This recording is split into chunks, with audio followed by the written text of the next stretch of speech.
On a peaceful day, a man tries to grab some chips while a little girl looks at him.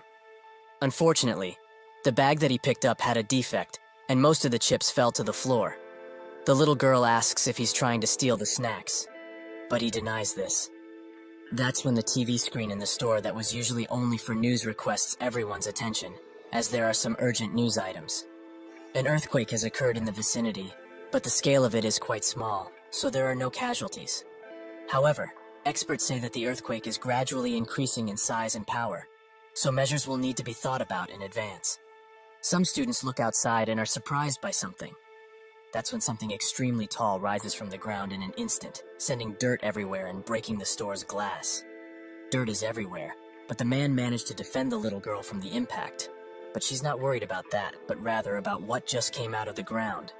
In England and even in Japan, a very mysterious and unexplained structure of gigantic size appeared in the cities of every country in the world. People named it the Tower of Nightmares, and some had received an invitation to be a tower walker and be the heroes that would save the world. Those who accepted jumped straight into the tower's battlefield and received the blessing of the interface system, which enabled them to obtain items and powerful skills as if all of this were a game. But they realized soon in their adventure that this was no game. The people who accepted the invitation look at the countless screens that have scenes from the outside, and the tower speaks, saying that a tower impact will occur in their world very soon. Outside, construction workers are hard at work, and that's when they spot a person high up and urge them to come down, while someone also calls the authorities. But this was no person, but instead a demon, with many more behind it. This was the Great Disaster, where monsters would keep coming out of the tower onto the Earth's surface. It was named Tower Impact. Sirens blare, and people flee as the military tries its best to subdue the creatures. But not even tank shells have an effect, and the beasts were left to do as they pleased. Because of this event, a third of the world's population was wiped out. Those who accepted the tower's invitation had no choice but to watch as their fellow humans were slaughtered. One remembers that the invitation said something about saving the world and urged everyone not to lose hope, as they would climb the tower and save what's left of the world. People agreed, and so the walkers with their special abilities and qualifications started to raid the tower in order to stop the full destruction of humanity. They stop at a seemingly impenetrable wall, but when they start bashing it with their weapons, the wall slowly gets destroyed. A guy spots a glowing stone that came out of it, and when they inspect it further, it's a return stone, which is able to send the user back to the time they were invited, and they will keep all of their memories up until now. Everyone thinks that such an item is overpowered, and Huang Inchen, the walker's captain, notes that he will try using it. He does so, and a blue light blinds everyone there. When they open their eyes, Inkan is nowhere to be seen. He really disappeared. The rest of the walkers are puzzled at what just happened, and wonder if he won't just appear back here even if he's gone into the past. Sakamoto, a former science professor, notes that things might actually be quite obvious. Inkan definitely returned to the past. But because part of the timeline was split up, they may never be able to see him again. He continues explaining what happened using well-known science theories like the multiverse theory and the parallel universe theory. So the current situation could be considered one where the universe's timeline got split up. So basically, when Inchan disappeared into the past, their world and his had split apart completely. The walkers are quite surprised and find it hard to process all of this information.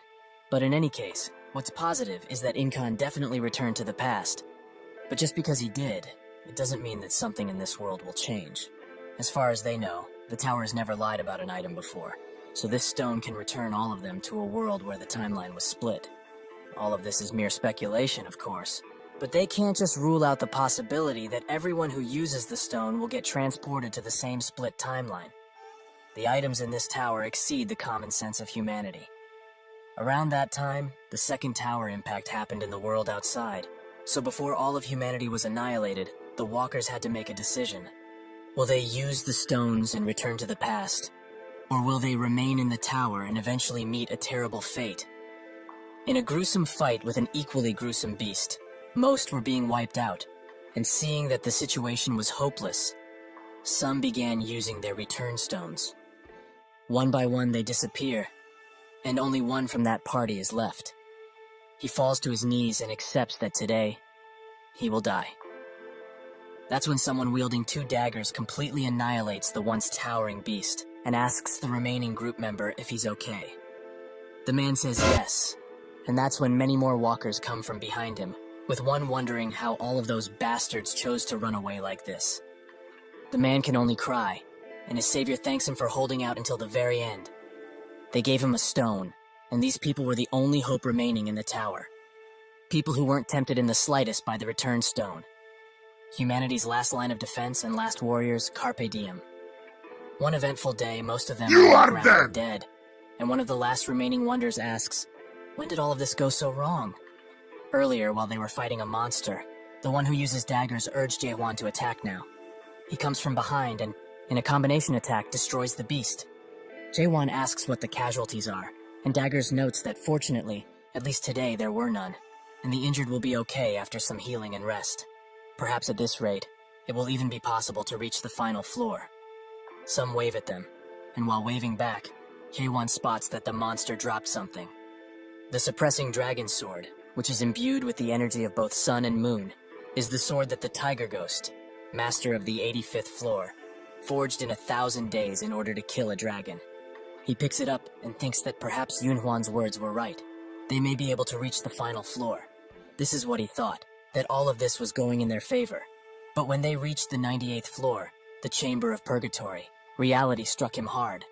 Most of his comrades are dead or in the process of dying, so he's the last one remaining. The beast slaps him to the side, directly into a wall. This leaves him even more hazy, but in his core, he knows that it's over. Everything they overcame and did together, was all of it really to die like a dog in this godforsaken place? The beast charges with a flame attack, ready to end his life. But that's when Yunhwan comes from behind it and manages to deal some good blows to it. He urges Jae-hwan to get up and fight, as he can't hope to beat this beast on his own. However, the beast is too quick, and it manages to impale Yunhwan with its horn, an injury that can't be healed. Jae-hwan screams for him, and the beast uses this opportunity to run the already mortally injured Yunhwan into a wall. Jae-hwan can only watch, but finds the strength to get up and pick up his sword. He charges valiantly towards the beast, and now the winner is down to a single second. Jae-hwan manages to come out victorious, and tells Yunhwan that they should get moving. But his injury runs too deep, and he holds an already consumed return stone. He apologizes, and Jae-hwan thinks that because this guy never managed to lose his smile, even in this cruel and often unforgiving tower, the walkers gave him a nickname, Smile Knight. That same Smile Knight lost his smile today for the first time. Jae-hwan urges him to go before he changes his mind about this. Thus, he walks away. But the stone Yunhwan was holding is way too shabby, and it lost its power long ago. While walking a set of stairs, he thinks about Jae-hwan, who is much stronger than he originally thought. Thanks to that, he's convinced that it's possible to reach the top of this hellish tower. In his final moments, he sits by a window and says that if it's him, perhaps this world has not lost its hope just yet. With those words, the smiling knight's life ends. Jae-hwan stops at the door of the next floor and thinks of Yunhwan and how good of a friend he's been all this time. But he finds the courage and resolve to move forward to the 99th tower, which seems to be a snowfield of sorts. While in it, he dodges countless attacks from a beast, which urges him to give up, as this is a hopeless situation for him. But Jae-hwan refuses. Or is he perhaps too tired of playing with him this early? The beast continues its attack, and later, Jae-hwan hides below it, which angers the beast as it hates this game of hide-and-seek they keep playing. It's been 10 whole years since he reached the 99th floor, and even though he faced countless hopeless situations on his way to the 98th floor, the level of danger on this 99th floor is just incomparable to the lower levels. The boss of this floor is the ice dragon, Velkesis. Its breath, which came from a forgotten land, was hard to resist, even with the cold resistance maxed out. Jae-hwan thinks that if he hadn't picked up the pieces of equipment abandoned by the walkers who left, he would have died much earlier.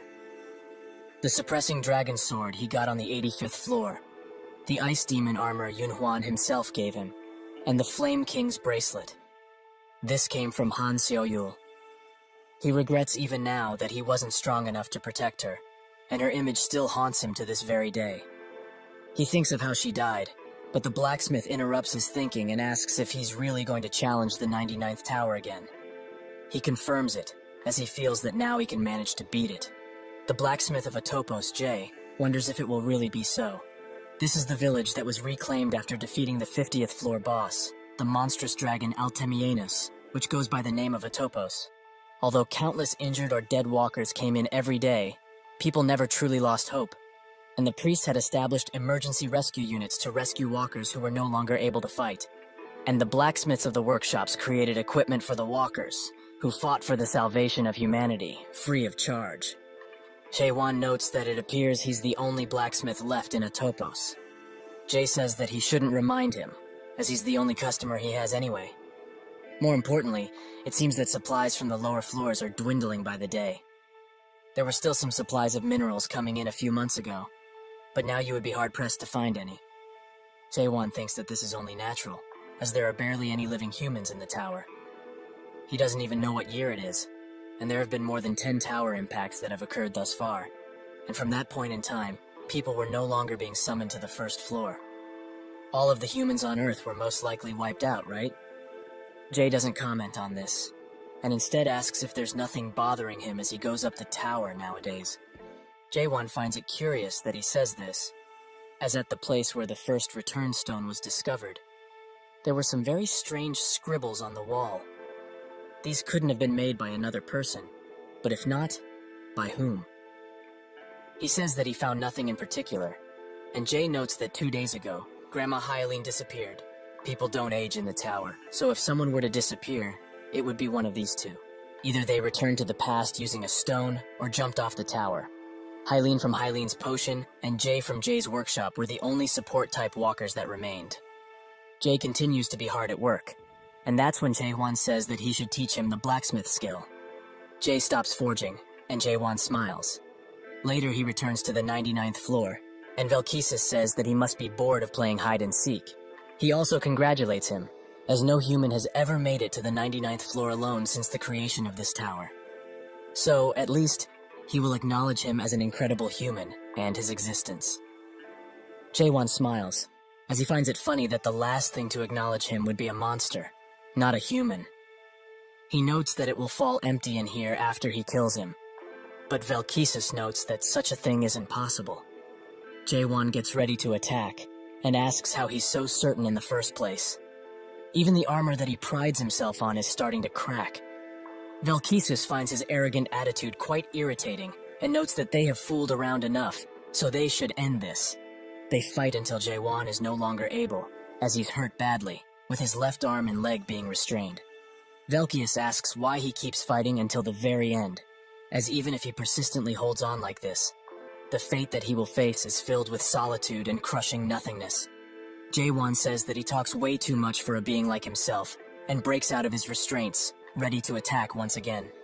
Velkesis says that another thrust of his sword won't do anything, so he should just give up, as he cannot be defeated by skill alone. Jae-won started raiding the tower later than other people, and because of this, he missed out on things like secret classes or skills, which were taken very quickly. That's why he gave up on other skills and focused on a single one, the thrust.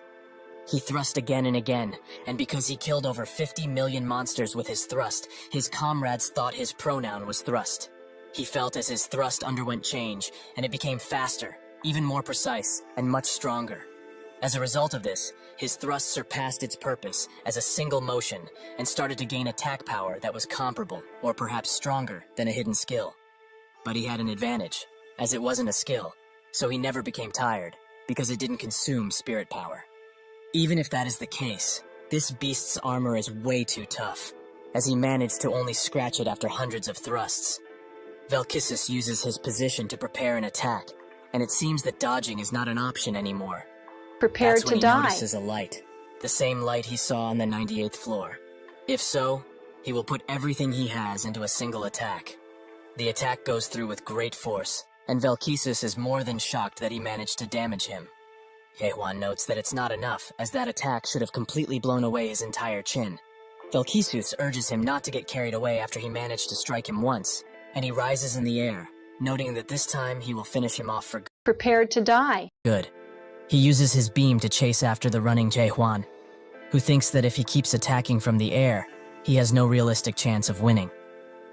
Velkesis pounces down next to him, and says that his situation is quite unfortunate, as if there were 10 more humans like himself. Perhaps then he would have been slain. If only his race had not been fooled by the mare's stone, their fate as a species would have been completely different. Jaehwan asks what he's talking about, but Velkesis has had enough and tries to strike him with his claw. Jaehwan manages to get away, and while standing at the door, he thinks that if he had even grazed him with the claw, he would have died. He thinks of his words about the mare's stone and wonders what it is. The battle raged on for 5 years, but eventually Velkesis took his last step, and the system congratulates Jaehwan about a myriad of things. He finds these many pop-ups quite annoying, and he asks Velkesis what the mare's stone is. He says that he knows the answer to that question already, but he will learn everything. On the last floor, he drops the Ice Dragon sword, which is imbued with his breath. Jaehwan picks it up and thinks that it doesn't resemble a sword at all. Out of some black goo, a door opens, and Jaehwan goes in. Above it, some sigils appear, which spell out Control Room. Jaehwan arrives on the other side, where he sees countless monitors of the current tower. The summoning ground, Atopos. Everything is here. Someone from behind him says that he's surprised he came here already, as he thought he would have gone to the village first.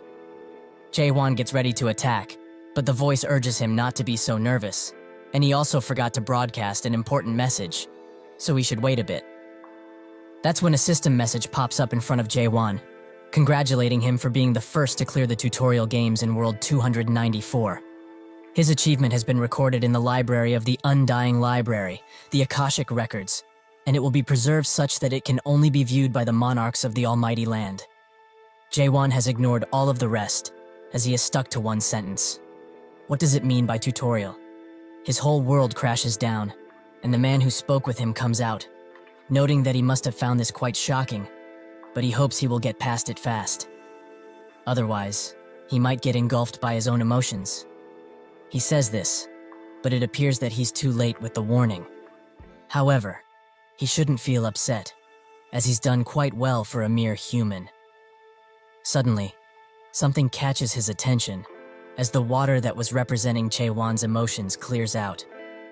The creature notes that he recovered faster than anticipated, and Jaehwan demands to know who he is. The creature apologizes, saying he was too excited to meet him, so he forgot to introduce himself. But still, to think that he reached the 100th floor by himself, this has never happened before. He is a demon by the name of Beastrain, and he is the current master of the Tower of Nightmares that he's just cleared. Jaehwan says that if all of this was a tutorial up until now, the real game hasn't started yet, right? Beastrain congratulates him for his swift understanding, but before explaining, he has something to show him. He snaps his fingers, and a large monitor showing the first time Jaehwan came to the tower appears. He watches this with widened eyes, and Beastrain notes how fresh they looked, and it's also been a while since he's seen these scenes. He showed up when Yunhuan introduced him to the party. Beastrain notes that his favorite part is coming soon, and they certainly didn't expect what was coming next. A real tearjerker of a story. He cried so much watching these, but how is it for him? Does he have any regrets? Perhaps feelings of anger or sadness? It's only natural if he does, but these are useless feelings now. But he feels bad, so he will give him a brand new chance. He can start this game from the beginning. Isn't that such an amazing opportunity?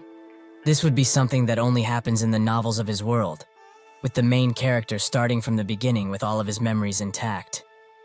Jaehwan wonders what to do, as he was supposed to save the world after climbing the tower, right? That's what the invitation said. But it seems that they were fooled from the very start. There was no way for them to stop the tower impacts, and the only thing that they could have done was to keep raiding this damn tower. The salvation of humanity was just a false hope and a fluke. Jaehwan notes that he probably knows very well already, but he won't return to the past. Ever. Beastrain begins laughing, so hard in fact that only his giant mouth remains. Is he really talking about the past?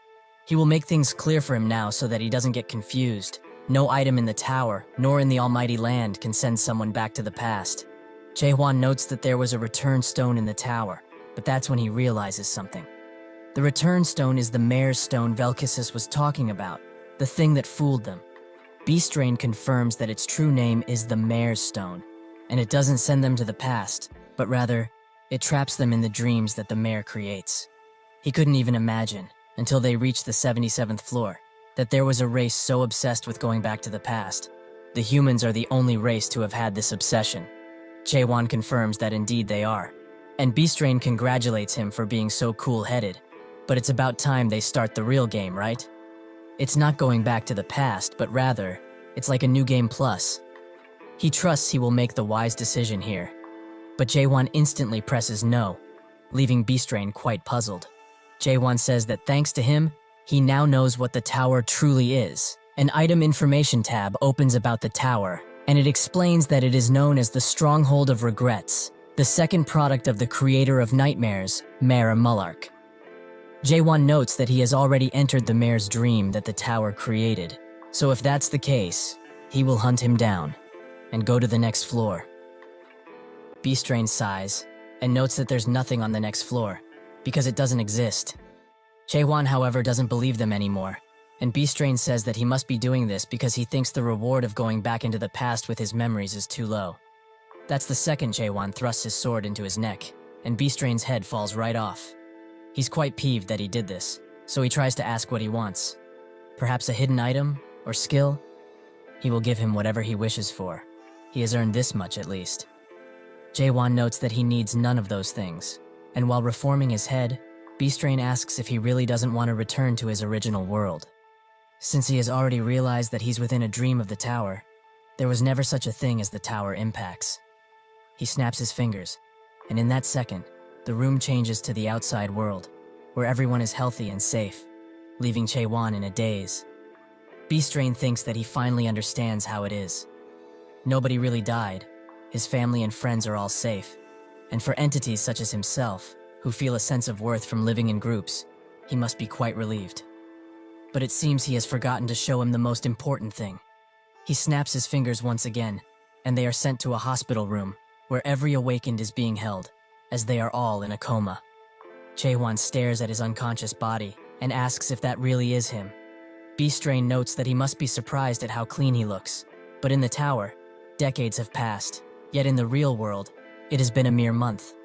What's more is that he will never be able to win against him realistically. As compared to him, who just barely managed to survive the tutorial, there is a huge gap between a human like him and a mighty dragon. Jaewon sighs in relief, as if he's a dragon. He has experience, as he has hunted one down before. Beastrain finds his cheeky attitude quite rude, and so begins their long battle.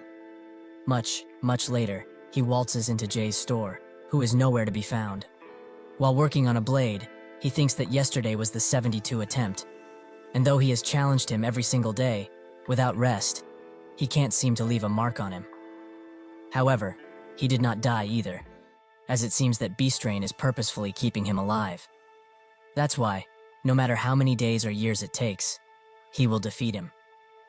Beastrain watches him on a few monitors and thinks that he must be patient, as this guy is a valuable product that he's going to sell, a very special product. As a professional cultivator, he has never seen something such as this before. A cultivator ensures that a product will adapt safely to the almighty land, but putting it through a secondary cultivation process, so that the product ripens and enhances nicely. The first and primary way of doing it is by culling undesirable seeds, so that only the good ones remain, which is done through the tutorial game. With this done, the chosen product can truly begin to be grown in the real game, so the secondary process is done to provide the chosen seeds ample water and soil for them to grow. But to think that a product refuses to move on to the next process, should he just hope for the best and kill him? As the soul isn't destroyed if one dies within the tower. But what if he is somehow harmed because of their difference? The harvesters would certainly not sit still at this. He needs to raise him into a flawless diamond and sell him off, so it's about time he raises a high-ranking demon. He also must pay the loan for purchasing this tower too. This guy is so special. Even gods who never make deals with demons have contacted him. At their next battle, he asks him honestly, what does he truly want? Doesn't he get tired of this little game they are playing? If he would listen and start the real game, he would also be quite happy with the results. So why is he trying so hard now? He rises a giant ice wall and comes behind Jaewon. Before he can react, Beastrain slams him into the wall. He has had enough and desperately tries to get him to start the next game. He will give him secret skills and items. So why Why in all that is good does he want to continue something so pointless? Jaewon says that he will hunt him down and go to the next floor, making Beastrain go crazy. What does he have to do for him to make him even consider going to the real game? Jaewon thinks that this is what he was waiting for, as now he can use him. He would like to ask something of him. They sit at a table, and Beastrain hopes he's not surprised too much with this information, but his universe isn't just made up of a single dimension.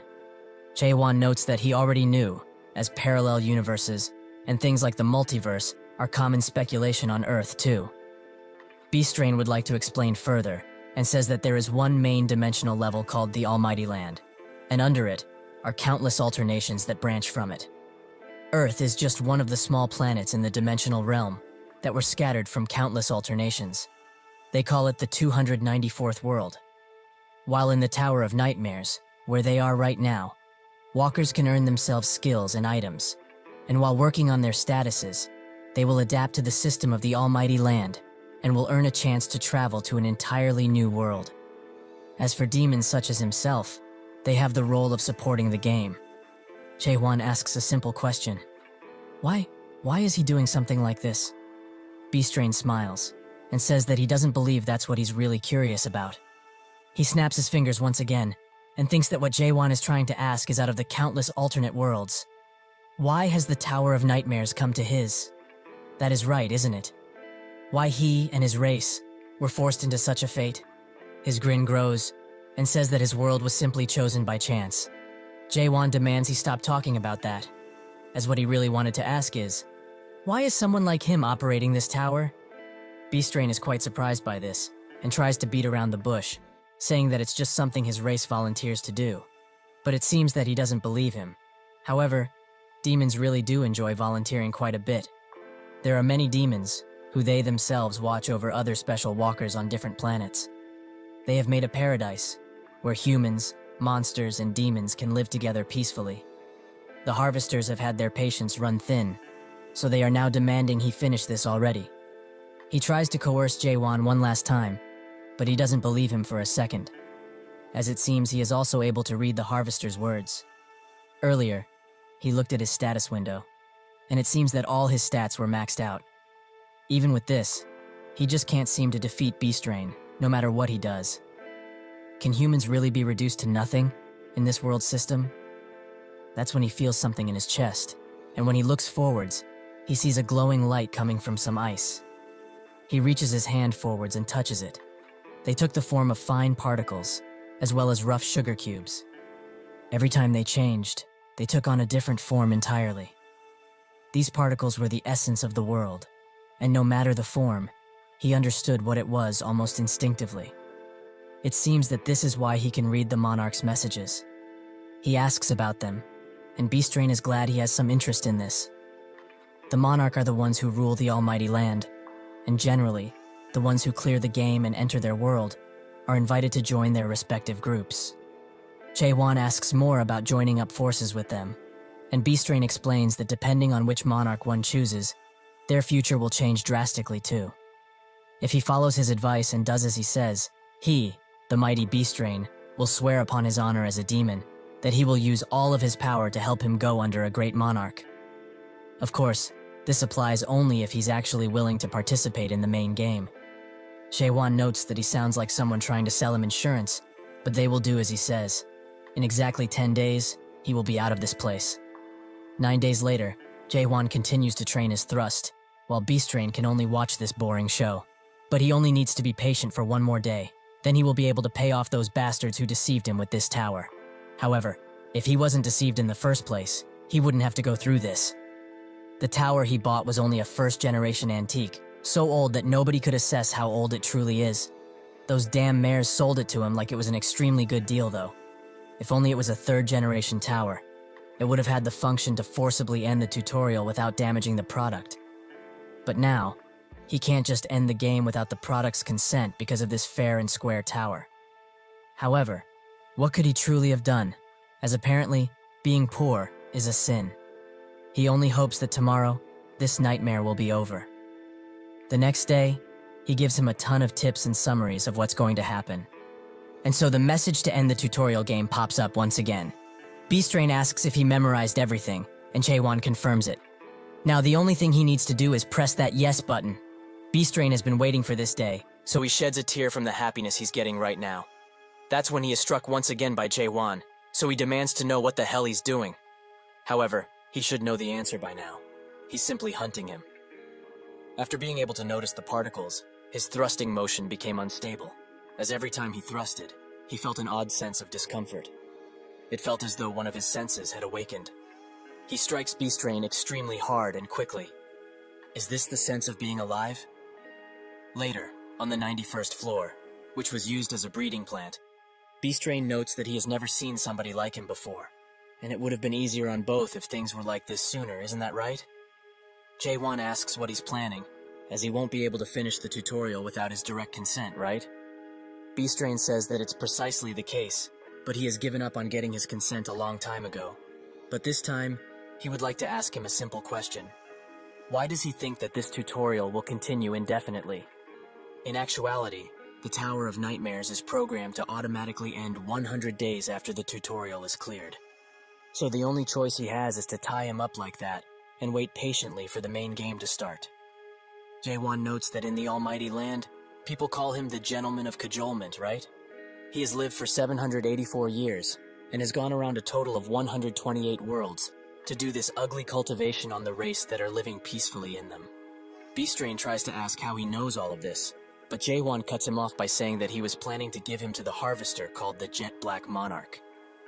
Beastrain is now in a cold sweat and demands to know what the hell he is, who he truly is. The prize he has been nurturing for many years here, but not anymore. He breaks free of his restraints with ease, and like an eagle he tries to strike Beastrain. Now he's just plain scared and makes Jaewon back away. Some way he has managed to hurt him, but when he looks at him, can't believe his eyes, as Jaewon is holding the overload adapter. The day after he managed to reach the 100th floor, he had doubts, many doubts. The essence of the world was being torn apart at the seams, and that's when the chatter started. After the end of all his doubts, he reached a state where he would no longer feel doubt of any sort. He has pierced through understanding itself. Beastrain is amazed by his power, and severs the link, allowing the temporal restrictions to be lifted, and his true strength to be shown. He notes that he will not get easy on him anymore, and although he managed to adapt so amazingly after he finished the tutorial, humans have their limitations. He cannot hope to win against him, the mighty Beastrain. Jaewon wonders if this is his end, and the count keeps rising and rising. They continue to exchange blows, and Beastrain says that eventually, one way or the other, he will have to participate in the game. So by doing all of this, he's the only one that's missing out. The count reaches its end, and a yellow light can be seen in Jaewon's eye. The same thread of opportunity has appeared once again, the same that helped him countless times. He rushes forwards, and Beastrain is extremely shocked. This is no mere adapting anymore. How is he doing all of this? Jaewon hits him extremely hard, and urges him to listen for one last time. Humans are not toys that can be played around with. They are not insignificant things that can be used and thrown as he pleases, and not products that can be sold. He will no longer be following their plans. He will destroy this place and climb to the next floor and keep going. Further and further, until he destroys their perfect world. Beastrain now pleads with him to stop all of this, as there is no such thing as a next level. Jaewon says otherwise, as they didn't simply call him here. The scribbles on the different floors are made by a certain artist, and his anguish. He read one on the 47th floor and got the information that the Tower of Nightmares is just a plain imitation of the first demon, the very top of the illusion tree. He is almost certain that these scribbles were made by Mullark, the creator of the tower. If this place really is the root of the illusion tree, it also needs to have a trunk. So, if he breaks through the ceiling, he should find something. He tries to do so, and Beastrain screams in agony as his tower is being torn to bits. The system tries to redirect things onto the correct path, but it can't do anything. So it announces that the main game was not cleared, but the tutorial game has ended. Jaewon is transported into a jungle-like world, and says that after so many years, he finally found it. Strange dog-like beasts surround him, and are ready to take a bit of his succulent flesh. One charges in, but with a slight trust, he takes care of it instantly. That's when a giant beast, similar to the small ones, comes into play, and Jae-won thinks that a slight trust won't be enough for this guy. Instead, he uses a normal thrust, killing the beast instantly. He takes the horns out, and notices that the monsters in this place are quite weak. That's when he hears some talking, and when he looks at the commotion, he spots a few green creatures, who seem angry that he dared touch the horns. He thinks that even with question, he's unable to fully understand what they are saying.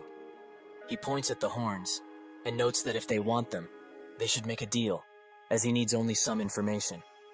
But the creatures don't seem to be too friendly, as one tries to swing at him multiple times.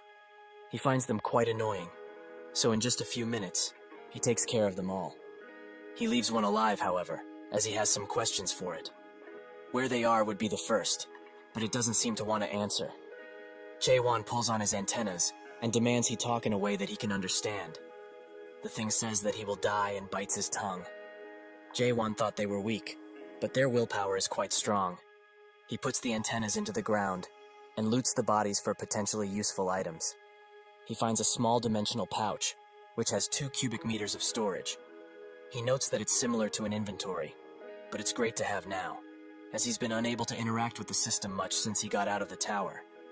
He thought he would have been able to use the interface system of other dimensional words, but it seems that Beastrain scammed him once again. However, it's a relief he can use question to find information, even on items. He analyzes a stone, which is called a spirit stone, and can be used to increase spurt energy. He thinks that even though they are different colors, all of them have items like these. So were they perhaps crafted by those green dudes? They should be valuable, considering that they are shiny stones. He notes that there's too much stuff in here for him to store, but should he really just leave it here? That's when his sword starts to shake, as it's feeding time. He pulls it out, and it transforms into a set of jaws, which consume everything. Jae-won looks at what's left and spots a map. It's of a place called Chaos, a place which Beastrain didn't give him any information about. Somewhere else, the beasts are chasing another group of people. A woman tries to throw some knives in their direction, but is one of her colleagues instead. She apologizes, and he lets it go, but only because he finds her cute. She apologizes once again, as she has dragged a gigantic Bihorn to the group. Jae-won looks at them from above, and notices that the woman seems the strongest out of the group. So are they perhaps on bad terms for her to be doing this? They will die if this continues, though. But how did such weak people manage to clear the tower, especially with that level of skill? The man with red hair charges an attack, and the woman tries to help out too, but she unfortunately hits the guy straight in the ear. She apologizes while laughing, and the man curses at her for being so inept. She notes that he doesn't have to be so rude, as she was just trying to help. The man tries to say something, but the beast wants to eat him whole. That's when Jae-won jumps down, and directly on the beast, ending its life. The dirt slowly clears away, revealing Jae-won and his sword. They are extremely surprised by his appearance, and after talking a while, Jae-won gives them the Bihorn corpse. The woman bites her nails in frustration, and he asks if that horn is important in any way. The group say that it certainly is, as a Bihorn is something that can barely be defeated with 10 people. He thinks that since he defeated that monster with more horns recently, it seems that the more horns a beast has, the stronger it is. The woman approaches him and demands to know who he is, as there's not a single adapter in Chaos who can kill a Bihorn with a single thrust.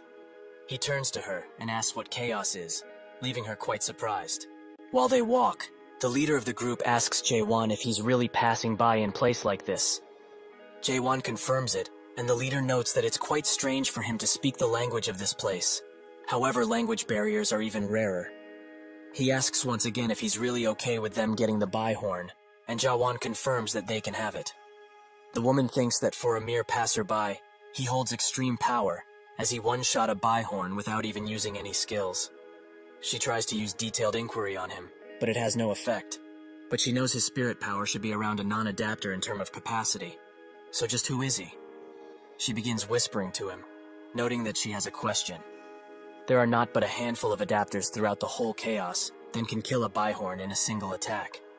She wants to know who he is and where he came from. Jae-won in turn asks a question himself. What is Chaos? She asks if he's actually just messing around with her. But when he says no, She asks why he keeps asking the same question. He just stares silently at her for a few good seconds, and she wonders if it's because he doesn't know a thing she's saying, or perhaps asking who he is might be too difficult to understand. Jaewon says that she knows exactly what she means, but who he is, that question is rather difficult. Where he belonged, and the relationships he had on Earth, all became meaningless the moment he was transported to the tower.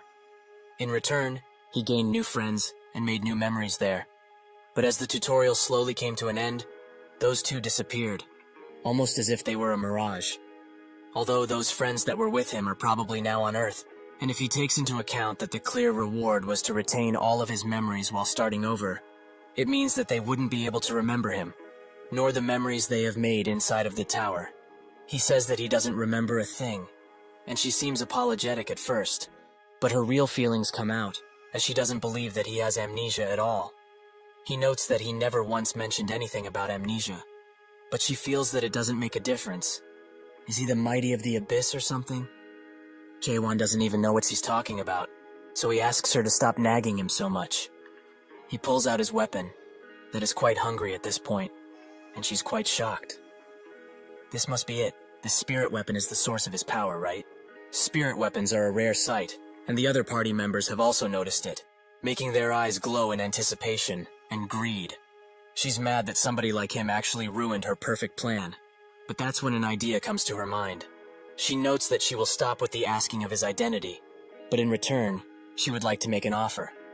Does he wish to hear it, perhaps? Afterwards, this woman, who called herself Mino, explained what chaos is on a basic level, and also some things about the party they were currently with. Most importantly, that they are a wicked group of people that belong to a clan named Red Fox. She is basically asking him to kill all of them, but he will remain vigilant for now, as she said that soon they will try to attack him. Night arrives, and the leader says that they should sleep somewhere around here, as moving in the dark is quite dangerous, as they might provoke more horned monsters. They make a camp and sit around with Jaewon thinking that based on the map he found, the village should be close by. He uses comprehension, which has reached its second state, and hears that the group is conspiring to do something, as they have found out he's at the level of a non-adapter, so it's obvious that the spirit sword carried his battles up until now. Spirit weapons are artifacts one can only get in the abyss. Jaewon thinks that they are up to no good, but they would be rightly horrified if they found out he got this from the root of the illusion tree.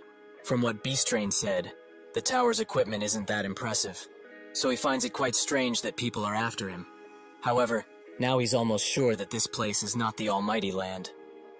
The party starts to move, and Mino arrives, first noting that he should get ready with that spirit weapon of his. Jaewon says that he doesn't have it now, as he lent it to someone who wanted to use it during his night watch. She finds his stupidity limitless, and eventually, the party surrounds them. The leader notes that he's quite the fool, but even if he had that mystical weapon, it would be useless against them, the mighty Red Fox.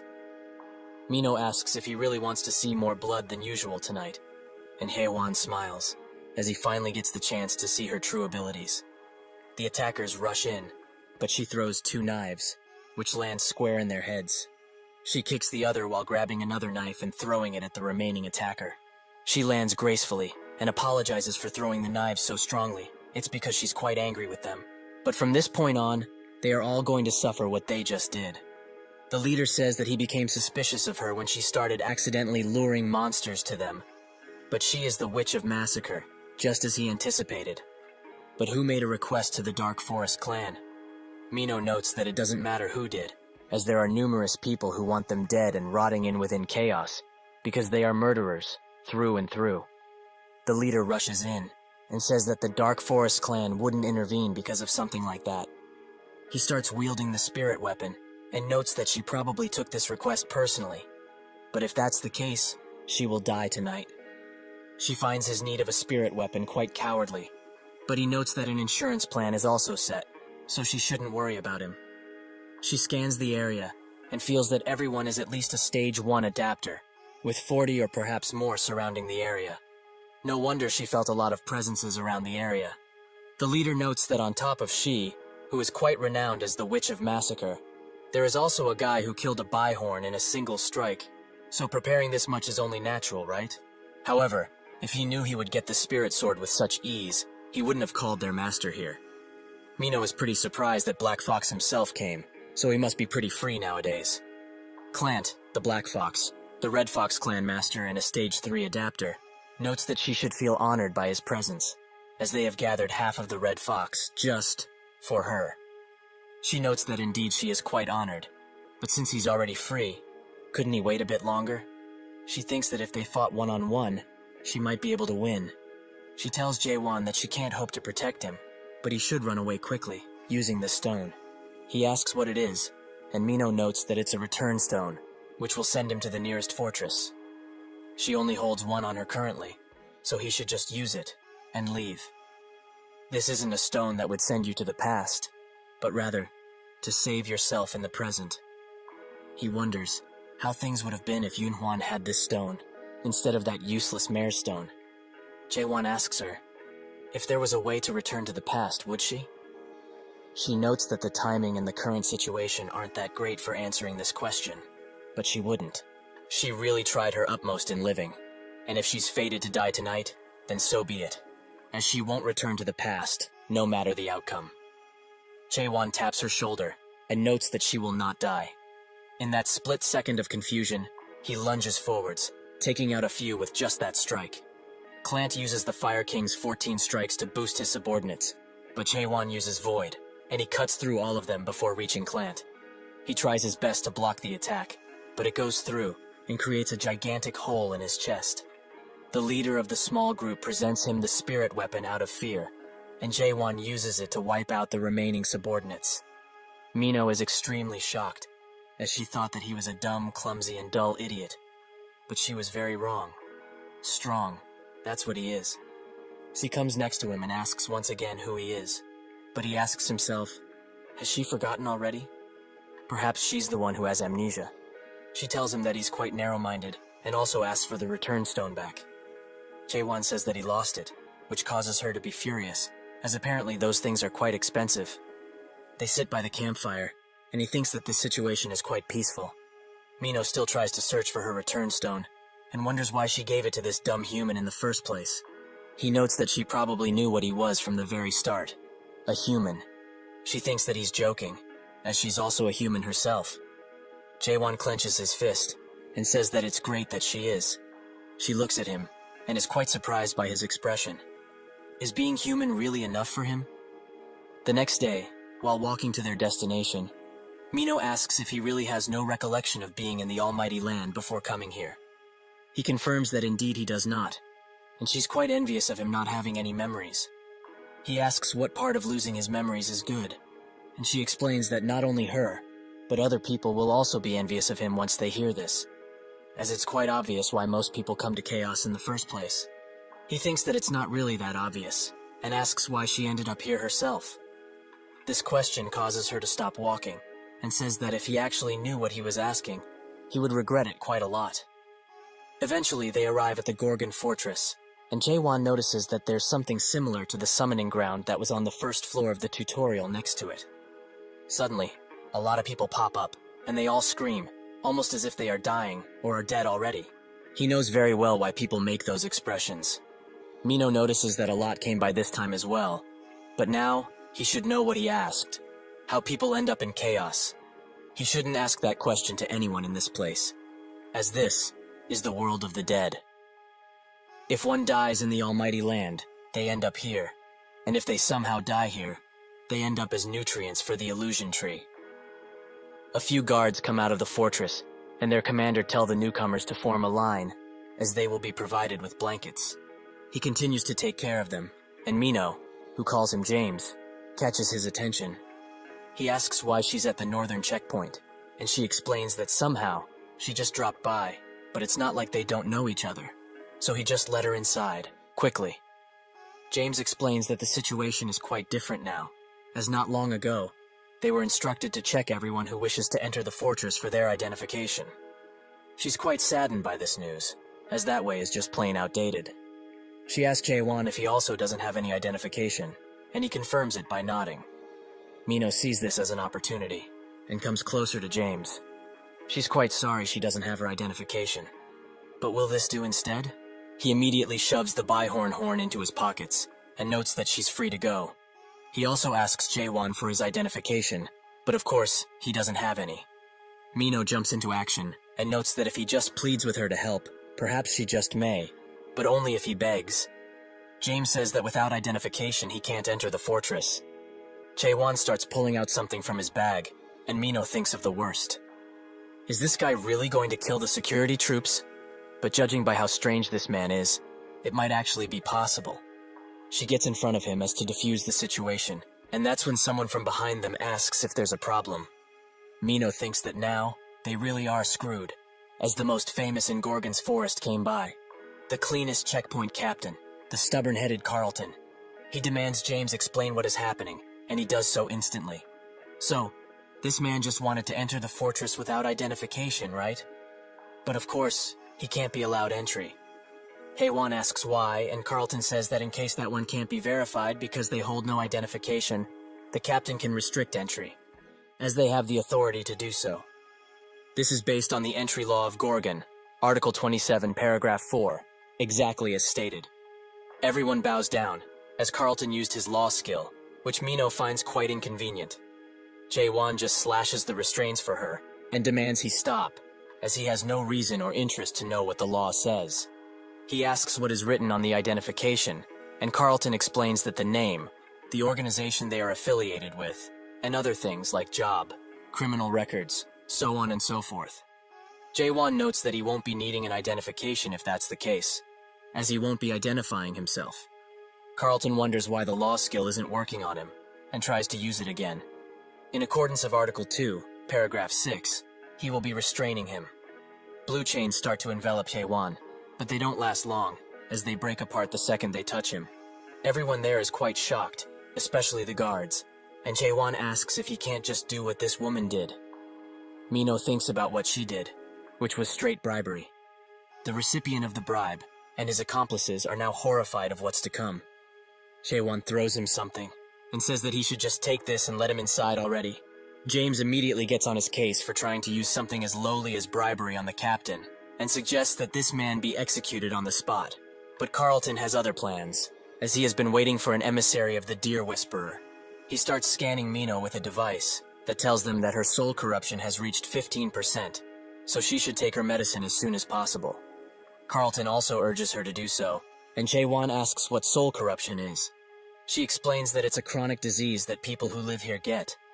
One's soul is slowly being corrupted the longer they stay here, and once the corruption reaches its peak, he probably knows already what will happen, that is. That is why the horned beasts, or their horns specifically, are quite precious around here. He saw how easy that guy took the bribe, right? Because this is the only medicine that can help to prevent soul corruption. They move on to Jaewon with the scanner, but when they do scan him, it emits a red light, as no corruption has been detected. Carlton smiles and gives him the spirit stone back, as he has already checked it.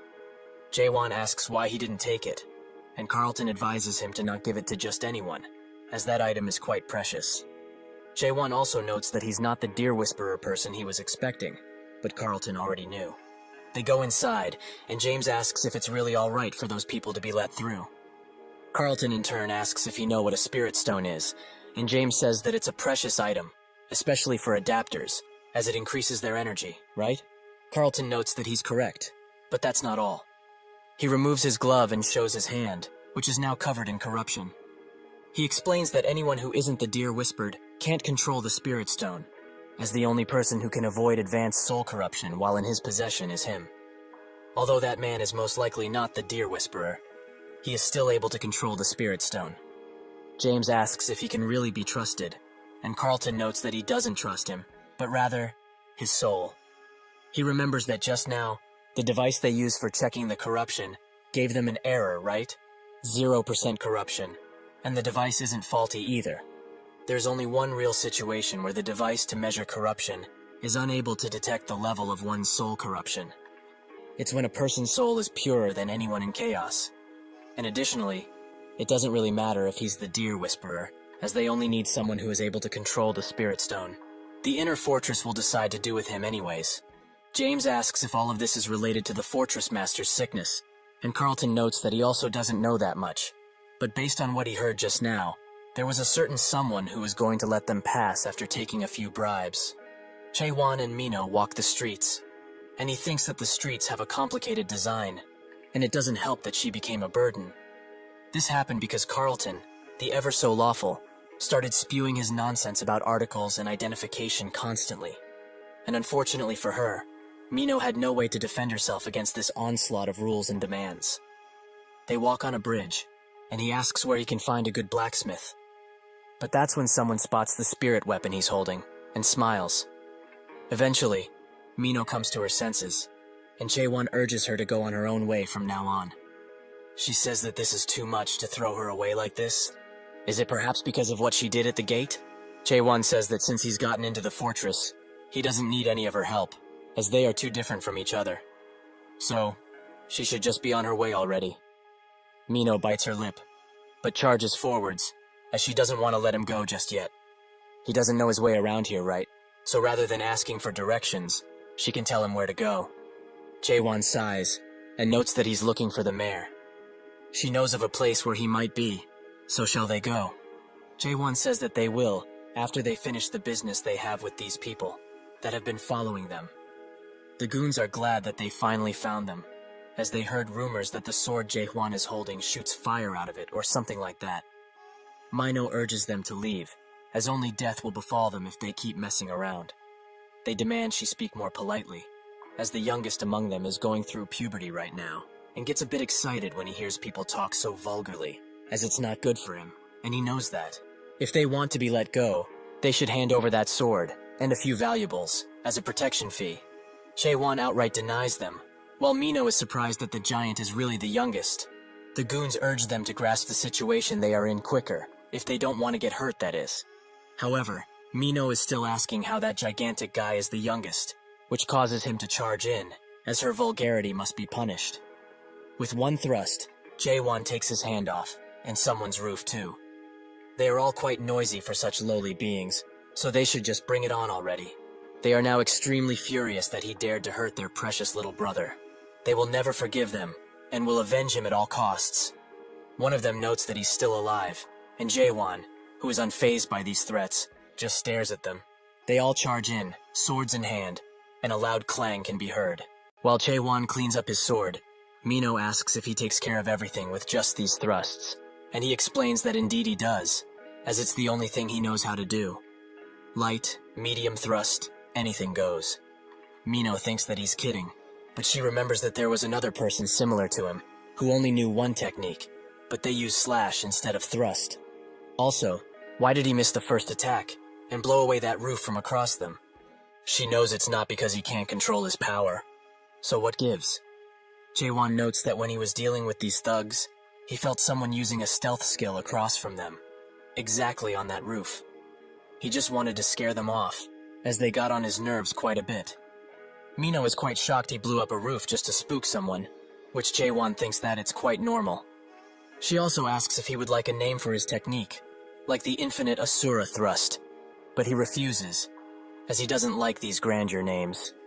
Eventually, they arrive at the Twilight Dusk, the smithy where Mare was made, and also one of the biggest smithies in Gorgon. Someone tells them that if they are going to order something, they will have to wait quite a bit, as it's busy today.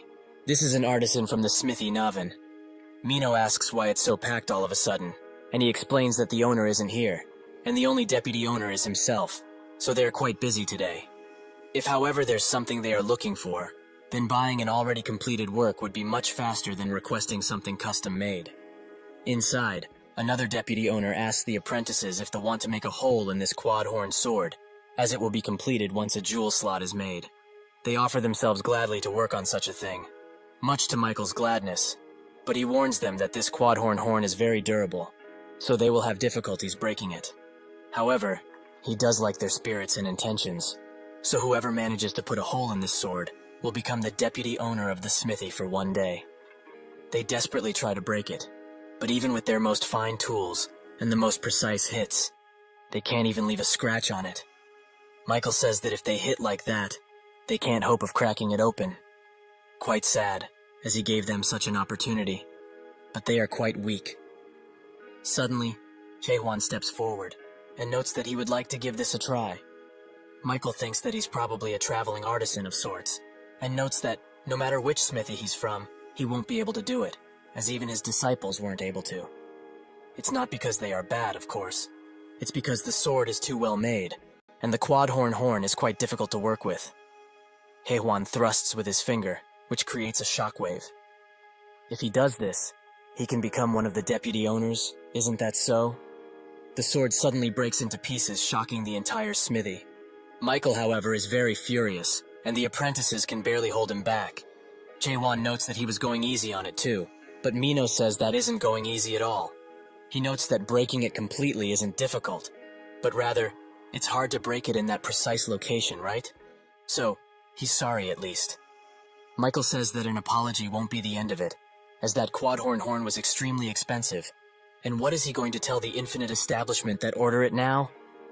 Jaewon says that he will compensate him with a better horn, and Michael asks how a beggar like him can even imagine of giving him a better horn in the first place. Jaewon pulls something out of his pouch, a horn that came from a pentahorn. This shocks the smithy once again, and Jaewon asks if this will be enough to compensate, as he doesn't have any quad-horn horns right now. Michael says that this will be plenty, and Jaewon asks if he can use this place for a bit. Michael orders the apprentices to close the door, and starts escorting Jaewon somewhere else. Mino also leaves, as she has somewhere to be. Michael presents him the best smithy in all of Gorgon, the Twilight Dusk. This place has the best facilities an artisan can hope for, and since he's the deputy owner for the day, he will allow him to use it however he likes. Jaewon thanks him for the courtesy, and Michael asks where he got his hands on such a precious horn. Jaewon explains that he got it himself, by hunting a pentahorn, which, given the name, had 5 horns. He also asks for his help, as he needs to make a sword sheath, and this is the first time he's doing something like this. Michael is quite surprised he wants to create a mere sheath from such a horn. Just how great is this sword of his? Jaewon just hands it to him, and he begins analyzing it. A replica of the Ice Dragon sword, right? Since it's made by the mayor himself, it's quite the rare item, and its appearance is stunning as well. However, he feels that using the pentahorn horn is still quite overkill, as it would be better to just make a new sword. The sword suddenly snaps out of his grasp and begins gobbling up the horn. Michael notes that he should have expected it to be a spirit weapon, but it also contains the soul of a high-class race. So how does he have this? He also notes that his sword is evolving right now, as its form is changing so it will go through a grand evolution. Once that's over, he will have to give the sword a new name. Jaewon asks why, and Michael explains that once the spirit weapon passes its evolution, its original name will disappear entirely. The material also disappeared, but it's all right, as Jaewon has others. Michael wonders how, but remembers that a pentahorn indeed has 5 horns, quite obvious. He asks how he can help, and Jaewon notes that he needs to see the way he works with the materials first and foremost. Michael asks if he has any type of shape in mind. Jaewon explains that he will live that to him, since he's the pro in this situation. Michael, who is now sweating profusely because of this challenge, assures Jaewon that he, the Master of Dawn, will show him what he's capable of. Inside of Gorgon's inner fortress, a man bows to a person of high importance and explains that the thugs were slaughtered, and because of this, the target was lost. The Gorgon inner fortress minister, Yurchin Zieber, asks how they were defeated, and the man notes that it's something he also doesn't know, as by the time he woke up, he was lying flat on top of the roof, as the target noticed his presence. Yurchin thinks that this guy is quite amazing, to see through the high-grade master-level stealth skill so easily. However, this means that they should consider someone who is at least a Stage 5 adapter, so after replenishing the manpower, he will search through the fortress thoroughly and bring him here. The man takes the orders and leaves, leaving Yurchin with his thoughts. He is impatient, and begs the fortress master to hang in there, just a bit longer. Inside of a bar, a hologram presenting the top 10 of this week, with the host being Siren plays. She notes that this is the last video of today, and it's something they might be familiar with. A video which is quite popular in Little Brother, and quite controversial, as it's at the center of attention now. The 99th floor solo clear. This is Jaewon, however. His face is blurred out. The bar patrons wonder what happened to him, as the monarch seemed to like him quite a lot. One explains that the tower received a cultivation suspension, as that demon bastard was up to something, and probably got caught. They talk about rumors of him, how he abandoned cultivation altogether and ran away. So the video must be fake as well, as it's impossible for someone to clear the tower all alone. They ask for some more booze, and that's when Mino walks in, who catches everyone's attention. She sits at the bar, and one guy tries to hit on her, but after she tells him to get gone, he does so instantly. She wonders why she's feeling so upset all of a sudden and orders the hard stuff, enough for her to drown in. While she drowns her sorrows in the bottle, she notes how ridiculous that guy is. A total nutcase, thinking that he's a big shot. He's plain crazy. The bar owner, Claire, notes that she's heard enough from her, as her rambles have become quite annoying. She already has many men around her, so why hang out with someone like him in the first place? Mino explains that whenever she sees him, she get really upset. He destroys everything without a care in the world and swings his sword as if this place and its rules don't even exist for him. He also says strange things that just can't be understood. She remembers the time where he told her that she isn't human, as it seems to have stuck with her. It's as if she's nobody in front of him, nothing at all. Everyone around here is trying their utmost to live. Yet that person appears suddenly and keeps showing that face, which screams that they are different, almost as if he's looking down on all of them. When she sees that side of him, she just can't sit still. Claire pats her on the head and notes that she's still a child. She shouldn't meet or get involved with that guy any further, as she might actually die. Suddenly, a golden bird flies through the bar and hands Mino a scroll, which is from Carlton. She wonders what that guy wants with her while opening it, and that's when someone from behind her asks if she's the Witch of Massacre. Mino tries to hit him with a dagger instantly, but he grabs her arm tightly and notes that he doesn't dislike rough greetings like this. But frankly, now just isn't the time, as he has something that she needs to do for him. Back at the smithy, it seems that refining the horn has taken quite the horn, as it has transformed into a monster of sorts. Michael wonders how they are supposed to process such a beast, and Jaewon pulls him up, as he must get a grip. Has he forgotten they are in the midst of something? Since he said that he will help him, they should do it properly. Earlier, they try to breach through the horn, but even the best tools rack under the pressure. Michael says that he's tapping out, as this is too high level to process it now. Jaewon notes that the problem isn't with the level, and uses the first stage of question, which gives the power to question and dismantle the world and its essence, and also, understanding, the power to understand the dismantled world. Suddenly, the horn starts changing shape right in front of Michael's eyes, who is quite shocked. He closes his eyes to cover himself, and when he opens them, he's faced with a gigantic beast. This is how they got into this predicament, where Jaewon is extremely calm and notes that they should do things the proper way. Michael, however, is scared to his wits, as if this is the essence of the pentahorn. He's been using such trivial skills on it. However, this must be a dream, so he must wake up. He starts running towards door, and Jaewon tries to stop him, but he won't listen. He rushes outside and screams for help, but is even more shocked, as he is now seeing the true colors of this place. One of the apprentices asks if he's done smelting, and the giant eye who watches over them at all times says that he does not deserve to see things like this just yet. While Jaewon tries to refine the horn, Michael wonders how such a world exists, and how did he end up here in the first place? Jaewon manages to strike the beast with a great attack, but it's still not enough, so he rushes to attack it once again with the hammer. Meanwhile, outside, Michael is going crazy, as his whole world has been turned on its head. Eventually, everything turns to normal, and they manage to break the horn in two. Michael notes that sometimes, there are things in this world that are quite useless to try, as it seems he's too old for handling these types of horns, so he should have come to meet with him earlier. Michael also explains that he knows he came to meet the shop's owner, the mayor, but he's been away from the workshop for quite a while, and the only available help left around here is a pathetic human like himself. A person who has never made a tower in the first place shouldn't be called an apprentice, is what he thinks. Jaewon notes that race doesn't really matter, as he only cares for the sheath to be made, so they should continue. Michael says that he's had plenty enough for a day, and Jaewon notes that he should just try it 10 billion times, which makes him laugh. In his eyes, it seems like he hasn't done enough, right? But truly, he has tried his utmost. He has tried everything after seeing him work, even if he doesn't believe him.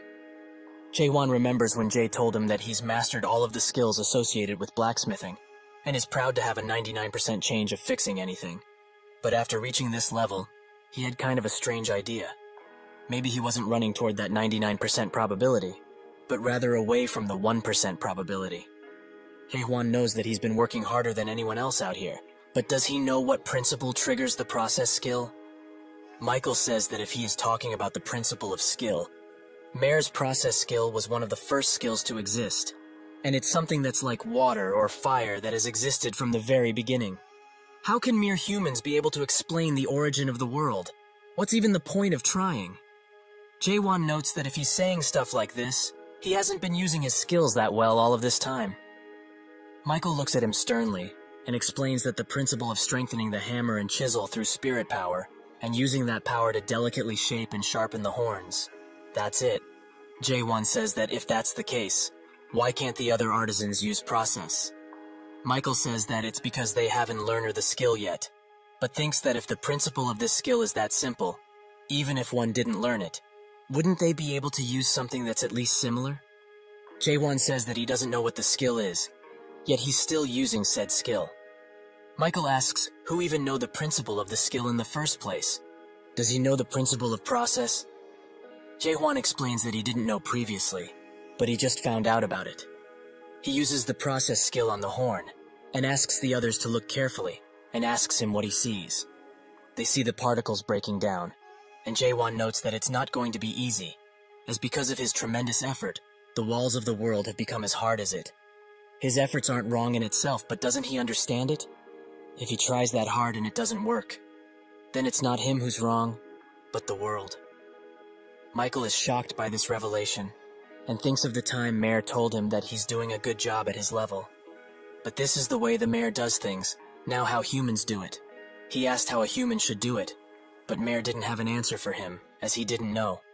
However, he should blame the race he was born in, as he can't become more than an apprentice in the body of a human.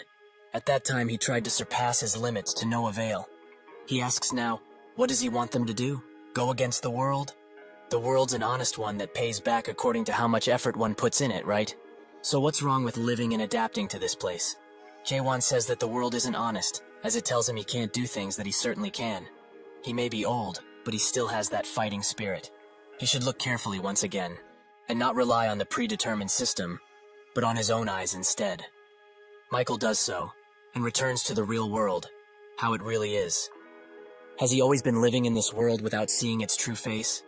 A world without skills or interfaces, an honest world here no deceit exists. Unless he's been insane all of this time, how could he have missed something like this? He rises his hammer and puts his chisel on the horn, and strikes valiantly. Eventually, Jae-Won leave, as he has other things to attend to, but they have successfully managed to create a sheath, which the sword seems to be quite satisfied with. Michael asks if he has decided on a name yet, and if not, he would like to name it. Since they are writing on it, they should write something that a martial artist would use. Lone Wolf, perhaps. He thinks that this is the perfect name, as it's the only one that goes well with this sword. With that, Jae-Won turns to leave, but before that, Michael asks him one more thing. In the world that he can see, what does he look like? Jae-Won tells him that he looks like a human, without turning his back. He never looks back, but who could understand him and his lonely world? Jae-Won notices that Mino keeps following him, and asks what her intentions are. She comes next to him, and notes that she intends to kill him. Jae-Won asks why she would want to do that, and she notes that it's to have a good life after taking the spirit stone he has on his possession. He laughs, and she gives him some clothes, as it's her way of saying sorry, and doesn't want him to look like a beggar anymore. But what is he going to do now, as he didn't meet the mayor? Jae-Won explains that Michael told him of a way to meet him, and when he does, he will ask him about the illusion tree, and how to get to the abyss. She asks why he's doing this, as the people who come back from there aren't the same. He notes that he isn't coming back, as he's going to destroy this world and the people on it. This comment sends Mino over the edge, and she asks who he is do such a thing. What gives him the right? Just who does he think he is, for him to live his life without caring for those around him? Acting as he please, without a single bit of care, and being blunt. And most of all, not thinking that people here are humans. Every single person around here are people, even if they are not as strong and brave as he is. They are still human. Jae-won thinks of the two who have shifted his perspective quite a bit, and with question, reads that someone has her on hold as they want her to bring Jae-won back. That person has someone hostage that she cares about, and he's their target, right? He notices some guys from across them in an alley and thinks that it must be them. She brought him here to get beat up and save her hostage?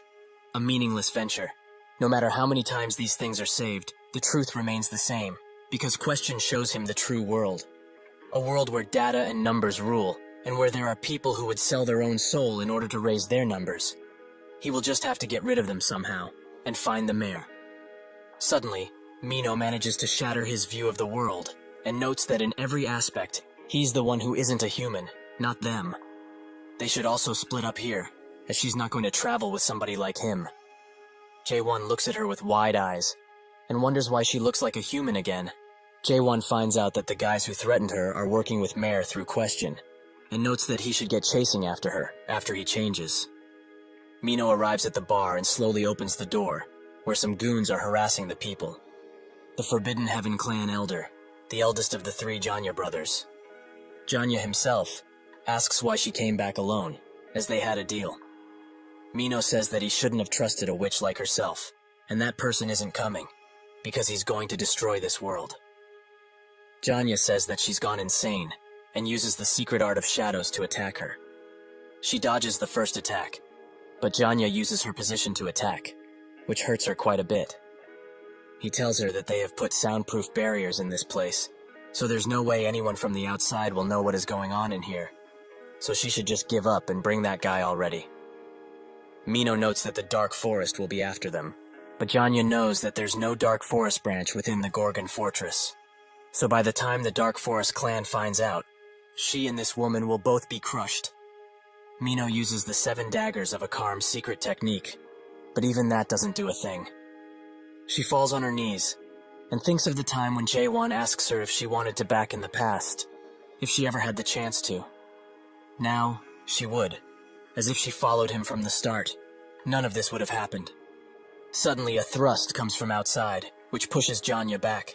Mino says that she hates this kind of development, and also asks why he's here instead of destroying the world. Jae-won notes that the clothes she gave him didn't fit, and the goons are glad that he came here on his own. Jae-won says that if they are working with the mayor, they will bring him here now. Jae-won demands that they bring the mayor here right now. The goons wonders if he's actually crazy, and one notes that there are rumors of him going against the fortress, so they seem to be true. Mino urges him to be careful, as their leader is a 4th stage adapter. Jae-won notes that he will not lose, and Janya jumps in the air with his goons, ready to attack. He says that he's quite arrogant, but they will help, and teach him an unforgettable lesson. Jae-won uses a light thrust, which Janya dodges, although barely. The goons are quite surprised that he has that much power, as they thought he was a non-adapter all of this time. Janya wonders if he's one of the mighty from the abyss. Jae-won thinks that, up until now, the only thing that managed to dodge his light thrust was the 5-horned beast. So does it mean that a 4th stage adapter is at the same level as that thing? Well, for him, it doesn't really matter now. Mino screams for Claire, the bartender, and Janya says that if he wants to fight, they can. But if they do so, they will not ensure her safety. Claire tries to tell them to not hesitate with their attacks, but a goon smacks her around and demands she not speak anymore, lest she wants more beatings. Mino is very scared for her safety and pleads with Jae-won to save her. He can do that, can't he? He thinks that she's asking for useless things now, as he's here to look for the mayor and nothing else. He needs to cut down anyone in his way, be it enemy or someone not related. Mino grabs his coat tightly and tells him that she's still human, just like him, just like everyone. Haewon thinks about everything that happened, and that strange feeling hits him once again. The skeleton who is screaming at him to attack is slowly turning into a human. He laments this happening once again, and uses a large thrust to make a beacon of sorts through the roof, which the guards see. Carlton, who was also with them, says that they should get moving.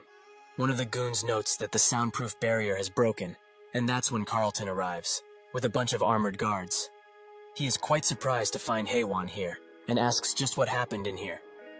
Jae-won says that he came at the right time, as that big guy is breaking the laws he cherishes so much. He might not know the exact laws, but it's probably the Gorgon criminal law Chapter 276, verse 4, or something similar.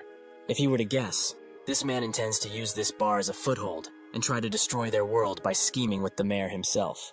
Mino notes that he is the one who wants to do that, and Carlton says that based on the Gorgon criminal law, chapter 194, verse 4, and chapter 124, verse 6, they will all be arrested without a warrant for destruction and kidnapping. They try to retreat, but Carlton uses his silver restraints to keep two in place and summons his weapon. Genya rushes in with his sword and they clash, creating a shockwave around them. Genya notices that slowly, he is getting pushed back with great force, and his sword also starts to crack open.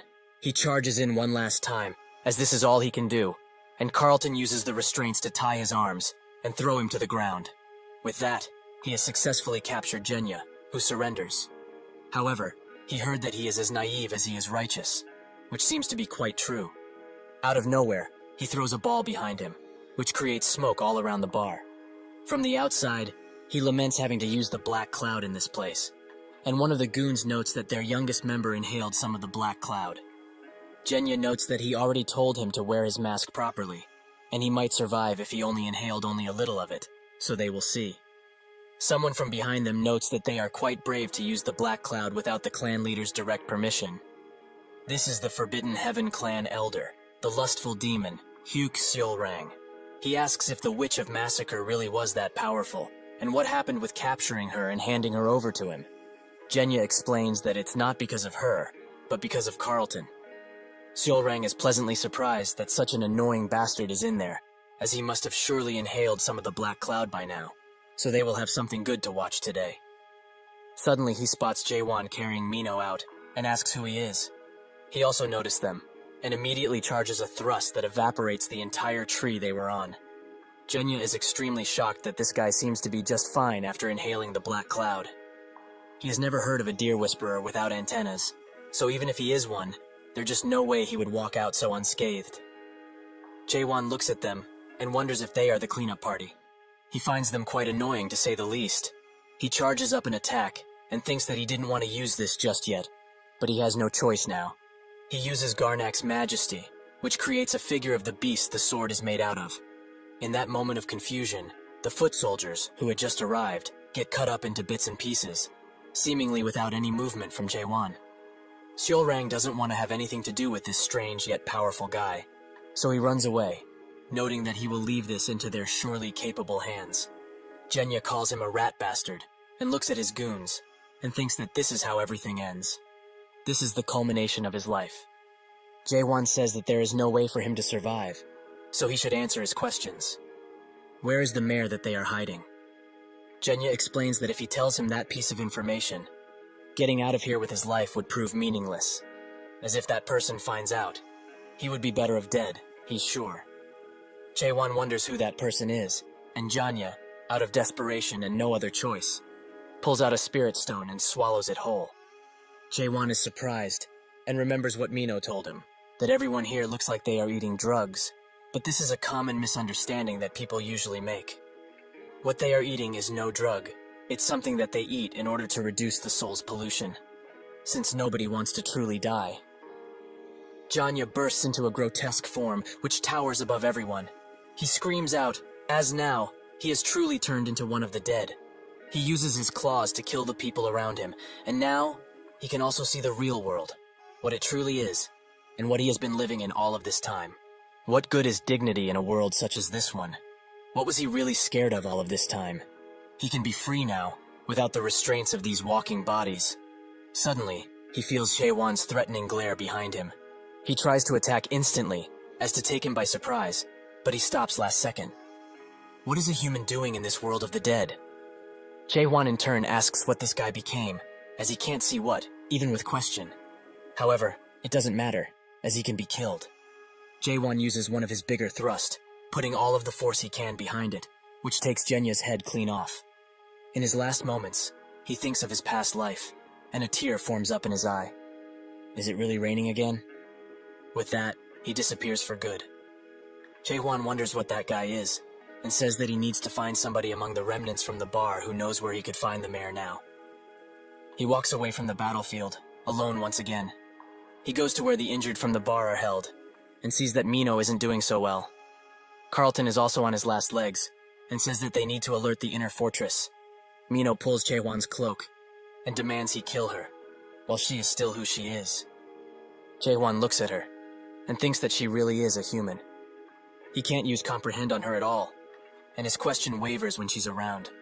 So why would the dead collapse?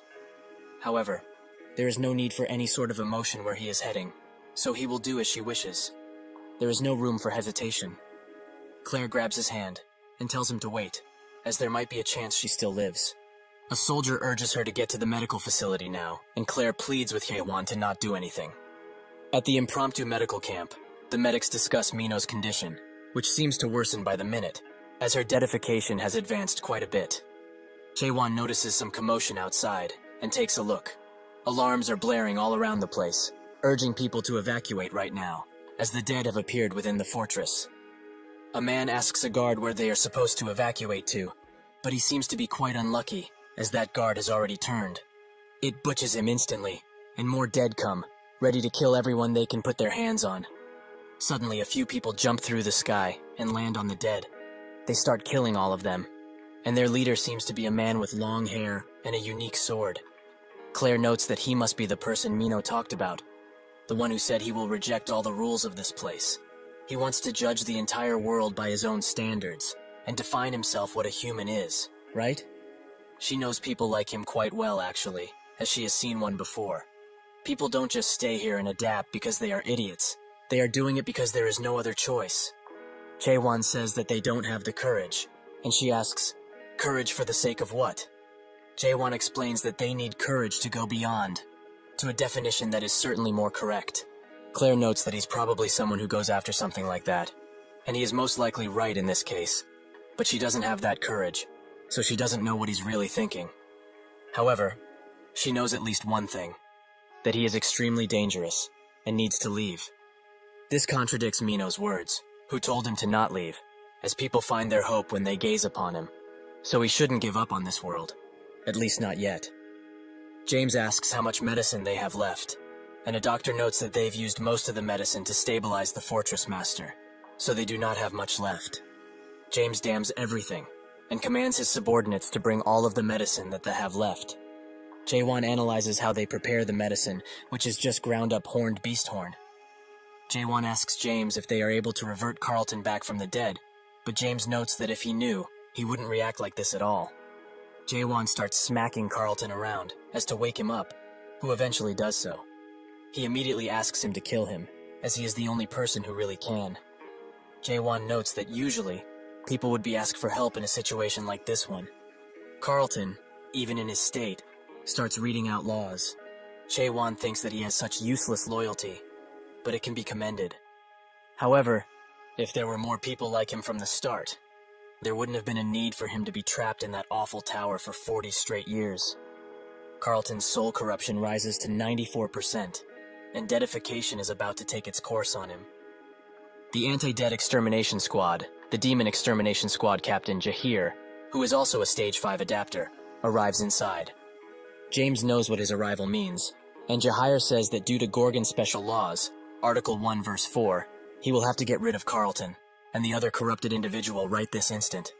He slashes his sword towards Carlton, but Jaewon stops it with his bare hands, and notes that this guy can't die yet, as he still has a few questions for him.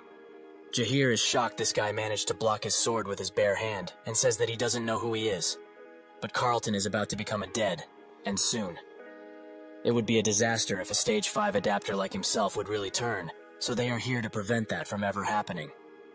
Jaewon says that if he's going to become a dead, he might have something that might help him. The medic is shocked he has that horn, and notes that if it's with that, they might be able to bring him back.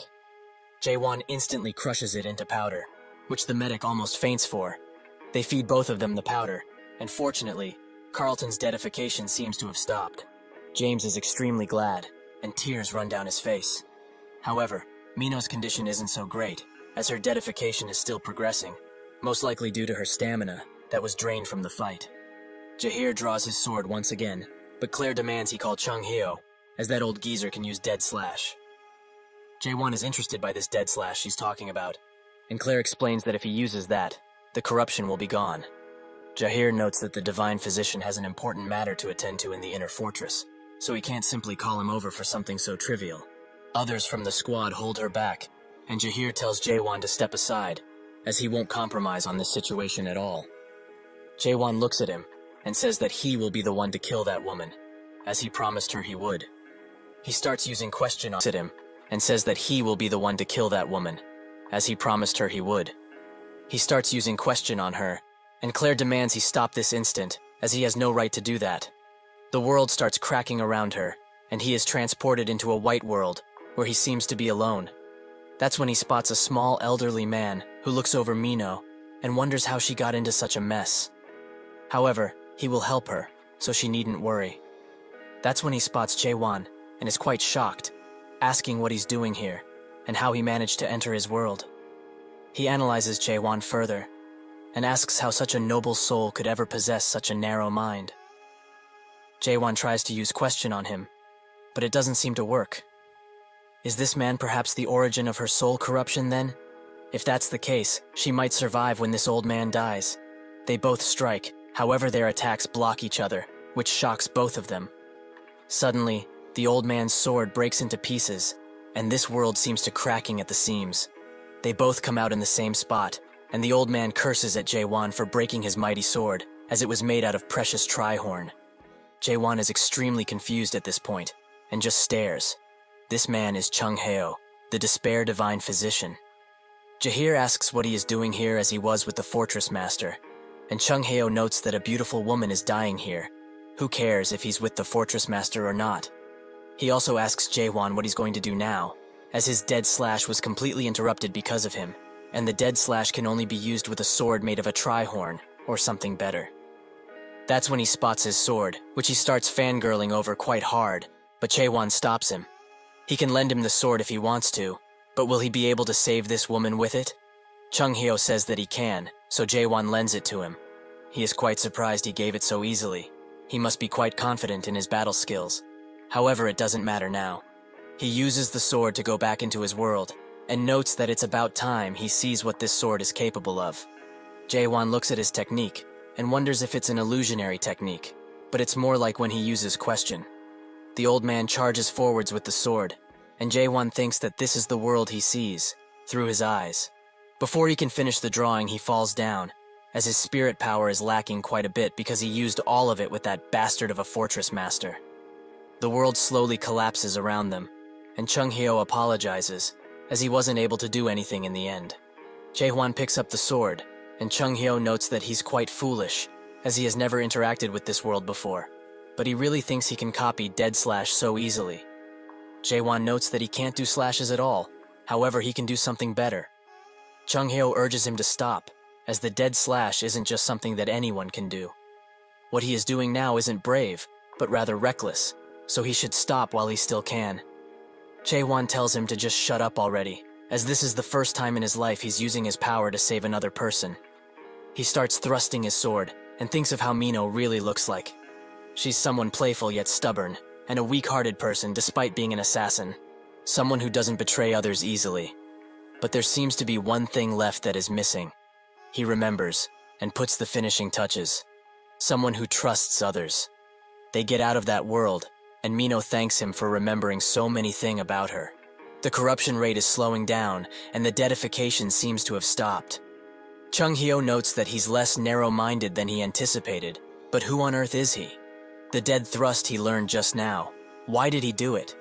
Jahir is extremely surprised that Jaewon managed to use something similar to the Divine Physician's technique, who says that he hates to admit it out loud, but it is.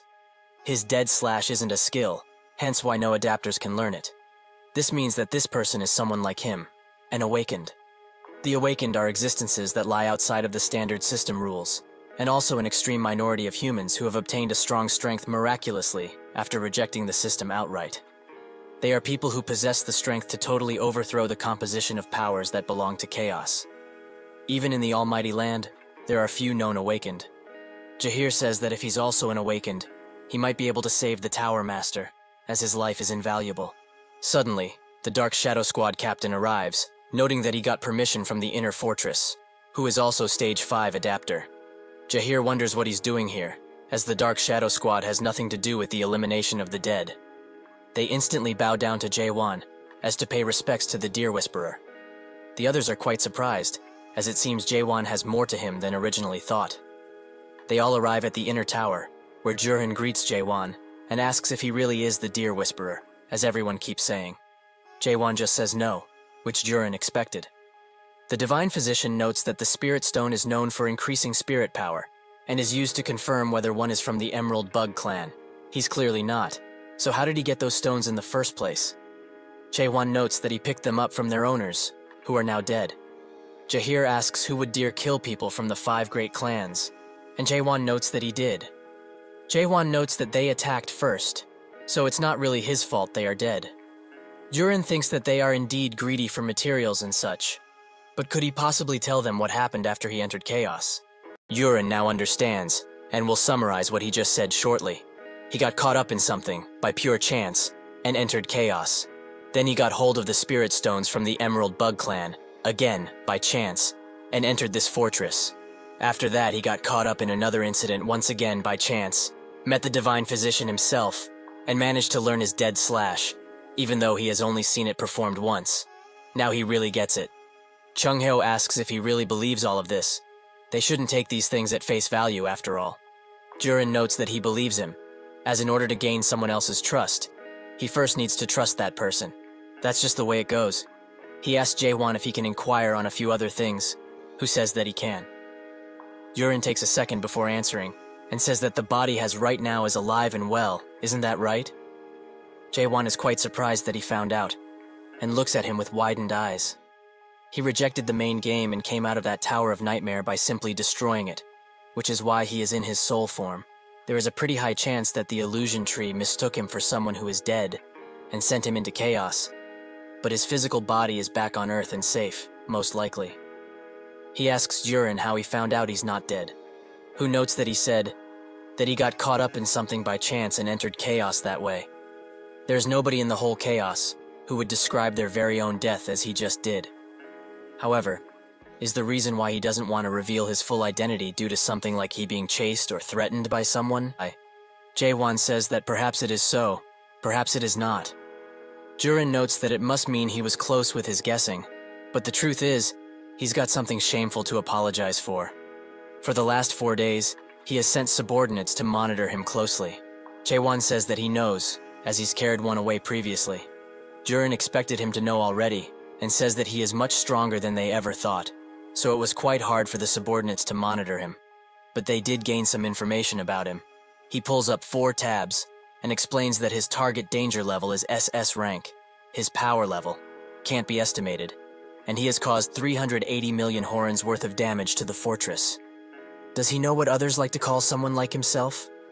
Chung Hyo notes that he's just a crazy person, and Jahir wonders if this guy is a hero or a villain, as he could swing both ways at this point. Jurin explains that he might be a hero to some, and look like a complete lunatic to others, as people are calling him by various nicknames. And to him, people like him are called the protagonists. There is a rather special characteristics that protagonists like him hold, the simple fact that they are famous. But he isn't really that famous in any way, as someone has been keeping his information hidden from the common people, and that power seems to be doing all of that with hostility in mind. If they are the people behind him, he wouldn't have had any trouble with entering the fortress in the first place. He is a protagonist, who is being chased by some kind of large and unknown power, which also managed to escape into chaos by pure chance like he did. Jae-won thinks about Jurin just said deeply. Although he is not really sure, wouldn't it be that person known as the Monarch of Pitch Darkness that is chasing him? He is one of the 12 monarchs of the Almighty Land, but just how strong are these monarchs anyways? Jurin notes that he won't dare ask who and what he exactly is, and he also won't ask him to compensate for the damages he caused within the fortress either, as they, the Gorgon Fortress, will provide with protection. Jae-won asks if this Gorgon Fortress of theirs is strong enough to go up against one of the 12 monarchs of the Almighty Land. Jurin asks if one of the 12 monarchs is really chasing him, and Jae-won notes that there is a pretty good chance that it's one of them. Jurin says that this is great, because if it is how he says, the monarchs would become unable to interfere with the matters that take place within chaos itself. Jae-hwan asks what they want from him in return, as nothing is free in this world, and Yurin explains that he only needs to do them one favor. He begs him to please save the fortress master. 2 hours later, they go down a set of stairs, where the Dark Shadow Squad captain notes that the North Inspection Gate captain and the woman are said to be recovering in the treatment center. However, are they really sure they want him to bring them to the training ground instead of the VIP room? Chung Hyo says that they need to go there, as him and this guy need to decide which is superior, this child's thrust or his slash. He also asks if he's cleared the Tower of Master, which catches Jae-hwan's attention, and in turn asks if he knows anything about it. Chung Hyo notes that he does know quite a bit, but he will only answer his questions if he wins, and only then. That probably is impossible for him. After the fight, Chung Hyo wants another rematch, while he is still in the ground. The training grounds is filled with Chung Hyo's figure, as Jae-hwan has thrown him around countless times. He tells him that the match is finished, but Chung Hyo doesn't want to give up just yet, as he hasn't used his ultimate technique, which if he uses, he will die, so he is just worried about him. He also asks how old he is, and Jae-hwan explains that most likely around 60, if he had to guess. Chung Hyo notes that he's 1,000 years old, and the mere 60 or so years of slashing would never have a chance against his 1,000 years of slashing. Jae-hwan wonders if he really did slash for 1,000 years, as it feels like he has only done it for 10 years, judging by his current abilities. Chung Hyo gets mad enough to soar into the air once again, and wonders if he will still feel the same after he gets hit with this next attack. He summons the figure of a mighty beast through his sword, and Jae-hwan prepares thrust it. The swords clash, creating a large blue shockwave, which sends both of them backwards. Chung Hyo notes that he's not bad at all, but Jae-hwan is quite annoyed, as he's being pushed back quite a lot after using the normal thrust. Chung Hyo says that his technique is pretty well made, but what is the name of it?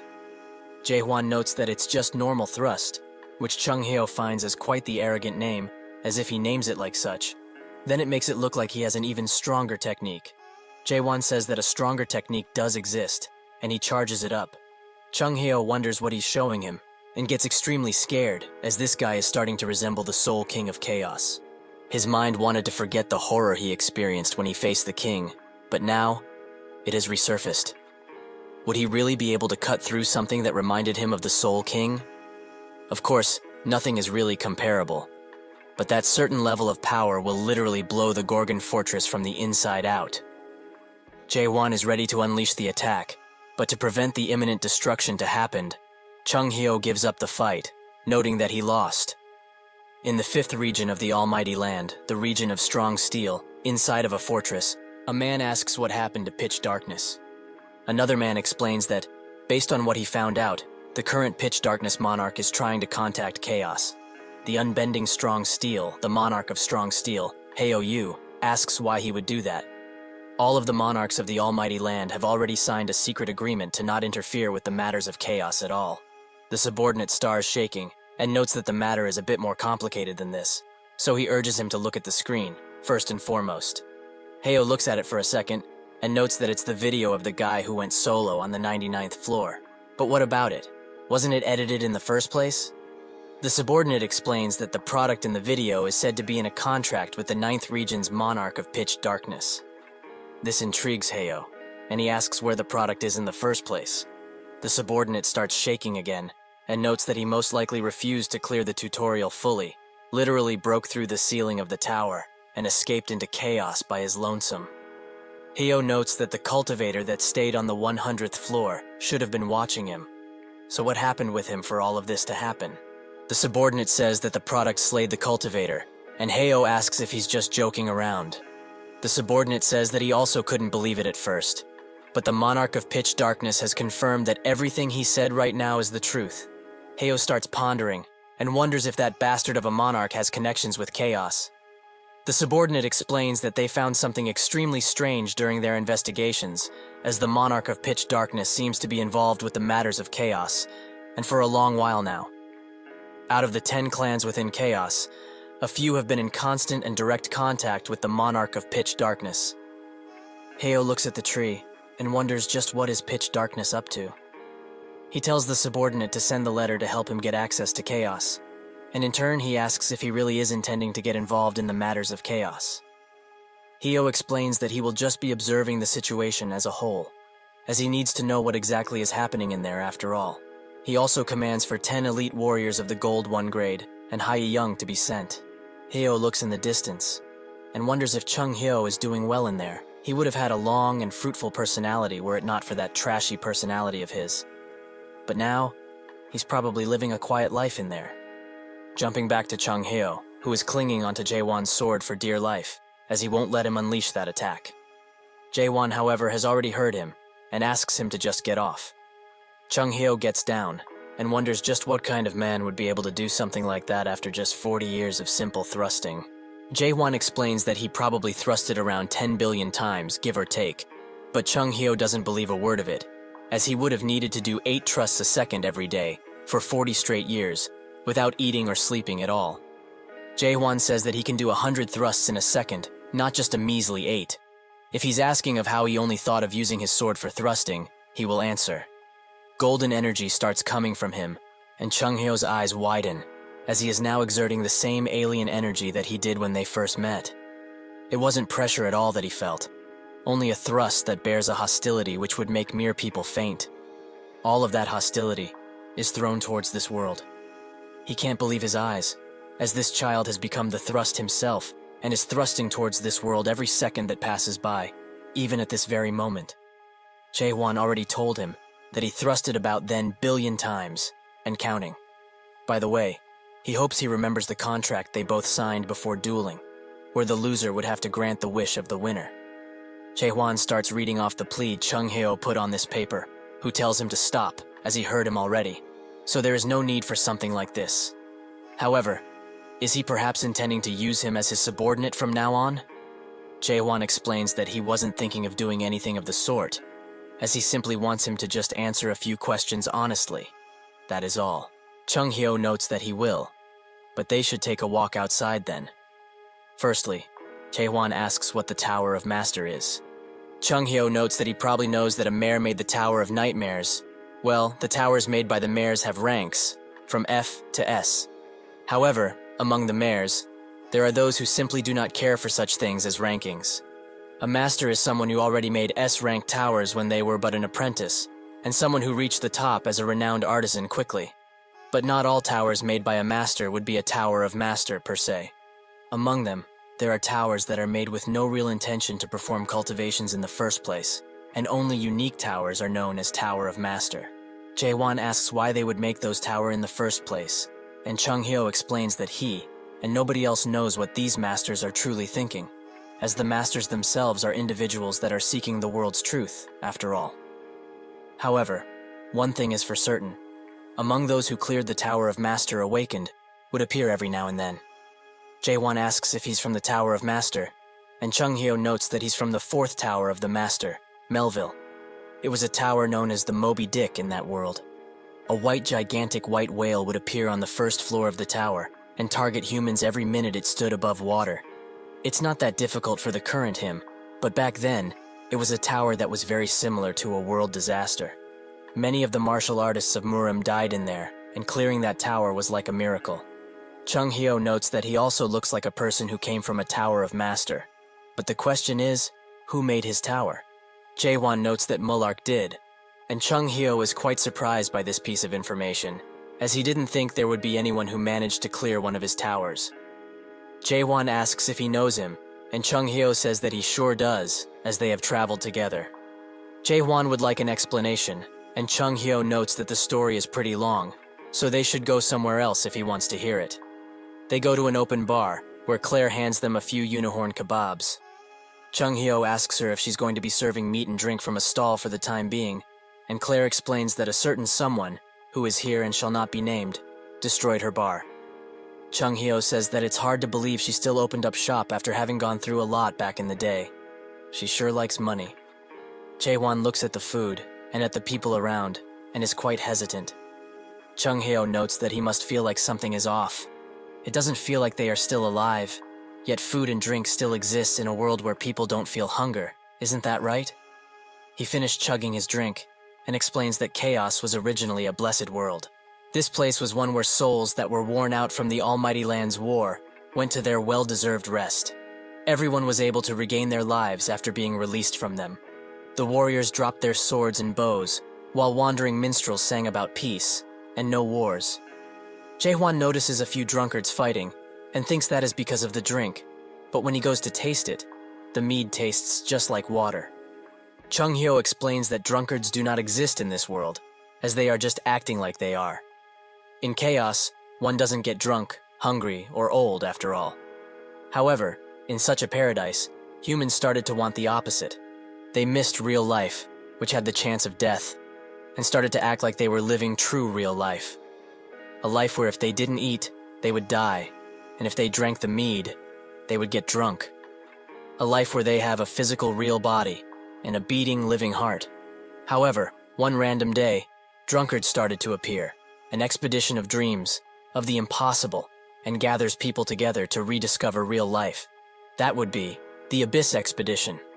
Jaehwan asks why they would head to the Abyss in the first place, and Chung Hyo notes that it's to look for the fruit of resurrection. It's a fruit that hangs on the branches of the illusion tree at the end of the Abyss. Jaehwan is intrigued by this. Can somebody who is dead really be revived? Chung Hyo confirms that the fruit does exist, and is the only way that the dead of this world could ever come back alive.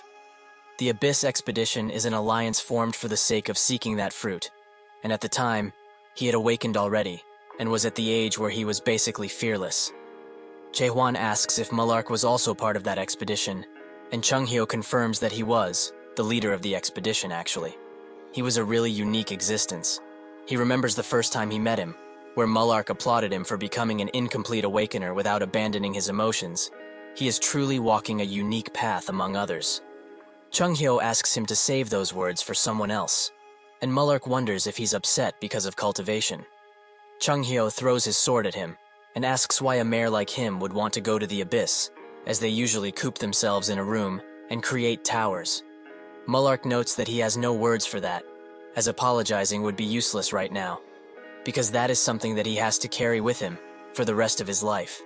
Chung Hyo was surprised that he actually regretted making the towers, and Mullark says that it's okay if he doesn't believe him, but the reason he went to the illusion tree and going to the Abyss is because of that tower.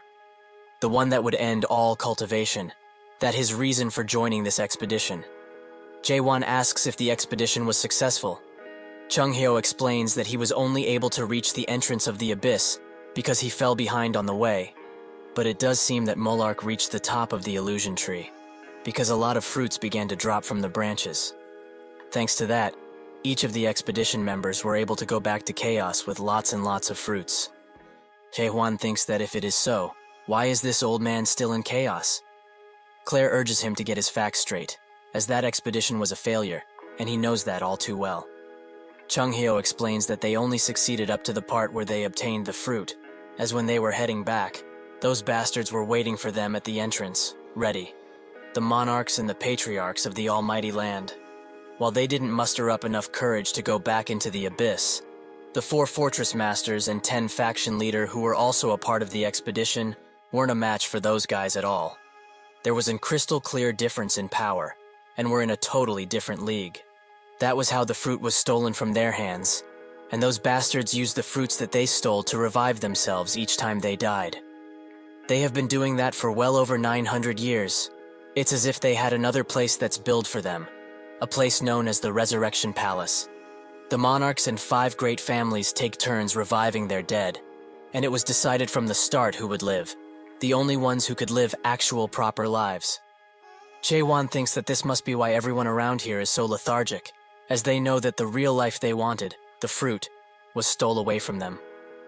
Jaehwan wants to ask more about Mullark, but Claire tells him to drop it, as he's passed out drunk. But based on what she heard, after the expedition was finished, nobody ever saw Mullark ever again. It's almost as if he fell off the earth. James comes around and thanks him for the help, as if it wasn't for him, his captain would have surely died.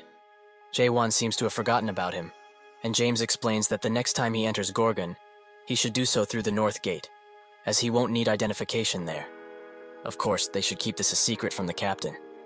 With that, he leaves, and that's when Jahir calls for the Divine Physician.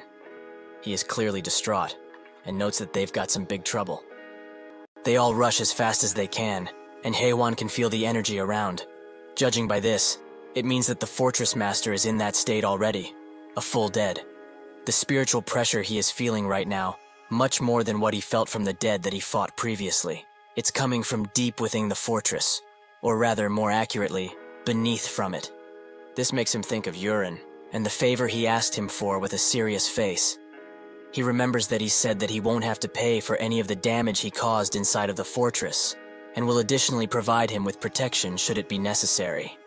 All he needs to do for them is one favor: to save the Fortress Master. Jaewon notes that their Fortress Master is going through deadification, and Jaheir says that indeed he is right. He explains that out of nowhere he just went berserk, which is weird, because usually it only happens like once a week, but today, of all days, it just happened. He is telling him all of this in advance, just in case he gets the wrong idea about things.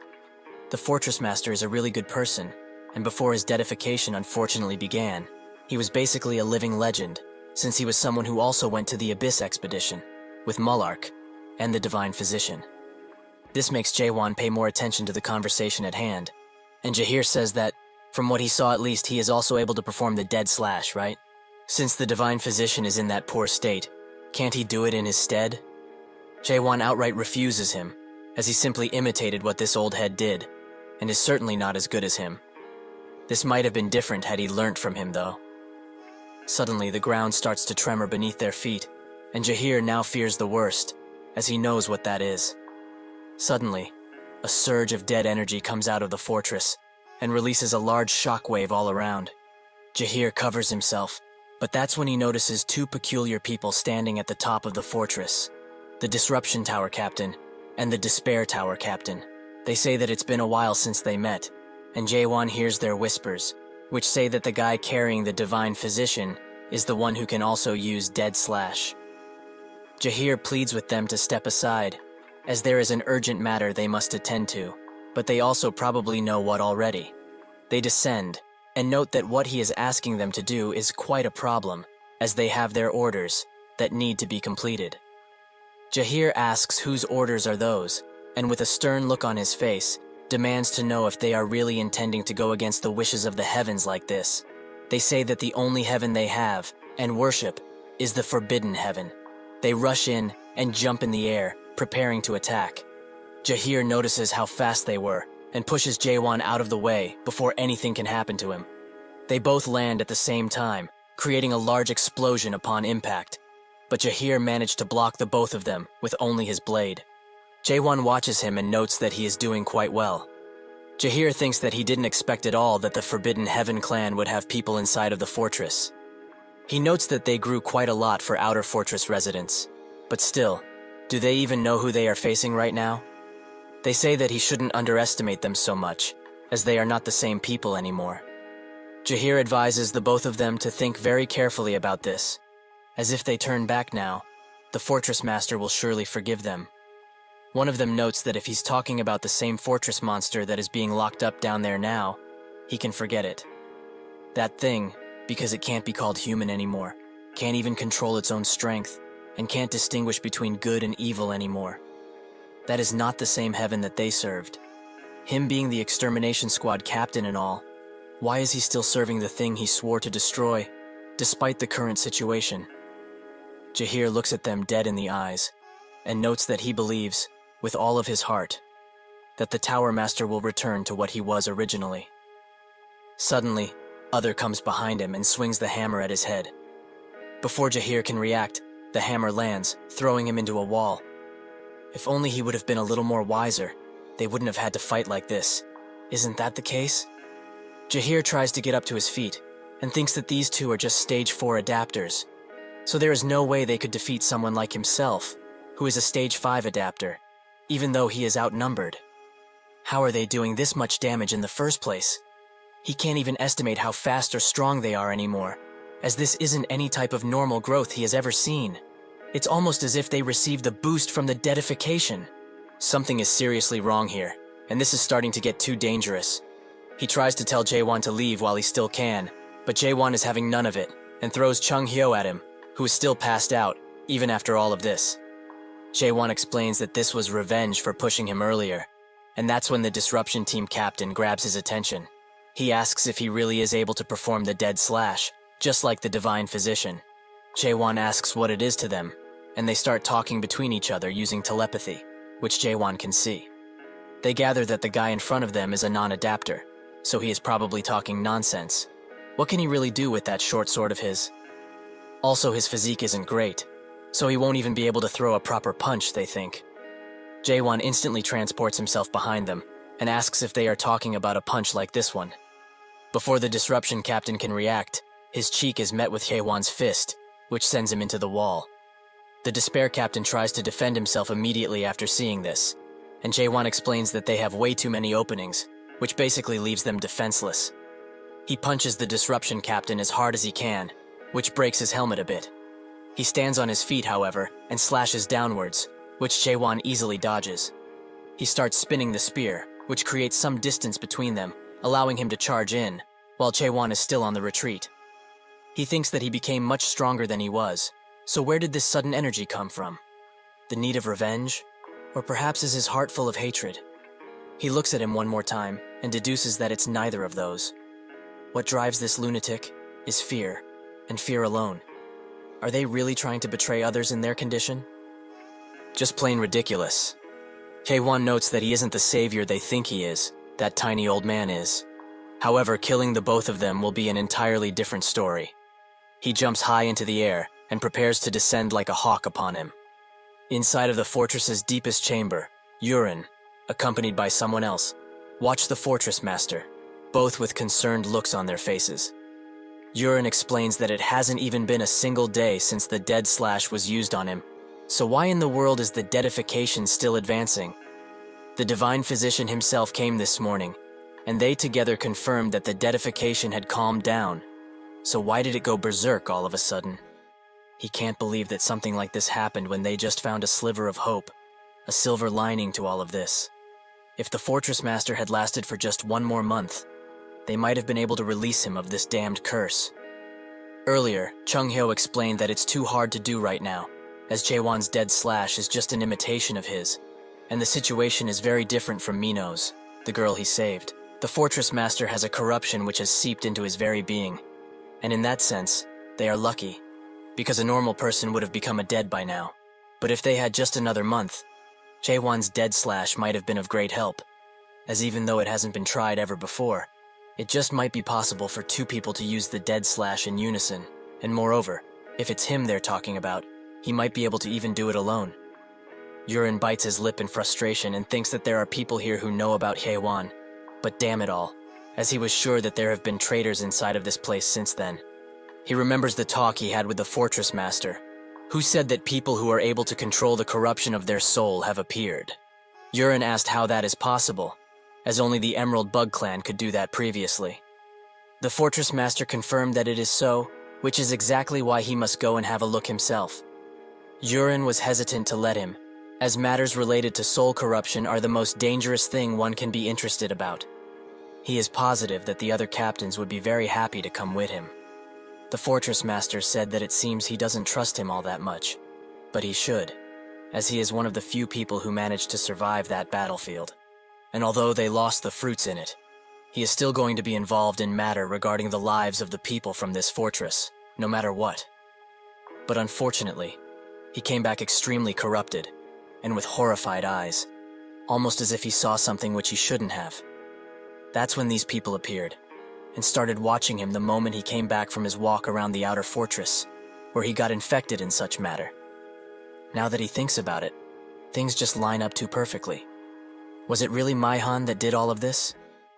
He tells everyone to be calm, as this situation is a serious one, and warrants carefulness. Yurin notes that this situation is too dangerous, so they should go in only after the divine physician himself gets here. Maihan says that if they delay like this any longer, this whole fortress will meet its end. Yurin explains that they can't ever hope to perform the dead slash without the divine physician here. So is he intending to kill the fortress master now? Maihan notes that even if they are to all charge at him together, they can't hope to win. He already knows this, right? Given the situation, they are forced to use the dead seal. Yurin starts sweating profusely at this notion and notes that he can't do that, as it is the very last resort, just in case they can't hope to do anything else. Maihan explains that there is no going back if things are delayed even further, so with the dead seal, they can at least presser his spirit power, which is the only thing they can still realistically achieve at this point. Yurin notes that they don't have the spirit stone that the dead seal uses anyway, so what we ate all they do now? Maihan says that they all know about it, so he should stop trying to hide it. Out of the corridor, the Dark Shadow Squad captain arrives, with a box in hand.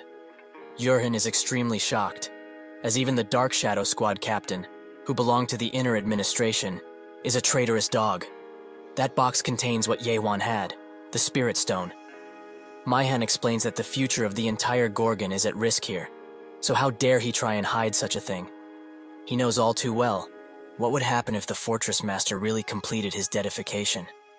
He isn't really intending to let that gigantic dead roam around in this peaceful fortress, right? He has seen with his own eyes many times, even recently, just how much of a threat a single mid-sized dead is to Gorgon. A gigantic one that would come from the Fortress Master would bring upon calamity and destroy everything in its wake without any rhyme or reason. Does he truly want that to happen and kill all of those innocent people? Yurin thinks about the situation. The Fortress Master is basically going berserk, and the Divine Physician is nowhere to be seen. What he said is not unreasonable, and he gets what he is trying to say. However, it doesn't mean that they can do anything, even if they have the Spirit Stone, as the Dead Seal technique is a well-kept secret that only the Emerald Bug Clan can fully utilize.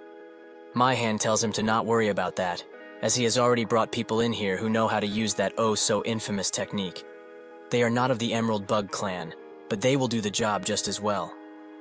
Yurin feels that something is extremely wrong here, so at this point, if they really perform the Dead Seal, the Fortress Master's spirit power will also be sealed into the Spirit Stone, he is certain.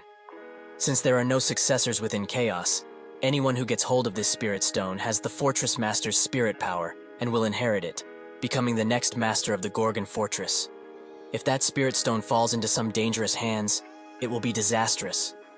Suddenly his eyes widen as he sees someone pick up the Spirit Stone with just their bare hands, something that only the Emerald Bug Clan and Yewan are able to do. He thinks of the Fortress Master's words, who said that people who can control soul corruption appeared, so this must be them. Everything that has happened up until now, from when the Fortress Master was corrupted, until he went berserk, was all of this the Outer Administrator's grand plan? Yurin tells the others behind him to capture him, but they don't move a single muscle, and don't even look at him. He falls to his knees, as this is the only thing he can do. They were all in on it, so there is nothing he can do anymore. One last time, he apologizes to the Fortress Master. Because of their complacence and incompetence, they weren't able to protect Gorgon in his stead. For that, he is truly sorry. He sheds tears, but that's when the ceiling above him shatters, and a large ray of blue light descends, shaking the entire fortress to its core. They all wonder what is happening, and Yurin's eyes are filled with hope once again. The Shadow Squad captain gets in front of Maihan, and is clearly annoyed by this. From that hole, Yewan and Jahir arrive, with the still sleepy Chung Hyo. Maihan demands to know who they are, and how dare they trespass in here. Jahir tells him to stop his foolish act, and throws the two defeated leaders in front of him.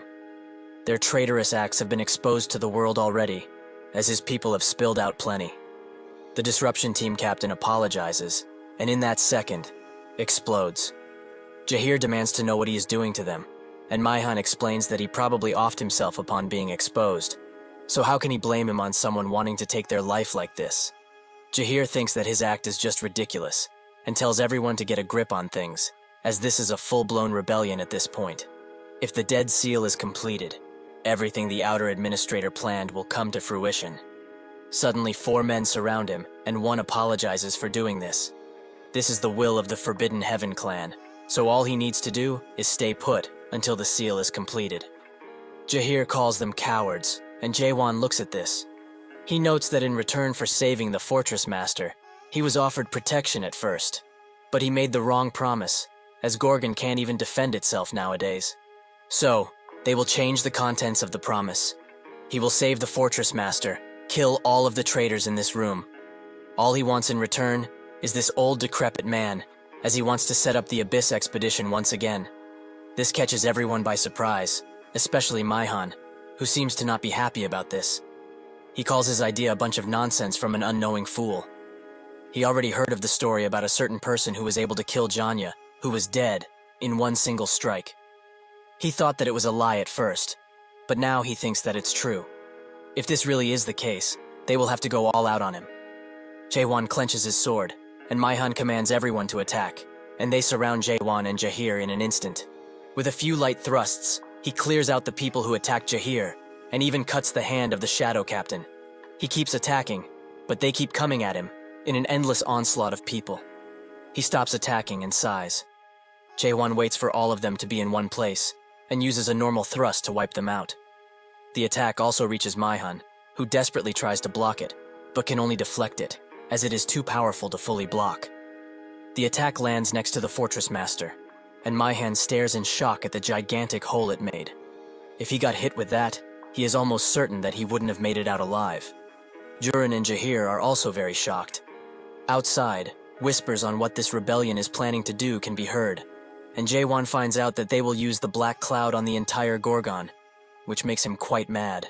He tells Maihan that he is the outer administrator of this fortress, and also the Forbidden Clan's first elder. He doesn't know exactly what he is trying to do, or why he wants to corrupt souls so much, but he knows this. He likes people like him, quite a lot actually. Maihan notices that he is charging his power, so he orders his men to take that guy down, no matter what it takes. They all charge in, and Jae-won says that he is very thankful for them, because if he knows that people like them exist in this world, he can easily destroy it. He releases the attack, a mighty thrust that can't hold a single color, so it changes constantly. The attack pierces the heavens and explodes into smaller thrusts, in a flash of beautiful lights. Jahir tells Jurin to get up, but he is too mesmerized by this. This is overwhelming hope, something which the Fortress Master thought that everyone in this place needs. An overwhelming hope that doesn't falter in the face of anything, no matter what. He simply cannot believe that now he is experiencing the hope he spoke of from this man who is speaking about the annihilation of this world. Everything is turned to rubble, and most if not all of the rebellion is put out. Maihan is still alive, but his hands and legs have been cut off, leaving him utterly defenseless. He calls Jae-won a truly monstrous beast. However, he is too late, as Gorgon is already doomed, and the Fortress Master even more so. Jae-won shuts him up for good, and asks Jahir if that old geezer is still sleeping. Jahir explains that he won't wake no matter what he tries, so Jae-won grabs him and smashes him against one of the remaining walls. That certainly wakes him up. Suddenly, the Fortress Master starts shaking uncontrollably, as the deadification they have all tried to stop previously has begun.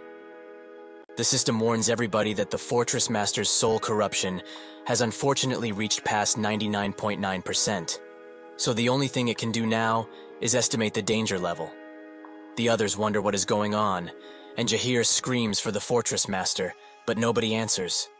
The system explains that the estimation can't be done in time, so the verdict is that this will be an extremely large dead. Alarms start blaring all over Gorgon, telling people to evacuate. They all rush to the exits, and the guards do their best to lead them. But what can only wonder, just what is happening in that fortress right now.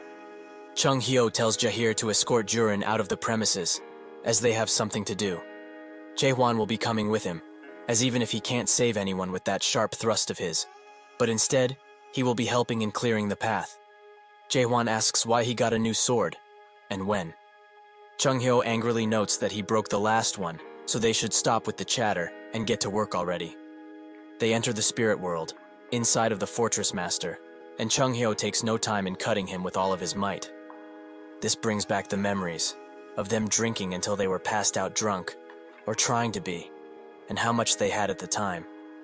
Chung Hyo explains that engraving these kinds of memories that have been forgotten due to the deadification is what Dead Slash is really about.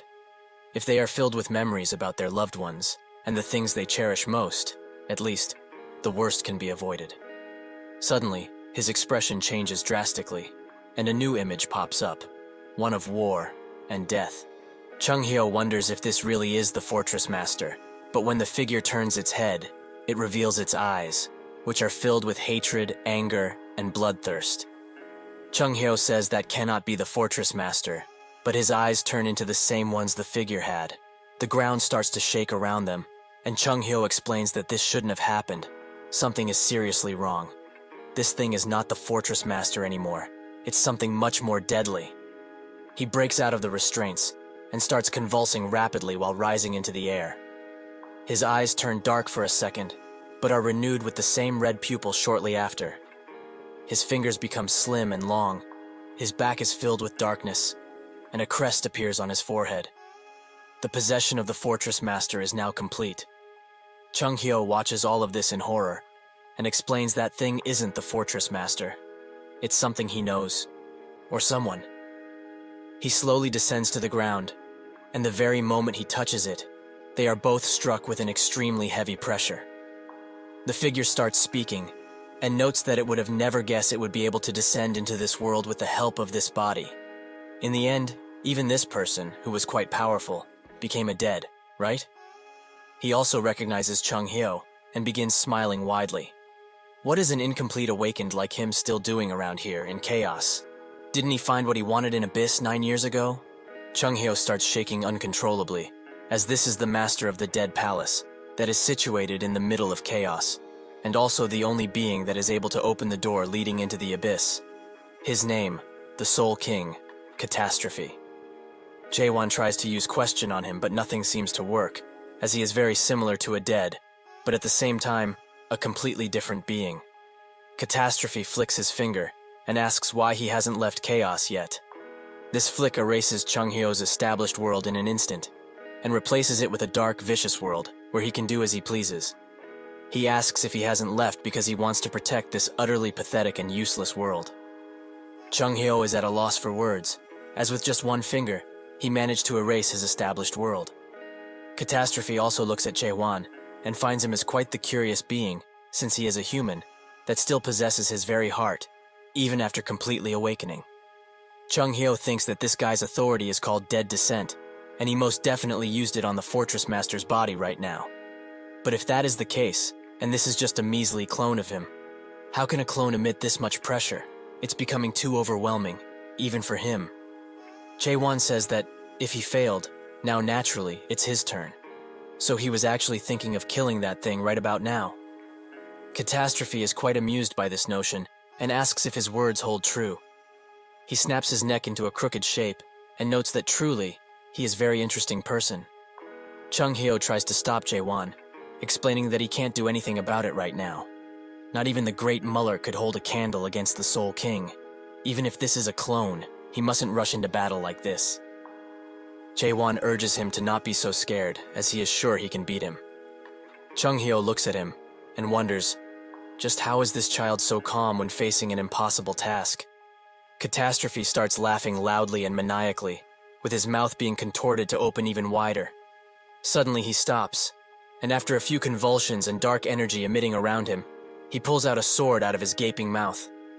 If he really meant that, he should give it his best shot, right? He really wants to see what a foolish awakened, who still possesses the heart of a human, can truly do.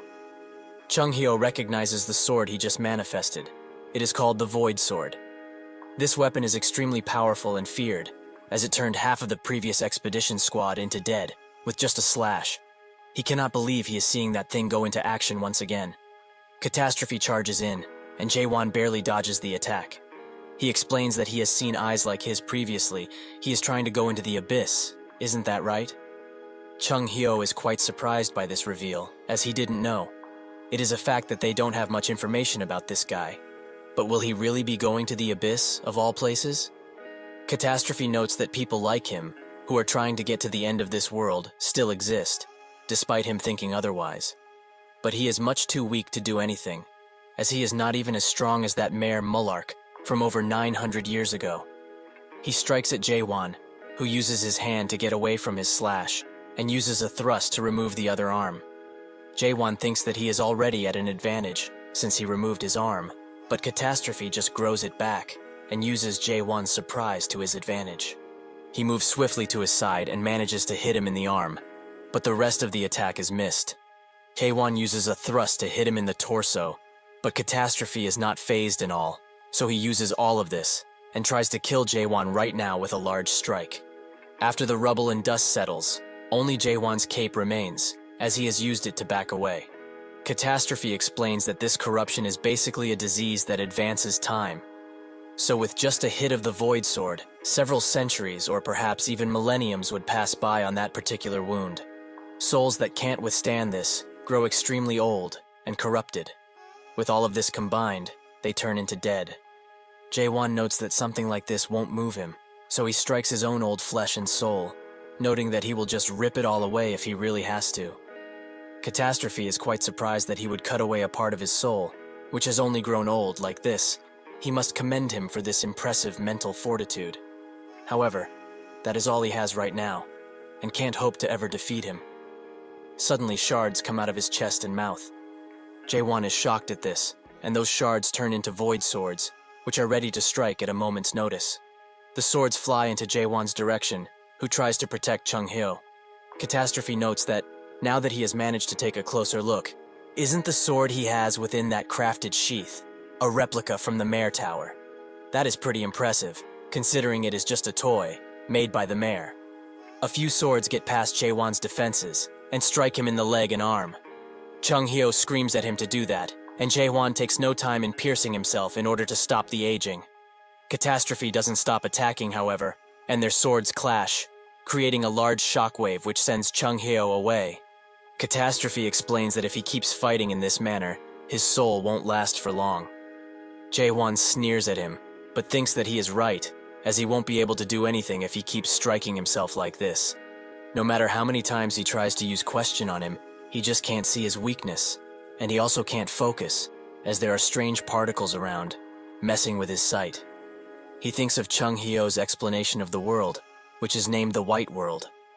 It is a world where he remembers those who have long disappeared and recreated them, using his imagination. Each awakened holds their own unique world, and their world is made by a keyword that they get when they awaken. It is something that is made from their desires and emotions, so a strong awakened can pull in even more beings into their own unique world.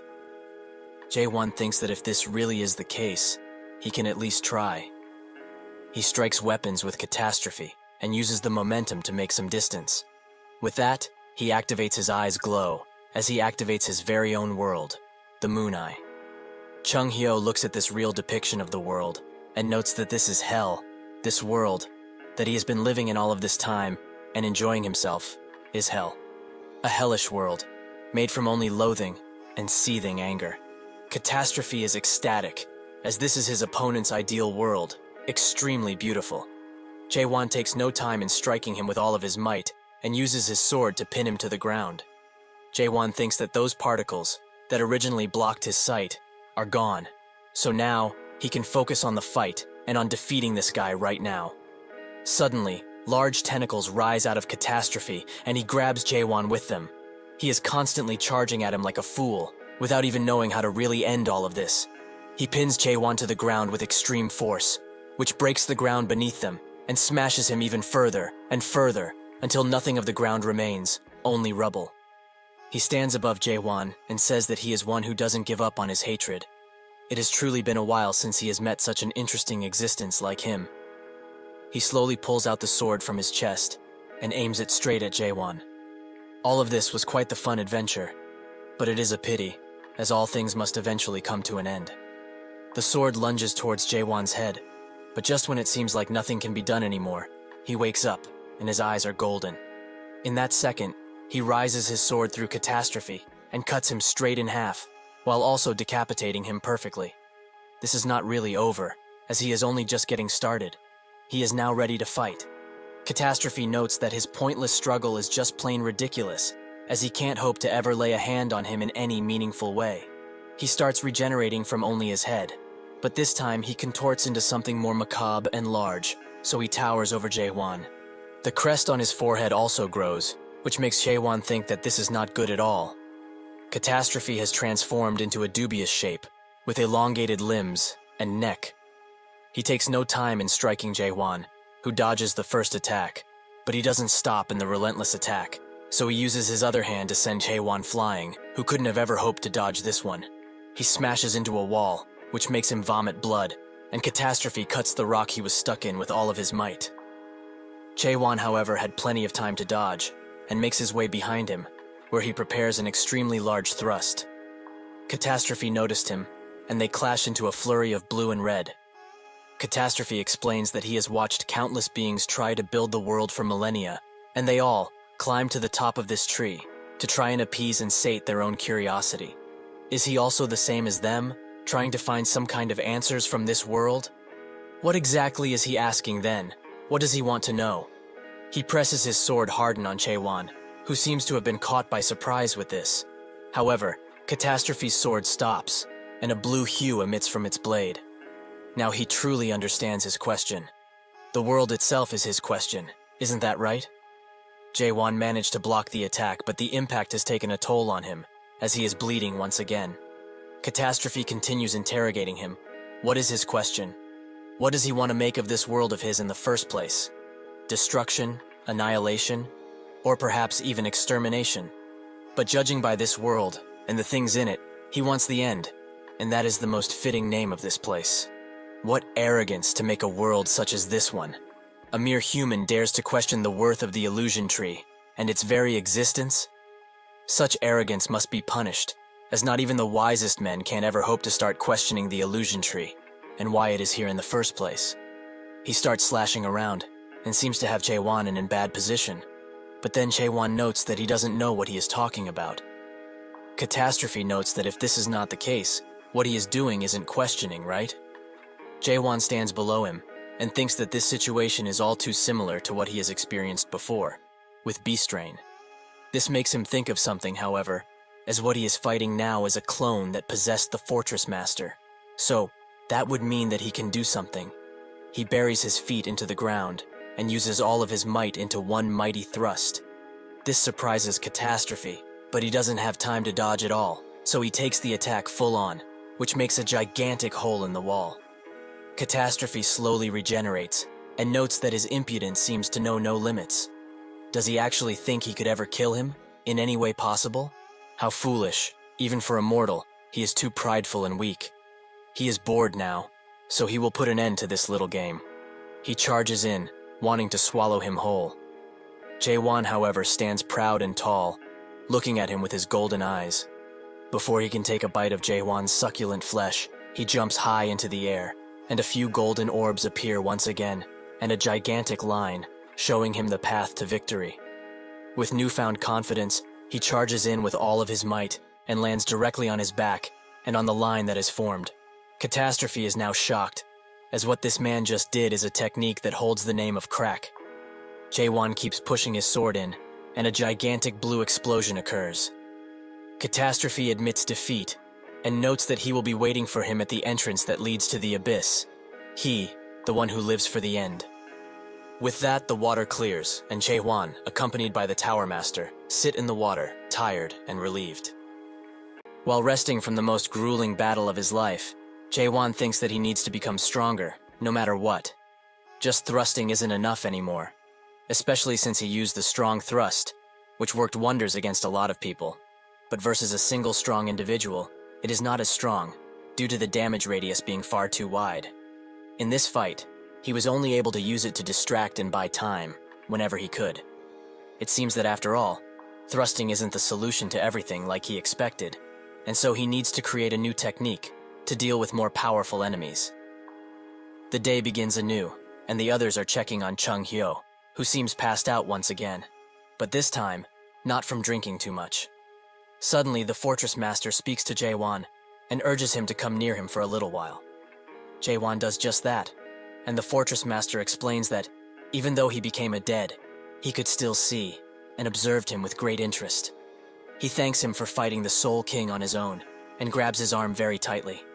Perhaps, after all of this, and his continuous rule, it is time for Gorgon to experience some well-deserved changes. So, if he may, he would like for him to take all of this. The Fortress Master gives him some energy through his arm, in the shape of a snake, or dragon. He notes that there is a familiar energy all around him. He can feel all of the warm memories he has made, and cherishes, even though he doesn't know it. Before disappearing, the Fortress Master tells him one last thing. to never forget how a human is and feels, no matter what. The other guards arrive at the scene, and they all stare in the direction of Jaewon, who has made his way out of the rubble, but also holds a new paters on his arm, the very same that the Fortress Master gave him. They all bow down, and Yurhin, with a tear in his eye, thinks that if this was the fortress's master final wish, then he will uphold it. He bows down as well, and greets the new Fortress Master. Jaewon is taken back by this, and just stares at them. 2 days later, things return to normal, and the people start rebuilding with what they have. Jaewon sits at the office of the Fortress Master, but doesn't believe himself to be one, as he told them countless times that he is not going to be that and take on the title. Yurhin says that perhaps he may have forgotten the contents of their promise, so he would like to inform him about them once again. He shows him the conditions, which specifically said to save the Fortress Master, which is now impossible to complete. Jaewon asks if he's telling him to take responsibility for the Fortress Master dying, and Yurhin notes that it is something of the nature. Jaewon tries to twist this around in his favor, saying that even though the old Fortress Master did indeed pass away, since he, the new Fortress Master, got out of that alive, that should resolve the condition, right?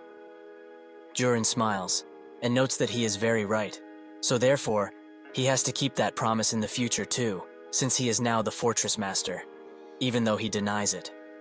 Jaewon laments having so much responsibility on him, and explains that he has no time to waste around here, as he needs to climb higher and get to the abyss. Can't he just pass the position to someone more capable and willing? Yurhin tells him that something like this is not possible, as Gorgon wouldn't acknowledge that person anyways. Jaewon thinks that Gorgon is the pattern that the Fortress Master gave him before passing away. Did it really choose him? Yurhin explains that since the position of Fortress Master isn't something that can be just passed down to anyone, he must fulfill his duties. The only time the Fortress Master changes is when the current one dies, like what happened recently.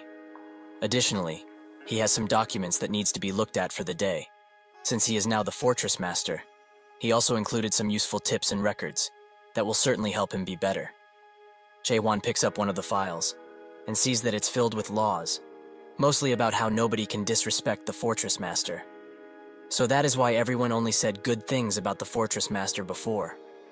Yurhin tells him that additionally, he has a few items that he may find useful in the drawer, and he will be going back to organizing books. Should he need any assistance, he should feel free to call for him. Jaewon, out of curiosity, looks inside of the drawer and finds a crumbled up paper, which was written by the 17th Fortress Master. The paper slowly takes a new shape and surprisingly starts speaking. He doesn't know who he is speaking to, but congratulates them nonetheless. When he discovers this, it means that he has become the brand new Fortress Master. By now, naturally, he is probably thinking hard about how to rule over Gorgon and its people. Jaewon wonders what this strange piece of paper is, and it continues to explain. He should not worry about such matters, as the Fortress Master has one thing that they need to do: to enjoy themselves, as a good Fortress Master is one who knows how to play, and most importantly, party. He should just leave the security to that branch, the inner fortress to the administrator, and so on and so forth. He is not the first, and probably not last to give out such advice. It has been passed down by numerous Fortress Masters, so at least it must hold some value, right? Based on the status of Big Brother, more than half of the Fortress Master's soul got corrupted previously, due to them dying from overwork. Jaewon feels the intention from this paper, and sees how it was written. This advice is for his own good, but also for Gorgon's and its people. He pleads with him to not be greedy for more, not change anything, and most importantly, to never lose himself. Every single existence in this place knows already that this world can never be changed. Because of this, what it truly needs is not change, but an extension of life. So, what is needed is not change for the minority, but peace, for the majority that can hold out and survive. So he begs him, one last time, to not be greedy. A good Fortress Master here, in Chaos, is one who does nothing at all. Jaewon ponders the situation for a bit, and thinks that he finally understands what kind of existence the Fortress Master is in this place. An existence that exists solely to get rid of hope, for an extension of life. An existence that stops changes for the life of the majority, so that they can live peacefully. Yurin comes back into the office and asks what he is thinking about, as he seems to be pondering something deep. And Jae-hwan notes that, after thinking, he is going to get rid of this position, the Fortress Master one. Jurin asks what he means by saying that, and Jae-hwan doesn't tell him, except noting that they need to start from now. So he asks him what the Fortress Master means to him, as an individual. Yurin thinks of the question for a bit, and explains that a single fact they can take from this is that a fortress simply means that it's a fort, a military building that has a single purpose, to protect people from danger. Jae-hwan asks, if the enemies were to not exist any longer, what would happen? Would this still be considered a fortress? Jurin comes to the realization that, if that were to happen, the purpose of the fortress would be no longer, and the position of the Fortress Master would no longer be needed. However, he says that a fortress without any enemies is not really possible. Jae-hwan says otherwise, and notes that he will be the one to unite all of Chaos under one banner. In Chaos, there aren't any funerals. Instead of that, people do a ritual that is known as Soul Farewell Procession, which is held to send off those who have passed on for good. If usual funerals are held to remember and rest the dead, the Soul Farewell ritual is held to a race of the dead.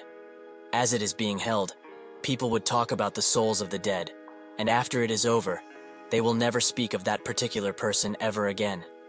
That is the very last thing that Chaos can give to those who have left Chaos for good. Yurin starts speaking for the ritual, and notes that by now, they all know the old Fortress Master, Emil Grochesk. But they weren't able to bury him, because he has disappeared from this world completely. He had not a single shred of a physical body left, and his soul is long gone. He came a nutrient for the illusion tree, and only left memories of him behind, which is precisely why they will forget all about him. For the last week of the Soul Farewell ritual, they will talk about him fondly, for the last time, and for his sake. They will keep talking and talking about him and his exploits, until nothing remains. Jae-hwan, who was sitting in a corner all of this time, thinks that finally, he knows the name of the old man who passed down this position to him. He also hears others' people's thoughts about him, and they are quite skeptical as he hasn't lived even for 100 years, so he is inexperienced. A woman that stood next to him all of this time notes that he looks like he wants to beat them down, and smiles. Another person comes to him and asks if he's the new Fortress Master. Chung Hyo stands next to the woman and notes that she is too late, calling her the Priestess Clan's vice leader. It seems like that old weasel from the Savant clan has beaten her to it, in terms of greeting the new Fortress Master. The woman finds this quite interesting and asks him what side he will be on. Chung Hyo explains that he bets that there will be a time when he can establish that for good. The weasel asks Jae-hwan for his age, which he replies with 60. He finds this quite strange. Was there perhaps a hidden institution in Gorgon? Or is he perhaps the son of the Fortress Master? This comment makes the people around them look in disgust, as they found this comment extremely rude towards the old Fortress Master. The weasel notes that it doesn't matter anyways, and hopes to work with him in the future. He is the vice clan leader of the Savant clan, Yang Ilhan. He thinks that, based on the rumors he heard, this new Fortress Master is a non-adapter, so now he can get back for the humiliation he faced 10 years ago. Back then, he was tasked to set up a branch in Gorgon, no matter what. But while he was bribing the other guards in order to get in, he got caught by a certain gate captain and promptly arrested. Afterwards, he was sent to the Fortress Master, who told him that, after trying to bribe the guards, he caused a lot of disturbance in Gorgon, so he can't allow him to set a branch here. He was rejected in an instant by a stubborn Fortress Master and an even more stubborn gate captain. But today, he will be getting his revenge. With this random child being the new Fortress Master, this opportunity seems to be predestined by the heavens themselves. They shake hands, and Ilhan uses the highest level illusion skill he owns. The spell enters Jae-hwan's mind, and he is sent to the 8 gates of hell, where fire permeates throughout, and a large draconic being starts to attack him. The others notice that he is sitting still, and guess that Ilhan bastard must have used the 8 gates of hell, which is extremely shameful, as that is too harsh for someone as young as 60. Ilhan smiles from ear to ear, as by now, this kid should be tasting the hellfire from the Crimson Dragon, Tiamat, in the illusion world. Soon enough, he will be wailing around, and he will have no choice but to obey his orders, like a good dog. Jae-hwan notes that this place, Chaos, sure has a unique way of shaking hands, but if that is the case, it is his turn now. He uses the same type of magic to let Ilhan see the true world, and the moon eye that watches them at all times. His eyes start to get bloodshot, and he screams uncontrollably, while cowering in fear. Jae-hwan explains that usually, he should be executed for insulting the Fortress Master in such a manner. But he is letting him go just this once, so he should be mindful the next time they meet. Chung Hyo finds this outcome quite boring, but the woman is very surprised. After all of this, Jae-hwan prepares to make an inaugural address to everyone in this place. He gets on stage, and Chung Hyo feels that something very strange or bad is about to happen. Jae-hwan presents himself, and that he also doesn't know a single thing about Emil Grochesk and who he was. Not about the work he did, the way he lived, nor the kind of man he was. And if he's honest, it's not really any of his business to know. All that is important right now is that they are not happy with him, and he gets it. He doesn't have a lot of spiritual power, is pretty young, and if they thought that he received this position by pure luck, they would be correct, as he suddenly became the Fortress Master without ever wanting to. They are unhappy with him being in this position, and he also doesn't want it. So, what should they do, so that everyone is happy? After thinking for a short 30-second, he has come to a perfect solution. Whoever it is, it does not matter.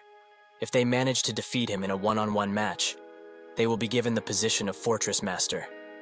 This makes Kaiman, the leader of the Southern Sea Clan, laugh, as this is quite a refreshing change for a new Fortress Master.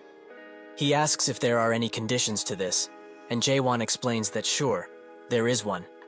The period of this will be 1 month, and if they all fail in taking his position, every single one of them will become a part of the Abyss Expedition Squad that will be departing in 2 months. Yurin thinks that he believed in Jae-hwan quite a lot.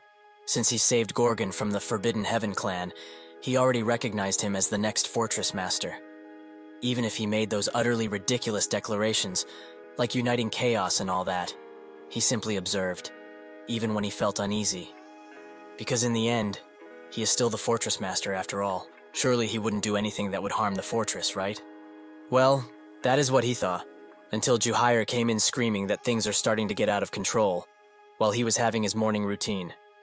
Having had enough, Yurin stormed the office with extreme anger and asked Jae-hwan directly, just how long is he intending to ignore his position? He walks up to him, but only finds Carlton in his place, who was supposed to be in the medical ward. This enrages Yurin even further, and he screams for Jae-hwan, which can be heard even outside. Below the fortress, Jae-hwan uses a few statues that are shaped like Carlton for training, which Chung Hyo finds to be a waste, as many ladies would want to possess something like this, especially those from the ward that took care of him. Jae-hwan notes that doesn't matter right now.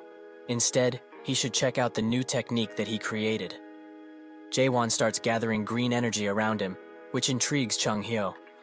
The pose he has while doing the preparation is definitely softer, and looking at how he guided the sword, it must have been inspired by his slash. Since that is the case, the technique name should be Chung Hyo Thrust, right? Jae-hwan asks if he wants to get thrusted with the technique, as he will after hearing what he just said. Chung Hyo is angry at his retort, and notes that he's been getting more and more arrogant while unsheathing his sword. Jae-hwan doesn't give him the time to do anything and unleashes the technique at him, which hits the wall above them. Chung Hyo is about to start tearing into him, but that's when something heavy falls from the ground. The Lighting God clan leader, Woon Yong. A few minutes ago, he and his subordinates were crawling through the basement and were standing right above Jae-hwan. Yong got ready to attack, as he wanted to become the Fortress Master. Even if people thought that assassination was cowardly, to him, it is the truest form of combat. That's when he got blasted by Jae-hwan's technique and put out of service. Eventually he wakes up, and Chung Hyo immediately jumps in his face, which spooks him. Yong asks what he's doing here, and Chung Hyo notes that he was always a small little weasel, so he knew the day would come when he would do something dumb like this. Yong asks who that young guy is, and Chung Hyo tells him that is the new Fortress Master. Yong notes that all of this just doesn't make sense, as he hasn't even heard of someone like him in Chaos, or even in the Almighty Land. Chung Hyo sighs and explains that indeed, nothing makes sense. Everything about that man doesn't make a lick of sense. Yong is surprised that he would say that, but also that this didn't count, and he wants a rematch. as he still has some fight left in him. Jae-hwan tells him to come forward, as they will fight once again, if he wishes. Yong charges in extremely fast, but Jae-hwan dodges, which makes Yong smile, and use a spinning attack. Jae-hwan again dodges, which annoys Yong. He wasn't going to use this technique, but now he feels compelled to. He gathers all of his energy into a large ball, and thinks that he will destroy this guy in one strike. Unfortunately for him, Jae-hwan teleports behind him, and notes that technique takes way too long to charge up. And so, the first competitor is defeated. Later he reports back to them, after telling everyone that he, the Lighting God clan leader, barely lost to him, just like they ordered him. Chung Hyo congratulates him, as now, there will be a lot of strong people who will challenge this new fortress master. It has been exactly 100 years since they got where they are, in one of the clans of the Almighty Land. The Yuwoon clan, Yoon Yong, the now possessor of the Lightning God art, was but a slave, to be abused and messed with whenever his master's fancy. This happened right after he cleared the tower, and his comrades also suffered the same fate, to be slaves for the rest of their lives. However, one by one, his friends either were commanded to fight in battlefields, get sold, or simply die from the abuse. After 100 years, most of the comrades that he grew to cherish passed away, in his head and in real life. Despite all of this, though, he survived, and after 100 years of complete obedience, he was officially announced as a servant of the clan. But on the same day that he was chosen to be a servant, something inside of him screamed to defy his masters no matter what. That voice was right, as he couldn't bear to live like this, not even for a second. And because of this, he betrayed the trust he had garnered over 100 years, and went into the secret manual vault of the Yuwoon clan. That is where he found and stole the Lighting God art, and when he learned it, his body seemed to have regressed to its younger days, and he felt invigorated. This was the secret knowledge that the Yuwoon clan tried to hide, this immense power. Naturally, things didn't go so well afterwards, as he was chased for well over 20 years due to this theft, which actually led to him dying like a dog. But on the bright side, he got summoned to Chaos, and was able to become the 9th of the 10 clans. However, this man, who has yet to live for even 100 years, simply became the Fortress Master of Chaos. Additionally, he also made Chung Hyo smile, something which you do not see from him, as he saw true despair when he went on the Abyss expedition. Still, despite all of this, he is still pouting, as it seems kind of unfair. Chung Hyo notes that he got lucky, as he managed to meet him before he experienced true despair. His face is basically screaming denial about that man, but he will tell him something which might change his mind. 1 week before he arrived, Gorgon was almost taken over by the Forbidden Heaven clan. This surprises Yong quite a bit, and he waits to hear more. Chung Hyo explains that he doesn't know how all of the personal insight of Gorgon was on their side, but it seemed like they were preparing to occupy Gorgon for a long, long while. Before they could do anything too hurtful, however, Jae-hwan saved all of Gorgon with a mighty attack, and even fended off the Soul King, who descended down here by possessing the body of the Fortress Master. That is all that the current Fortress Master has done. Yong is shocked by all of these mighty achievements, and notes that he should have told him earlier, instead of letting him get beaten like that. That's when somebody busts through the door, and demands to fight the Gorgon Fortress Master. This is the Fire King clan leader Kang Hwang, and apologizes for coming here accompanied by the Sea clan leader. But he can go first, right? Jae-hwan notes that there is not need for that. They should both come at the same time, as he was in the midst of practicing his new technique, so he would rather not waste time. This shocks both of the challengers, and Chung Hyo says that things are going to get messy real quick today. Hwang steps forwards, and hopes that he doesn't regret what he just said. He charges in with all of his might, and unleashes a flame attack upon Jae-hwan, which he dodges quite easily. The attack hits the wall, which makes Chung Hyo scream at both. They both clash swords, and Hwang asks if he is actually scared of the flames that are coming from his sword. Jae-hwan denies this, and prepares a mighty punch, which is engulfed in flame the moment it hits the sword. Hwang barely manages to block, giving Jae-hwan the opportunity to attack, with some final words, those being that he should tell him later if he is scared of his thrust. Jae-hwan ends the fight by creating a gigantic hole in the wall, which he most likely sent Hwang through. The Sea Clan master puts out the remaining flames that were strewn about, and notes that Meathead will be fine. Jae-hwan asks why he didn't fight with him, and the Sea Clan master explains that he simply hates the heat, but now they will have plenty of room and time to fight. Even the lights in the room are put out, and they both stare at each other. Jae-hwan thinks that up until now, he fought electricity and fire, but now there is water too. This reminds him of a certain monster-catching game, but nonetheless, this guy seems to be stronger than the other two. He charges in with a thrust, but Kaiman blocks it, and then parries the attack, giving both of them space. Jae-hwan thinks that this guy is quite different from the others, as he is just not charging in like a maniac, but actually calculating his every move. He tries to hit Jae-hwan, however. He dodges swiftly, and raises himself into the air, where he has ample room to unleash a bigger attack. Before it can hit, however, the Sea Clan master dodges, although barely. He stares at the rubble that Jae-hwan created with a single attack, and notes that if he was hit by something like that, he would have been utterly crushed. With that, he gives up the fight, and Jae-hwan asks why, as he has yet to show him his full power. Kaiman explains that, even without that, the result is pretty obvious if one thinks about it, but since he lost and all, they should talk about the Abyss expedition. Hwang comes back from his adventure inside of the walls, and screams at Yong for lying about Jae-hwan's strength, as he got his ass beat because of it.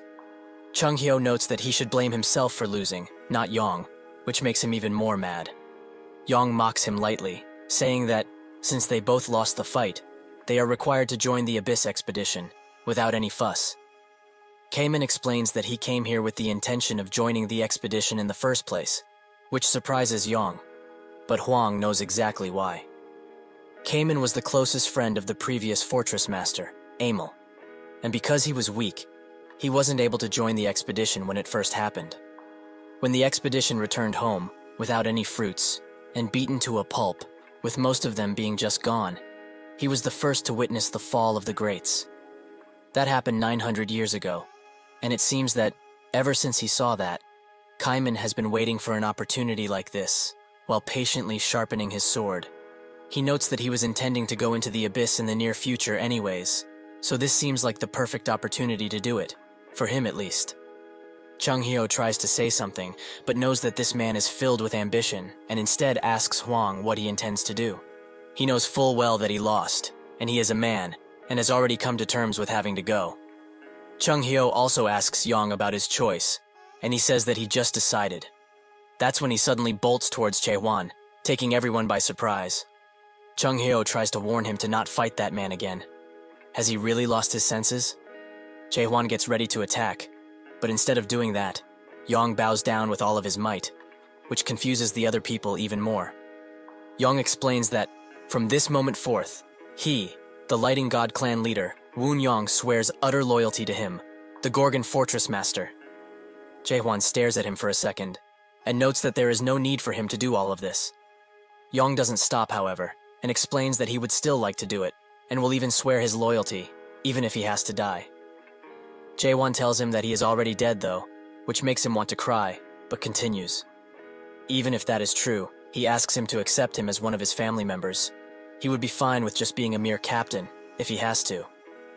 Chung-hyo wonders what family he is talking about, while Yong promises to not steal secret martial manuals, something which he doesn't have a good record with.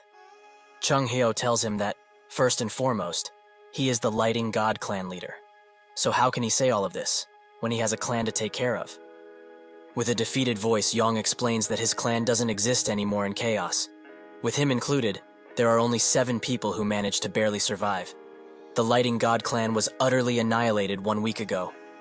Chung-hyo ponders the situation deeply, and asks Yong if it really is true that the clan is gone, which he confirms. Chung-hyo starts summarizing his situation as of now. His clan was basically done for, and so it happened that an opportunity arose, in the form of an one-on-one challenge to choose the new fortress master. With a mindset that told him to risk everything, he decided to come here, and try to become the fortress master in any way possible. However, when he actually fought Jae-hwan, he lost so pathetically that it isn't worth describing. His clan is gone, he can't become fortress master, and now when he doesn't have anywhere else to go, he wants them to accept him. Isn't that right? Yong confirms that is precisely it, without a shred of shame. Chung-hyo finds all of this weird though, as news about his clan's fall should have spread around by now. Kaiman concurs, as even if Manticore and Gorgon are far from each other, it doesn't take a week for some news to spread. Yong notes that Jae-won saved the fortress earlier, isn't that right? Chung-hyo explains that he already told him, that he defeated those from the Forbidden Heaven clan. That's when it all clicks, and he figures out what happened. The other two are surprised that the Forbidden Heaven clan actually was inside of Gorgon, but they did wonder what that ruckus was when it happened. Chung-hyo notes that, indeed, it was them, and in Yong's case, they were the ones that destroyed his clan. Isn't that right? Yong confirms that is as he says, but it wasn't only his clan that was destroyed. The third-ranked clan, the Dark Forest clan, and the rank one, the Heavenly Dragon clan, have also suffered the same fate, at the hand of the Forbidden Heaven clan. Hwang is utterly shocked by this, and Chung-hyo asks, "Does this mean that the Manticore fortress is gone?" Yong tells them that Manticore has been completely captured by the Forbidden Heaven clan when they attacked. Chung-hyo ponders all of the new information, and comes to the conclusion that information just can't be blocked for an entire week, unless something is done to the fortress itself, that is. So this means that the Forbidden Heaven clan has gotten complete and utter control over the skill system after taking Manticore, and blocked the messaging skill. Hwang finds it hard to wrap his head around this, as 3 out of then clans were wiped overnight, by just one clan. Kaiman notes that he heard rumors about the Forbidden Heaven clan growing in forces, but he didn't think that it would be to this extent. This is quite the surprise. Jae-won asks if this means that the smaller the rank, the stronger the respective clan is. Yong stares at him, and asks if he only realized it now, despite being the fortress master. This angers Jae-won, and they all shiver while he emanates a terrifying aura. Yong tries to make up excuses but chooses to apologize, and explain how it works to him, which calms Jae-won down. Yong explains that in the whole of Chaos, there are 4 fortresses, that are all ruled by 10 clans, although this should be common information. The 10 clans in Chaos aren't all the same, and thus, they are ranked from 1 to 10. The strongest clan is on the top, rank 1, so there should be a stark difference between the first and the last clans. However, rank 9, Lighting God, rank 3, Dark Forest, and rank 1, Heavenly Dragon, have all been utterly destroyed by the Forbidden Heaven clan, that is at the bottom, rank 10. They even took Manticore with ease, and he doesn't have any real evidence of this, but he is certain that somebody is supporting them from the shadows. Jae-won thinks about the Forbidden Heaven clan, as at first, he thought that they were just people who had the mare, but they tried to take over Gorgon, and actually managed to take Manticore. If they are willing to take fortresses, they might have the same goal as him. However, this makes him wonder if the mare that is at Manticore is accompanied by that person that guy mentioned in the past. Well, there is only one way to find out, so he will have to do something. Somewhere else entirely, someone's head gets cut off by a person who is standing on a throne, lamenting that they couldn't get the guardian horned beast. This person is the Forbidden Clan leader, Lim Jin-hong. Inside of the same hall, 2 men report to Jin-hong that the Heavenly Dragon clan leader has been successfully imprisoned, and all of his limbs have been severed. The Dark Forest clan leader is still fighting back with the few men he has left, but they are positive that he will fall soon enough. While he listens, Jin-hong plays around with the head of the decapitated subordinate, and notes that he is pleased. But what about the capture of the Lightning God clan leader?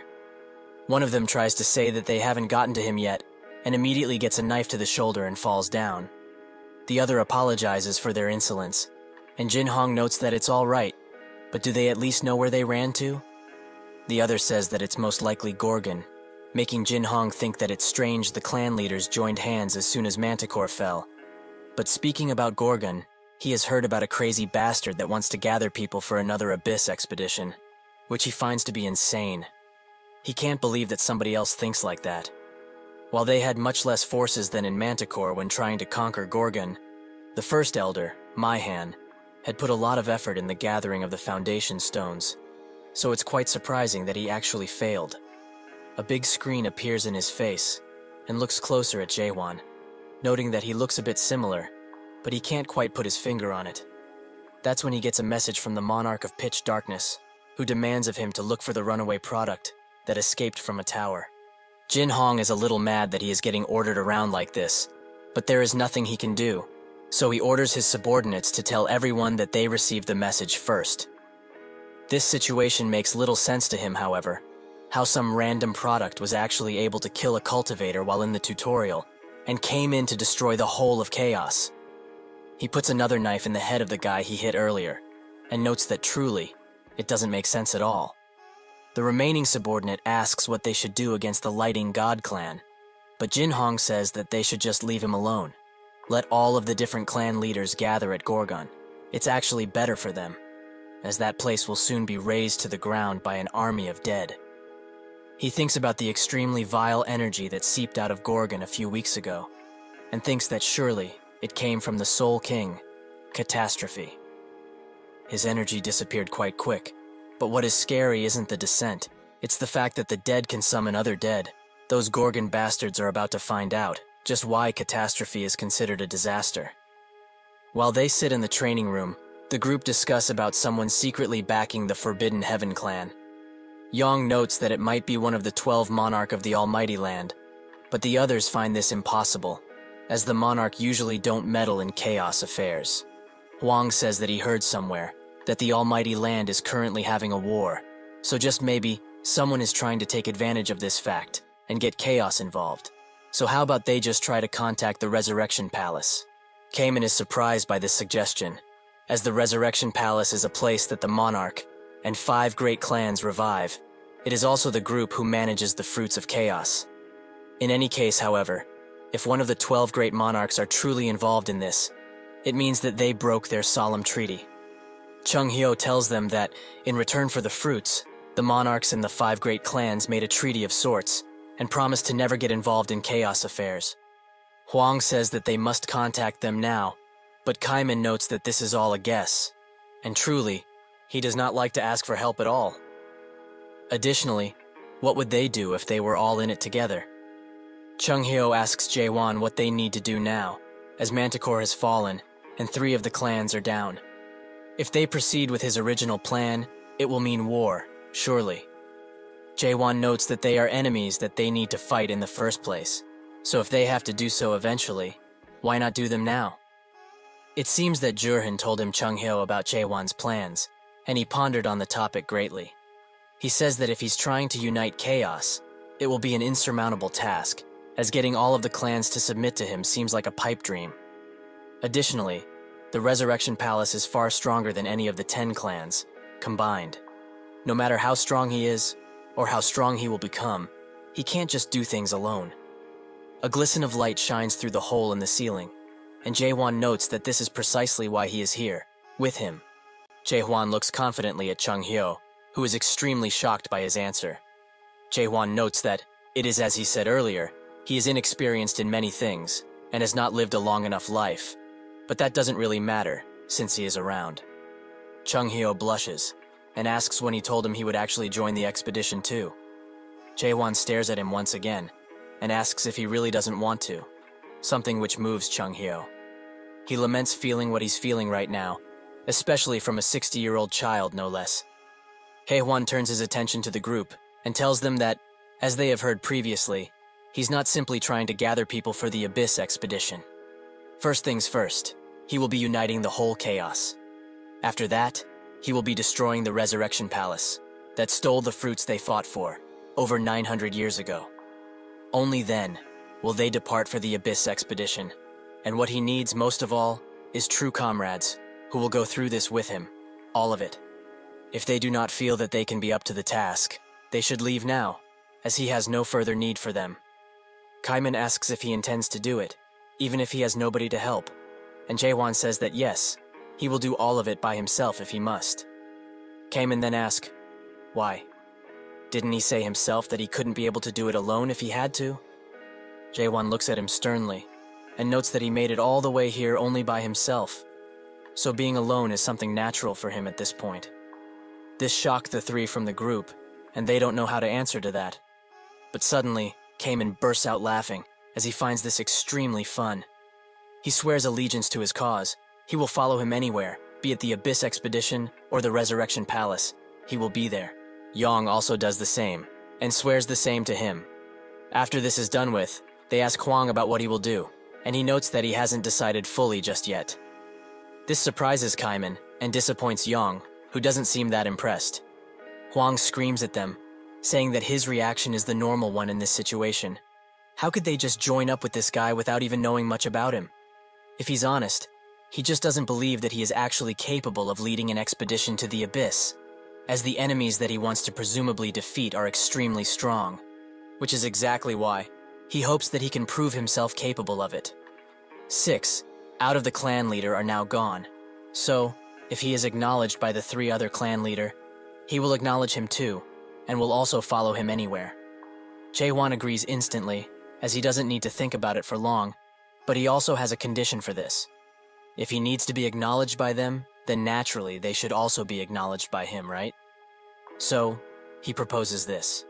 A tournament, he will host it, and their titles as clan leaders will be on the line. If they all make it to the quarterfinals of the tournament, then he acknowledges them fully, and only then he will be taking their tests. Huang is rather enraged by this, but Kamen notes that it does make sense, since he has no proof that they are the strongest in chaos, and he can't depend solely on their titles either. So when will this tournament of his be taking place? That's when a dark energy emanates from behind the door, and when it's opened, they see Yurin, who is very angry, as he has seen what Jae-won put up on the walls. He notes that it already started in a sense, as he has put flyers all around, announcing the tournament preliminaries. Later in the fortress, Yurin sighs deeply, and Jahir notes that he's sure their fortress master has a plan. Otherwise, he wouldn't have done that. Yurin doesn't know what this guy was thinking, as now the situation has become a lot worse. All of the relatively strong people in Chaos, and those who also want to see the fight, have swarmed the gates, and the outer fortress is already fully packed with people. Additionally, all of the inspection gates are having difficulty with confirming identities, so there's that. Carlton notes that he doesn't seem all too happy with Jae-won's choice, but Yurin says that it's not that, but this is a matter of principles here, something which should be kept. Carlton asks if they can't just make a majority vote in cases of emergency, which the fortress master has to agree with, no matter what. Yurin notes that they could, because among the 5 inner tower leaders, those that would agree would be the 3 newly appointed leaders, so they would have more voting power. These 3 were chosen as leaders because 4 of the 5 tower leaders were slain during the incident with the Forbidden Heaven Clean, and the remaining one became severely injured and is now absent. Thus, they appointed 3 new leaders. Claire, as the fiancé tower leader, Jahir, as the security tower leader, and Carlton, as the law tower leader, obviously. They could get their proposal approved with this much. However, he doesn't feel that Claire was a good choice, as what kind of financial know-how does a bar owner have? She doesn't realistically deserve to be in charge of the entire finance tower, he thinks. She looks at him dead in the eyes, and notes that judging by his reaction, he disagrees with the choice of the new fortress master.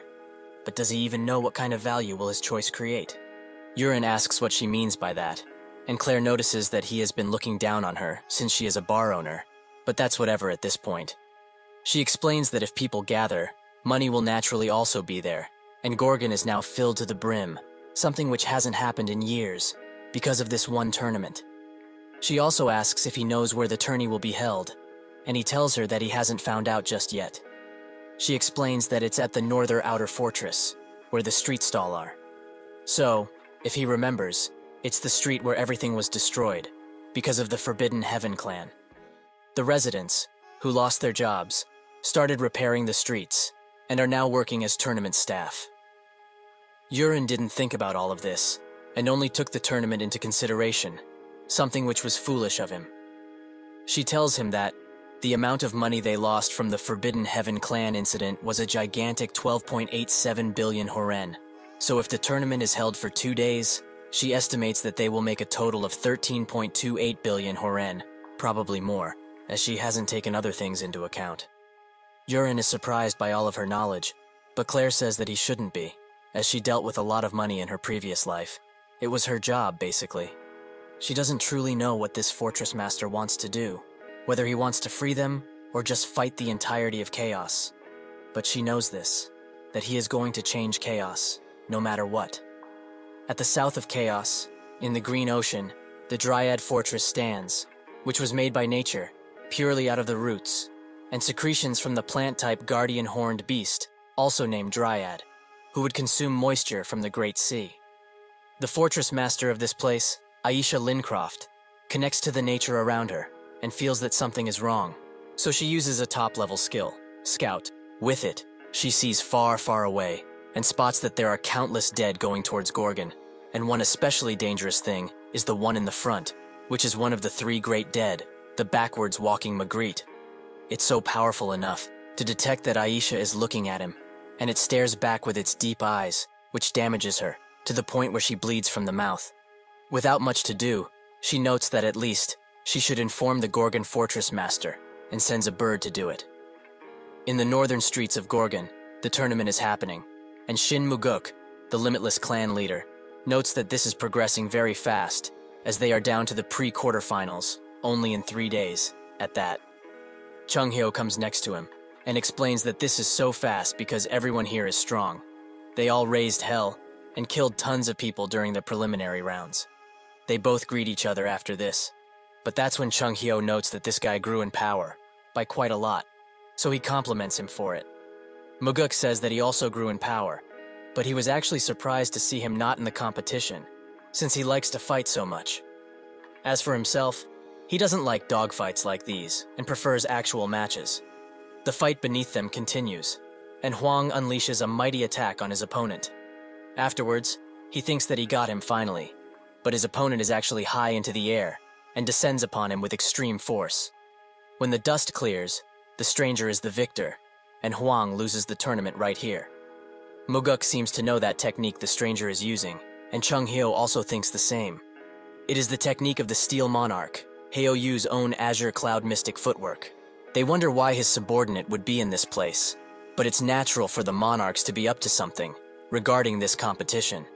Jahir announces that with this match, the pre-quarterfinals have ended, and they will now be moving on to the quarterfinals, the thing that everyone has been waiting for. The next competitor comes out of the waiting room, the Savant clan leader, Jaegal Myung. He looks at Chung Hyo and blinks as a greeting, something which annoys him greatly, but Muguk tells him to let it go, as he is only a 400 years old kid after all. Jae-won is this man's opponent, and when they get face to face, Myung says that he has heard about his grand plans, but thinks that what he is trying to achieve is impossible. Muguk analyzes this new fortress master deeply, and wonders if he can win against Myung, since he is quite young. That's when he notices that his energy isn't that much different from Chung Hyo's, and asks if he's by chance his disciple. Chung Hyo smiles, and in that second, the fight ends with Myung being thrown into the wall. Chung Hyo notes that a monster like that one can't have a master, he is his own. Myung, who is surprisingly still conscious, thinks that, in the quarterfinals, he didn't have an opponent in the list, but later one, when he found out that his opponent was the fortress master, he thought that he struck gold, since he joined this awfully barbaric competition for the sake of warning the fortress master about what is going to come. This happened once in the past too. There were others who got people hopeful, and had expectations about getting their lives back, even though they were lost. However, a hope that can't come true brings about something much worse, utter despair.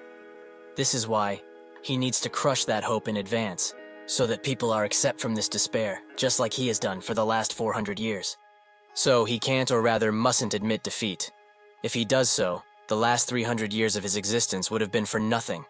He notes that he said that this tournament will be held within one-on-one fight, but he didn't say what kind of one-on-one fight.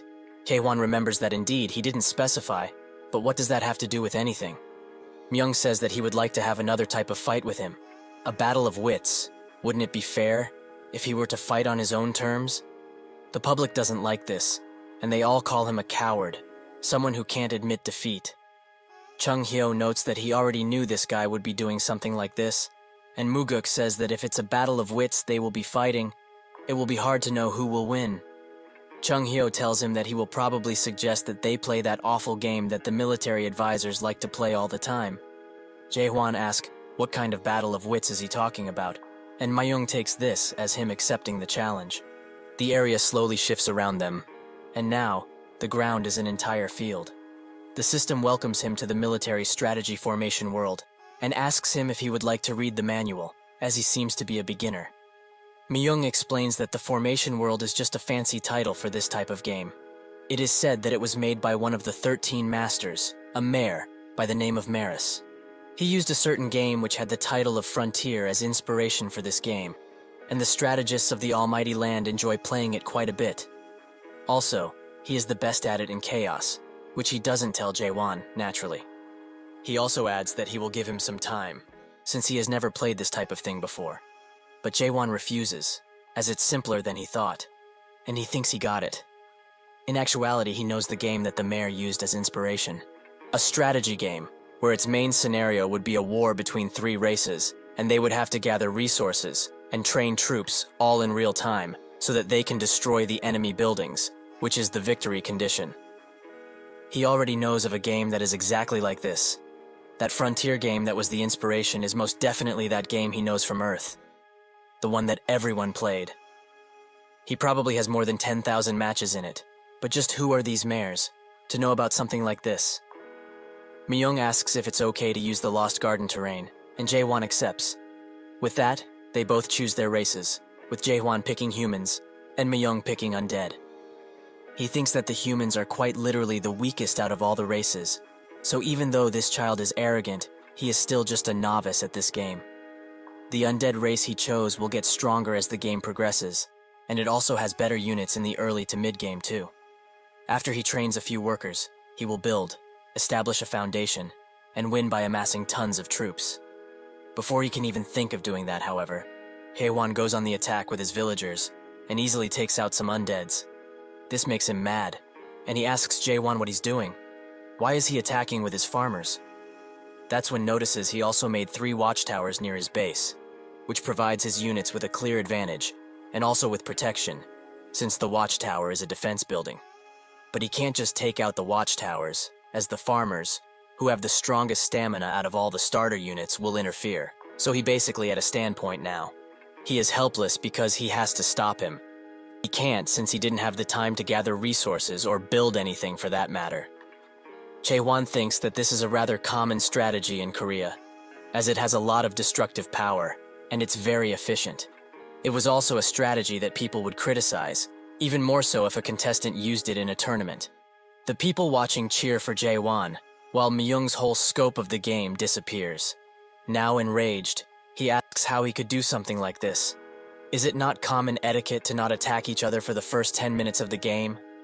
Jaewon wonders what he's talking about, and Myung explains that normally, people would use the first 10 minutes to build buildings, gather resources, and things of the nature. Jaewon notes that if it's not a direct rule for the game, then it doesn't matter what he does, right? Myung falls to his knees in front of him and bites his lower lip roughly. He thinks, just who the hell is this man? He defies common sense and logic in every way, and also plays outside of the predetermined rules set in place. Because of this combined, there is nothing that he can do to reduce the amount of difference between their abilities. This man is just somebody that he cannot hope to beat, ever. But maybe it's for the better, as for the past 400 years, he has been waiting for this, for someone who could fulfill their hopes. With that, he admits defeat, and the first round of the quarterfinals comes to an end. While Jaewon rests from his battle, Muguk and Chung Hyo descend from the public seats, and Chung Hyo asks him where he learned to play that strategic formation world, as he thought the only thing he truly cared about was practicing his thrusting abilities. However, since the spiral slash technique he used in the fight is partly inspired by his own slash, it is kind of inaccurate to say that he is really only interested in thrusting. Jaewon plays back what happened, and wonders what spiral slash he is talking about, as when they discovered the technique, Chung Hyo desperately wanted it to be called spiral slash, as to him, that sounded the best, but Jaewon told him that he only uses thrusts. Chung Hyo kept insisting and insisting, and that's when Kaiman came up with a grand idea for the name. Both thrusts and slashes kill their enemies, of course, so they should name it Fatal Spiral. Jaewon notes that this is what they decided to call it in the end, and Chung Hyo is very surprised that he actually got to keep that name instead of his more cooler, better one. Jaewon takes a look at Muguk and says that he looks very strong, so they should spar for a bit. Muguk notes that his introductions are a little rough for someone so young, and Chung Hyo told him already that this guy doesn't respect his elders, but rather attacks them. Jaewon sighs and explains that all of the old men in here are not weak in the slightest. They are all very strong, comes with the age. There is no real need to be nice to all of these geezers.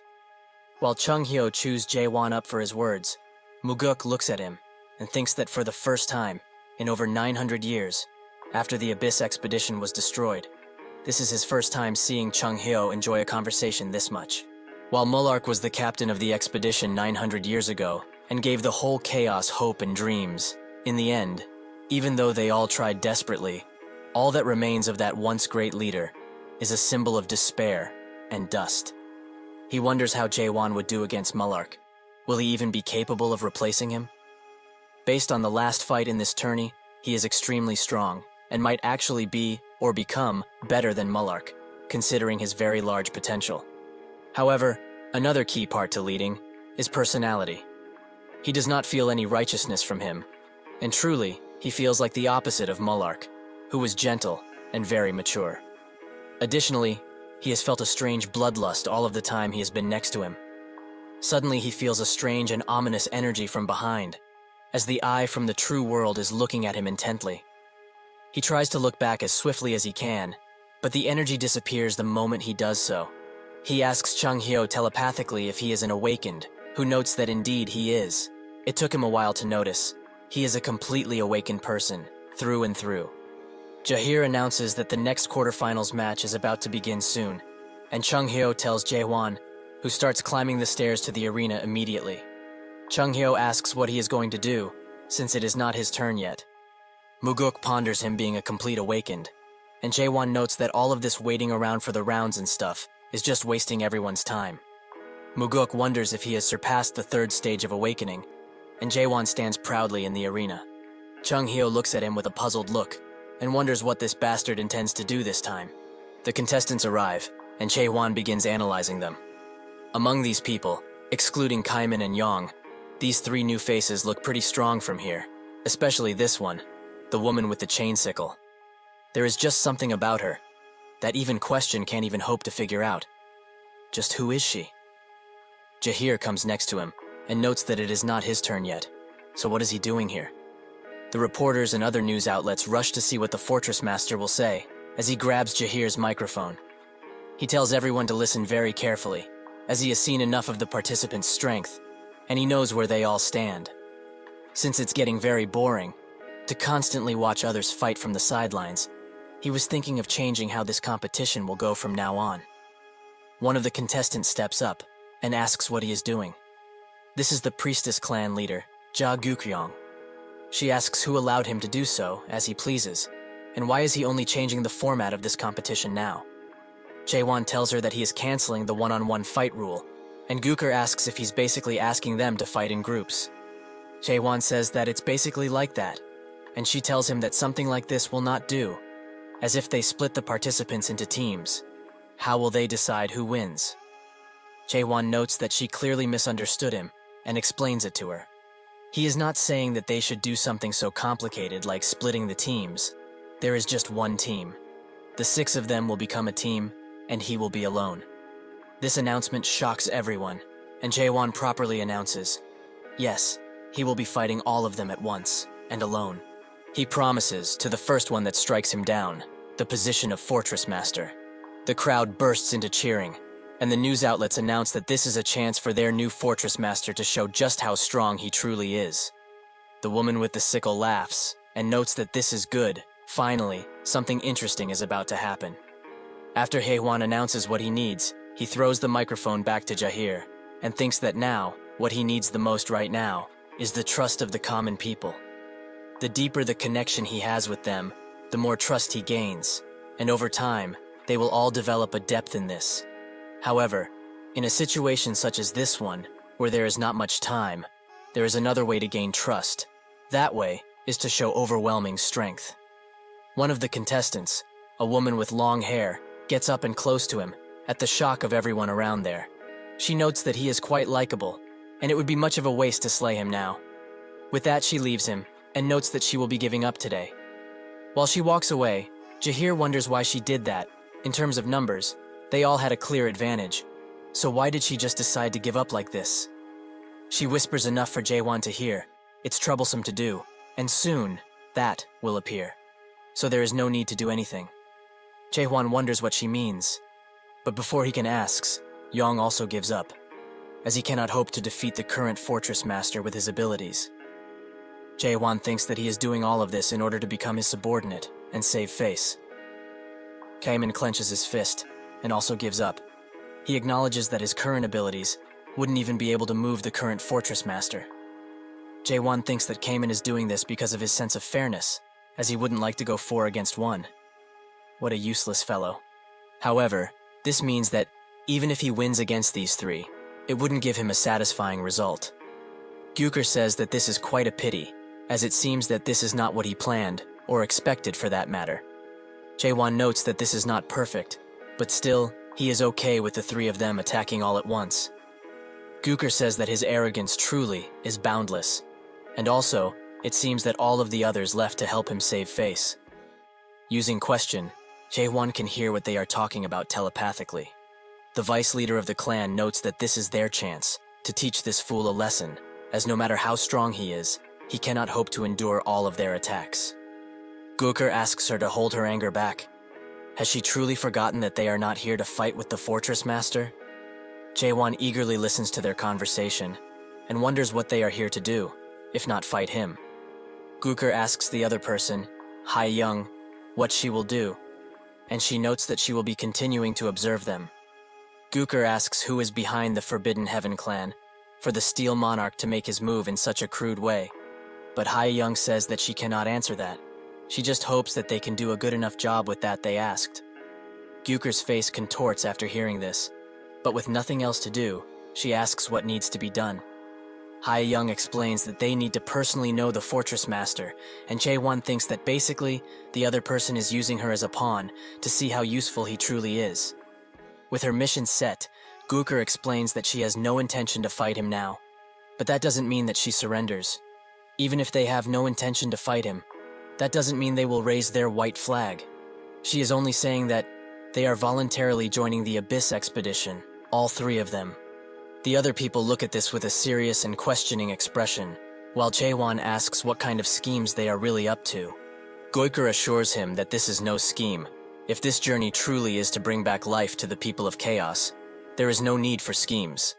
The public starts to become restless, as there is no fighting going on, which is boring.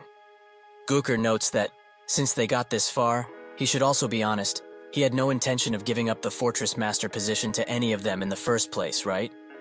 That would be only natural, because this competition wasn't to choose new Fortress Master in the first place. It was hosted to recruit people for the Abyss expedition. She can't lie, she was very impressed with his method too, because after the Abyss expedition failed 900 years ago, nobody would dare plan something this grand. However, because of this, she is proud to be standing in this arena with him, and she is sure that goes for the rest of the people here too. Now, she is speaking to everyone, as she knows they aren't here because they are interested about the position of Fortress Master. She removes her face cover, and her emerald eyes widen as she rises into the air, and countless butterflies appear. She notes that she would like to hear his true thoughts about all of this, and the crowd's eyes glisten purple as they are slowly being bewitched by her eyes. Gyuker asks, is the reason that they are all here because of the fight that is going on, or for the future and life of Chaos? She would like to believe that Chaos has not forgotten about their dreams. The skill that she is using now is called the Righteous Eye, and it slowly bewitches the spectators to believe that they also need to know about it. Hae-won notices this, and wonders if he should just end things here with a single attack. But that's when an elderly man puts his hands up, as he agrees with the priestess clan leader. He did not come from all of the way north, just to see some fights. The people recognize this man as the Gentleman's Sword, who doesn't carry any affiliations. However, judging by their smiles, it seems that now, he has at least one allegiance. Jae-won's face turns sour, as this has become extremely annoying. Carlton walks around the fortress, checking to see if everything is alright. But that's when he notices some strange sounds from the office. When he opens the doors, he sees a messenger eagle, and walks towards it, wondering when it came, as the office has been empty for quite a while. The messenger eagle notices him, and relays the message it was given, something which shocks him to his very core. A group of dead, including a mega dead, is approaching Gorgon, and fast, from the Druid Fortress Master. Carlton looks out of the window and see the dark energy coming towards them. It really is true. At the arena, Jaehwan also notices how dark and cloudy the sky has become, but he is distracted by Gooker, who notes that they should not be having an internal conflict right now.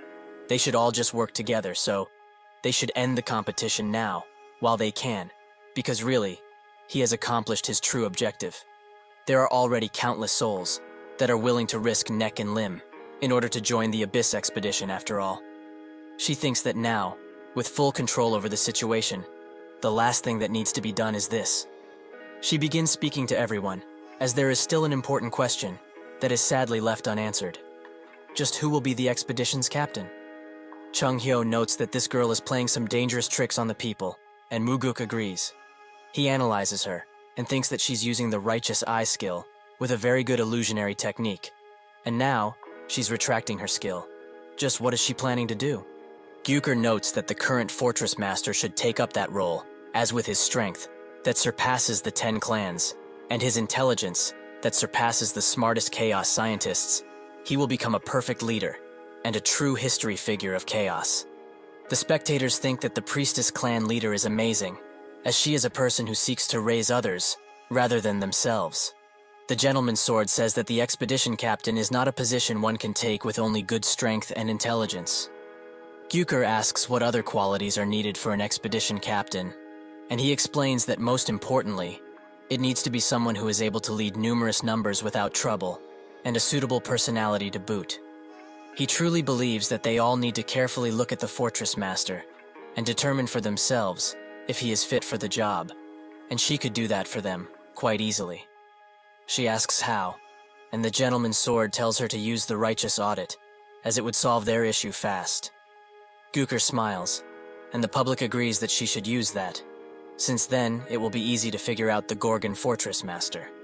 Jahir announces that the Righteous Audit will be used, and tells everyone to clear the stage, except the Fortress Master, of course. Gooker notes that, since there is no helping it, and if this is what everyone truly wants, she will do it. She begins activating the technique, and asks Jaehwan, will he go through this audit, and take up the position of the expedition captain, like he originally intended? Chung Hyo scoffs, and says that they were completely tricked by this woman to think she would use the Righteous Audit. Maguk notes that everyone around here knows about her little Q&A ability, as higher stage adapters would plead with her to use that thing on them, to fill up their enlightenment values, in order to progress to the next stage. Chung Hyo is worried now though, as if Jaehwan just blows everyone up like he usually does. They can say goodbye to the expedition, as nobody would want to follow a lunatic that harms his own subordinates. But if they do nothing, his personality will show through the test, and unfortunately, his personality isn't good at all. Jaehwan accepts the conditions, much to Chung Hyo's surprise. Gooker asks once again if he will go through the audit, and Jaehwan once again confirms that he will. She says that if this is the case, she will begin now. For a good few minutes they stand still, and the spectators wonder what they are doing, but that's when the whole place changes into a crashing water body that is taking out an entire ship, which Jaehwan is on. She explains that the first stage of the audit is the ocean region, as in reality, most of the ocean region consists of dangerous seas like this one. So, as you can probably see and feel by this point, things like a ship being fully wrecked happen often around these parts, if the ships are not good enough. Fortunately for everyone on board, a rescue ship has appeared out of nowhere. But there is a problem. There is still one more person who needs to get on board, but this ship can only carry 10 people, and it will sink if they carry any more. Suddenly a man appears behind Jaehwan and calls him captain. He asks for his opinion. What will they do? He needs to make a decision quickly. Now, he is presented with two choices. 1. Let those who were fortunate enough to get on the boat first survive, and give up one person, or 2. Not leave any people behind, even if it means that there is a chance for the rescue ship to sink and kill everyone. Now what will he do? Jaehwan looks at the choices he has, and wonders if this is really all there is to it, while Gyuker flies above him, and asks what he will do in this given situation. If he chooses to go with the first choice, people will certainly blame him for being a heartless monster. But if he chooses number 2, then they will start questioning his judgment.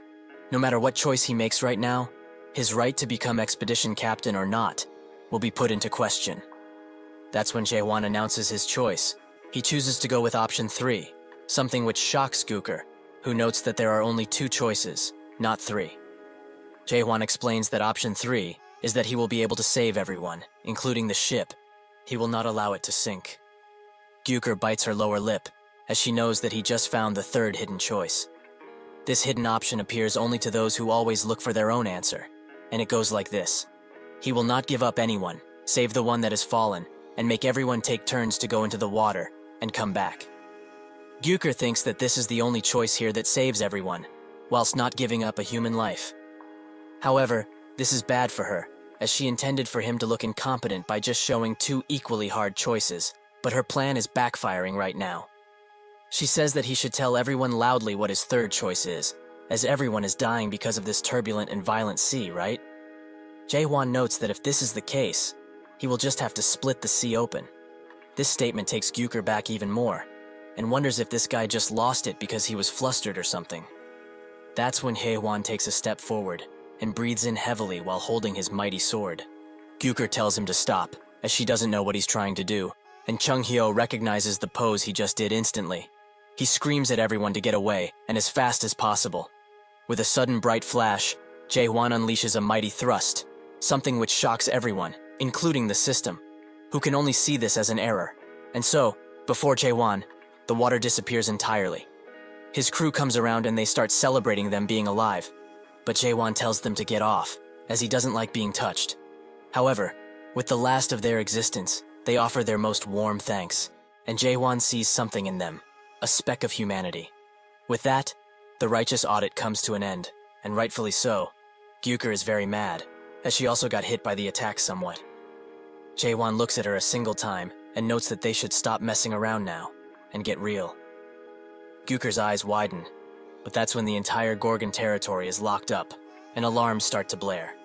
Seeing this, Jae-hwan immediately runs toward the problem, and a voice tells everyone inside of the fortress that all of the events have been cancelled and the fortress gates will be locked indefinitely. Most citizens wonder what is going on, but those who saw the dark cloud know and tell the others that the dead are coming, so they should hide as fast as they can. From where the dead are coming, everyone has gathered, and Yong notices the pitch-black group that is advancing towards them. He feels quite unfortunate, as the Lighting God clan got destroyed in Manticore, and now he's facing an entire swarm of dead in Gorgon. Just what is this luck? Hwang tells him that if he's scared, then he shouldn't join the expedition, as he won't be able to do anything. Yong says that if this is the case, he should also give up, as his legs are shaking like those of a scared chicken. Chung Hyo ponders the situation, and thinks that he never expected for a child that is not even 900 years old to be taking up the leading role in chaos. There are 6 of the 10 clans here: Limitless, Southern Sea, Savant, Priestess, Fire King, and the last remains of the Lightning God. He never expected to see something like this in his lifetime, but he can't lie. It does feel nice. He asks Muguk if this doesn't remind him of something they did a long time ago, and Muguk asks if he's talking about the Dead Palace situation. Chung Hyo nods, and Muguk notes that indeed, they saw something very similar to this back then. However, he does not know why that thing is here now.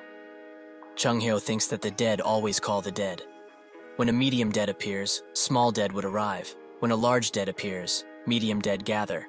And since in Gorgon, the dead king has appeared, it will bring in something which has made every single fortress build high walls in the first place. The disaster that everyone fears, even in chaos, the mega-dead, backwards walking Magritte. The undead assault begins in earnest, and the people who didn't manage to evacuate in time are butchered one by one, and in gruesome ways too. Gooker watches in extreme horror as an entire horde of dead descend upon the fortress, and with the dead all around her, she thinks that this is the end. They are all done for. An elderly woman also tries to get away, but due to the fear in her body, accompanied by her old age, she trips, allowing herself to become feed for these ruthless beasts. Gooker notices and wants to do something, but in that moment, the gentleman's sword appears. She thinks that it's a relief, and screams at him to go help that frail person. But instead of that, he lets her be killed in cold blood, while he continues to run away. He apologizes deeply as it's too hard for anybody to deal with that many dead. Gooker has now lost all hope, as they are powerless in this situation. They can't do anything.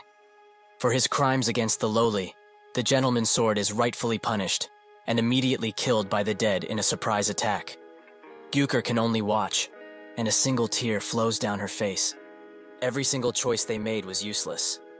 What use is there in getting the right answer if the world is like this, where only dead is dominant and suffering is the only promised thing? In this world without choice, something like hope does not and should not exist. The countless dead attack her, but suddenly one is slashed in two right in front of her face, by none other than Yong, who screams at her to get a damn grip, as they need all of the help they can get. That's when she notices that everyone around her are fighting for their lives. But why? They are just buying time for others to escape, even if they fight. There is no possible way they can win against all of this. Are they all fearless because of how reckless they are? But that's not it. As he sees Yong trembling, they are all afraid, very afraid in fact. But if that's the case, just what gives them the hope to keep moving like this? Yong tells her that even if this looks to be a little rough, she should not be afraid, as there is somebody who is fighting a much bigger threat up there, and alone too. A single undead tries to interrupt Jaehwan's fight, but he immediately grabs it by the neck and splits it in two with just his grip. The Mega-Dead raises a few stone slabs from the fortress and aims them at Jaehwan, who notes that it's quite rude for it to just bite someone else's fortress.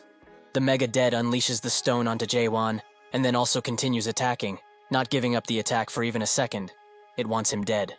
Jaehwan thinks that this is quite the troublesome opponent, as he goes near it, it will use its ability to rip off objects. However, if he keeps his distance, it unleashes a large breath attack, something that is quite difficult to dodge given the space. It can also unleash it again almost instantly, something which ticks Jaehwan off, so he chooses to stand in front of it this time and face it.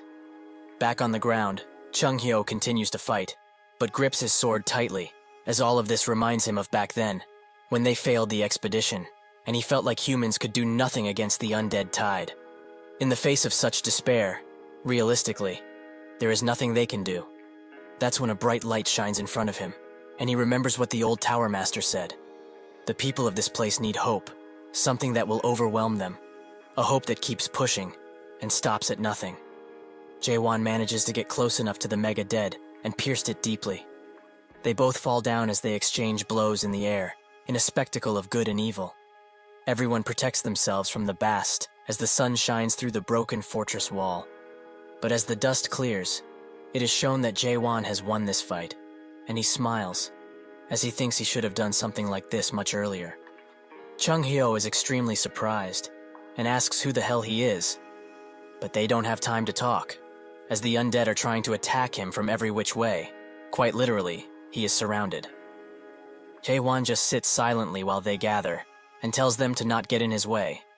He unleashes a mighty attack, which clears some of them, and then unleashes another, a much larger one, which makes Chung Hyo think about what happened at the Righteous Audit, that Jaehwan split the sea, and that's what he's doing right now too.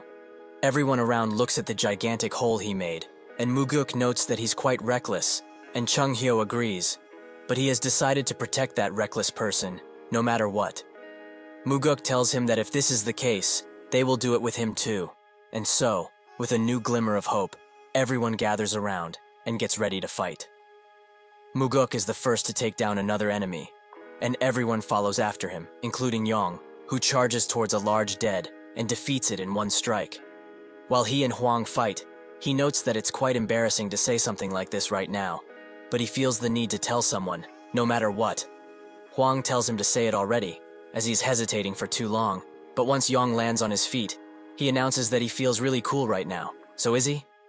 Huang doesn't say a single word, and Yong begs him to say something already. On his side, Huang is being charged at, and he notices that his body is slowing down heavily because of the fatigue, and at this rate, he will fall on his knees.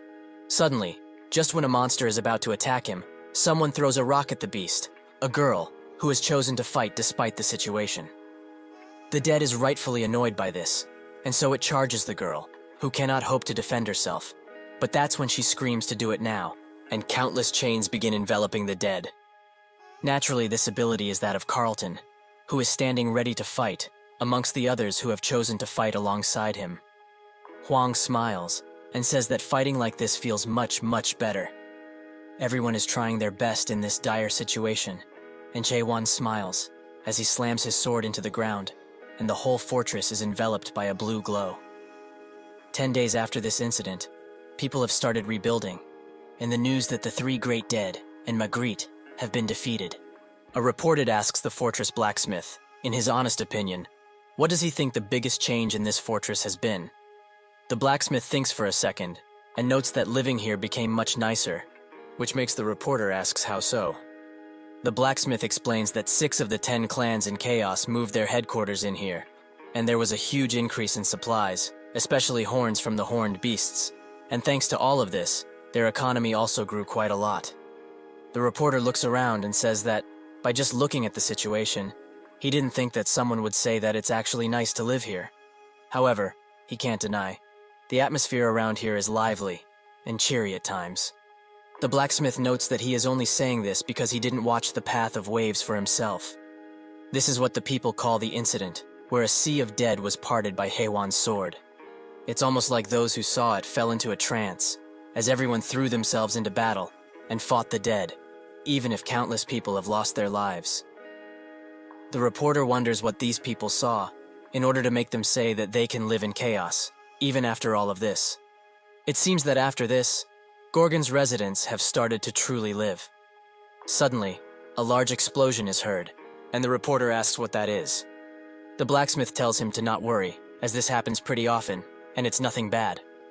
The reporter thinks that the only ones that could cause such an explosion are high-stage adapters, and it's true that the 6 of the 10 clan heads are here. He asks if there's a war between the clans, and the blacksmith notes that it's something similar, and that's when 5 figures fall from the air, and the blacksmith smiles, as there's only 5 today. Jae-won sits in the training room, and announces that every single one of them have a long way to go before they become strong.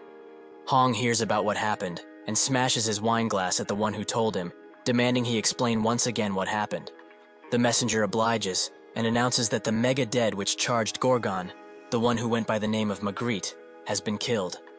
This angers Hong, as that mega dead was made from a stage 9 adapter in the almighty land, and it's a monster that could only be dealt with by a lieutenant or something higher. Just how did those Gorgon bastards manage to defeat one of the only 3 mega deads in Chaos? He tells his man to look into the situation now, and thinks that this shouldn't have happened. He is sure that there was a mistake somewhere. 4 days after this, news of the North Branch of Forbidden Heaven clan, that's near Gorgon, spread about, more specifically, about its destruction. At the fortress, Jae-hwan calls all of the other clan leaders weak, and asks what they have been doing all of the centuries they have been alive for. Yong wonders how they can ever hope to defeat such a monster. But that's when Jae-hwan calls him, and tells him that he only has quick feet. He also tells Hwang that he has power, but he's very slow, and Jaegal that he thinks too much before he acts. He moves on to Gook, and tells her that she's nimble and has good instincts, but her stamina is laughable. The final one is Cayman, and he notes that he's the best among them. His basics are good, and doesn't have any weaknesses, but that goes both ways, as he has no specific strengths either. However, they all have one common problem, that they manage to obtain something without putting in effort at all.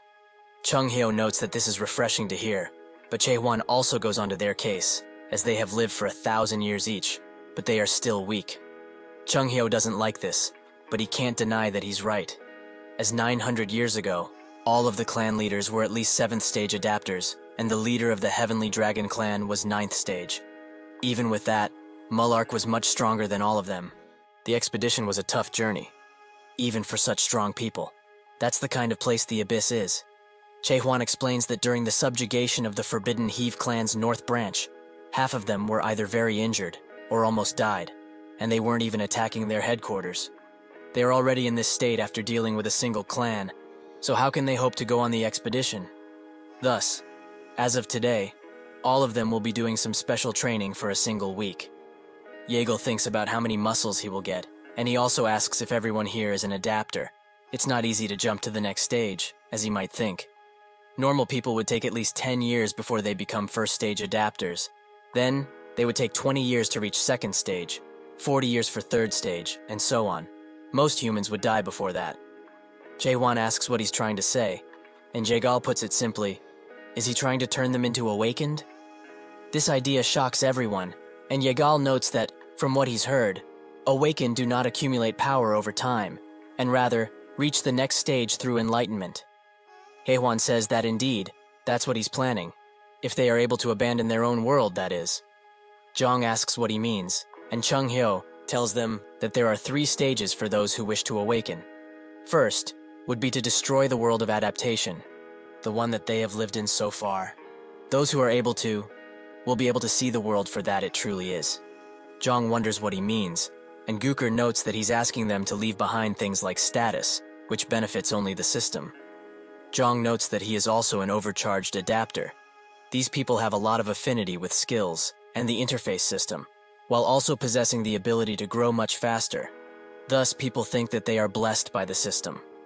Hwang says that everyone around here is an overcharged adapter, but that's when Kaiman says that he's not. So, he will throw away his skills and world. If it means that he will become stronger, he will throw it all away, except the hatred he has towards the monarchs.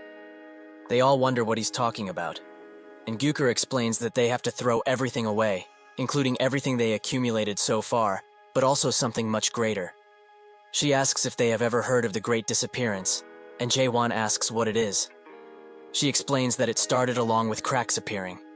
700 years ago, they suddenly appeared. In the Almighty Land, the terrorist group known as Cracks, that announced their fight against the cultivators, were all found with that proclamation shoved in their chest, and another proclamation, this one from the monarchs of the 4 areas. If one wants to become awakened, they need to come to the Forgotten Land and deny this world completely. There were thousands of adapters who gathered there that day, however. Nobody knows what happened. As per what everyone thinks, they have simply ceased to exist. Yong asks if there were any survivors, and Gooker notes that there were some, and her comrades were among them, and they had become awakeners, even though they were only stage 1.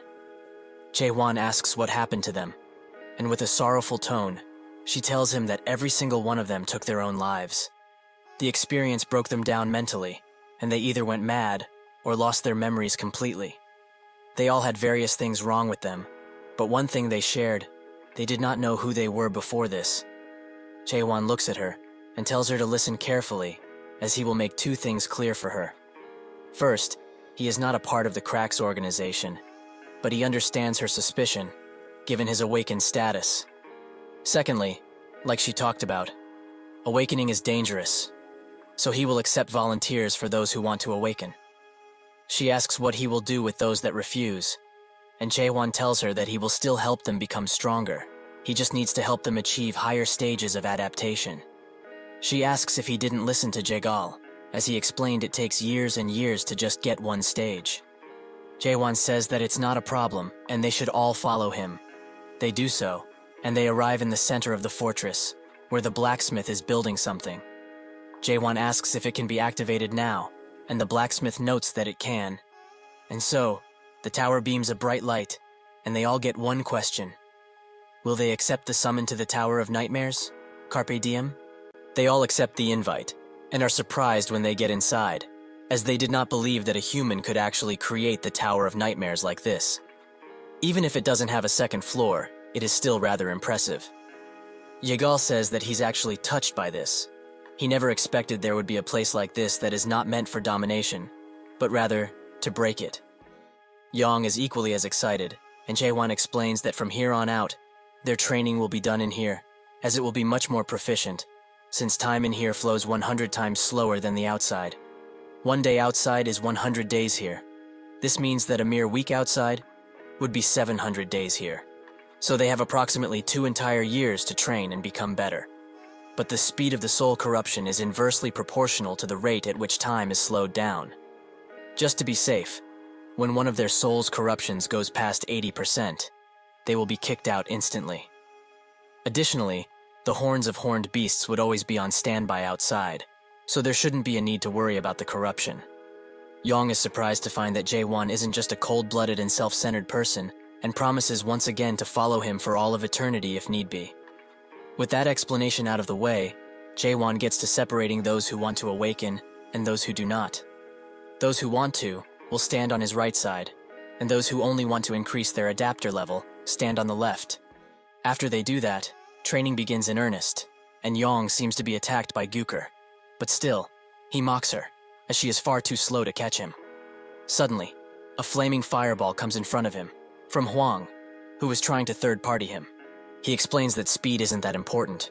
What is important is destructive power, and he, the mighty Fire King, has that. Jago looks at their squabble and sighs, as they are all pathetic, and there's no way they will improve. The three immediately team up and look at him with glowing eyes, and get to chasing shortly after. Muguk looks at this, and thinks of what happened previously, when they were choosing. As everyone expected, Cayman is the only one who chose to go through the awakening, and he seemed pretty confident about it too. Gyuker also asked how he's going to raise their adapter levels, as it's not easy for high-stage adapters to become even more stronger than they are already.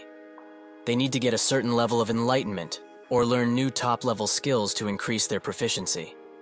Chaewon told her that this can be solved quite easily, which she was angry about, as a top-level skill book, which they would need, isn't easy to get. Is he also planning to steal from one of the great clans, like Zhang did? Chaewon said that they don't need a skill book. All they need is to learn from a teacher. But he will not be that teacher, because from now on, they themselves will become each other's teachers. Muguk thinks that this idea for them to learn from each other is very revolutionary, as since the clans are all stupidly prideful, this is something that they could have never done under normal circumstances. And seeing how hyped up these youngsters are, to prove themselves and their skills, the plan that Jaewon proposed might actually work quite nicely. However, this makes him wonder about Cayman and what he's going through on the second floor. On that second floor, Cayman keeps thrusting and wonders just how many times has he repeated this action. 10,000 times? 100,000 times? Maybe it goes beyond that, but still, Chaewon tells him to increase his speed, and he does just that, but can't help but ask if he will really be getting stronger like this. Chaewon is surprised that he keeps asking questions like this, as he should feel something right about now. Cayman does indeed start to see something, and Jaewon asks him if he's feeling uneasy because he hasn't fought against the other adapters. Cayman notes that he knows he's not someone who is talented. Jaewon thinks that this statement is wrong.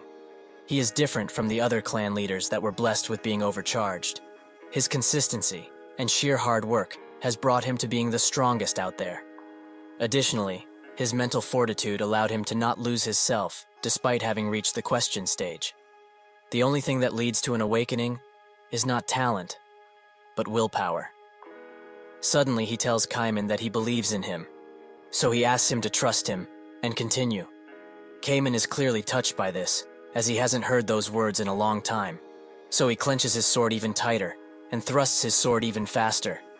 Near the improvised tower, the woman who is at the arena looks at it while drinking and finds it quite impressive, as this is not an easy thing to make. She also asks her master, Chung Heo, if he also doesn't find it impressive. He looks at her sternly and asks Seola what she's planning this time. She notes that he's being quite mean and that they haven't met in a long while. However, he should just come back, as everyone is waiting for him to.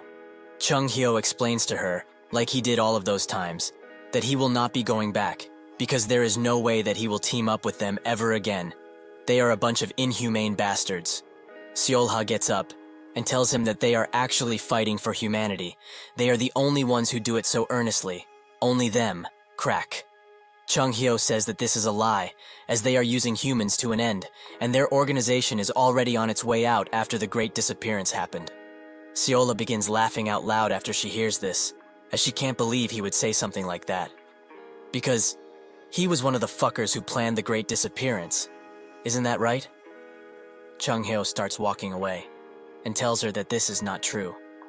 She notes that things didn't progress in the way that he wanted, but he did not stop the event, and simply watched as it happened. However, she feels thankful for this, as if it were not for him and his choices, she wouldn't be here at all. He should also know, since he is tied to this, that there are countless people within Crack that are trying to awaken using the method he taught them so long ago. They swing their swords at each other hundreds and thousands of times. They do that and kill each other again and again and again. Among those who do this, a very small number would survive and swing their swords 1 billion times if need be. They would become numb to life and death letting them surpass humanity and see the world for what it is. That is how they obtain the first key word to awaken, dismantle. Chung Hyo pulls his sword out and demands that she shut up, as that is the wrong keyword. He pulls her into his unique world, and she notices that it's the same as before. It is still weak, as he got lost from losing his humanity, and was not able to draw anything in this world that he went through so much to even make. She, however, filled her world and became the second core captain of Crack. Seolha begins cutting his world apart, with great ease in fact. Chung Hyo believes that she became a captain with such skills, and asks if she also achieved the third stage of awakening. She explains that it wasn't just the third stage, and starts transforming the world around them. She asks if this pleases him, as this, all of this death, is the scene of the great disappearance. Does he enjoy her masterpiece, her life's work? How does he feel after looking at the sea, filled with corpses? He tells Chung Hyo that the living are not trying to pretend to be dead. He knows that there is nothing that will change that in chaos, right? This world will never change, so he should come back already, with her. Chung Hyo announces that it will change. He knows that it will. He believes that 100%. Seolha can't believe that he still has the willpower to have so much faith. But even with his little helper, he is going to fail. Just like he did 900 years ago, and like when he abandoned all of them, and ran away like a coward. He can do what he wishes at this point, but he should know that Crack will always be watching him. Inside of the tower, Kamen goes through all of the stages of awakening. First, to question it. The second stage is to understand the world he questions, and the third becomes quite blurry to him. Suddenly, Jaewon attacks him and shouts at him to wake up. His sword falls to the ground, but Kaiman dodges and barely lands on his feet. Jaewon says that he did not want to see such a pathetic display from him. He should fight, like he is fighting for his life. Kamen feels all of the strikes, and can't even think of him winning this fight. He can't even comprehend just how powerful Jaewon truly is. This also makes him wonder if he even became stronger than before. He closes his eyes and accepts his defeat, but Jaewon tells him the final key to unlock the third stage, to remove the limits that the world dared to put on him. With that, Kamen opens his eyes wide and unlocks the third stage of awakening, to forget him, that the world decided on. They both attack each other with mighty strikes, and Kamen uses the Moon Eye ability to unleash an even mightier attack. After it's all said and done, raindrops fall and he stands on his knees. Jaewon congratulates him as he has reached the third stage. Kamen asks if he really became stronger, and Jaewon confirms that he did. But still, Kamen feels nowhere near him, even though they are both at the same stage of awakening. Once their training is over, everyone meets inside of the fortress meeting room, where the other fortress masters reject the idea of them going on an expedition, as it would break their treaty that has been standing for a long time. Jong immediately gets on their case, as if they did nothing until the expedition was made. Then they should just shut up, as they have no right to talk. Yurin explains that the reason they are all gathered here today is because of the Forbidden Heaven Clan incident, so they should all relax and return to the topic at hand.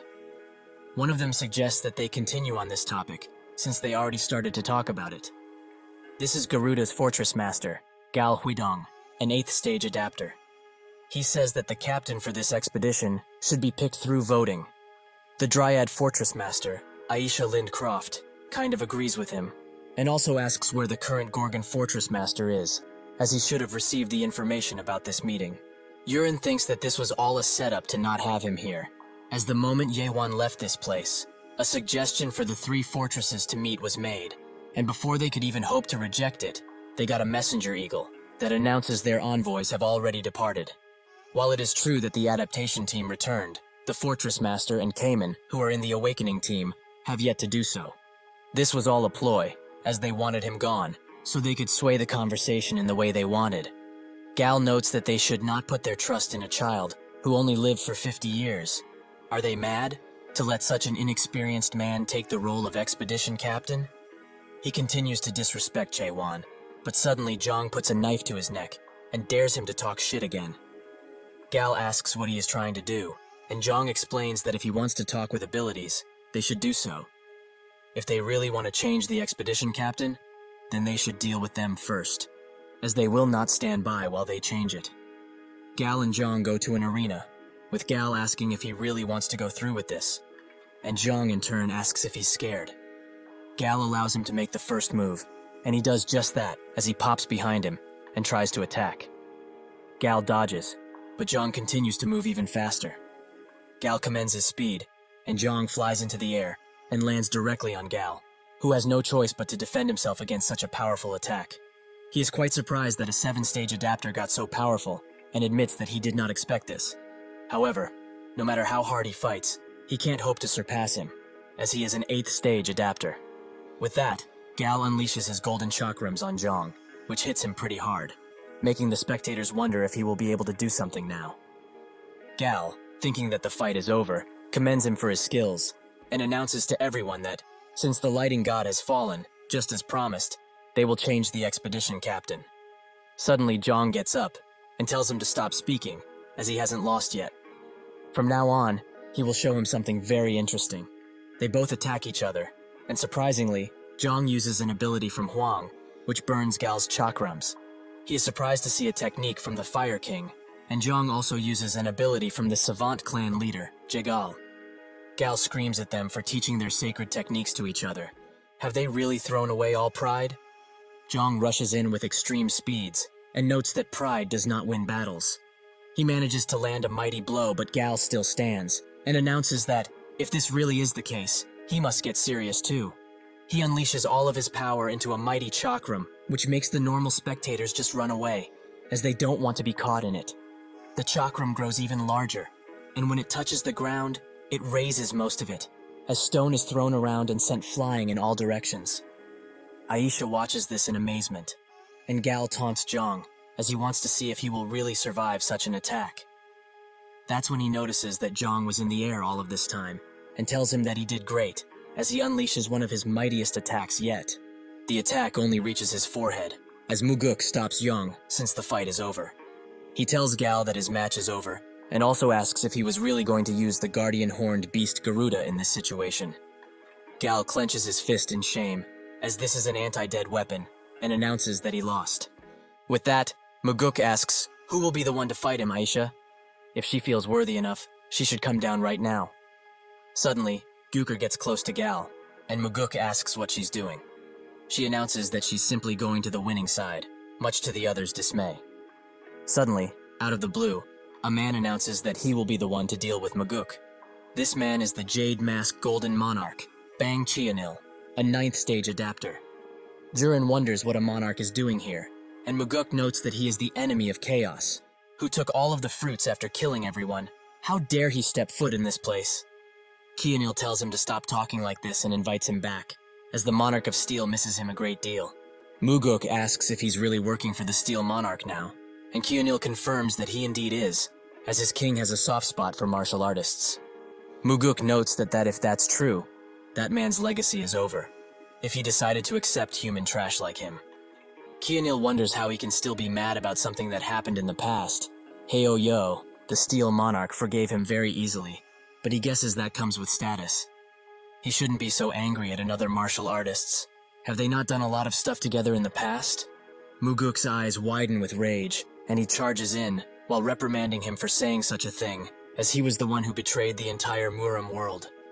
With a single hand attack, Chianil blocks him, and notes that he's being really too harsh.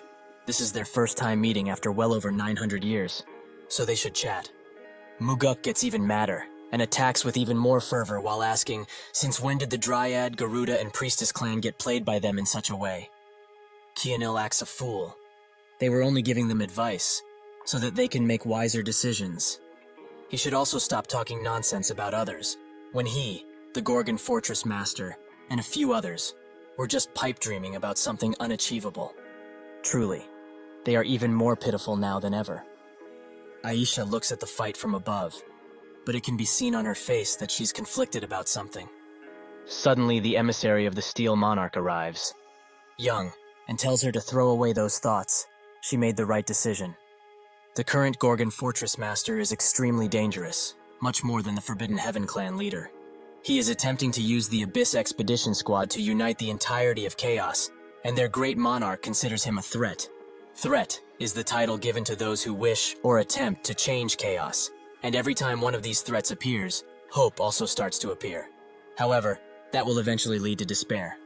Young continues, if they do not get rid of him right now, once again, chaos will suffer. And since she has lived for 970 years, she knows full well what happened 90 years ago. Aisha feels like it happened yesterday, so she can't let another tragedy like that happen again. That is when Young came with the offer, when she was vulnerable. But now, she's very conflicted, as she doesn't know if this is right. Kionil continues to block Muguk's attacks, and notes that it would be wise to stop now, as he can't hope to defeat him in his current state. He knows that full well, doesn't he? Muguk does not answer with words. Instead, he uses his blade and a technique, Heavenly Sword, to reach for Kionil's neck. But instead, the attack blows up, as he used a technique to block it. He explains that there are tons of differences in abilities between adapter stages, but when it comes to the 8th and 9th stage, the difference is extremely high. He pulls Muguk closer and tells him to get to the 9th stage before he thinks of coming back to them, because somebody like him, who does not possess the class of a monarch, cannot hope to even put a single scratch on him.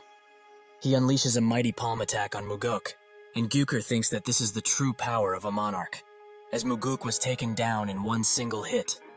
The Jade Mask Monarch, who ruled over the 12th region, is not even a Grand Monarch, as right beneath the Grand Monarch, there are 3 titles: Lieutenant General, Major General, and the lowest of the low, which is where he's at, Brigadier General. Gyukur's suspicions are now confirmed.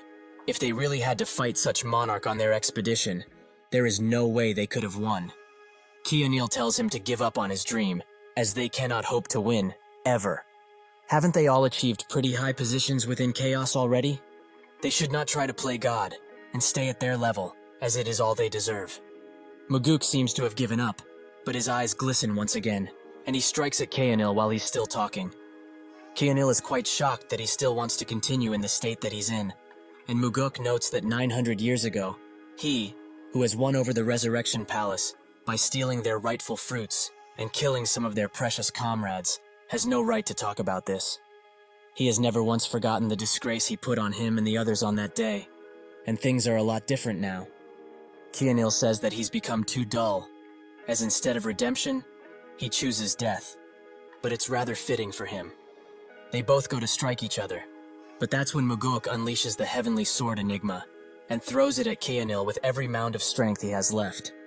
Kionil reaches his hand forwards and notes that he's still as pitiful as ever, while unleashing his bottomless pit. This eats up Muguk's ability, and Kionil grabs him harshly, saying that he cannot hope to change anything.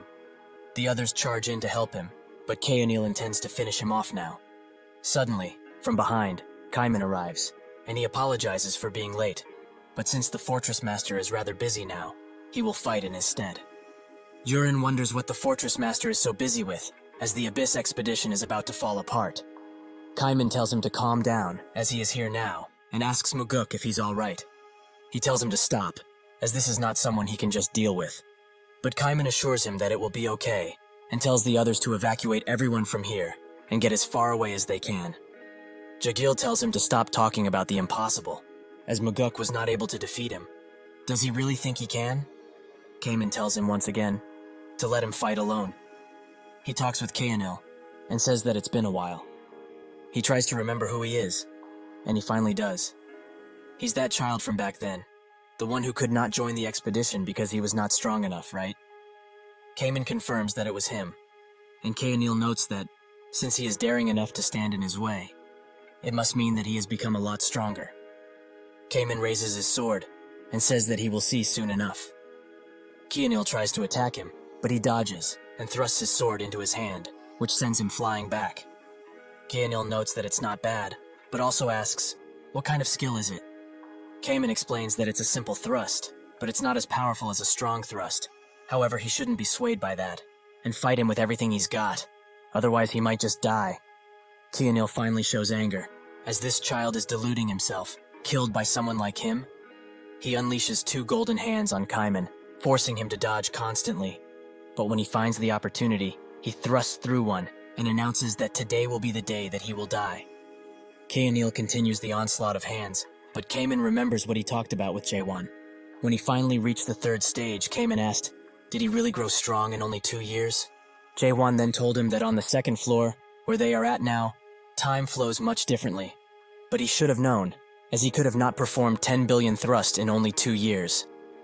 Kaiman unleashes his world, much to the surprise of Kaenil. Kaiman's eyes glow a light blue, and he thrusts once again, now with an even more powerful attack. He doesn't stop there, however, as he unleashes a mighty wave in Kaenil's direction and moves with it. Finally, he uses one of his strong thrusts and leaves Kaenil defenseless. After the rain finally settles, Kaiman still stands proud, while Kaenil is on his last legs.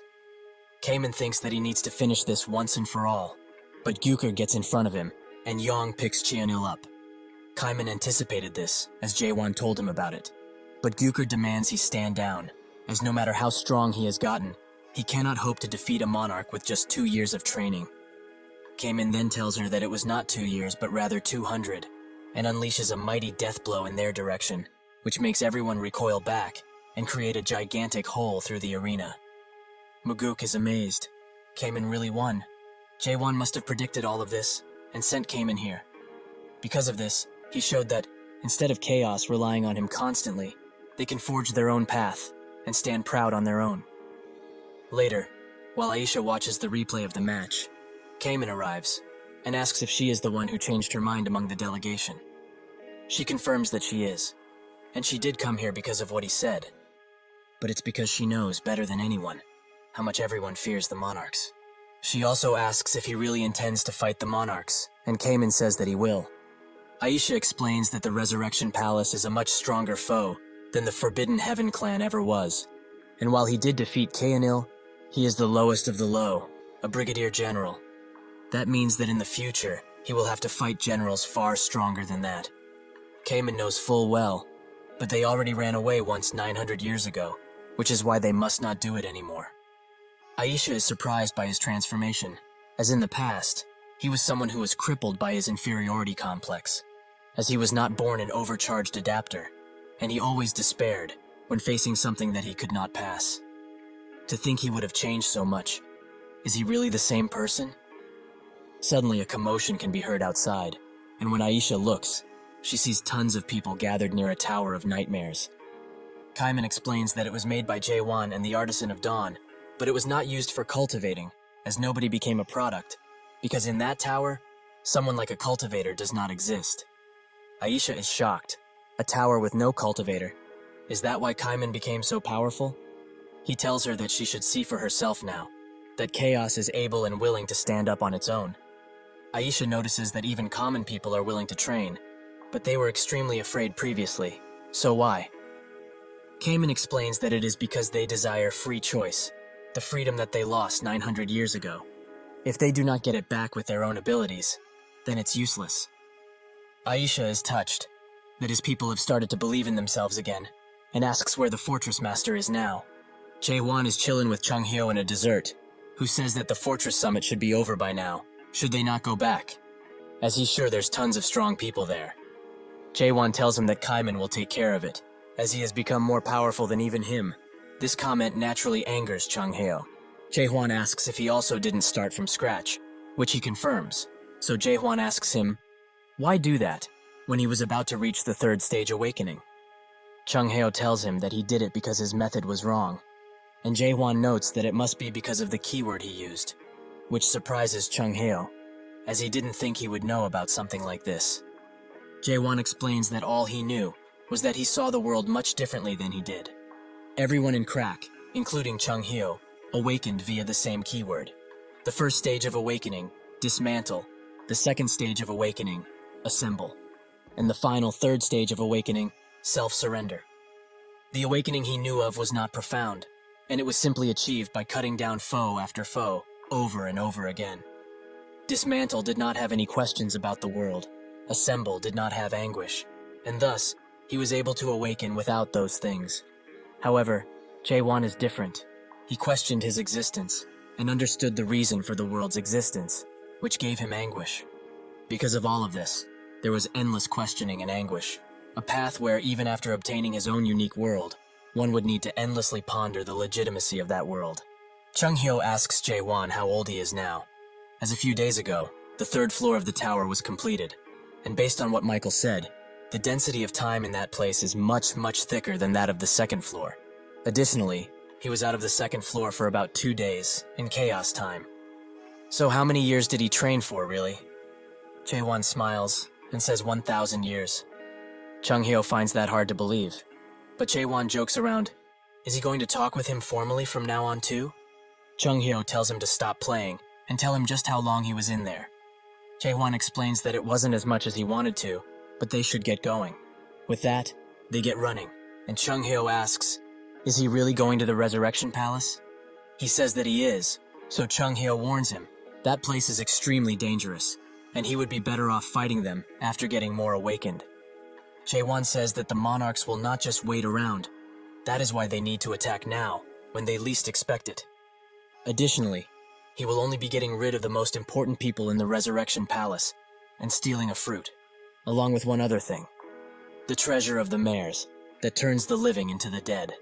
The narrow gate. If one uses it, they can pass to chaos alive.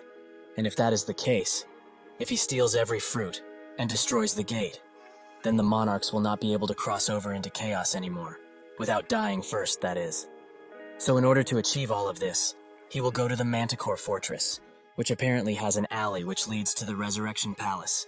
It is currently occupied by the Forbidden Heaven clan, so they will not just let him pass, but well, he will do what he does best, thrust. After Jae-won blows a giant hole into the Manticore Fortress gate, Chung-hyo asks, why did he do such a thing? If they did it stealthily, they wouldn't have needed to fight the whole fortress, like they are about to now. Jae-won notes that he told him earlier why, and Chung-hyo gets it, but they need to preserve their energy, as this is just the place that they need to go through in order to get to the Resurrection Palace. Jae-won knows that full well, and uses a few light thrusts to deal with the incoming attackers. At his palace, Jin-hong looks at the fight, and notes that this time, he doesn't think the rumors about this guy are exaggerated, as he has done many other things to impress. But to think he's actually just a product, if he had seen all of this earlier, he would have dealt with him much swifter. Suddenly, a woman notes that he must be thinking deeply about something, and snaps her fingers, saying that just looking at that chaotic man is getting her excited. It's no wonder that pitch darkness wants a piece of him. Who wouldn't? This is Siren, and Jin-hong tells her to stop dressing like this in chaos, but she retorts by noting that he looks like a scarecrow with those long clothes, so he has no place to talk. She sits down next to him while talking about some gibberish, but that's when she notices he's looking at Jae-won, so she steals one of his screens and wonders what kind of technique he's using, as he's destroying everything in one hit. Jin-hong asks why she's here, besides annoying him, and she explains that she's here to tell him about something very interesting. The Jade Mask. Golden Monarch has appeared in chaos. He probably knows that already, as all of the forces sent to Garuda right before they were about to take over are all dead. After looking deeper into it, she found out that it was done by the Jade Mask Monarch, as it seems he won over Garuda and Dryad in return for helping them with something. That something is a promise, to keep the treaty where the Supreme Monarch promised to not interfere in chaos business no matter what, so he swore to not break it. However, it was Pitch Darkness who ordered this, and now even the subordinates of Iron Steel are dilly-dallying in chaos like a bunch of children. This resulted in a proxy war of the monarchs of the Holy Land. But the most interesting thing about all of this is that she heard the Jade Mask Monarch was beaten to death. Jin-hong is interested now and asks who killed him. Siren says that it was one of the 10 clan leaders, which Jin-hong doesn't believe, as they are not strong enough to kill the Jade Monarch together. She asks if she knows about those guys in the Abyss Expedition team that the Gorgon Fortress Master made, as one of them, the Southern Sea Clan leader, is supposedly the one who killed him. Jin-hong has spoke now. That should be impossible, as the Southern Sea Clan leader was never that powerful, and even if he had hidden all of his powers until now, there is no way he would unleash them now, on something so idiotic. The Jade Mask Monarch is one of the ones under the Iron Steel Monarch, one of the 12 Supreme Monarchs, that together rule over the Almighty Land.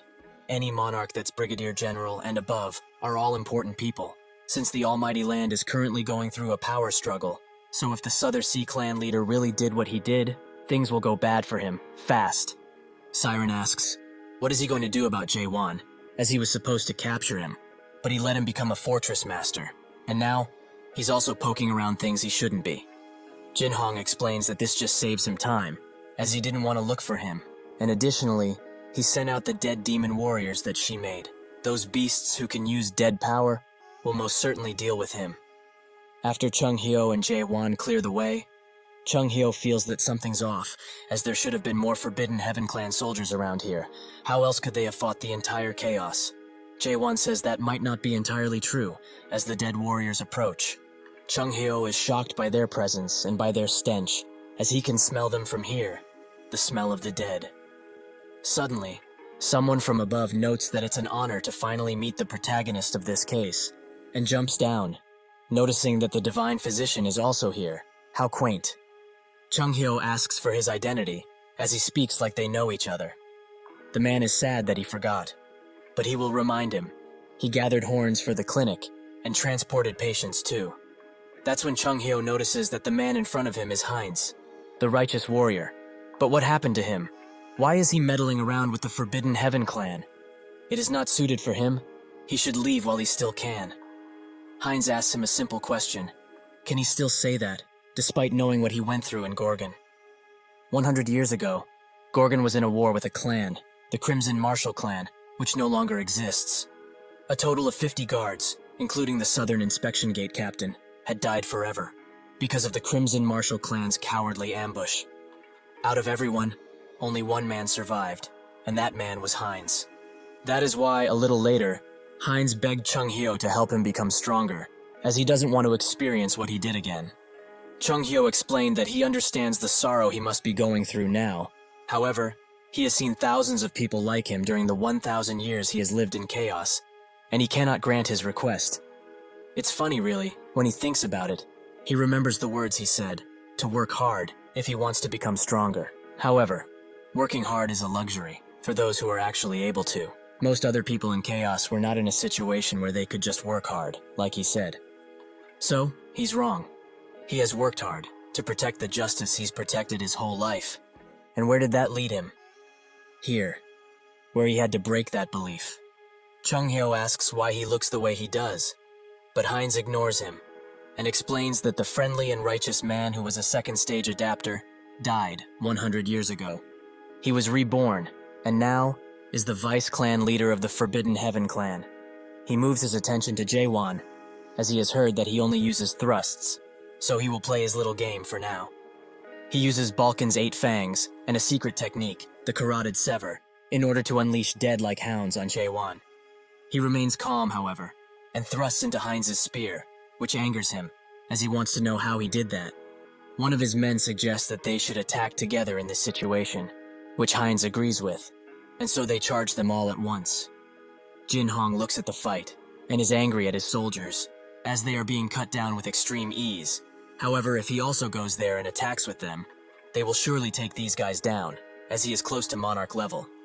Even with that though, he can't even comprehend the amount of losses they would have if they did that. If he loses all of his dead soldiers, his plans will be ruined. He calls Siren over, who says that he should stop pestering her, as she did everything he requested already. The Spirit Stone research was completed, and she made the black cloud that created the dead warriors for him. So what more does he want? Jin Hong just looks at her, and Siren sighs, as if they made a deal. She could help him overcome this. Heinz thinks that this man is the Gorgon Fortress Master, the legend of the Path of the Waves, and the Pathfinder of an impossible path. All of these titles he gained in just a single month, and he likes none of them. He cannot believe that someone who has been here for just a month has become a Fortress Master. Even a mighty warrior like him couldn't, in the 200 years he has been here. He will not accept something like this. He transforms into a deader version of him, and forwards all of his malice towards Jae Won, as he will show him just how much hard work he put in. Jae Won dodges his attack, but it still lands in a nearby wall, where some of his soldiers were standing, and it's shown that he's quite destructive. Heinz announces that this is the power he has gotten from giving up on his beliefs, and working hard on his strength, just like Chung Hyo would have wanted him to. Jae Won notes that it's about time they end this, and unleashes a medium thrust on Heinz, which destroys the dead parts that came out of him. Seeing that their leader is in danger, the soldiers try to rush Jae Won, but Chung Hyo holds them off. Jae Won prepares an even mightier attack, and says that everyone around here is talking about how much effort they put into themselves. Everyone is so selfish, it's crazy. He strikes so hard that it opens Heinz's eyes. He now sees Jaewon's unique true world, the one that only awakened people can get. Is this really what the world looks like, to someone that has yet to submit to this world? The eye that sees every single thing and makes rules to monitor it. Is this really what he's trying to fight? He cannot lie. He's amazing, truly amazing. To think that someone would dare to fight that. Perhaps, if he hadn't given up back then and continued his path as a righteous warrior, he would have been able to chase after the same dream. But it's too late now. This single attack was able to take down most of Manticore, and Chung Hyo notes that it should be called World Thrust instead of Strong Thrust. Heinz is also alive, and Chung Hyo wonders how he was able to only attack the buildings. Jaewon explains it like he explains everything. He just thrusted. However, now that they made a path forward, all they need to do is walk it. Suddenly, a pink portal appears, which Chung Hyo identifies as a transcendent rank space teleportation skill, Warp. Out of it, Siren appears, who says that she can't believe the dead warriors she made are so afraid. Jaewon asks who she is, which takes her by surprise, as she's the presenter of countless shows, like this week's Hot 10 or Tower of Tower. Does he not have a hologram panel at home? Jaewon says that he doesn't, and Chung Hyo explains that she's a mare, and he can confirm that all the men of Chaos know her. Siren picks up his hat and notes that he has good eyes for someone so old. But did he not know that it's taboo to say that all mares are just that, mares? Each mare is known as another race, but enough about that. She introduces herself. She is Siren Armeld, not just a mare. Jaewon thinks that it's unfortunate, as he wanted to ask her tons of questions, but now, they don't have the time. So he asks her to get out of the way already. Siren explains that she cannot do such a thing, as she received a request to stop him. Jaewon does what he does best, and puts his sword forward to thrust, but Siren tells him to wait, and just hears her out for a second. She offers him a deal, to become her product, as the person who asked her to stop him is in that broken down building, almost dead from that strike of his. She will forget that promise, if he becomes her product. Jaewon unleashes a light attack on her, but Siren notes that he won't be able to keep this up for long, as he must feel it too, right? Jaewon does indeed feel that the spiritual pressure is way stronger around here, so she might be a major general by the looks of it. She explains that pitch darkness is after him, and that guy is no good. She can hide him very well. If he becomes her possession, nobody in the 12 regions will dare touch him. Haehwan refuses, so Siren snaps her fingers and notes that it's time to do it the hard way. The ground suddenly shakes as 2 sand demons appear, since Siren has used her authority magic to make them. With that, the beasts attack, but Jaewon thrusts, and Siren tries to control her minions, but Jaewon just continues to kill them. Finally, he unleashes an attack in the ground, which creates cover for him, allowing him to dash across and get directly to Siren. She isn't shocked by this, as she could see everything he was doing already, so Haehwan is caught by a snake, and Siren bargains with him. In reality, she's the one losing out on this deal, as she is Siren Almed, the bewitching flame, that easily gets number 1 on any popularity vote out there. Suddenly, her snake minion starts convulsing, and Jaewon appears right in front of her as it explodes, which allows him to grab her by the neck and slam her on the floor. Jaewon doesn't want to kill her, as she's a mare, who would be quite useful on the Abyss expedition, and he might even find out about the first mare that's said to be at the top of the illusion tree. He asks her to surrender, but she doesn't want to, so she frees herself from his grasp and leaves, as this is too tiring for her. Suddenly, though, she appears behind him and uses the 8 Gates of Hell technique. Inside, Siren says that she expected him to be more surprised, but Jaewon experienced something similar before. Siren explains that what he experienced was a fake, as the real 8 Gates of Hell is a skill that was made by a mare. Jaewon goes through the first gate, Gale Hell, the 4th, Black Chain, and easily plows through the 6th, Frost Hell. Siren is shocked by this, as she did not expect for him to go through them so easily. However, she wishes him luck on the next gate, as this one is a doozy. When the gates open, a strange liquid comes out, and from that liquid appear the bodies of his dead comrades, the ones that are still fresh in his mind. Siren tells him to give up now, as since this skill was made, nobody got past the 7th gate. Suddenly, a few versions of him appear, and one asks who he is. This is the 7th gate, Self-Hell. Jaewon wonders what is going on, as these are all versions of him, but they are all from different times. It doesn't matter to him, as he will still fight. But that's when he notices that all of the versions of him also get ready to thrust, which takes him by surprise, as he did not expect for them to have his techniques too. However, that isn't the worst of it, as they are all semi-sentient and able to think for themselves, which will prove to be challenging. Seeing this, he charges in first, to not allow them to analyze him further, which allows him to find out that they each have the skill level he used to have when he looked like them, so they might not be as dangerous as previously anticipated. He manages to take one down, but from him comes a blurry smoke that makes him lose his footing for a bit, which allows one of them to go behind him. Jae-won is swift, however, and he easily takes him out, but when he does that, a version of him in military clothing falls from the sky and meets his eyes, begging him to stop. Suddenly, he is transported back to a certain memory, where one of the soldiers he served with apologizes fruitlessly, as he has slaughtered many people. Jae-won remembers this memory, as he had it right before he entered the tower. The man continues to apologize, as he has worked hard. He knows that too, but now, it is too late. With a heavy heart, he thanks Jae-won for everything, and points the gun at himself.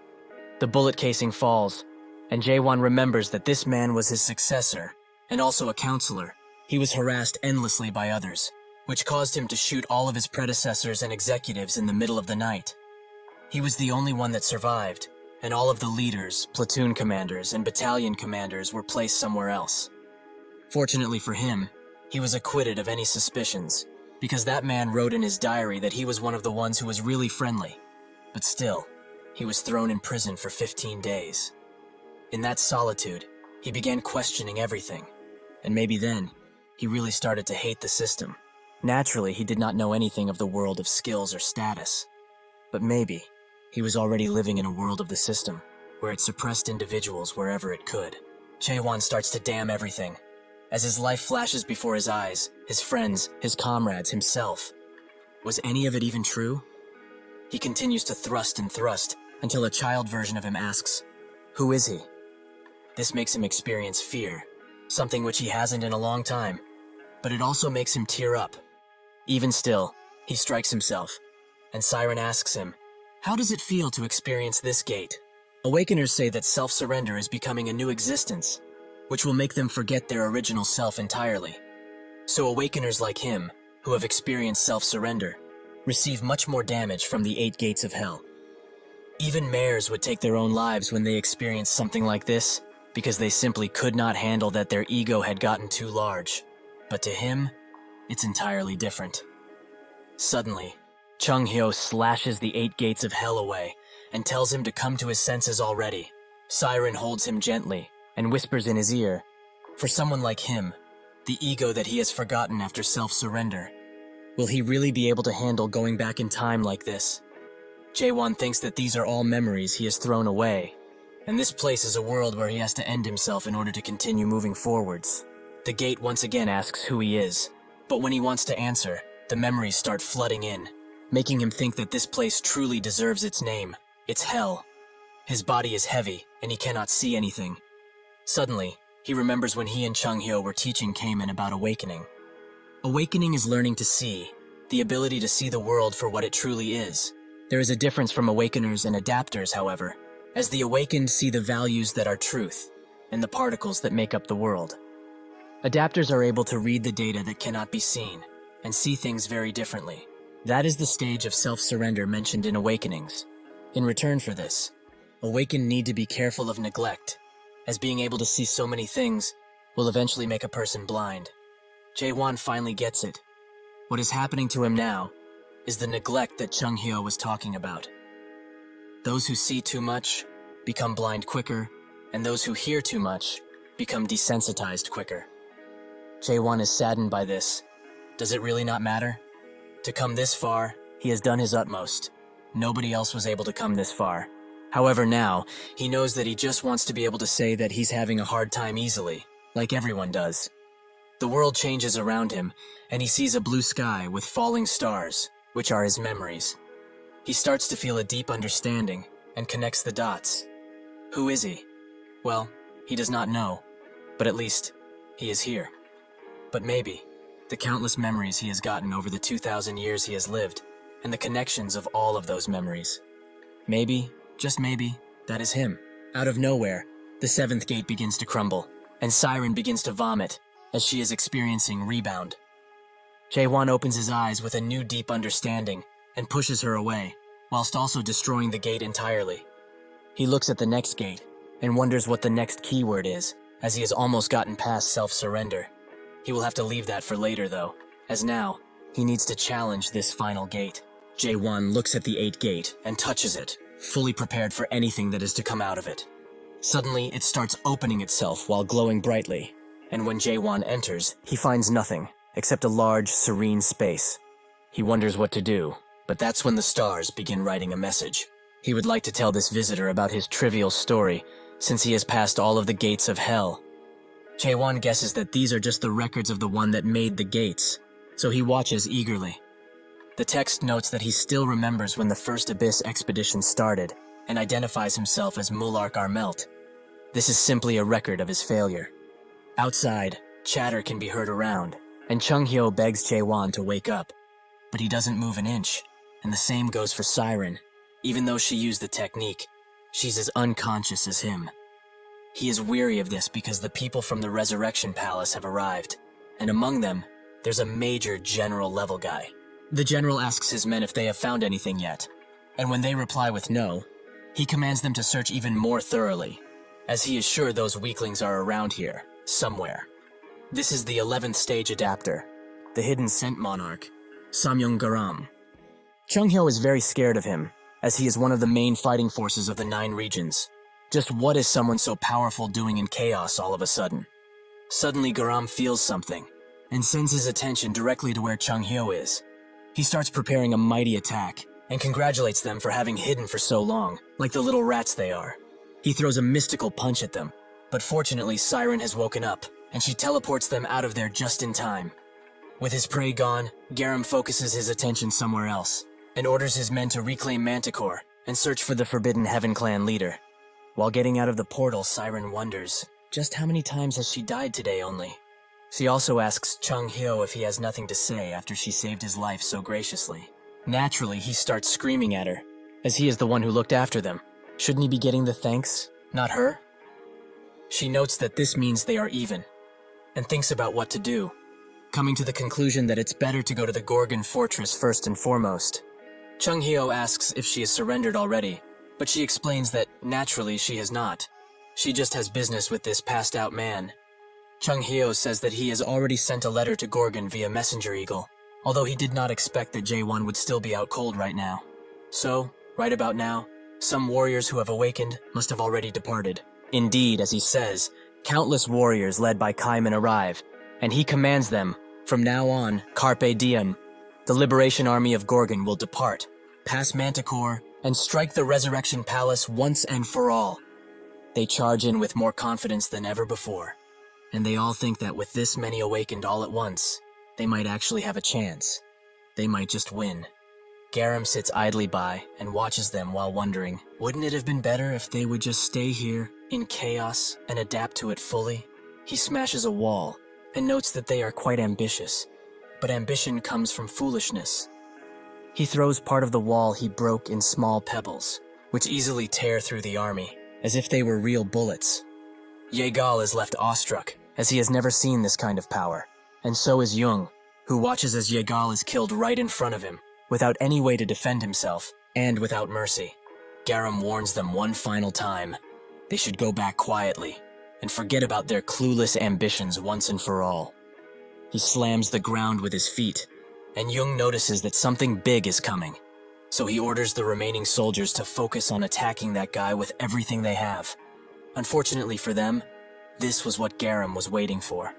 He unleashes an attack that engulfs them whole, with red misty energy, and Jung is the only one that is able to get out of there, but not without having his arm pulled out of its socket. After this, Carpe Diem, the Liberation Army has retreated, and that retreat was caused by one single man, the hidden scent monarch, who changed the tide of war in an instant. 10 days later, in the Gorgon's inner fortress meeting room, Yurin announces that, starting from the squadron of 3rd stage awakened, 1st Squadron Commander Carlton, to the 9th Squadron of the 9th stage adapter, Limitless Clan Leader, along with all of the other squadrons of Carpe Diem, Half of their entire forces were decimated in just 10 days. This is a mighty blow to them, because they lost 5/3 stage awakened that were crucial to their fighting force. Aisha trembles and notes that it would be difficult to continue this war. And what's more, the Resurrection Palace has already reached the doorsteps of the Gorgon Fortress. If they accept the offer that they proposed, they might just make it. The Fire King clan leader asks if she really is suggesting that they hand over the Fortress Master along with the tower, just so that they can survive. Kaiman agrees. They cannot hand over Jaewon, and even if she might be extremely keen with her eyes, he knows that she can't see the future. Jaewon already commanded them anyway, that they should just pave the way. That is all they need to do. Aisha notes that with things going as they are, they have no chance of winning. Maybe they should ask the other monarchs for help, as currently, all of the monarchs that have been dispatched are a part of the 9th region, Pitch Darkness, and most know already that there is still a long-time grudge between the Strong Steel and Pitch Darkness. Jurin wonders if that's wise as they killed his emissary already, the Jade Mask Golden Monarch. Aisha explains that technically, he isn't dead, because those who enter Chaos via the narrow gate like he did would just return to their original bodies once they die here. Kaiman notes that even if the Monarch of Steel chooses to help, they should refuse it, because Chaos must be the one to liberate Chaos, and nobody else.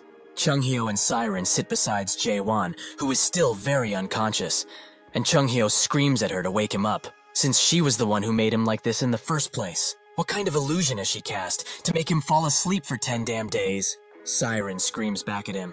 He is the doctor in this place. So if he's that upset about it, shouldn't he do something about it? Chunghyo ignores what she said for now and asks what she is still doing here. Is she not in cahoots with the Monarch of Pitch Darkness? She explains that the contract they made doesn't matter anymore now, since there is a human who is able to break free from the 8 gates of hell now. Chunghyo wonders what's so special, as that is just an illusion skill she cast on him. Really, it's nothing to write home about. Siren gets even madder, and through her screaming, explains that the 8 gates of hell is not just a skill, it's incredible. And it wasn't even made for humans to use. Its true power is shown when a real mare starts to use it. However, he had hoped that anyone could use this skill, and so, she thought it to the Savant clan, since nobody has ever been able to break through the 8 gates of hell.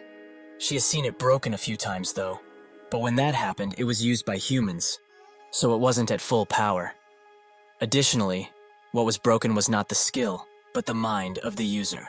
But Jaewon is different from the others, as he managed to break her mind, but broke the skill completely too, as he broke through the 7th gate and arrived at the final 8 gate. For his information, the 8 gate is the gate of rewards, and it's said that those who get there get a very generous reward. Chunghyo has heard about this before. If there is a human that could pass all of the gates and get to the 8, they would become the king of chaos. He heard this from Jagal, but he did not expect it to hold some truth.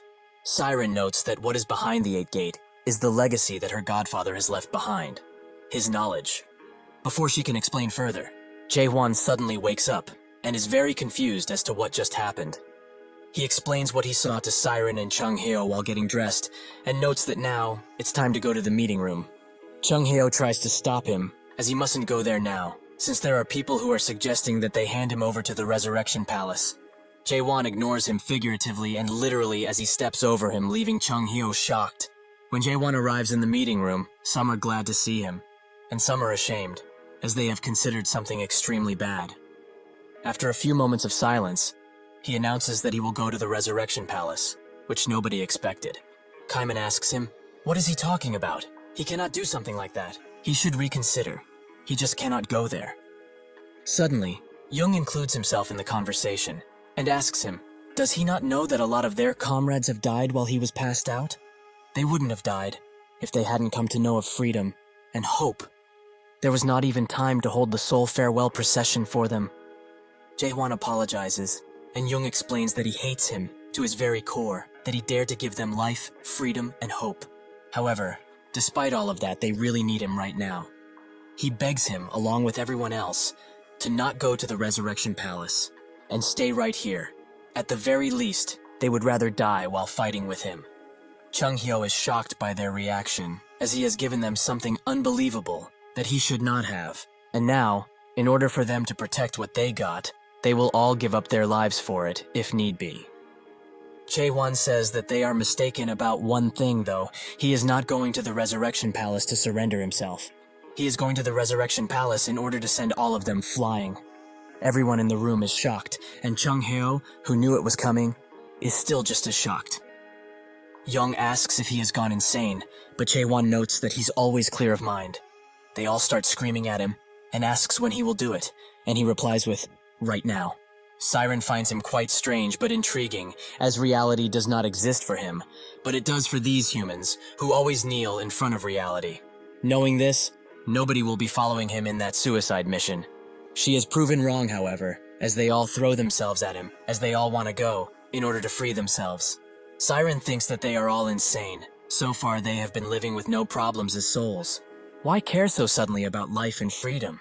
Is this really the effect Jae-hwan had on them?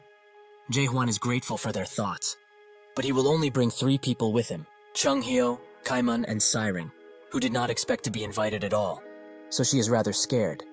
But Jae-hwan just smiles. Siren asks why she would go there, but Jae-won keeps talking to the others, and notes that even if they are not coming, they will each have their own tasks. Siren screams and screams at him to get his attention, but Chung Hyo tells her to give up. They ask what kind of tasks, and a myriad of other questions, like if destroying the Resurrection Palace really is the end, and what will happen once Chaos is united. Most importantly, Chaos wouldn't recognize Chaos as the core, and many will try to cause division, which is bound to appear at some point. Yong says that they should worry about that when they get to it, as once they destroy the narrow gate, the monarchs will not be able to pass anymore. Jae-won tells him to not be so sure, as he is sure that the narrow gate wasn't the original way to enter Chaos. Yong is left wondering about it, but before Jae-won can say anything, Siren finally gets to him and screams in his ear that she's not going. But he offers her a deal. If she helps him, he will tell her about what he saw on the 8th gate, since he is sure that she does not know. Eventually, they all make their way to her workshop and start touching her stuff, even though she told them not to. She explains the embarrassing stuff as gifts from her godfather.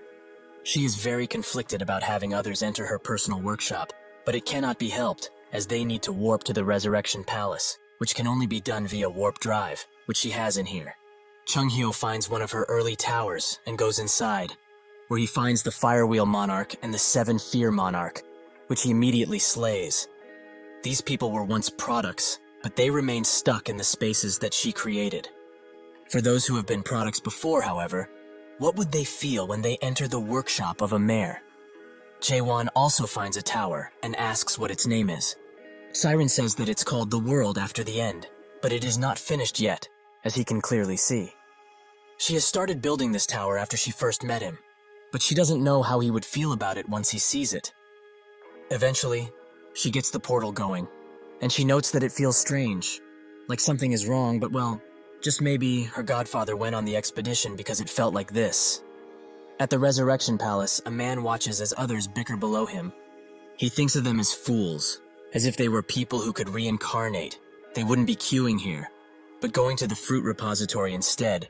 Shouldn't they have given up by now, considering they have been waiting for half a year already? This is the 72th Resurrection Palace Master, the Fog Monarch, Hichtmeyer. Some people below him compare their situation and note that even if he doesn't like it, they are similar, since he has also been here for a long time. Naturally, Meyer is insulted by this and puts them in their place, which makes them grovel at his feet instantly. However, he still finds it boring, as if it weren't for the treaty, he wouldn't be just standing around here. The monarchs that came to Chaos after dying in their previous lives have a duty tied to them, that they will become the Palace Master until the next monarch dies and comes to Chaos. He hopes that soon, someone will die and take his place. Maybe it will be that Jade Mask Monarch that was defeated by the Abyss Expedition. Or that's what he heard, at least. Suddenly, the wall starts cracking, and sure enough, it's spread wide open by a giant explosion. Meyer immediately blocks the attack with his powers, but notices that they weren't pushing each other in any way, so his opponent is at the same level as him. While he charges in, he asks if this is the Gorgon Fortress Master, but when he clashes blades, he notices water, as Kaiman was the one to attack. He explains that he's not the Fortress Master, but someone he knows well enough, so he is here to get his payback from 900 years ago. Cayman tries to attack Meyer, but using his breath ability, he creates a large smoke screen around them which blocks Cayman's vision greatly. He looks around multiple times but can't even hope to sense Meyer's presence, despite having trained for so long. He really is too weak. That's when he remembers Jaewon's words, that he can do it, that he believes in that fully. This gives Cayman the push he needs, and his senses become sharper than ever, allowing him to detect Meyer, who is above him, and strike in just a second. Meyer backs away, but he has been hit pretty badly, and he's naturally shocked to see that Cayman could notice his presence so well. This makes him full to the brim with rage, as he thinks that Cayman has become too arrogant for his own good.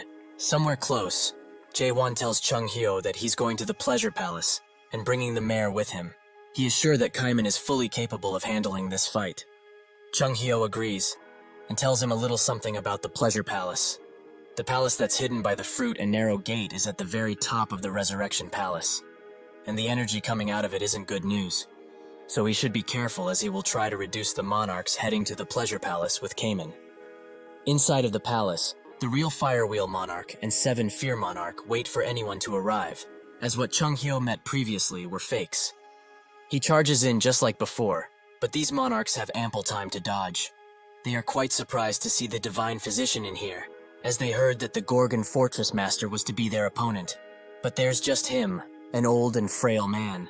Chung Hyo is surprised that they dodged his slash with such ease. The 2 monarchs say that it's not too late for him. If he brings the Gorgon Fortress Master here, everything will be forgiven. Even if he was able to handle the 2 of them at once, he will not be able to deal with all of the Brigadier Generals that are safeguarding the fruits. Chung Hyo tells them to stop yapping, as they will solve all of this through fighting like they should have in the first place. In the inside of the Resurrection Palace, at the Pleasure Palace to be precise, tons of people seem to be having fun. The timid monarch, Reika, notes that the stuff that is happening at the main gate has gotten to be quite loud. Shouldn't they go and have a look, just in case? The 2nd Dragon Monarch tells him to relax, as Meyer will surely deal with them. The 4th Dragon Monarch isn't bothered by the conversation, and is just enjoying the lady's company. The 3rd Dragon Monarch notes that it just doesn't feel good if he doesn't stop by this place whenever he is in chaos, and the 5th Dragon Monarch agrees. It would be pain if they get their gems cut off by the Female Monarch Alliance in the Almighty Land after all. He does not want to lose his because he did something stupid. The 1st Dragon Monarch, who is sitting somewhere private, wonders why the Chaos people have a problem with living in this place, as it's really nice. The fight outside continues as the cups in this place begin to shake because of it, and Reika thinks that this just doesn't sound good, no matter what. He tries to make the others look outside, even for a second, but they will not budge as they believe the Palace Master will take care of it. They don't need to ruin their fun for such a thing. Reika still presses them about it, as if something were to happen, how can they deal with the consequences? Before he can yap again, the 4th Dragon Monarch throws his cup at his head, as he was too damn noisy. He should just shut up and stay still, instead of ruining their fun like this. If he really is bothered by it, he should go check out what is happening himself. Reika starts gripping his staff out of anger, and the 4th Dragon Monarch sees this as an invitation to fight. The others start looking at Reika with vicious red eyes, which makes him tremble. So he notes that it wasn't his intention to insult. He will go to look alone. The others laugh at him as he leaves, but Reika looks back at them and promises that one day, he will have his revenge no matter what. Suddenly, the 1st Dragon Monarch slowly but surely begins staring at him with an even deeper malice than the others combined. This makes him run away in fear, and the 4th Dragon Monarch thanks him as he knows how to deal with noisy people very well. The 1st Dragon Monarch explains that he just hates noise. That's all there is to it. While they laugh at his expense, a purple light that they have put for ambience begins to flicker, and static begins to appear above them as the light is almost put out by the sheer force. The others notice this only after Siren and Jaehwan are above them, and they are naturally surprised. But Jaehwan doesn't give them the time to regroup, and charges in swiftly. The monarchs manage to get away from the blast just in time, but that doesn't mean that they did not see the amount of power that the attack had. Jaehwan stands surrounded by them, and the 1st Dragon Monarch thinks that he must be the Gorgon Fortress Master.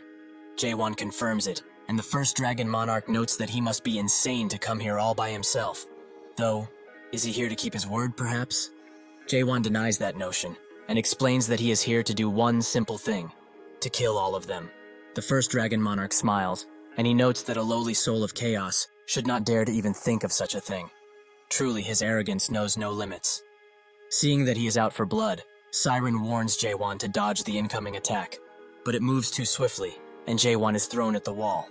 He is not keen on giving up, however, and so he tries to use the momentum to throw himself back at his enemy, but that's when the other monarchs charge in, forcing him to dodge if he doesn't want to be struck. Jaewon throws himself at the floor, but he swiftly gets up, as against these opponents, there is no time to sit still. The first dragon monarch tells him to stand more proudly, as he will make him pay with his life for disrupting their moment of peace like this. Even if he struggles as much as he can, he will not leave this pleasure palace alive. He orders the other monarchs to attack, and in that second, they all transform into swift red lines due to the amount of speed that they are moving with. Jaewon tries to hit them, but the attack is too slow, and he gets mocked because of this. A powerful attack is useless if it does not hit a single thing. Jaewon notices that these bastards are very coordinated, as they are attacking him one after another without resting at all. They will be troublesome to deal with, that's for sure. The third dragon monarch tries to hit him with an awfully heavy attack, allowing Jaewon to attack him afterwards. But the attack was quite weak, so it bought him only a few seconds of time. Seeing an opportunity, the second and fourth dragon monarchs attack him at the same time, which deals some decent damage. The fourth dragon monarch says that no matter how strong he may be, he cannot win against them by his lonesome. The second dragon monarch notes that even a major general isn't able to block their combined attacks alone. Jaewon agrees with them. It is tough to deal with all of them individually. However, since it's so damn annoying, he will blast all of them at once. That will make his job much easier. He does just that, and unleashes a mighty attack that can be heard by Chung Hyo, who is still fighting the two monarchs.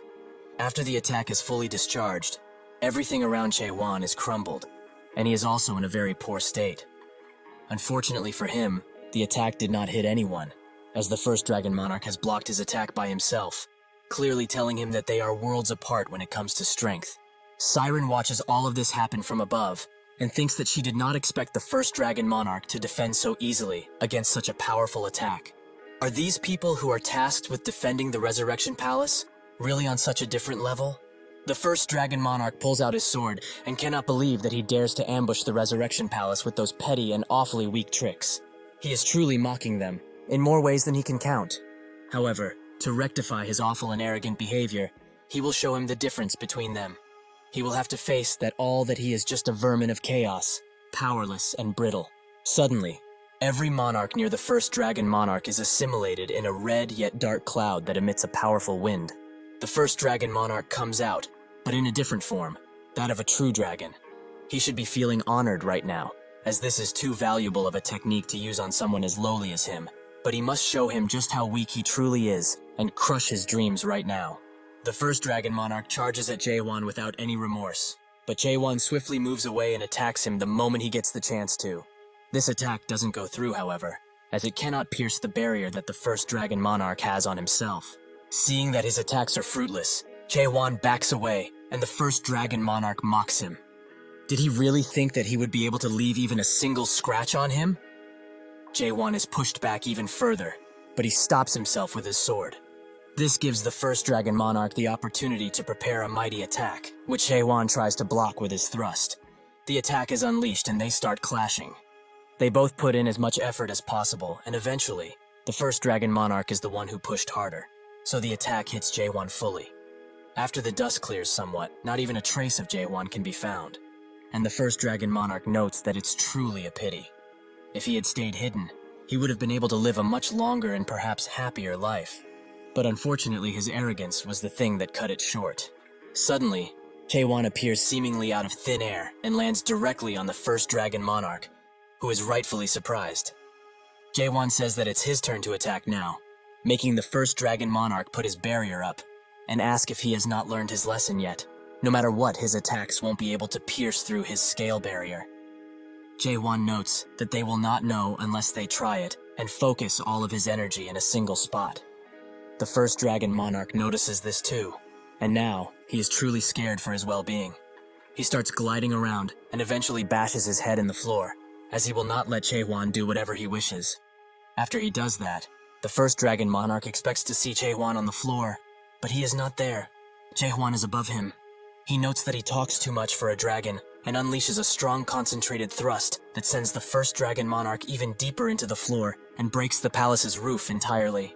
Cayman, who has already dealt with Meyer, watches as this happens and is glad that the fortress master has made it too. Chung Heo, who has also defeated his opponents, hears the attack and the quietness that follows, so it seems that everything has ended pretty well considering. The once mighty first dragon monarch now sits on the ground, felled by Jae-won and his blade. Siren looks at this and thinks that she did not expect things to go this well when Jae-won said they will only attack with 4 people, but surprisingly he pulled through quite well. The first dragon monarch transforms back into his human form, but the damage that he receives still applies, and as a result he is missing an entire arm. He begins to scream at Haewon. He will definitely make him regret this, as this amount of humiliation will not be paid even if he dies 1,000 times over. All of this is not over, as he will return to this palace and rip him into pieces. No matter what he does or how many times he hits them, they will not die. Jae-hwan says that he's correct, as they came through the narrow gate after all. The first dragon monarch is surprised that he knows about it, but that means he also knows that as long as their bodies and souls are connected to their brains, they will not die, as they will return to the almighty land if that were to happen. Before he can celebrate too early, Jae-won cuts the link between him and his brain. The first dragon monarch starts to wail in pain, and Jae-won asks how it feels now, that he is facing true death. The first dragon monarch looks at his hand and can't believe that Jae-won managed to cut off the brain link. Something like this shouldn't be possible. That is when he finally realizes that he does not want to die, so he resorts to pleading. What does he want? Skills? Maybe status? He will give him anything he wants. He will ask the Grand Monarch to do so. The monarchs who are still left conscious hear all of this, their once venerated leader, now groveling on the ground, begging to be spared no matter what. Both Jae-won and Siren look at him with disgust in their face, and without a single shred of mercy, Jae-won jabs his sword into the first dragon monarch's neck, killing him on the spot. Reika, who has watched all of this go down, falls on the ground, as he cannot believe that one of the 5 dragon monarchs has perished. He was going to check around when he heard a commotion inside of here. But anyway, now he must inform the major generals about this whole ordeal, and he must be quick. Suddenly, Chung Hyo appears from behind him, and with an awfully creepy expression asks where he was going, and to whom he was going to report to. Both Kaiman and Chung Hyo arrive where Jae-hwan is, and they are both dragging the people they beat up. Jae-hwan congratulates them on a job well done, and Chung Hyo notes that they captured everyone alive, like he told them to. But it was really hard, so he should be thankful. Jae-won notices that they have additional baggage, and Chung Hyo explains that he found him snooping around the entrance. Siren recognizes him as the timid monarch, a person who has a general-level brigadier of spirit power, but he is despised by others since his skills are nothing to be impressed by. Chung Hyo asks why he ordered them to leave these guys alive, and Jae-won puts it bluntly. He just needs to make sure that they are dead. He begins cutting up all of their brain links and then butchers them on the spot, all while Reika just watches and thinks that all of this is a nightmare. After the Resurrection Palace appeared, the monarch seemingly obtained immortality. Mortals need to count up the days they have left since their lifespan is limited, but the monarchs who gained immortality because of the fruit need not do so. So they have forgotten even the concept of death at this point. However, Reika feels that soon, he will die by this person's hands. He has refounded his fear of death after all of this time. He begs Jae-won to spare him, as he had no intention to fight. But Siren thinks it wouldn't be wise to leave him alive. Jae-won decided to leave him be, as he needs a witness and also the location of the fruits. Reiken immediately points to them, as they are above them in a vault. The vault is called Reverse, a vault made by a mayor who was a renowned artisan. He only knows that it generates passwords infinitely, so it would be hard to unlock it without the help of the Resurrection Palace Master, who he just killed. However, things might have been different if there was a renowned artisan mayor who had exceptional skills among them. Without much choice, Jae-won prepares to thrust the vault, but Chung Hyo tells him to control his strength, while Kaiman laments not having a mayor that's a renowned artisan among them. Seeing that these idiots are not getting what she's trying to point out, Siren just unlocks the vault, and it slowly begins opening, bathing everyone in a golden light. Kaiman is the most shocked by this, as these fruits are what the Abyss Expedition departed for in the first place. He is hit with a wave of emotion as he remembers his mentor and what he learned from him, which is irreplaceable. After so much time, Finally, they have it in their hands. They grab all of the remaining fruits, which are very little in number, and Chunghyo speculates that they must have used tons of them up until now. But with only these, they will not be able to share it amongst the people of Gorgon, not to mention the entire Chaos region. Kaiman looks at the fruit with a sad expression, and Jaewon notices. He tells him that it's okay for him to have it. Truly, he is the most qualified to get back his life. It is time for him to make his own choice, which he will not be shamed for no matter what. Kaiman thinks that it's been too long, and it has been a long fight where they all went through too many tough times. He can still remember the souls that have sacrificed themselves in order to even have a chance at the fruits and the indignity the living have gone through. This should be the reward for all of those very tough times. However, he rejects this reward and crushes the fruit with his very hand. The others are naturally shocked by his decision, except Jaewon. They ask what he's doing, and Jaewon asks him why he destroyed the fruit like this. Kaiman explains that he did it only because there are 10 fruits left. The moment he held this thing, he realized that these fruits will become the seed of conflict, and they will begin fighting each other for the hope that at least 10 people will be sent back to life. If that were to happen, chaos will never be saved. Haewon smiles, as this was an incredibly tough decision to make. Kaiman asks Jaewon what they are going to do with the other fruits, as they still have some left. Jaewon, just like Kaiman, destroys the fruit under his boot, with Chunghyo joking that everyone would die of shock if they saw that. Jaewon believed that Kaiman would do this from the start, because he is like this. He would choose to despair alone, while longing for the true salvation that everyone deserves. Jaewon asks if he will regret his decision, but Kaiman notes that is unlikely to happen. Suddenly a portal appears above Kaiman, and he is struck with deadly force that sends him into the ground.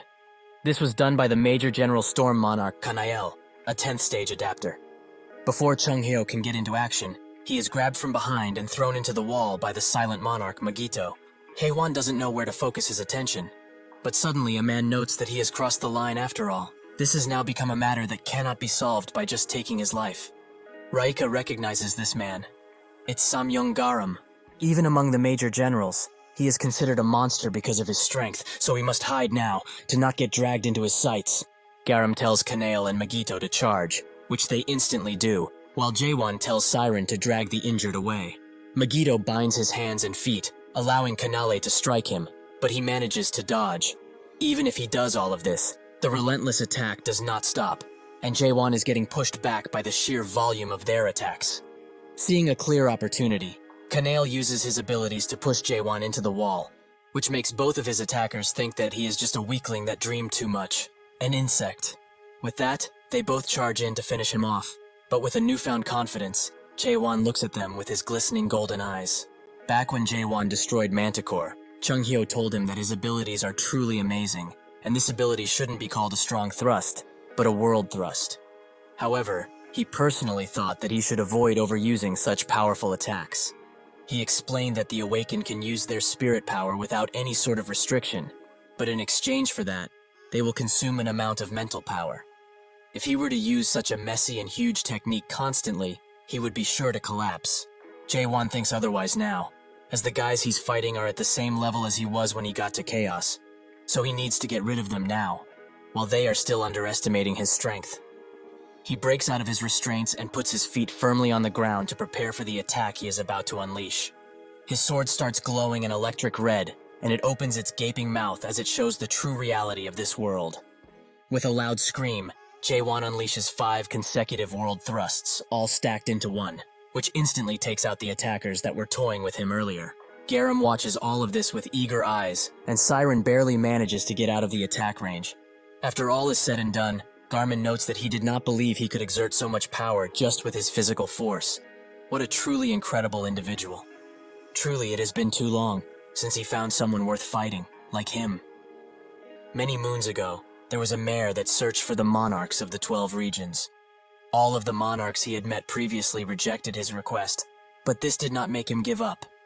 The last region he visited was the 9th one, where he met Garam and asked him to join the Abyss expedition. He tried to plead with him, explaining that this world's value of existence and exaltation of life is not normal in the slightest, and that he should remember the suffering mixed with anger that he felt when he was weak. This entire world, This entire system can be destroyed if they eliminate the first nightmare at the very top of the illusion tree. Garam refused and said that he was dreaming of delusions. This must have been why Pitch Darkness did not wish to meet him. He should already know that the Almighty Land is a place that is reserved only for the strong. So if he wishes to change that, he should show him what he's truly capable of. What followed was a battle that lasted 3 days and nights. But on the third day, Garam finally acknowledged the mayor's pure strength. Back then, Garam thought that if the mayor is this strong without using any magic, then he is the only one qualified to talk about the illusion tree. After their fight, the mayor ran around various places, including Chaos, and gathered enough people to head for the Abyss to change the world. However, after the monarchs stole the fruits from them, the mayor seemingly disappeared and nothing had changed at all. Jae-won is the one to attack first, and Garam notes that he does indeed have powerful attacks. However, that is not enough to be considered powerful.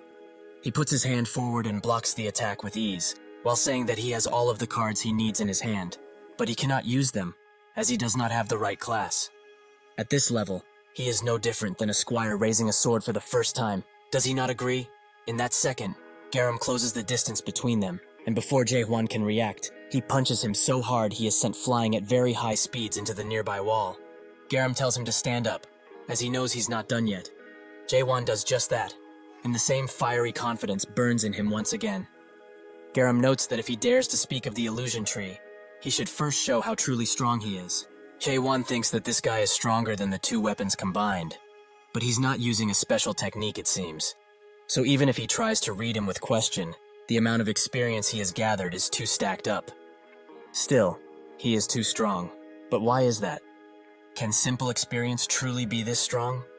He charges in once again with a much powerful attack, but Garam is not impressed and hopes that this rather weak attack isn't the only thing he has left. However, Jae-won changes his footing, skillfully dashes towards Garam's back, and uses a world thrust to potentially finish him up. Garam notes that he's relying only on cheap tricks, and also changes his footing, allowing him to challenge his world thrust with a very similar punch attack. Jae-won is shocked to see that this attack is on the level of world thrust, but he doesn't have time to think about much else, as Garam charges in and hits him with precise accuracy. He gently lands on the ground and explains that spirit power cannot work on him at all. In the end, the spirit power that he is using is something that the system cannot supply him with. But awakened like him are trying to destroy this system's world with it. Because of this foolish mistake, they do not know that this world is someone else's unique world. While being held up, Jae-won thinks that if it's true, Garam's power is more natural than spirit power. The world itself, perhaps even the root of power. This guy is the system's world. His eyes open wide, and he begins activating his own reality. Moon Eye. But Garam isn't impressed in the slightest, as this is a non-fundamental technique and a unique world without the original creation, which is no different than petty sorcery. Garam kicks Jae-won into the ground and then punts him across the room once again. If he's being honest, he is rather disappointed as the awakening he knows of is not this weak. He unleashes another attack on him which Jae-won tries to defend himself from. But even with his sword held between him and the attack, his hands begin to burn from the power, and his flesh starts to peel away. He manages to clear the attack away, but he knows that this is not good, as the momentum of Moon Eyes is not doing anything right now. Garam has had enough of playing around, as he has met a potentially worthy enemy, but he is not excited in the slightest.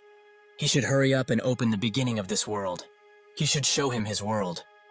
Jae-won thinks that Genesis was the 8th door of rewards in the 8 gates of hell. In that room, Mullark left behind the reward called the Record of the Abyss, and a story of the stage of awakening. Following the rules of awakening, the keywords can change, but the awakening itself is almost always composed of 6 stages, created this way in order to destroy the existing world. The first stage is doubt, the second is understanding, and the third is self-surrendering. These 3 stages are a part of the first half, named Fallen World.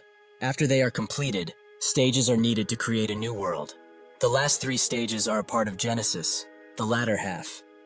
Jae-won felt that the next stage of awakening was happening to him, but he did not understand what Genesis truly meant. Garam thinks that he is truly pathetic. Does he really have difficulty with using his own world? He is not the patient type, so he will need to forcibly open it and check it himself if he wants to have any sort of fun. He aims an attack directly at where Siren is hiding with Chung Hyo and Kai Men, which Jae-won notices. He rushes to help them, which makes Garam smile with his bare teeth. Jae-won thinks that this life is everything to these people, as he can revive any time. But to them, this world is the only world that they have and know. Siren notices that he is standing right in front of the attack, but she cannot do anything to help him, so he takes the full brunt of it. The dust slowly begins to clear away, and Siren is surprised to see Jae-won still standing. This occurrence has made him understand something important.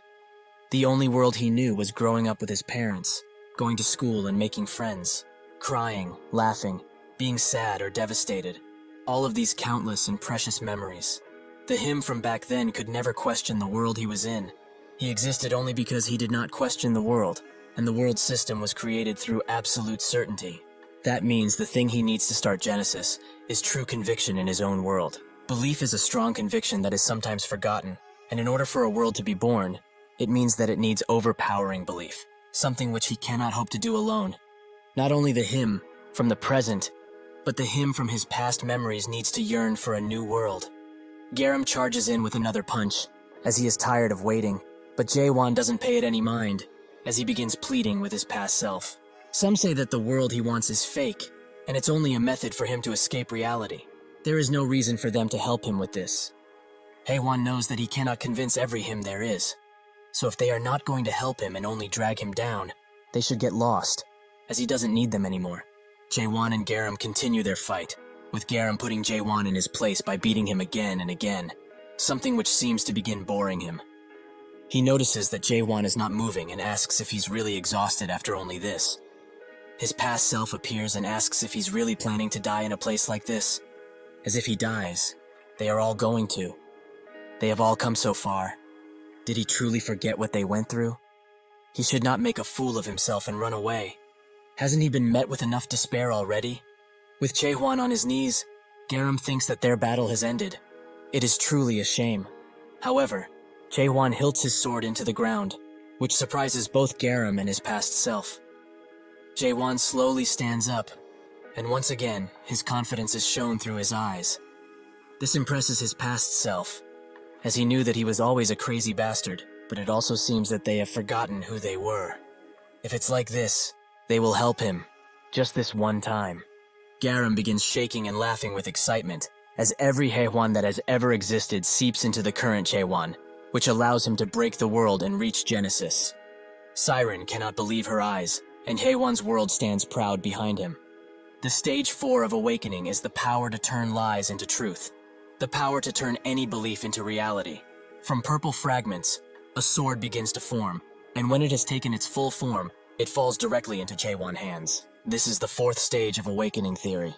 Garam notices that sword must be his world, and truthfully it does suit the word end, the appearance of the world where everything is corrupted. It is truly an unfortunate world that was born in order to destroy and nothing else. However, even if he has achieved this awakening, the result of their battle will not change. They both charge in at the same time, which creates a ripple of air and force throughout. Garam begins pushing even further and notes that this power, this is what is called a real fight.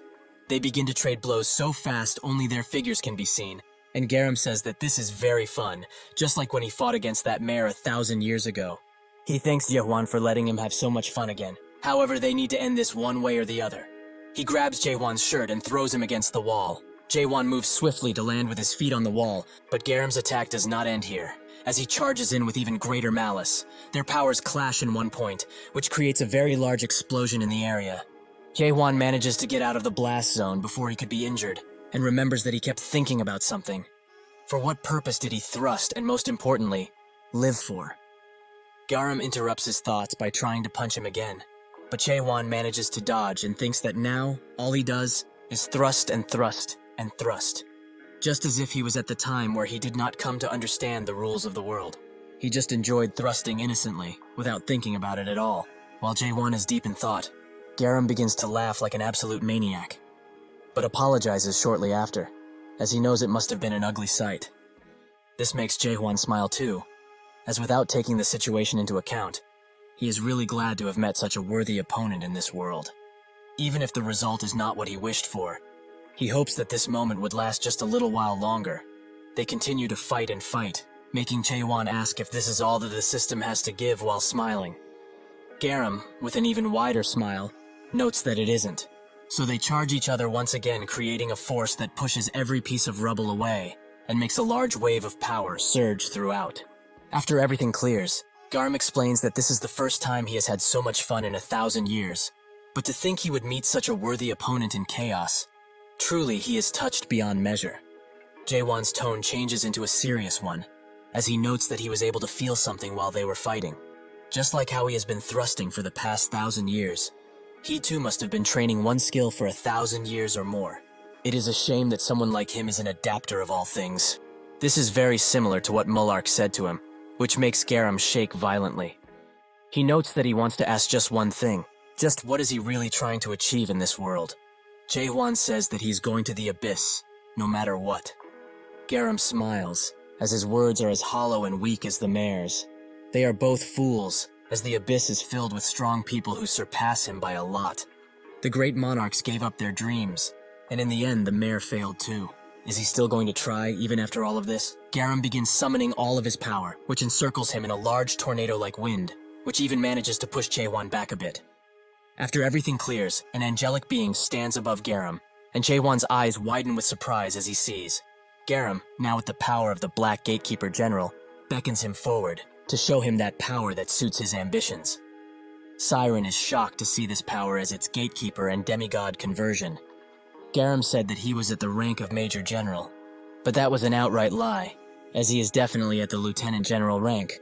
Garam grabs his weapon and asks Jaewon to prove his world, once and for all. With a wicked smile, he exerts his power, which makes Jaewon think that this is the gatekeeper that protects the system's world. So if someone loves the system that much, they are able to summon so much power, Jaewon has realized in this moment that he lives in order to destroy the world that the gatekeeper is trying to protect. With this realization, Jaewon combines both of his swords into one and thinks that he is going to put everything he has into this one attack. They both start screaming as they begin unleashing all of their power, which creates a ray of light that would blind anyone near them. When those powers clash, it begins letting out a wind that pushes everything out of its range, with Siren barely being able to hold the unconscious together. They continue clashing powers, and Garam congratulates him for holding out for so long. But will he really be able to block the attack of a gatekeeper that has hundreds of lives in it? Suddenly, Jaewon's attack begins breaking through Garam's, which makes Jaewon push even further, until the attack reaches the gatekeeper and kills it before it can attempt to do anything else. Garam is very surprised to see that the gatekeeper was destroyed, but suddenly, Jaewon beckons him to look. When he does, his eyes widen, as Jaewon now controls a sword larger than anything he has ever seen before. He wishes him farewell. As he throws the sword in his direction, Garam stands still and smiles, as this truly was an enjoyable fight. When the sword lands on him, the entire ground begins to rumble and break for miles on end. The burned ashes of what remains begin to fly away, and Garam stands in the middle, utterly defeated. With his body almost ripped in half, he wonders if he really did lose. But that isn't the only thing on his mind now, as now, he can clearly see after being put in this pathetic state. The eye that watches and rules over everything in this world. The peak of the Great Illusion Tree, and the end of the abyss as it is known. That is also the place where the first nightmare is known to be at. So he asks Jaewon, is that the place he really needs to go to? Jaewon tells him that it is not. It is simply an enemy that he must bring down no matter what. Garam begins smiling, as even if it is so, his world will not be popular in the abyss. He is very sure of that. It is too cruel of a truth to know in return for losing all hope. He is sure that nobody would want to continue living after seeing this madness, as even he cannot believe that this weird thing is an entire world in the sky.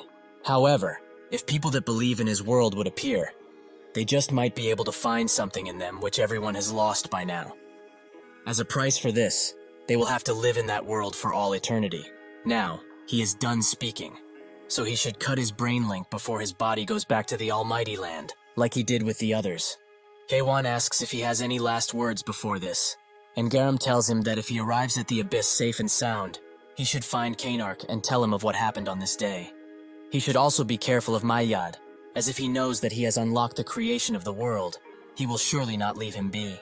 Before slaying him, Jae-won has a question of his own. Why didn't he kill him? He should have been able to kill him easily before he awakened again, so why didn't he? Garam thinks of the reason, but can't help remembering what Mullark said. He wanted to become a support that helped others climb the illusion tree, as this world that lacks value of existence and nobility of life is not a normal one. This world still has time left to change, if they destroy the first nightmare that stands proud at the top of the mighty illusion tree. However, Garam thinks that this world cannot change, but these last words of the mayor lingered in his mind for too long. Is this the only answer to the world, or is this his own answer? Garam notes that he was just repaying his debt to Mullark in a way. It has been a long fight, and he has become tired, so he should end his misery already. Jae-won obliges. 917 years and 244 days after Mullark's Abyss expedition failed, Chaos has finally been freed of the Resurrection Palace and its tyrants. After the party gets back to Gorgon, the people celebrate with a drink, as they deserve it. Jae-won goes to Jaegal, who is still somehow alive, even after taking such a strong attack. He explains that he wouldn't die that easily, since he is one of the 10 clan members. Jae-won smiles, and Jaegal notes that he heard the news about him defeating Garam. He was one of the few monarchs that were incredible in all aspects. Jae-won asks if he knows about him, and Jaegal says that anyone from his clan would know about him, because his clan, the Samyung clan, is the one who pushed the Jaegal clan out of the Almighty Land and took their place as one of the 5 great clans. It became famous for raising the best strategist in all of the Almighty Land. Since he has messed with one of their clan members, the Samyung clan will definitely be getting involved. They will not just let this go easily. Jae-won tells him to not worry, as they won't be able to cross over in the first place. Jaegal asks if he really obtained the narrow gate, and Jae-won confirms it. So that's why there's a high chance they will not be coming to Chaos for the time being, since they need the gate to come to Chaos in a living state. Jaegal still feels worried about it, but Jae-won knows. However, if there is someone who is willing to risk their lives to come here, then that person will surely be worth fighting. With that, he leaves, letting Jaegal think that this guy is the same as always, truly an unfathomable person. Jae-won goes back to his office and thinks that it has been a long time since he has arrived in Gorgon, and so many things have happened since then. Somehow, he also managed to become the fortress master, and he really had some busy days, where he did nothing, as others did paperwork for him. Suddenly, Chung Hyo and Kaiman rush into his office, drunk as all hell. Chung Hyo notes that he's here to have a drink with him, since Kaiman begged him to, but Kaiman says that it's the opposite. Chung Hyo thinks that he's insulting him by saying he doesn't remember, but that's when he remembers he is right. After this, they get into a scuffle about age, which doesn't seem to reach a consensus, but it makes Jae-won smile. He thinks that it's about time he leaves this place, but he cannot lie. He has grown attached to this place somewhat. Later, while the wind is blowing gently and rain falls over Chaos, Jae-won looks outside of the window while standing in his office. But Carlton, who was also there, asks if he was listening all of this time.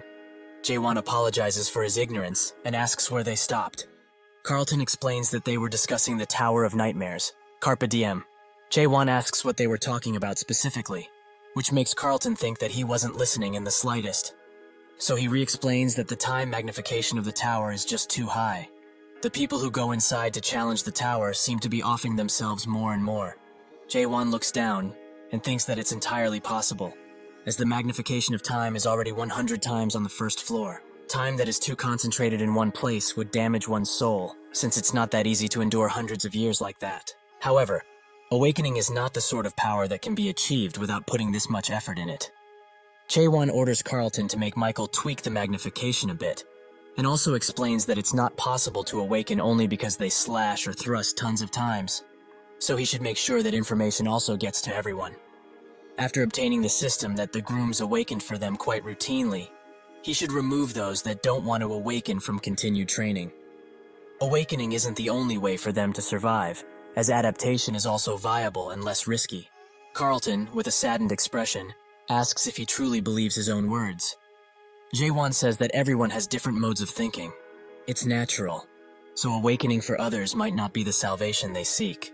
Adapting would probably be better for them if they want to find their lives back.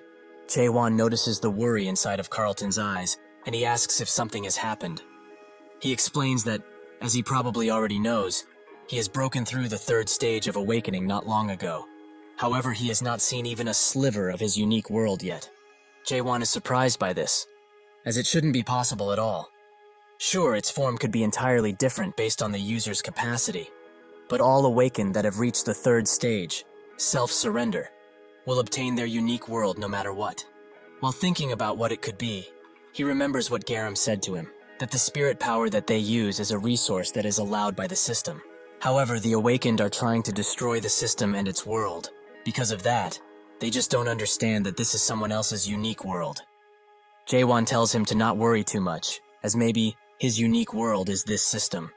Carlton asks if that's really possible, and Jaewon confirms that it is, as even if he's experienced, he can't hope to know everything about awakening just yet. With this information, Carlton asks, if his unique world really is the system that he hopes to destroy, will they have to fight one day? Jaewon smiles and says that might be entirely possible, if he wants to protect this world, that is. Carlton is surprised by his answer, but then smiles and notes that he really is thinking of destroying this world, isn't he? Suddenly, the mood around the room changes, and Carlton suddenly slams the table, as he asks Jaewon to bring him along on the next expedition too. Jaewon lets out a long and tired sigh, as he is not the first person to ask him for this, and he definitely won't be the last. Carlton explains that based on Gorgon Special Laws Article 3 Section 14, all inspection gate captains have a duty to protect the Fortress Master no matter what. Jaewon explains that unfortunately for him, he is not the Northern Inspection Gate Captain anymore. Additionally, he will no longer be the Fortress Master by then, as 1 week from now, he will be leaving this fortress. This information comes as a surprise to Carlton, who explains that if he is not here, Gorgon will definitely fall into its original state. Actually, the whole chaos might just go up in flames. Jaewon tells him not to worry, as he has already thought of everything in regards to that problem, so they should get out of this room now, as he has to finish his last task as the Fortress Master. The rain continues to pour down even harder, and everyone gathers at the old meeting room, which is broken down and without a roof. Yurin offers Jaewon a cloak, but he refuses it, as this much is fine. Slowly, he walks on the podium and thanks everyone for coming all the way here. They have done their utmost in order to protect Gorgon. They have done all they can. From now on, for those who have offered their souls to protect Gorgon and all of the innocent people that have unfortunately died, they will hold the soul farewell procession for 3 days. Jaewon begins reciting the names of those who have fallen in order to protect Gorgon. Isaac Kendall, Rachel Veldor, Kashim Hill. The spectators notice that there is something quite big behind the Fortress Master, so they start wondering what it is. Jaewon congratulates all of them once again for fighting, but as they all know, their fight is not completely over just yet. He reveals what has been standing behind him, the narrow gate, as he says that the war is just beginning. Naturally, everyone is shocked to see the narrow gate here, and they plead with Jaewon to destroy it, since that thing has brought them only pain. Jaewon notes that they should be surprised by this, as there is something else he has to show them. From behind the spectators, Siren appears with the timid monarch Rika.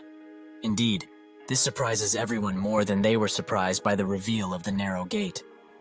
Siren puts him in front of Jaewon, who slowly reaches for his sword while looking at Rika with a deadly expression. The timid monarch knows what's coming and tells Jaewon to kill him as swiftly as possible if he wants to. But they will not be able to get out of this without punishment. Pitch darkness will not forgive them, no matter how much they plead. Jaewon tells him to shut up, while he strikes both of his hands, which removes them from his arms. The realization of what happened slowly falls on Rika, and he begins screaming at the top of his lungs while the pain begins. Jaewon explains that he will not slay him here, as he wants him to return to the Almighty Land and tell this to his dear master. If he wants a war, he can come find him at any point in time, as he will be waiting for him at the very top of the illusion tree. Later, after the rain is cleared and everything is done, Siren follows Jaewon and begins screaming at him for doing what he did. For someone who wants to quit his position as Fortress Master tomorrow, just what was he thinking when doing that? Does he really intend to fight the Monarch of Pitch Darkness? If he really wanted to destroy the narrow gate, he should have done it quietly. Just what is he trying to get by sending Rika back? Now they will most definitely attack them. Jaewon tells her to stop making such a ruckus. Even if they are coming, they will send someone who is at least Lieutenant General. Because they are at war with themselves, they cannot send someone of superior rank, like a supreme monarch. Siren believes that he has really gone insane. What makes him think that they will send only one lieutenant general? Now that the silent monarch is dead, 2 or 3 will definitely come at least. Additionally, if people of the 5 great clans also arrive, this whole thing will blow out of proportion. Jaewon explains that is exactly what he wants, because it's only after he defeats so many enemies that the whole situation will change completely. Siren just keeps silent, as she cannot say anything else. Jaewon, seeing that she has fallen silent, asks if she's here only to ask him questions, or is she interested in the affairs of chaos too? That reminds her of what he promised to tell her. More specifically, what he obtained in the 8 gates of hell. Jaewon tells her everything, which takes her by surprise, as this is not something that Mulark Armelt would have left behind. Jaewon confirms that it is indeed a memory of his, but she just doesn't want to listen. So he captures her attention by saying a specific sentence. A cold winter. The egg Mulark picked up. The winter of the illusion tree, that is in the 6th region. At the very base of it, in fact. In that dangerous land, where a vicious ice storm would occur naturally. An egg that was shining with brilliance was waiting for Mulark. At the time, he was nervous to touch it, as it was the first time he picked up an egg like this. He could never forget that moment, though. The sprouting of an existence that is born by eating dreams and dreaming once again. The little life that peeked out of its weak shell. The moment he saw the face of the child that awoke from within the shell, he had realized that his godmother's words were true. A child that was just born is the loveliest creature in the entire world. Siren physically recoils after Jaewon pulls so close to her and asks what he's talking about. Jaewon notes that this should be enough proof for her, which makes Siren mad, as he shouldn't speak of others' memories like they are his. He says that based on this, the mares seem to be born from an egg, but what's the winter base of the illusion tree? Siren explains that it's the northern base of the illusion tree in the almighty land, and all mares are born from the dreams of the illusion tree. That aside, did he really not leave anything special for her? Like some parting words, or an item, nothing? Jaewon explains that there might as well be, but he cannot know for sure, as the memories he saw weren't in the form of a book or scroll. It was more like a cluster of very complicated memories, only a glimpse of a fragmented memory where nobody can tell where the beginning and the end are. Maybe, Mulark did not wish to have his memories take on the form of a specific story, so unfortunately, he cannot tell her anything else, even though he wants to. Siren is furious by this conclusion and calls him a 2-bit scammer, but Jaewon asks her why she's looking for Mulark in the first place, just because he is her godfather. Siren refuses to answer him, so he puts his hand on her shoulder and notes that if she needs Mulark's memories so badly, it might be helpful for her to come with him from now on. Since Mulark disappeared in the abyss, and he is going there, it's not a bad deal, isn't it? Anyway, she should think carefully about it, as he has other business to attend to. Siren is very furious at him, as this is probably what he was aiming for all of this time. But the memories thing gives her a grand idea. She tells him to wait, as he said the records that her godfather left behind had the form of memories, right? Jaewon confirms, and she begins smiling. As if this is the case, she has quite the nice idea in her mind. With that, Siren drags Jaewon back into her personal workshop, which makes him smile, as he remembers her saying that he will never be allowed back here ever again. Siren tells him to shut up, but he refuses, and says that he remembers very well how she told him about how they are intruding on her personal life. Having had enough of this talk, Siren pushes her keyboard buttons even faster and pulls out the device they need. The ceiling slowly opens, and out of it comes a cat-like thing with a very ghastly appearance, which even Jaewon is quite spooked by. Siren stands next to it and explains that this thing will help them with their squeeze. Jaewon asks what she means by squeeze, and she notes that this thing links with one's soul and forcefully squeezes out the memories of the target. Usually this squeeze is something that mares do when they have lost spiritual sense. Since it is an action that allows a person to condense their overall emotion, they will again experience those memories and enlightenments, which is very useful for a mare, as that will give them tons of ideas. This is the first time she is attempting something like this, so she isn't sure, but other mares note that the experience of squeeze is something that causes over-the-top ecstasy. Jaewon kind of understands the gist of it. She wants to see the memories of her godfather by using squeeze, right? Jaewon lies down in the machine and the restraints close. Siren begins smiling from ear to ear as she really wants to see if Chaewon will remain relaxed after the squeezing starts. She didn't lie about the ecstasy he will feel, but he will also feel immense pain, but that will only be on his part, as she will feel none of it. Siren begins the procedure, but feels more pain than him, which goes to show just how much mental fortitude Chaewon has. Eventually, she manages to break through it and arrives in his memory space, which she is surprised by, as it is quite large, with tons of memories floating around. However, is this really natural? Can a human have so many memories? Back when he broke through the 8 gates of hell, she knew that he wasn't just any ordinary guy, but this is beyond what she can handle by herself. Suddenly, she gets scraped by one of the memories, which leaves a yellow residue on her.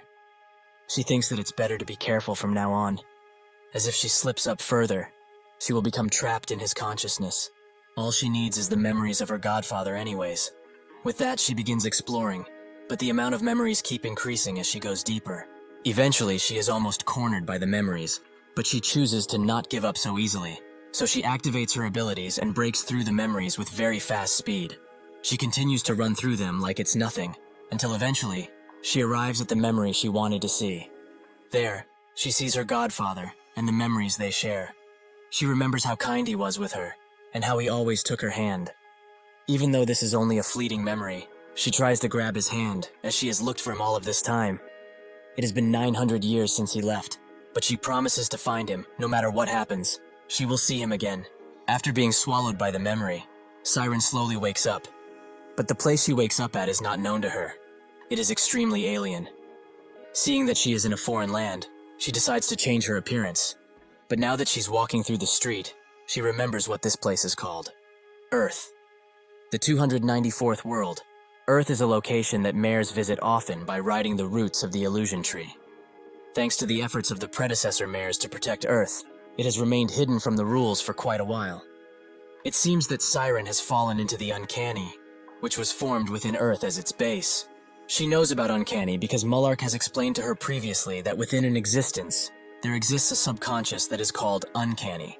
It is made from the hometown of the target, and all illusions of the world are made with uncanny as the base. He warned her that if she were ever to fall into uncanny, there's only one way to get out. She would need to find the only conscious being in that place. The guide. But where would that guide even be? She doesn't even know the layout of this place yet. Suddenly, a child swings past her at high speeds, and a few cops follow after him with their batons ready. Siren seems to recognize something about that kid, but she doesn't know what. The cops manage to corner the kid, and they tell him to just give it up, as children like him are nothing but trouble to responsible adults. Before they can strike him, Siren screams at them, asking what they are trying to do to a kid.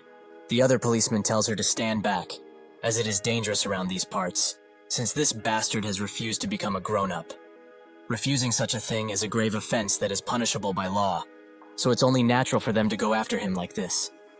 Siren is shocked to hear such words. How is existing as a child illegal? Was there ever a law like this on Earth? The policeman noticed that there is something off about this certain citizen, as the way she talks is pretty weird, and her clothes do not seem to be from here. They would pass that up as cosplaying, but just to be sure, they ask her for her identification card while walking closer, which makes them notice that she also has horns on her head. This is a grave mistake, as Mullark has also warned her about this. When into uncanny, one must not do anything that makes them stand out. That place is a world that rejects the uncanny, so if she were to show an appearance that is different from what the world is used to, nobody truly knows what will happen to her next, but everyone knows that it's not good. Seeing no real way of getting out of this situation, Siren chooses to attack them with magic. She begins casting a large fireball, which shocks the policeman, but unfortunately for her, the magic dissipates as soon as she tries to unleash it. It seems that in this world, magic is not permissible. Suddenly, an alarm starts blaring out, and the once normal soldiers begin contorting into something evil. As their face rearranges itself, the alarm warns everyone that alien substances have been discovered in the world, so they should proceed with eliminating them as soon as possible. The now ghoulish policemen charge Siren, but she cannot do anything to defend herself at this point, so she is grabbed and almost killed by them. But the child jumps in to save her. He hits one of them with a pipe, which kills him instantly, and somehow manages to cut the head of the other with the pipe. Seeing this, Siren's suspicions have been confirmed. The only consciousness within this place is supposed to be the reflection of the ego's mental age, so that kid is most definitely the guide of Uncanny. She begins following him and says that he sure walks around fearlessly around this place. The guide explains that it's only natural, as this is what must be done in order to survive. So can she survive out here? She is confident that she can, so he tells her to continue following, as he knows a spot. While she does that, she starts remembering where she knows those eyes and face that resemble a bull. This must have been Jaewon when he was young. But the guide is the reflection of the ego's mental age, so this means that Jaewon has the mind of a child. The guide explains that she must have been swept in here due to the canals of memories. There are memory fragments that would lose their way and fall into this place from time to time, but it's the first time that a living being like her has been in here. Siren looks at him with a puzzled look, which makes him ask why. She asks why he has been living here, as she is sure that he is constantly chased by police, right? But why are the people in this world trying to kill a child who refuses to conform in the first place? The guide explains that it's because everyone is an adult, and they don't like anything that doesn't meet their expectations. That said, he also had a question. What kind of person is outside him?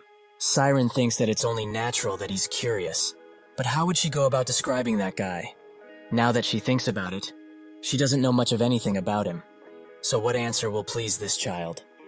She explains that he is quite similar to her, meaning that he is a child, through and through. This seems to make the guide happy, but now it's time to send her out.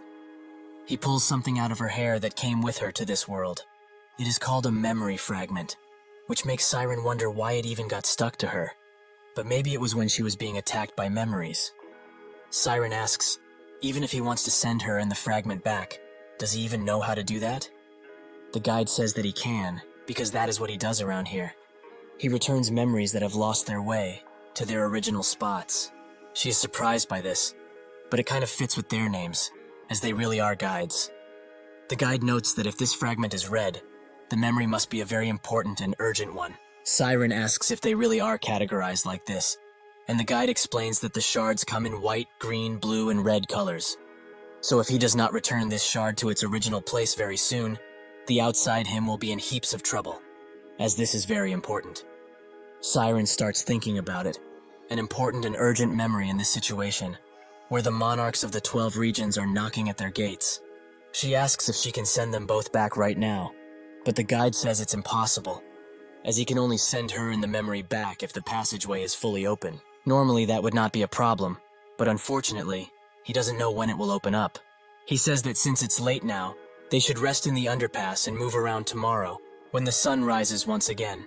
Siren asks if he lives here alone, which he confirms, so she then asks how he will know the passageway will open if he is not there to confirm it. The guide explains that once it opens, Wi-Fi signals will start to go haywire and become unstable. Once that happens, he will use this device to capture the highest signal. Siren asks if the only thing they can do in this situation is wait, which the guide confirms. But they should wake up early tomorrow morning and head to the convenience store for now, since there are tons of tasty things they need to provision, or rather steal. The days continue to go by, and Siren would have liked to ask him if he's okay, but she didn't. Maybe this little guy is trapped in here because of a mare, because there is a high chance that his world became like that, due to the Tower of Nightmares. The experiences he suffered through the wounds he garnered, and the nature of Jaewon, who refused to bend a knee despite having gone through more suffering than any other human. All of these created this world. A week passes since Siren has been in this place, but there has been no signal. Even other shards of memory haven't fallen in here, as he would have gone to retrieve them personally. Siren asks if he's not scared of the cops following him like last time, but the guide explains that it doesn't happen often. He was just really unlucky. Siren then asks if all he does is just return memories, but the guide notes that he also looks at memories, as not all of them are returned, because he doesn't want to. Siren wonders if it's really okay to hold on to a memory like that, but the guide notes that it's a white memory, so it shouldn't be hurtful, right? He tells her to look carefully, as the memory will be replayed once he touches it like this. Suddenly, a film roll begins coming out of the stone, and it begins transporting them into the memory. This particular memory is from Jaewon's early days, when his mother read him a book. Siren knows of this book. It's called The Little Prince, a book that is a famous must-read among the mares. Jaewon's mother gently read him the story, as she cradled him in her arms. The book is a story about a little prince seeing the entire world with his own eyes. He is telling the adults who count numbers all day and say that they are doing important things, that what's important cannot be seen by human eyes. It is a truly beautiful story of the prince, who trusts the power of imagination and treasures his innocence fully. However, in the end, the little prince dies. Maybe that is an ending that needs to occur, as he needs to die in order for the story to become so beautiful, because the only things that can remain innocent are those that die early. Jaewon was sad at the time, as what would happen to the world that the little prince left from. His mother did not want to sadden him, so he told him a lie, that the world still has the little prince. As he didn't actually die, he continued to live on Earth. Siren knows that this is an obvious lie told for the sake of the child. But the little prince that didn't give up on the world is quite a weird story. That story, which is not plausible or entirely realistic in any way, has become a source of power for Jaewon, just as his world came to life after he faced the oppression of the system. Although it has no decent plausibility, elaborate worldview, or creative background, it does not compromise, nor submit to anyone's heel. This moment was born in the world after the end. Siren is mesmerized by this, but wonders why such an important thing is only a white memory. If that is the case, what kind of memory did Jaewon choose to forget in order to survive? Suddenly the guide's device starts beeping, so he immediately turns around and announces that it has started, so they need to prepare quickly.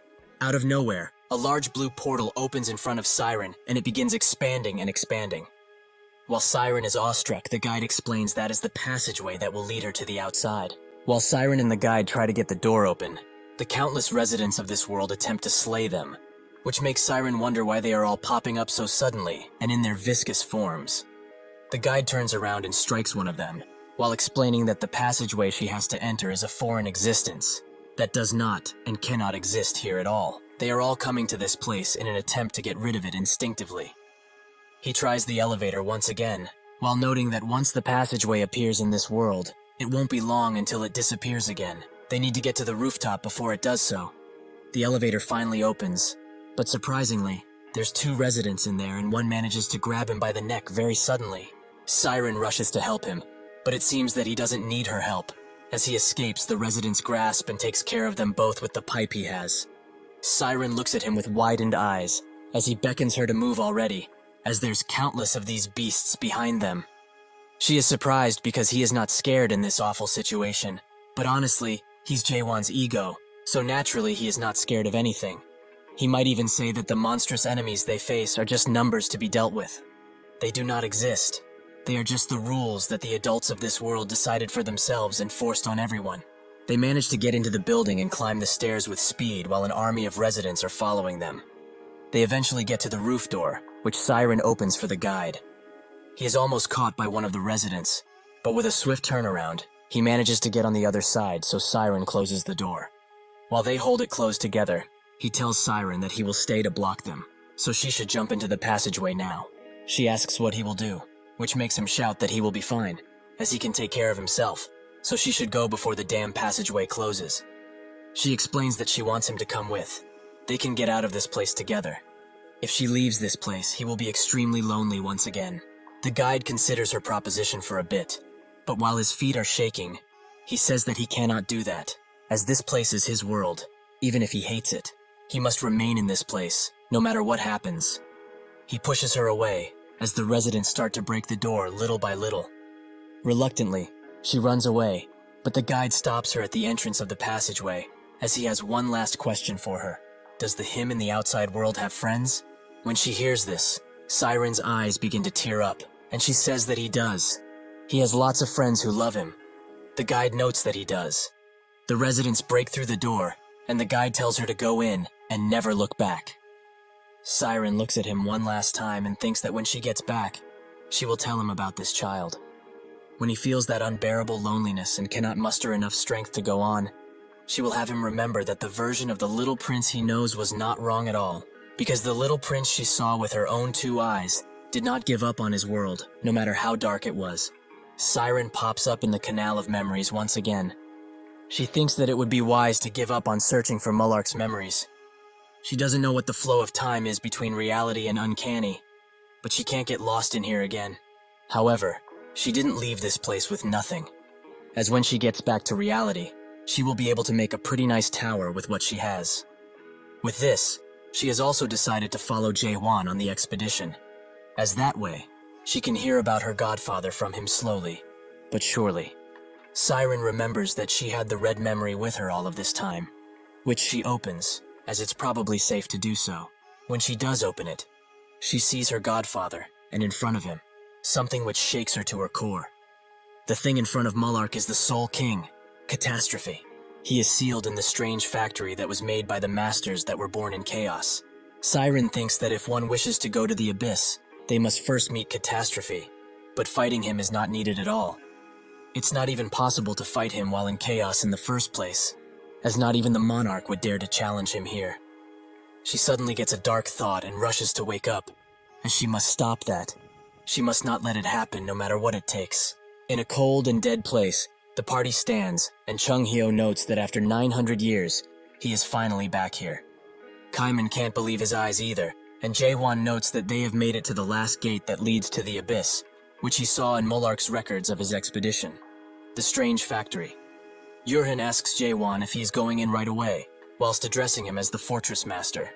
Jae-won told him countless times that he is no longer the Fortress Master, and he's saying this just in case they don't know, but they shouldn't expect him to take care of everyone here. Yurhin knows full well that he gave up that title, but to him, he is still the Fortress Master. This causes Jae-won to smile a bit. Even though he told them tons of times that not everyone can go into the abyss if they come along on this journey, there are still about 3,000 people that followed him. They will all mostly stay behind. But since the Abyss Expedition is a dream that everyone in Chaos has, these people wouldn't listen to his pleadings, even if he tried to stop them from coming. He also had to bring Siren with him, which is giving him a headache, as even though she is quite dumb because she charged into a squeeze with reckless abandon and hasn't awakened yet, she is very useful, so he can't leave her. Suddenly, the hangar door opens up mysteriously, and out of the hangar come tons of horned beasts, ready to attack the party relentlessly. Haewon knew that they wouldn't just let them in with no fuss, and the beasts charge in at once. Kaiman puts his right hand on his sword and tells everyone to prepare for combat. In the 9th region, at the ancient palace of pitch darkness, Reika is shivering while bowing down to his greatness. He thinks that although his sour suffered damage when that bastard cut off his hand, he was able to return to his body that was in the almighty land without any sorts of injuries. But now he's scared of the man in front of him, as who knows what this guy will do to him for returning back alive. While protected by the Ice Monarch Vargas and the white-haired Monarch Masaha, the man notes that he always knew that Garam would be gone one day, as it was in his nature to challenge the strong. But what did his last moments look like? Was he happy? Reika says that he was, and the man is happy to hear that. But the 5 dragon brothers that are all at the level of a major general are dead. Additionally, the 17th major general, Kanael, the 12th major general, Magito, and the 1st major general, his own flesh and blood, the hidden scent, Monarch Samyung Garam, has died. Reika feels his heart pounding harder and harder as he feels the huge amount of pressure placed on him. He would like to know how he, a mere brigadier general, has managed to survive such an event. Reika immediately tries to make up an excuse, but the man tells him to raise his head when he's talking. Reika now feels the full brunt of his pressure, and it is true that the man who defeated them was powerful. But compared to the man in front of him, he is several times weaker. He can feel it only by this pressure. This man is the true ruler and monarch, the Black Shadow strategist, Sam Young-hoon. He explains that a few days ago, he took on a journey to the root, simply because he wanted to get out of this rather sickening land. He went with expectations, since that world was hidden by the mares, and sure enough it lived up to its name. He brought something quite precious from back there. If he's interested, they should go and see it together. Reika immediately says that it would be an honor, while wondering if this guy is trying to say that he won't blame him for what happened. However, he shouldn't be blamed in the first place for what occurred, as he couldn't do anything in the first place. Who would have known that a damn product would be that strong? They arrive at the item he has brought, and Hoon asks if it's truly not amazing. Reika, like the suck-up he is, notes that he truly has great tastes. He has never seen such a painting before. What skills? All of this, while thinking that he really doesn't seem to have a keen eye for art. Hoon explains that the reason this artwork is truly outstanding isn't because it is a painting. It's about the contents of the painting. Does he know what it is? Reika asks if it is a teacup that is used to drink tea. Hoon notes that it is an item that is like a teacup, but not quite. Is he able to read what's written at the bottom of this artwork?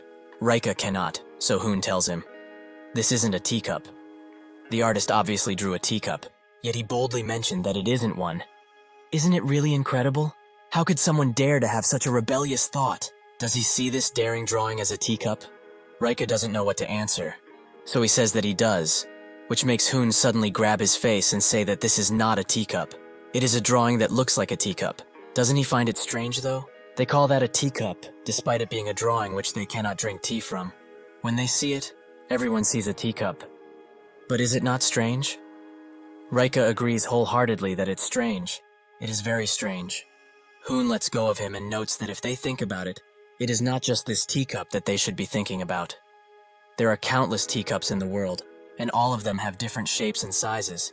Yet, they still call all of them teacups. After pondering about this constantly, he has arrived at a certain question. What is a real teacup? Does such a thing even exist in any world? Rika thinks that it's a teacup, and it isn't a teacup at the same time. He understands now that this artwork is trying to ask a question. What does the essence of an existence mean? But what does this damn story have to do with anything? Hoon says that it's truly a great piece of art, with a thought that would be hard for an adapter who has lived in the system to come up with at all. He asks Rika if he knows the true value of the artwork now that he has explained it, which Rika confirms. He has been deeply touched by this piece of artwork. Since he has listened to this explanation, Hoon feels it's his turn to give him an answer. When he looked at this drawing, he also came to think about a monarch, and what this title means. Rika notes that a monarch is the most noble, dignified, and important existence in this entire land. Hoon notes that those are some great words, but what does that all lead to? Are those adjectives referring to the ice monarch who is just standing there? Or could it be referring to the white-haired monarch that is also just standing there? If not any of them, could he be referring to him? Rika confirms that he is, but Hoon says that what he just described is not a monarch. If this is the case, what can he be described as? He was not able to destroy a single escaped product and dared to come back alone after losing his precious comrades. Could someone as dirty and lowly as him be referred to as a monarch? Eventually, a knife is bloodied, and a pool of blood gathers at the base of the stairs. The ice monarch gives Hoon a towel to clean himself, who asks if he likes this drawing, as he has now become quite fond of it. He would like to call it, "This is not a monarch." He smiles and asks where their targets are. The ice monarch explains that by now, they should have reached the strange factory. Hoon notes that if that is the case, they are about to enter the abyss, so they should also depart for battle. He orders the ice monarch to call the 5th and 6th lieutenant generals, as they have to teach the bastard who gave them such hope what it means to be too arrogant. Hoon walks through his collections of earthly items, as he has become quite fond of that planet and its strange gadgets, but his most precious souvenir out of all of them is the reason he went to Earth this time around. He went for Jaewon. The courage to die, he came up with that saying, and it's really a good saying, but they will test to see if he has the courage to stop. Suddenly the ice monarch knocks on his door and Hoon is quite mad at him, as he told him specifically to not bother him when he is alone. The ice monarch apologizes, but he is here because there is a question he would like to ask about the situation. As he probably knows already, the narrow gate has been closed, so how will they cross over to Chaos without it? Hoon notes that their opponent has already said it. If they have the courage to die, they should kill themselves. So, they will play his game this time, but he wants him to be the first person to go there, since he so graciously offered right now, right? At the factory, everyone continues to fight the horned beasts that keep popping out of the hangar, with some failing to defend themselves, but others are steeled enough to slay any beasts that come their way. Seeing that the beasts won't stop, Chaewon unleashes a thrust in the hangar's direction, which surprises everyone around, and Kaiman says that no matter how many times he sees that attack, he is still left amazed. Chung Hyo notices his expression and asks why he has a long face. Is he worried that he might not be able to go with Jaewon to the abyss? He shouldn't worry, as he might not know about the others, but he is sure that Chaewon will bring him along no matter what happens. Chaewon continues to kill the horned beasts that come and lets his sword eat their horns, but no matter how many he feeds to it, it doesn't seem to get repaired. It is probably because of how much it was damaged because of the last fight. If it were not a spirit weapon that has the ability to regenerate, it would have been better to just pick up a new sword somewhere else. Based on what Michael said, however, all spirit weapons go through 3 big evolutions. Every time it evolves, it will obtain much more strength, or have a very large increase of abilities. His, however, doesn't seem to be changing that much. Suddenly, out of the hangar, an extreme amount of pressure is felt by everyone around, and Yurin thinks that this amount of pressure is deadly, as he is standing far away, yet he is able to feel it from here. A gigantic octohorn beast pops up from the hangar, which shocks everyone, as anything above a pentahorn is rarely seen, so everyone is rightly scared by what they are seeing, as they have heard stories that they would need at least 3 7th stage adapters in order to even make a dent in that thing. Suddenly, the beast changes course and heads straight for Jaewon, which confuses the other fighters, as they have no clue why. But it is because the octohorn beast has seen that his sword is eating countless horns, so it's mad at the man who defeated most of its comrades. With great force, it unleashes a large breath attack that instantly gets in front of Jaewon, much to Kaiman's surprise, who is very worried for him. Chung Hyo, with a rather disappointed look on his face, asks if he's being serious. Is he really worried about that lad after seeing everything he has done previously? With a deadly glimmer in his eye, Jaewon unleashes a deadly attack to counter the octohorn's attack, which pushes the other horned beast behind and creates a large wind gust. Kaiman looks at this and thinks that he has gotten stronger than ever before. Is this the power of an awakened that has opened up Genesis? The octohorn beast sits defeated before Jaewon, with its guts blown up due to the attack. Jaewon thanks the beast for its horns, as they will help with his repairs. But that's when a voice from inside of the factory beams loudly and tells him to put Garnak down. They all sit in silence after hearing this, but Chung Hyo knows who it is. The peak of Chaos's horned beasts, the ruler of all horned beasts in this place. The Decahorn, who's fully capable of speech, and what's more, is that there are 3 of them. They are the leaders of the factory. Jaewon's sword starts shaking with excitement as he sees them, and Jaewon smiles, as their horns will suffice for what he needs to do. Edsak says that he has heard that people were trying to go into the abyss recently, but he did not expect him to be among those people. Johnny-Ak only spouts out a couple of words, and Eus notes that he is still human, so he should be pretty easy to deal with even if he is powerful. Jaewon looks closely at them and thinks that although they are weaker than Garam, they are beyond the level of the Storm and Silent Monarchs. If they attack all at once, they might cause him a little trouble, but nah, he'd win. Chung Hyo tells him to hold on a bit, as there is no real reason to fight these things. Although he also does not like them, the factory leaders are not to be considered their enemies. ES recognizes Chung Hyo, as he has been around here previously, but she cannot believe that he is willing to go back up there after what he went through. Edska tells her to not be too rude to them, as these people are welcomed guests of the great factory leader. He beckons Jaewon forth, as the great factory leader is patiently waiting for him. When they get inside, Carlton notes that everything in this place is impressive. To think that the horned beasts would be created in such a surgical way. Chung Hyo thinks that it's a relief they were also able to go inside, as Jaewon wanted them to, or else he would have stabbed them. Johnny-Ak gets in front of Jaewon and introduces himself while also asking for his name, in a rather crude way as he is not capable of normal speech. He explains that the Garnak is a precious product that can only be created once every 10 years. They are really hard to make. Jaewon notes that that's why there are so few octohorns in the wild. But Johnny-Ak tells him that it's also because the dead demon warriors attacked them, and they suffered big losses as a result. However, even if the dead demon warriors were many, they were able to win in the end. Carlton explains that they never thought that they would get to see the famous Apostles of God, on their journey to the Abyss even more surprisingly.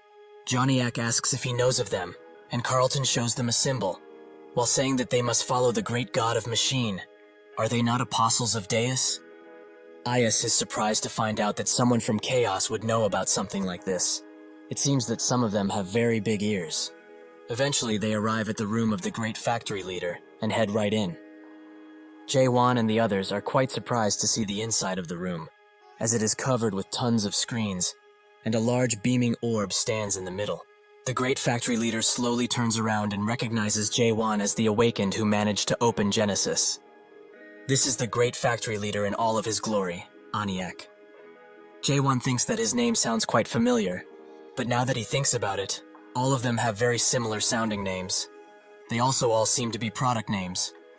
He asks Aniak if he knows of a planet called Earth, and Aniak explains that is the name of his home. People around these parts like to call it World 294. But why is he asking such a question all of a sudden? Jaewon notes that it's because they all have names that are similar to machine names. Aniak says that they have been told to be creations of a god from a world of change. It's possible that the world of change they speak of might be his original home. Jaewon asks what he means by God, which tells Aniak that he is not aware of the Abyss, so he tells him simply, if the controllers of the almighty land are the monarchs, those who control the Abyss are the gods, so to speak. The Abyss is the land that those gods fight for control of. That is everything he needs to know for now. Carlton finds all of this very interesting, and Chung Hyo asks if those gods in the Abyss play the same role as the monarchs do in the almighty land.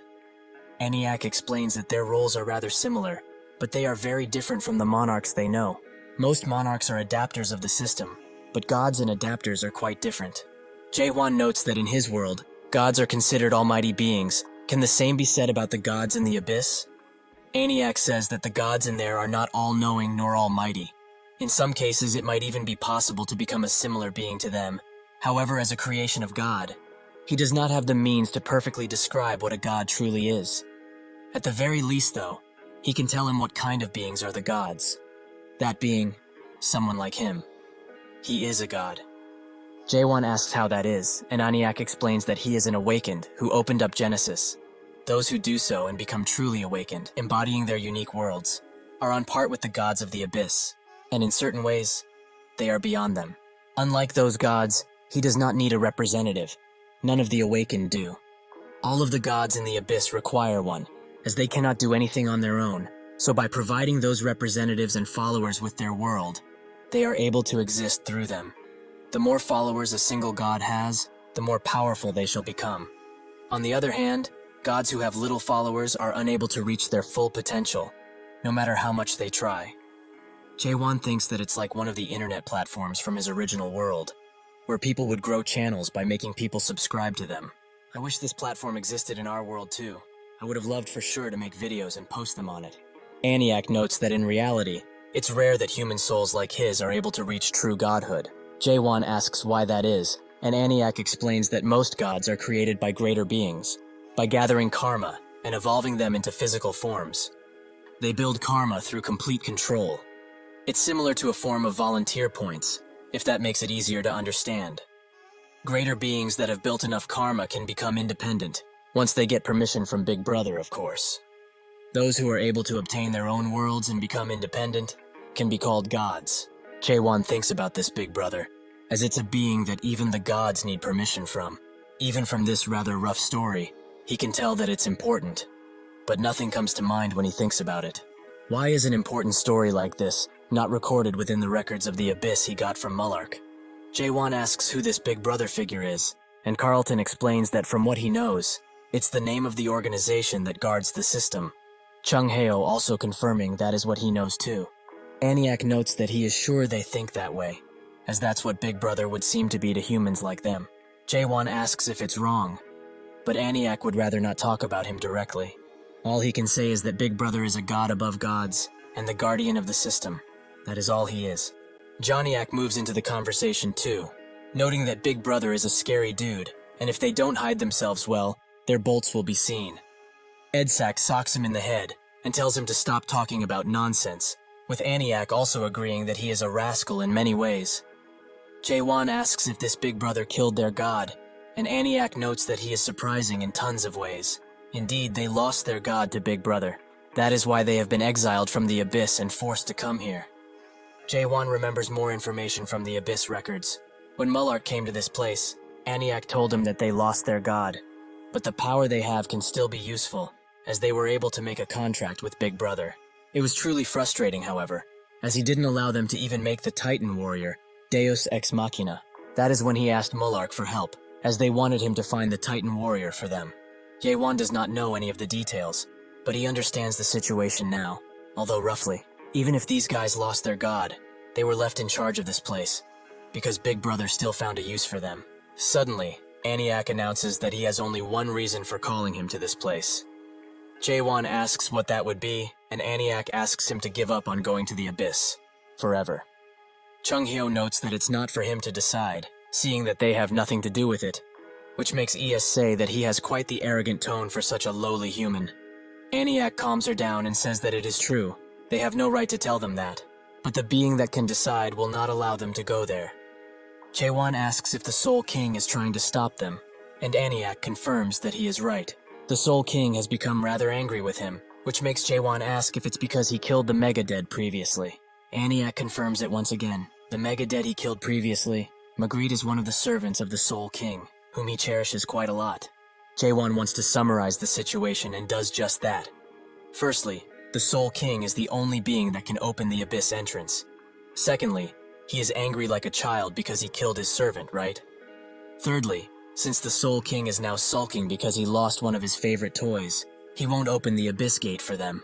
Did he summarize everything correctly? Aniak says that the analogies he used are rather offensive, but all in all his summary was on point. Jaewon asks him to open the gate if that's the case, but Aniak asks if he really doesn't understand the situation right now. Jaewon says that he understands it perfectly, but he will settle everything in person with the Soul King, so he should open up the gate already. Aniak says that he cannot open the gate, even if he commands it like that. Seeing that it has come to this, Jaewon puts his hand on his sword and says that he left him no choice. Eus also gets ready for battle, while noting that they should have just done this from the beginning. Both Kaiman and Chung Hyo prepare themselves, and Aniak also becomes hostile, as Jaewon leaves him no choice. Suddenly, Jaewon only says Deus Ex Machina, which surprises Aniak. If he opens the gate for them, they will find their Titan warrior, that they lost in the Abyss previously. Aniak asks how he even managed to know about the Titan warrior, but Jaewon brushes him off, as he doesn't need to tell him about the details if he knows the important bits. Now that he has promised this, will he finally open the gate for them? Aniak sits in silence for a good second, but eventually makes his finger into a key, which makes Jaewon smile.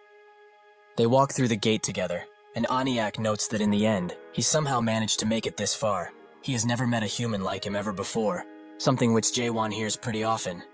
Aniak asks if he can really talk it out with the Soul King, but Jaewon notes that nobody will know unless they try.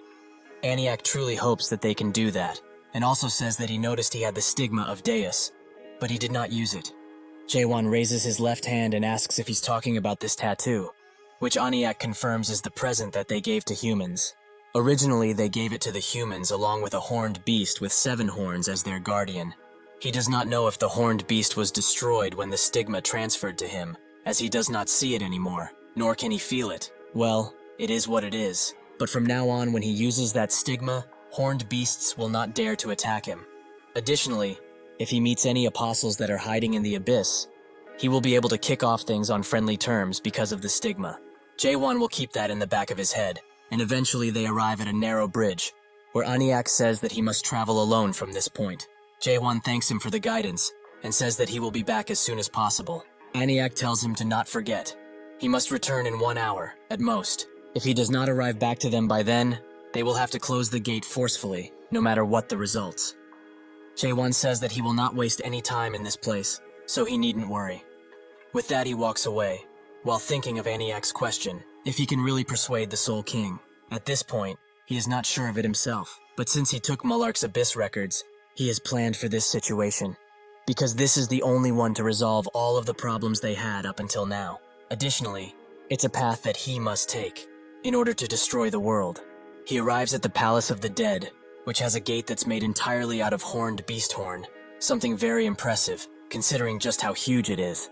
Suddenly the gate swings open, and the Soul King asks if he has come to offer his life, as payment for his sins. While he says this, the amount of pressure that is sent towards Jaewon almost sends him flying backwards. This is the power of the Soul King. It feels like his entire body will be ripped apart just by listening to his voice. The Soul King asks how he dared to kill his servant and try to step in this palace, expecting to be let through. Jaewon asks him to at least hear him out, as he wants to make a deal with him. The Soul King pushes even further, as how dare a lowly human soul that is not even able to enter the palace try to make a deal with him. Truly, his arrogance knows no bounds. Jaewon steals himself in the ground and tells him all of his titles. Catastrophe, the King of Chaos and the First Awakened. He used to be a powerful god, but now he has been demoted to a mere king with no kingdom. How can the strongest god of the Abyss be a damn gatekeeper now? Is this all he can achieve, even though he has the strength to achieve much more? Does he not want to take his revenge on the bastard who exiled him from the Abyss and dared to lock him in this dark place? He calls out his name and announces that he will only say this one more time. He is here to make a deal with him. the pushing wind abruptly stops, and the Soul King says that he is much more arrogant than he originally thought. However, he will hear him out, but he hopes that what he has to say will be valuable enough to warrant such arrogance. Otherwise, he will not make it back alive from here. Jaewon explains that he knows of the promise he made with Mullark exactly 900 years ago. The Soul King asks how he knows about something like that, but Jaewon doesn't answer and instead says that he will take over Mullark's promise. Catastrophe asks if he really knows what that means, and Jaewon confirms that he does. He promises to bring him to the end of the abyss, no matter what. Outside of the factory, Siren eventually wakes up, and Yurin notices her, so he goes to her side and notes that she has slept for quite a long while. She groggily asks where she is, and Yurin notes that they are right in front of the strange factory. She immediately gets up and asks where Jaewon is, as she needs to stop him, no matter what. Yurin does not know why she is acting so strangely, but says that he has already gone inside. Out of nowhere, a few blue fireflies appear, and everyone notices that the place has gotten a bit warmer all around. They all look at them like pretty things, or just simple fireflies. But suddenly, they all burst into flames, which causes a gigantic blue explosion around the area.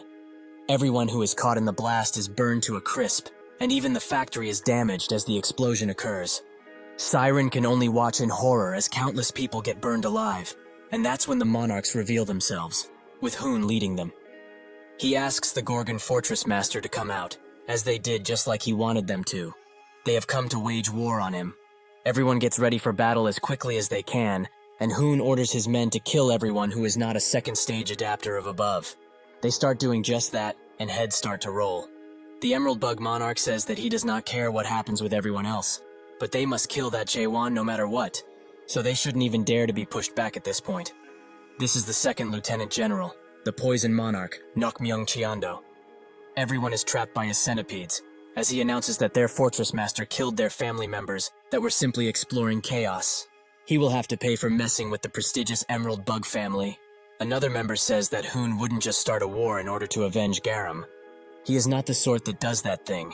He is sure that he is up to something.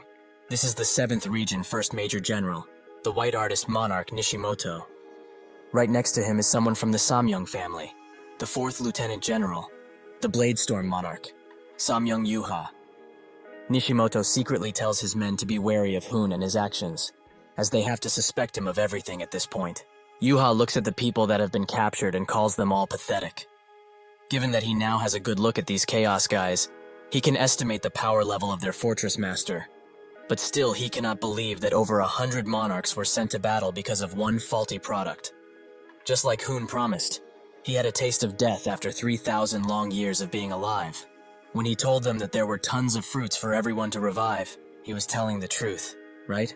Hoon tells him not to worry, as he never lies, and he will also give him even more fruits to send over to his family. Yuha tells him to not forget. Before he was the 9th Region strategist, he is the first son of the Samyung family. Hoon finds it funny that this guy is still clinging onto their affiliations. Truly, this place has become a joke. In total, he gathered 20 from the Emerald Bug family, 10 from the 7th Region, and 20 from the Samyung family. In total, 50 that he got only from the 9th Region. There are so many monarchs here, but it is clear as they are all after only one thing. However, if they focus on just the tree, they will not be able to observe the entire forest. That is why they all fell for the same lie, that there are still fruits remaining. Since he came here in person, they all believed that he couldn't lie, which makes him feel kind of bad now. But he shouldn't be too upset, as lies become lies only when the promises are not kept.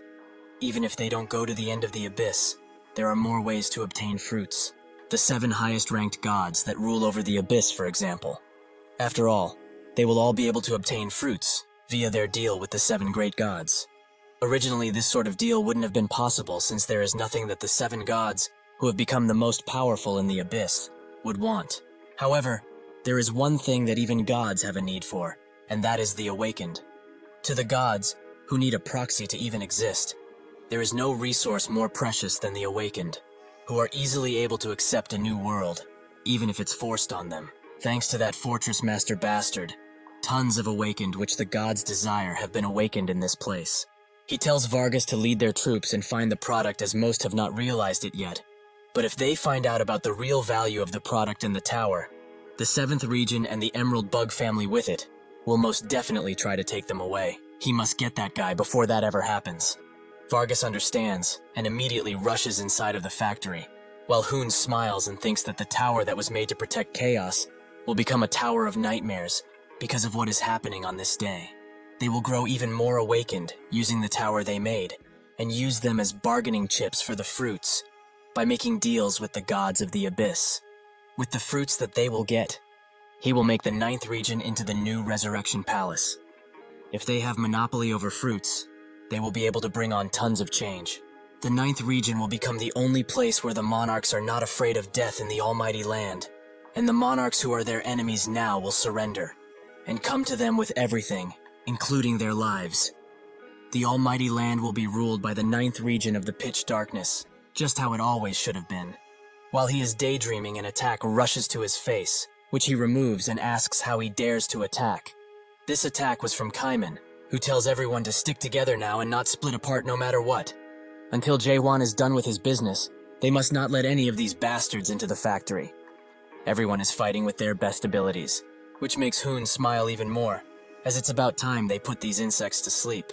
Kyondo does not like how persistent these bastards are, and he rolls through them as he asks for the human known as Jaewon to be brought to him. Hoon comes back down from floating in a powerful spectacle, as the ground below him is crushed into bits. Everyone is surprised, while Kyondo just scoffs at him.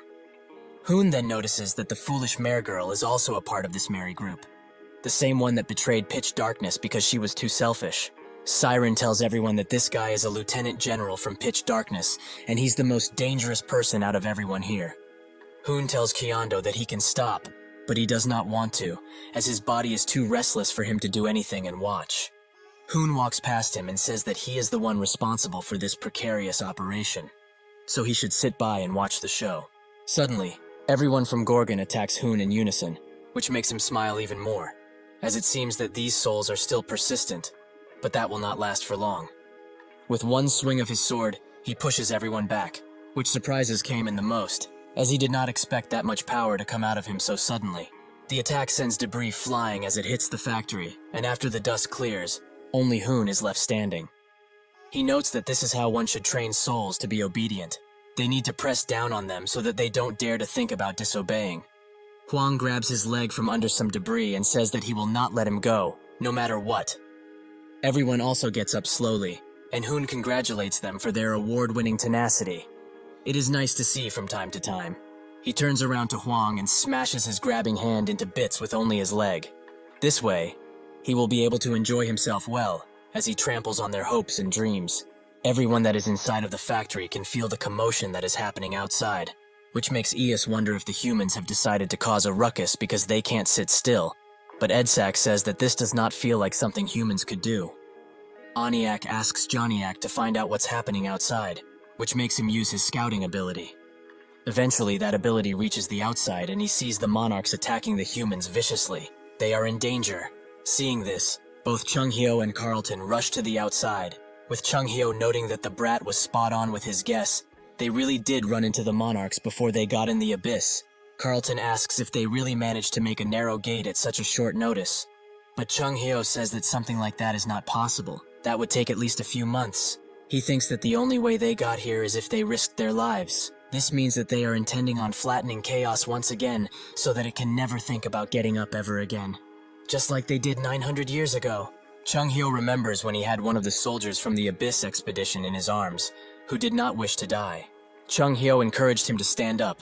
Does he really intend to give up after coming this far?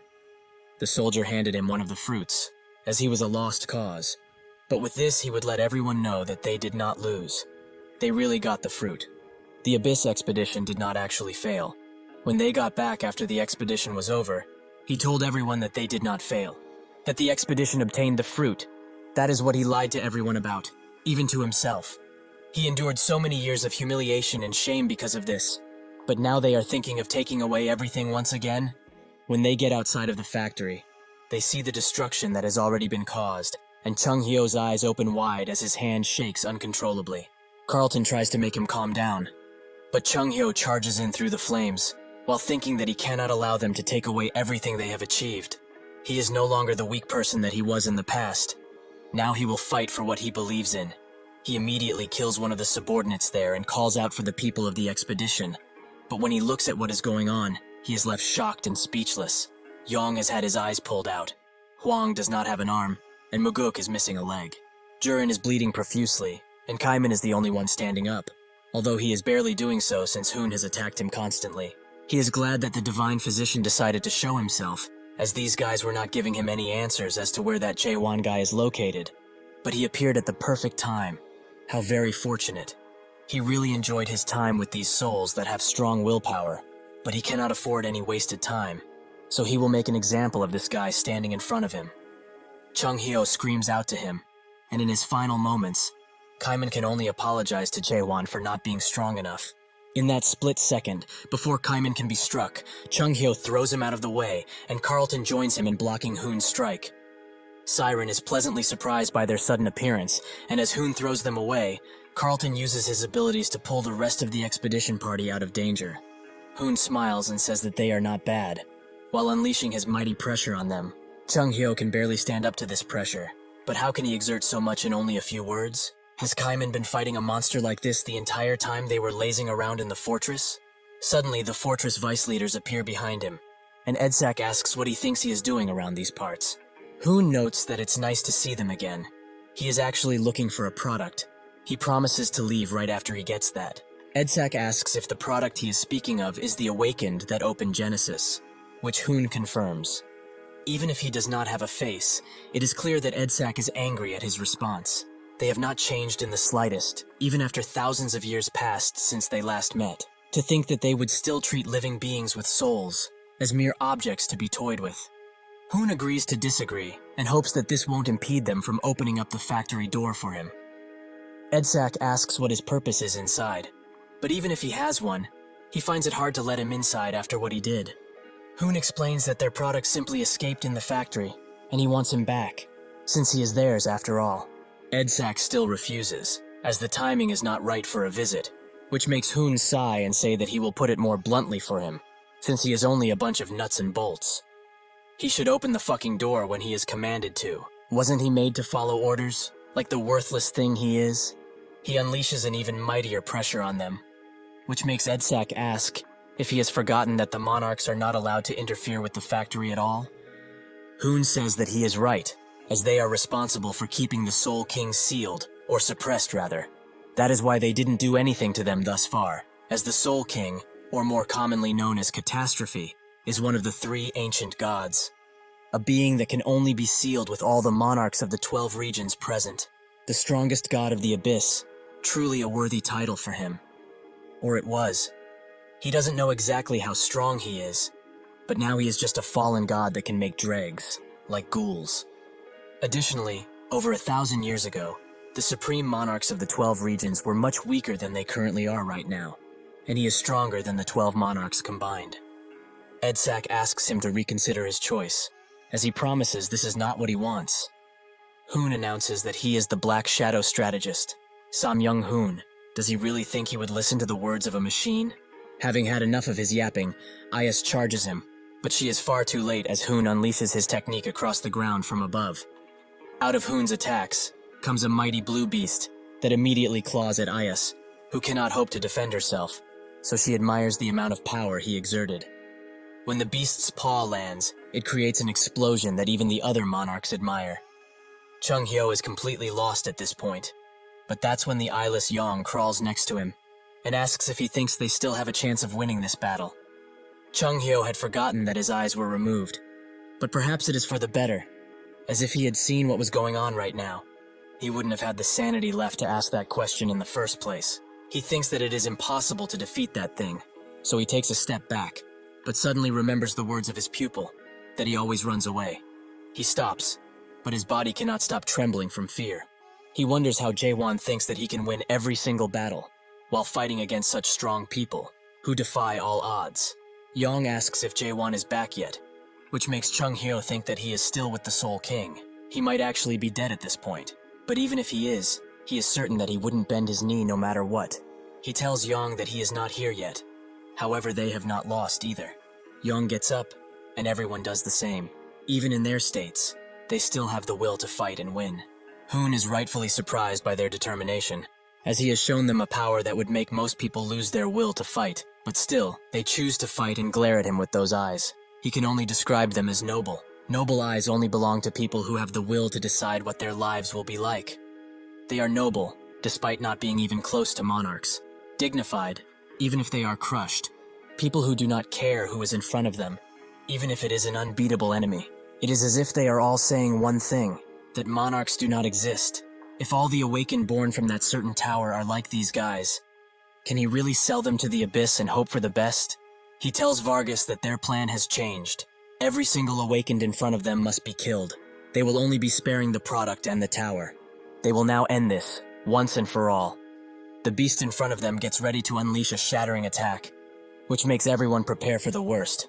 But out of the fortress comes a red beam that goes through the beast's attack and pushes even further, creating an explosion in front of them. Hoon smiles once again, as he finally has eyes on the product.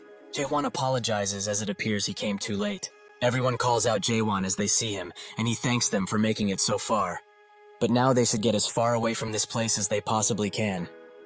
Hoon asks if he really is the Gorgon Fortress Master he wanted, and Jae-won confirms that he is. Hoon finds it pretty puzzling, however. This filthy person, who is ragged all across, is the Gorgon Fortress Master. Did he really do all of this for someone like this? He also notices that he has tons of impure energy around him, and guesses that it's from the Soul King. But to think he would let someone like this leave, truly he is now the king of nothing. He cannot believe that the people of Chaos gained hope because of a beggar like him.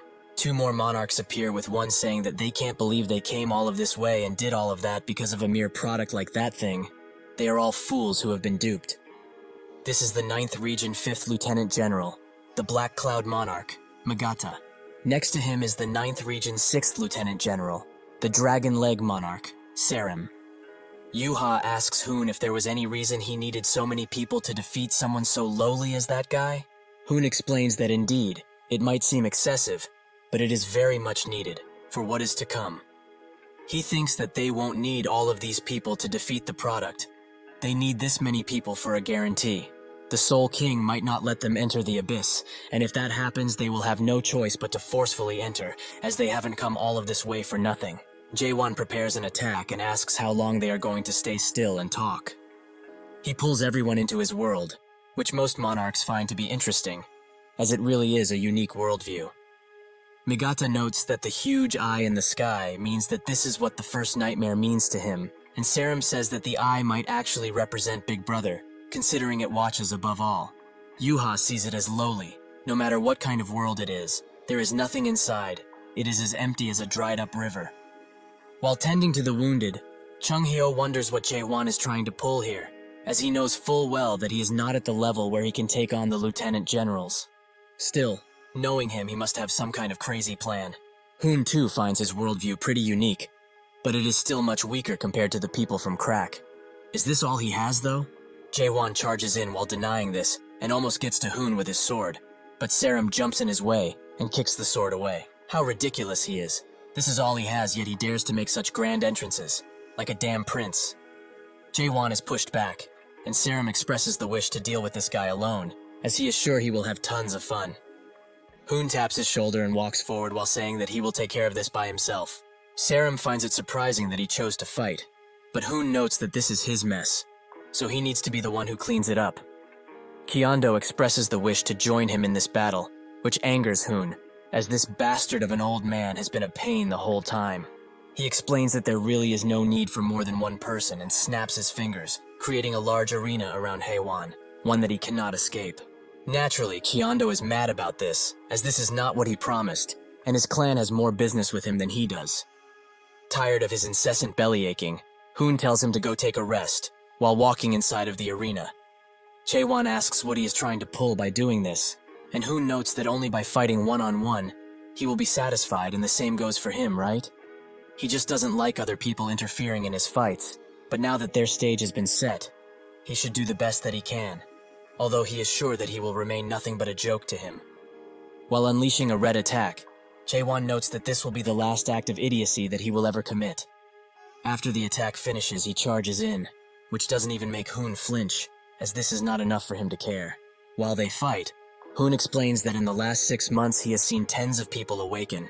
Most of them were only stage 3, that is a given. But some were geniuses who reached stage 4. However, among the 4th stages that he has seen, he is the absolute weakest. Jae-won is hit with a mighty chest attack, which makes him think that he is damn strong. Garam can't ever hope to compare to this guy. However, Garam was also supposedly as strong as a lieutenant general, and they are all using the power of the system however they like.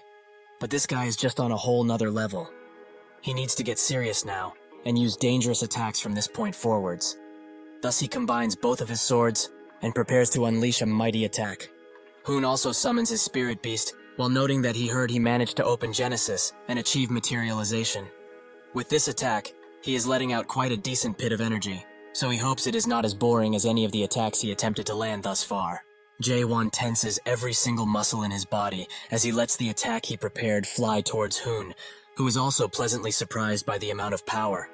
The attack can be felt from the outside, where everyone wonders what happened, but the monarchs are not worried at all. After the dust clears inside, Hoon congratulates him for having such power. Indeed, he is powerful enough to defeat the likes of Garam. But he is mistaken if he thinks that he is on the same level as that weakling. Did he really think that he got everything when he opened Genesis? This is just the start of true awakening, not the end. Well, whatever. Shall they end things as they are now? Or does he have any little tricks to show him? Jae-won asks him what he is trying to achieve, as if he wanted to kill him. He would have done so much earlier. Just what is he after? Hoon says that he is quick to catch on, so he will put it bluntly now. He invites him to the 9th region, and also says that he should bring the Tower of Awakening he made with him. Jae-won asks what will happen if he refuses, and Hoon wonders if he really will be able to, while he snaps his fingers, creating tons of cube screens that come out of the ceiling and show Jae-won Hoon's collection of oddities. He spots a computer, which makes Hoon's smile widen as he notes that it seems he is very familiar with some objects in his collection, so he will give him a present that will certainly incentivize him to join. Jae-won's eyes widen as he sees himself chained up in there. Hoon explains that he can give him the chance to get back to the life he lost previously, the one he was forcefully dragged out of. Does he not miss it truly? He can restart his old life like nothing ever happened. Additionally, he will also give him the position of the 8th Lieutenant General. That's not all, however. If he accepts this deal now, he will give him back the time he lost while wasn't on Earth. Jae-won outright refuses him, which Hoon expected, as seeing how he acted this entire time, it seems that he is someone who abhors returning to their roots, or core. Jae-won asks why even make the offer if that is the case, and Hoon explains that he is suggesting here is not a return per se. The nightmarish time he spent here will never truly disappear. So what would be the reason for him to go back in the past? Even if he were to go back, he will not be able to recover from his wounds, and he honestly shouldn't, as those wounds are the thing that made him who he is now. The wounds have already become an inseparable part of him, even if he doesn't like to think about it. Is that why he constantly chooses the present instead of going back in the past, perhaps? But now that he thinks about it, indeed all he wants is not the past, but the present he has lost. This should make him wonder, though. Is this place really the present that he wishes for? No, of course it's not. This place isn't his present. The time that he rightfully deserves, the present that he lost without him being able to do anything about it, is this place. He shows Jae-won all of his childhood memories, where his caring mother was always there for him no matter what happened. This makes Jae-won almost cry. Hoon tempts him even further. The present he lost, and the people that he loves, they are all in that one place. If he becomes the Lieutenant General of the 9th region, he can go to that place whenever he wishes to. He should think about this offer very carefully, as it's a one-time thing. Even with all of these promises made to him, Jae-won still chooses to clench his sword tightly, which makes Hoon ask what he's doing. Jae-won explains that he is never going back. The only way he can go now is up, and that's what he will do. Hoon gets mad at his strong will, and asks if he does not want to see the people he loves again. Does he really intend to throw away his present that he was searching for all of this time into the garbage? Jae-won thinks of his words, and indeed some of them are correct. Naturally, he misses everyone, and there are some people he would really love to meet again. He is human after all, so he also has emotions about these types of things.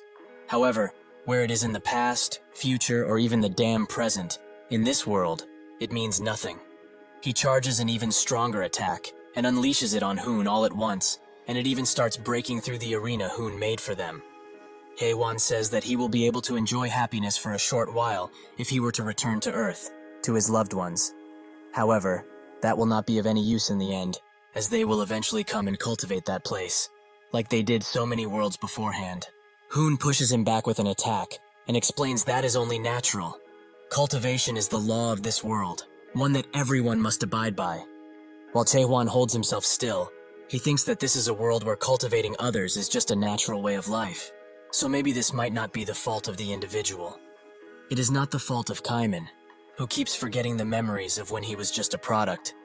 Nor is it the fault of Siren, who was born in the tower and was educated that way. Additionally, it might not even be the fault of the angels or demons that are in charge of these cultivations. He says that if someone is to blame for all of this, it would be the person that didn't set that kind of thinking as morally wrong.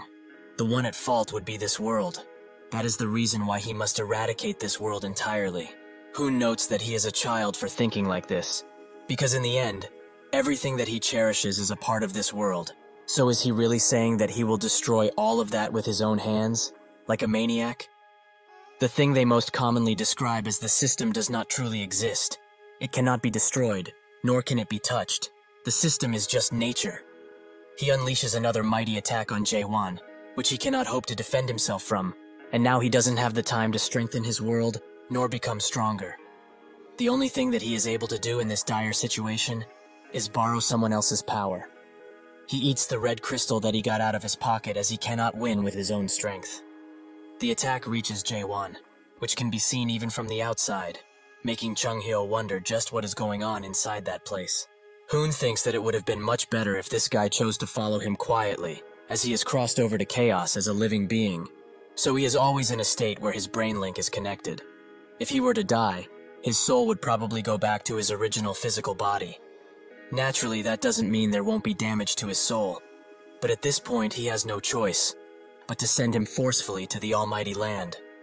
Suddenly, the aura around Chaewon changes, and a dark red, ominous energy starts to permeate throughout the arena, swallowing it whole. Before Hoon even notices, he is also touched by the red energy and corrupted by it. So he starts screaming, either out of pain or out of surprise. Everyone outside wonders what's up with this energy that is coming out of the arena, but Chung-hyo knows. This must be the reason why Chaewon did not eat the horn properly, even though impure energy was leaking out of him constantly. There will be a hell of a price to pay for doing something like this. Just what is that kid trying to achieve now? The arena starts to come apart at the seams, while Jaewon laughs and dead creatures appear out of portals. They all look at this with shock and awe, as the Soul King, now controlling Jaewon's body, appears before them, and says that they haven't seen each other in a while.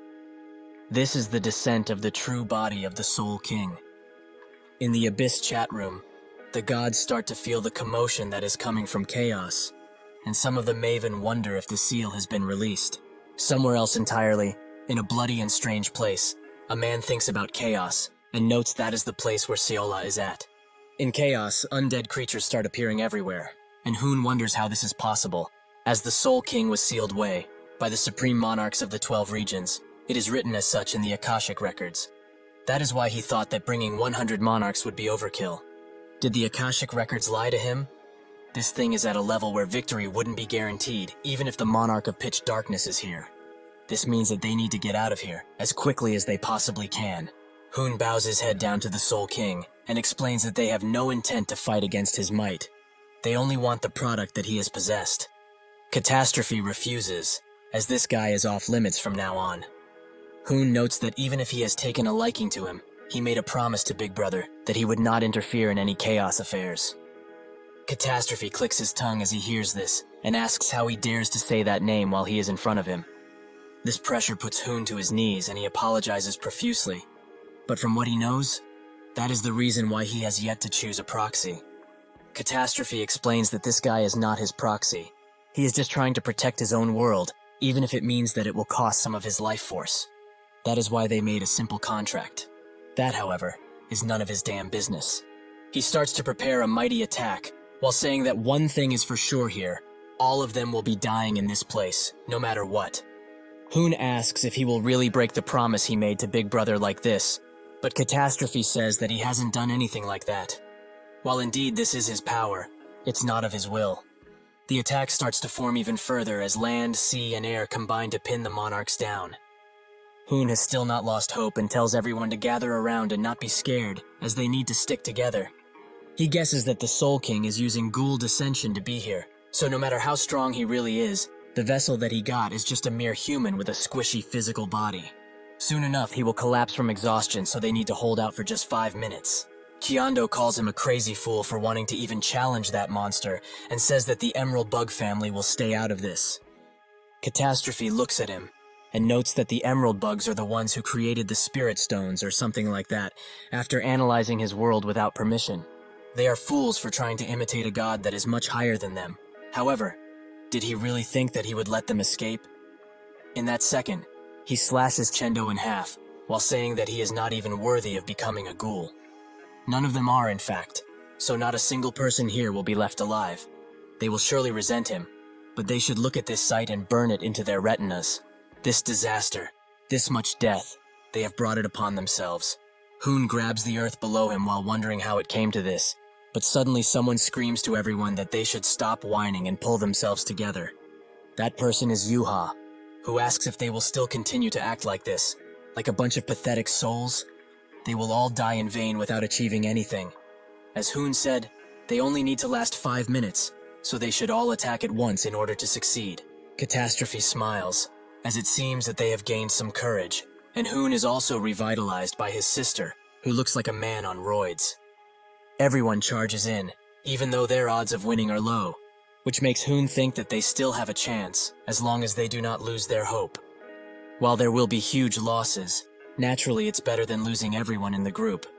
If he continues to attack at this level, he is sure that Catastrophe will tire soon enough. Catastrophe smiles and notes that it's quite a sight to see so many young souls attempt to survive. Truly, it is very beautiful. However, he has had enough of their games. With a single finger flick, Catastrophe kills everyone around Hoon, including Yuha, who was filled with spirit moments before.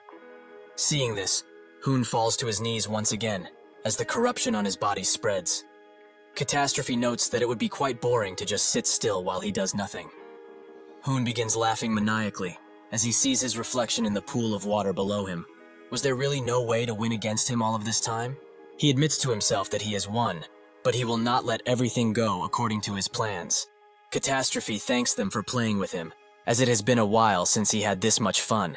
With one fist, he kills Hoon, and says that unfortunately, they have become rather boring, so this is goodbye. The red mist that permeated throughout the valley clears out, and the only thing that remains is the gentle wind and the bodies of dead men. In this moody place, Jaewon comes to and is awestruck at how powerful the Soul King really is. Even though his powers had manifested through his very soul, it just doesn't feel real in the slightest. The Soul King's power, the power of the First Awakened, goes beyond just destroying a part of the world. He dominates it, all of it. This is most definitely the very last stage of what he seeks to grow into. But in order to reach this level, he will have to struggle all of his life, if not more. However, even the Soul King, who has shown him true power, was sealed by Big Brother. Just how strong does he have to become in order to achieve his dreams of destroying this world? Catastrophe notes that his body is truly weak, as it couldn't even last 5 minutes. Jaewon asks how many times he can borrow his powers now. Catastrophe explains that he can only summon him 3 more times with Ghoul Descent if he is not his proxy. He used 1 summon already, so he is left with only 2. Actually no, since he needs to summon him when he eventually meets with Big Brother. It would be more fair to say that he only has 1 single summon left. After using his power, every time his soul will be at his limit, and ghoulification will soon start. Since he chose this path himself, he should do his best to endure it, as he really wants him to keep his promise after all. The moment their spirit link is cut, Jaewon falls to the ground and receives all of the pain from the ghoulification. It's almost as if his entire body is trying to fall apart. The ghoulification progresses even further, and the memories of his cherished people start to disappear. One by one, everything becomes a blur. Once a person loses their memories, they lose themselves, and since they do not know themselves, they will become a ghoul. With the last of his consciousness, Jaewon falls into a body of water and descends to the bottom. However, at that moment, a green sword appears and with a few gentle strokes, his memories are starting to be filled up again. He remembers a conversation Kaiman had with Chung Heo, where Kaiman asked Chung Heo what he liked about Jae-hwan, since he went on this perilous journey with him. Chung Heo doesn't have anything he likes about him, as he is a reckless, childish, inconsiderate, and downright rude individual. All he knows is how to attack old men like him. However, if he's asking for the reason he still sticks to his side, it's because he just doesn't want him to be alone. Jae-won is pulled back to the surface by Chung Heo, who screams at him to wake up. Jae-won responds by telling him to stop calling him a kid. Just how long is he going to keep calling him that? Chung Heo cries as he sees him gain consciousness, and even calls him out by his name. He asks why he did such a thing. What if he actually became a ghoul? Did he not think these things through? Jae-won explains that he did all of that because he trusted him. He knew that he would make him wake up with Ghoul Slash. Chung Heo shakes as he hears this and goes in for a hug, which makes Jae-won instantly push him back, as he is not in the mood for that. He pushes himself to a nearby rock formation and asks if everything really is over. While they did incur huge losses, a surprisingly large number of expedition members survived, and they will always have more people awakening, so they shouldn't have any problems, even after he is gone. Even the monarchs won't be able to do anything in chaos now, as they will be too busy trying to fix the balance of power in the almighty land, now that there are tons of open positions. Chaos has finally found its true freedom, which means his job is done. That is what he thought then. Suddenly, a few people came up to him and asked him what this is. His eyes widen as he looks at it, and it seems that Hoon's wish to not let everything go according to his plan have come true, as he has died smiling. One of the men holds up the vision of him chained up in the almighty land. Did he really come over to this damn place while he was still alive? Chung Heo starts screaming at them. Just what are they doing right now? He risked his damn life to save all of them. The man explains that this piece of information is important to them, since every soul in chaos is already dead. The man immediately suspects him of eating one of the fruits, as he would have had access to them if he visited the Resurrection Palace. But Kaiman comes to his defense. As the Fortress Master did not consume any of the fruits, he was there with him. The man asks him to explain the video they saw, but Kaiman can't defend himself against such a defenseless accusation. Yurin tells everyone to calm down, but the man just can't sit still. Just what happened to all of the fruits, huh? Did they eat some too? To these dead men, the life of the Fortress Master seems like a huge betrayal.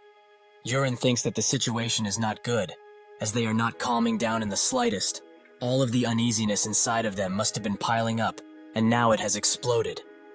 After they all saw Jae-hwan perform one miracle after another, they followed in his wake, thinking that they might have been able to get back their lives. They are not at all interested in the change to the world that the Fortress Master wished for.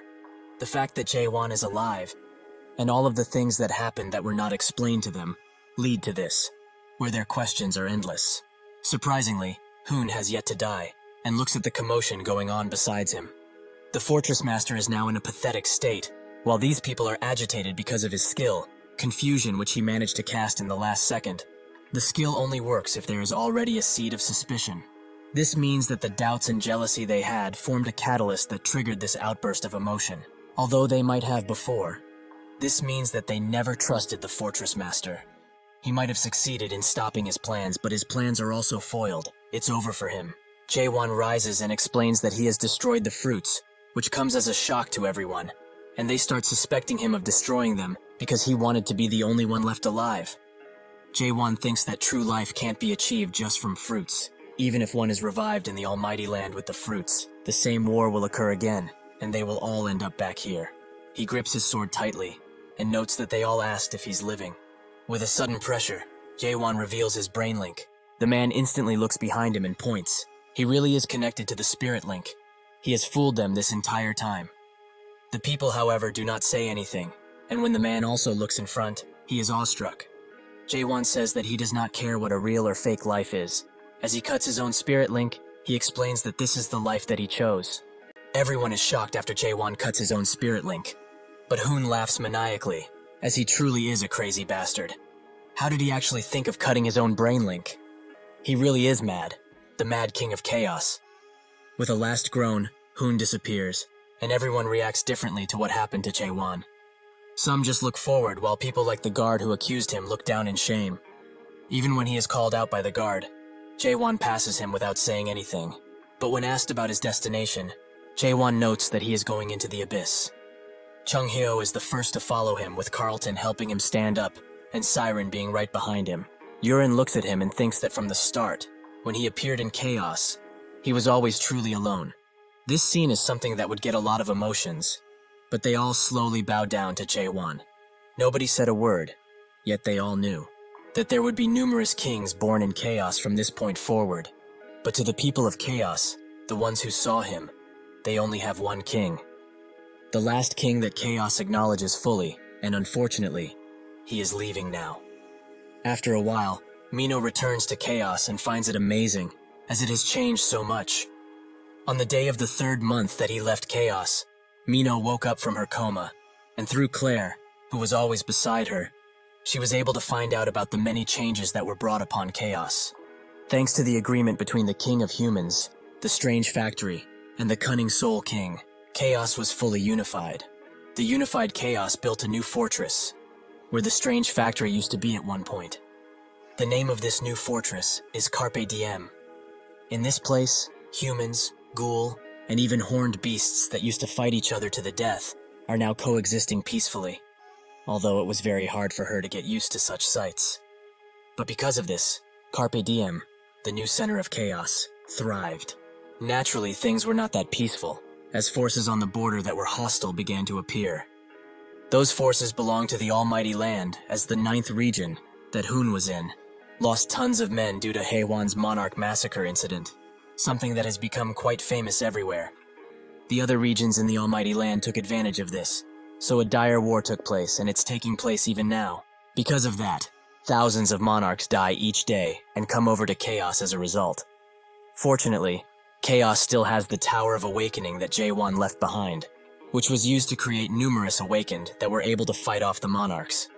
Even so, the major general monarchs that seldom come to this place are stronger than any 10th stage adapters, so fighting them is quite tough still. The people of Chaos did not lose hope, however, and the factory leaders came up with a genius plan to solve that issue. When the monarch-level adapters perish, the place that they are summoned in is different than most, so in the past they were summoned into the Resurrection Palace. But now, the factory leader has changed their spawn location. The new location is right here, inside of Carpe Diem. Mino thought that it was extremely dangerous at first, as it seemed foolish, but she was convinced when she heard where they were spawned exactly. Every monarch-level individual ends up in Chaos, but right in the arms of Catastrophe, who kills them by just looking at them. That is the power they have now. The Chaos that was without change for thousands of years has changed a lot in such a short time, because of him. The moment she woke up, Mino was holding a stone, a return stone to be exact, something that he apparently left behind after he left the Strange Factory. While she looks at the stone, she can't help but wonder why he chose to save Chaos. He doesn't seem to like people in general, and there is no real attachment to this place for him. So is it perhaps because she asked him to? That would be too much, though. It's surely something else, right? Still, this burning question is still within her, so to possibly find some answers, she has to go to this place that he left behind. When she approaches the tower, she gets a system notification, asking her if she would like to enter the Tower of Nightmares. This makes her feel a sudden feeling in her chest. These must be the emotions everyone is feeling when going into the tower. She can understand them now, albeit only a little bit. She smiles, as that bastard went on and on about his mission to destroy this world. But what he left behind was a tiny bit of hope. The system notification glistens as she accepts and thinks that perhaps this is not hope, but the actual end of the old world. While being drawn in by the tower, Mino wonders if she will ever be able to meet him again. In the world that Jaewon left behind, if there was salvation, she couldn't know what it was like. However, in her imagination, his world, there was a tree that has roots with no place to seep themselves into, and bare branches without any green leaves. Despite all of this, she felt a lot less lonely while thinking of his world that he made. Because even if everyone in that world betrays the world, there will always be one person who will protect the world to the bitter end. The world that a single man managed to protect and change, Chaos. The Abyss is commonly known as the branch of the illusion tree, and areas within it are known as sites. Each site is its own unique world, and the 7 great gods are the highest ranking among all gods that control each world. However, if that is the case, What is the most dangerous place in the Abyss? There was a time when the gods of Abyss, who had too much time on their hands, debated heavily on this question. Some gods said that it was the first site, that was made by Big Brother himself, while others said that the fourth site created by the crazy god is the most dangerous. But even those lesser gods are considered mythical beings that are hard to meet face to face, or even contact with. Even so, there is a dangerous place that even the normal gods must be afraid of. For example, the eighth site, Caspian, the Blue Forest area.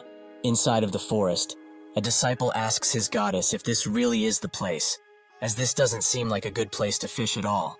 The goddess reassures him that there really is one. Does he not believe his own goddess? Even if he does believe her, the disciple simply cannot find it anywhere. So can't they head back? What if a dark soul were to appear around here? The goddess reassured her disciple, Runard, that dark souls are not easy things to just run unto.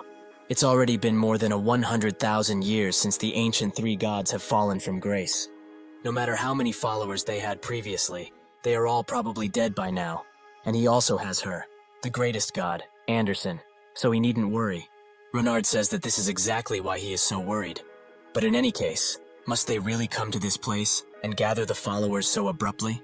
Anderson says that it cannot be helped in this case, as the situation needs it. The followers, the reason why Runard is now walking these lonely yet dangerous woods. In the Abyss, the number of followers a god has determines how powerful they truly are. With more followers comes more power, and the more rare items or stories. On the opposite end, a god that has no followers is always in danger, as a part of their world will start to disappear slowly, but surely. That is why Runard and Anderson are now in this blue forest. But Runard wonders if they can't just use words to lure in people like him. Anderson says that the last time he did something like that, the believer he acquired by his own stole everything from their vault and then dipped. That's not even the end of it. Back then, another god declared a holy war on them after they stole some of their followers. Did he perhaps forget already? Reluctantly, Runard says that they will continue fishing around this area. Fishing is the most common way of finding new followers in the Abyss, and as the name suggests, it's to fish for the souls of real humans. Normally, a person would go to a public fishing spot in order to fish, but in some rare instances, there are remote areas like this forest that have undiscovered fishing spots. Even so, this spot feels quite strange, so Runard asks Anderson where she heard about the secret fishing spot. She says that it was from the Minerva store, the goddess of luck, that runs the monthly luck store. Runard asks how much she paid her, and she explains that it was a single installment of 300 trust. This makes Runard cry and fall to his knees, as that was the last of the currency they had. Anderson tells him to calm down already, as the Minerva card she got told her that she will have luck in the northwest of Caspian, the blue forest and water. There is only one kind of blue forest, this one, and water represents fishing, right? Right? Runard screams at the top of his lungs, as this is all that she went on. He asks her if she knows that she's in the wrong, which she reluctantly admits that she is wrong, and Runard notes that it's better to stop wasting important time and go back for now. A short silence falls because of this, which makes Runard think that he was a bit harsh on her, as she must be pretty desperate too, considering everything. The fact that she has no followers left except him, her avatar, means that she will slowly start disappearing, along with her own world. After this deliberation, Runard says that they should look around for a little while longer, as he would love to have a junior under him. And since she got cheated out of their last cash by Minerva, they need to make the best of the situation and attempt to find something, even though it might not be here. Anderson says that he is right with a happy tone, which reminds him of his younger sister, so he always becomes soft-hearted towards her because of this. She is the only family he has. Since he lost all of his family members and hometown included, he might as well help her to the best of his abilities, even though that isn't much. Suddenly he starts smelling water, somehow, and rushes to it.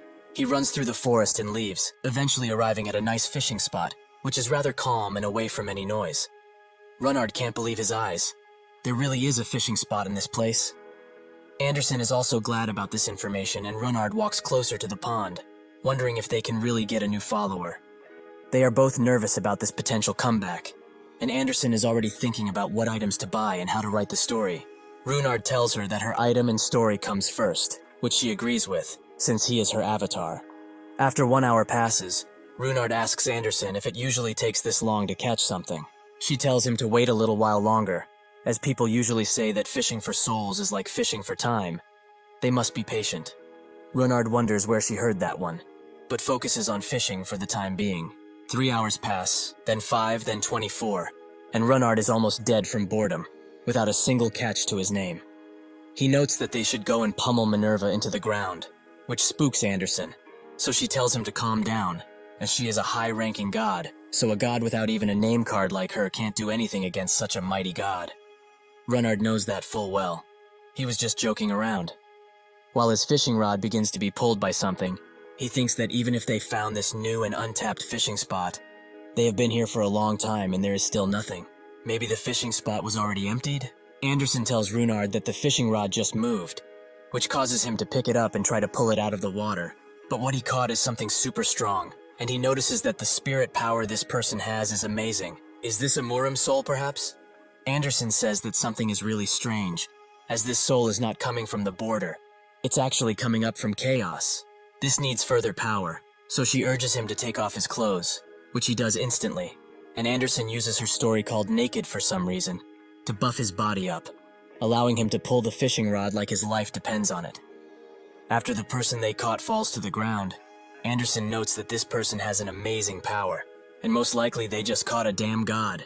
While she keeps saying that he is a god, Runard notes that there is no way this would be the case, as he cannot be a god, since there aren't any gods that can possess a soul body. Every single god exists via beliefs, and can only exist via an avatar they chose. That is the most basic principle of the Abyss. She knows this already, right? Anderson asks if he's trying to flex his knowledge on her right now, but Runard says that this is what she taught him in the first place.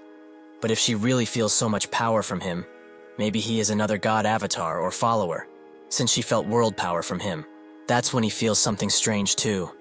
A certain kind of pressure, which makes him wonder what this man is. Based on what she felt, this guy came from chaos, but the only place where gods exist would be in the Abyss.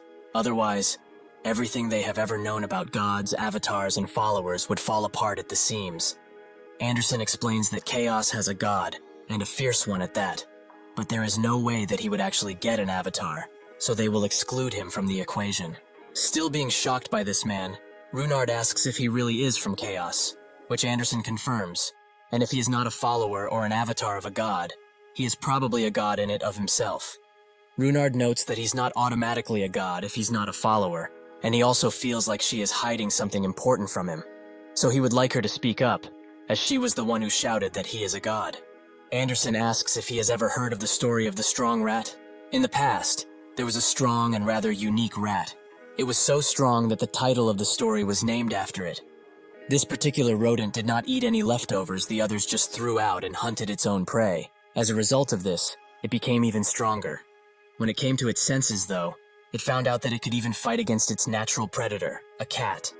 Even though it has the body of a simple rat, it became something else, something that could not be described as a rat. The moment it realized that, the other rats became rather afraid of it, as the only beings that could see the rat as an equal were other cats. She calls those rats awakened, beings that have gotten to the rank of a god as they transcend beyond any limits set in place. Abnormal rats that create their own worlds and represent that world fully. Beings that go against the system entirely and are able to fight against their natural predators through their mounds of effort. The only beings that can possess the power of a god while maintaining a soul body. That is an awakened. Runard asks if this man could be considered an awakened, which Anderson says that he might be, but they can't be sure just yet. He also wonders if he could be from Crack, but Anderson says that it's highly unlikely, so Runard asks what they are going to do with him if things are like this. Anderson says that it will all depend on if he is a god or not. They will either accept him warmly or devour him. They should confirm which is which before he wakes up. Runard crouches down to his level and hopes that he is not a god, because if he really is a human, he could become a new and powerful follower. He might even become an avatar with the amount of power that he has. But if they choose to devour him, he prays that he doesn't hate them for it, as this is the law around here. The act of devouring another god is not rare in the lawless region of Caspian. It's a rather common occurrence, actually. Such a thing is prohibited at most sites. But the only other way to grow the world of a god, besides garnering more followers, is to devour another god. Even so, Runard does not want to miss the chance to get a new comrade, as they have both waited for too long. Although if he were to join, he would be degraded to a follower, while he would become an avatar. He harbors no hate towards him though, as he is sure that a soul like his that is full of world power would be an amazing avatar, no matter where or to whom. He is sure that the goddess would prefer him too. Suddenly, the connection he is about to make with Jae-won is cut off, and a large wave of power emanates from him. Runard asks Anderson what's happening, but she does not reply, as his link with her has been cut off, but it's something much more dire. He feels it deep within. While he screams out for her to answer, a few purple-robed people stand behind him, hiding behind the trees, and waiting for the perfect opportunity to strike someone who is weak. Runard looks at his hand, and thinks that this is not just any link disconnect. He can't feel Anderson's presence, no matter how much he tries to. Just what is going on with him, and with this new man? Earlier, Catastrophe showed Jae-won to the passageway that will let him reach the abyss once he enters. Jae-won wasn't all that surprised by this entrance. But the abyss is somewhere where gods reside, a place which even the monarchs of this world are deathly afraid of. He must not let his guard down, no matter how ragged it looks. He thought that it would be fine though, as all of the members that he wanted to follow him were still with him. It was truly a pity that he could not bring Kaiman along, but it cannot be helped in this situation, as Kaiman is the most suitable person who could rule chaos. He is a good man. Suddenly, the atmosphere started to change around the place, and a certain mist began to engulf Jae-won completely. Once it did, he couldn't even feel Catastrophe's presence, never mind the presence of the others. That's when Seola appeared with someone new behind her, and said that they haven't met since the tournament. It has truly been a while. Jae-won remembered her as the captain of Crack, or that is what Chung Hyo called her anyway. But she is at least as powerful as a lieutenant general. He slowly pulled out his weapon while asking what she did, but Seola told him to relax, as she only deployed a simple barrier because she wanted to talk about something with him, privately. The boy behind her said that they are going against the Soul King here, so the barrier wouldn't last for long. She should hurry it up, or they would be in danger. Seolha explained that they have been watching what he has been doing for a while now. Every single exploit was recorded. However, they did not expect him to get involved with the Soul King and the slaughter of the monarchs. Jae-won told her to just cut to the chase already, as he doesn't have time to chit-chat. So Seolha does just that. She asks him to join Crack. As previously, they left him alone because they shared a goal. Even if it was kind of different from theirs, the direction was the same. But they changed their minds because of a technique that he used recently. They do not know how he got it, or where he got it from, but the brain link slash he used is known as Link Disconnect, and can only be used by the captain rank or above in their organization. Jae-won was surprised to find out that there were more people who could use the same technique as him, and he asked if what she's trying to say is that the technique can only be used by her and her people. Seolha said that specific technique is very dangerous, as it can destroy a soul eternally, without any way to recover. Only them at Crack can be allowed, and should be allowed to use it. Jae-won got the gist of it. She wants him to join them, but if he doesn't, he dies. If that is the case, he refuses. His eye glistened with power, and she asked if he thought she was joking. Can he really handle her with that body? That is on the verge of death? The boy behind her said that she shouldn't fight him right now, as the barrier is about to be dispelled, and if they also get hit with the Link Disconnect, they are trapped in here with no means to escape. Seolha got mad at him, as it seemed like he said that she was going to lose. But she reluctantly sheathed her weapon, and said that he will come to regret that offer, while walking away. Jae-won is surprised that she just left like this, but it's good for him too, as his body is too weakened for a fight. However, he lost a lot of time because of them, as the entrance to the abyss is closed. It seemed like the others got on the other side safely, but now he wondered how he would get there. His body was also at its limits too, as his fatigue accumulated, and he could feel that he might pass out at any point. Catastrophe noted that he really is a troublemaker.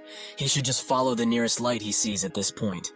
The water around Jae-won started to rise, and Catastrophe said that he is quite lucky, as when he wakes up, he will be in the abyss. Before Jae-won could ask him, he was engulfed by the water and sent somewhere else, his body just floating in the water. But when he woke up, he saw the light that Catastrophe was talking about. So he rushes to it, as if it's his only chance. He must grab it no matter what. Eventually, Jae-won wakes up, because is screaming at the top of her lungs for him to wake up. When he does, he looks around and finds that he is in a place very similar to his unique world. But why is this brat here? And why is she so noisy? He asks her how she got here, and she explains that feigning ignorance will not work with her. She is Anderson, a god from the abyss, and he just devoured her without mercy. Jaewon asks if he really did devour her, which makes her confirm that he indeed did just that. So now he must take full responsibility. He asks how he's supposed to do that, which makes her grab his shoulders and ask to save her one and only loyal follower. While running away from the shadowy people while also carrying Haewon, Runard thinks that these people are the same ones that were watching them in the forest. They suddenly appeared and demanded for him to hand over this strange man no matter what. That happened just as he lost connection to the goddess. Just what is going on here? Eventually, Runard runs himself to a cliff, and one of the shadowy men pulls out a weapon while saying that he told him countless times to give them the guy he is carrying, yet he seems to wish for death.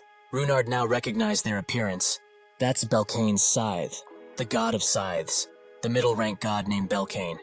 He is known to take in people with evil and vile storylines, but it would make sense that they are here, considering there was a rumor about them moving their base of operation to Caspian rather recently.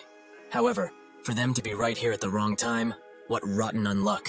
Still trying to get out of the situation, Runard explains that this man is simply his goddess. He can't leave him be. The shadowy figure knows that he is just talking nonsense at this point, as he saw him pull the guy out with some rather illegal fishing. So he should put him down and get lost while he still is fortunate enough to have his life. Runard thinks that if he lets this man go, his goddess will also be lost. And if a person loses their god by sheer force, they will lose their minds and become a monster that wanders the forbidden area. Even so, what he is most scared of is losing Anderson. She is the only god that saved him in the abyss, the only one that even looked his way. The shadowy figure asks if he still won't put the man down and hand him over, which Runard refuses, as he will never do that. He cannot. The shadowy figure has had enough of this brat's incessant bravery, so he puts him down and puts a scythe to his neck. If he's not going to, he is better dead. He rushes in to cut off his head, and blood spills around. But it's from the shadowy figure, who has had his arm cut off in a split second, something which shocks Runard quite a bit, and makes the shadowy figure scream in pain.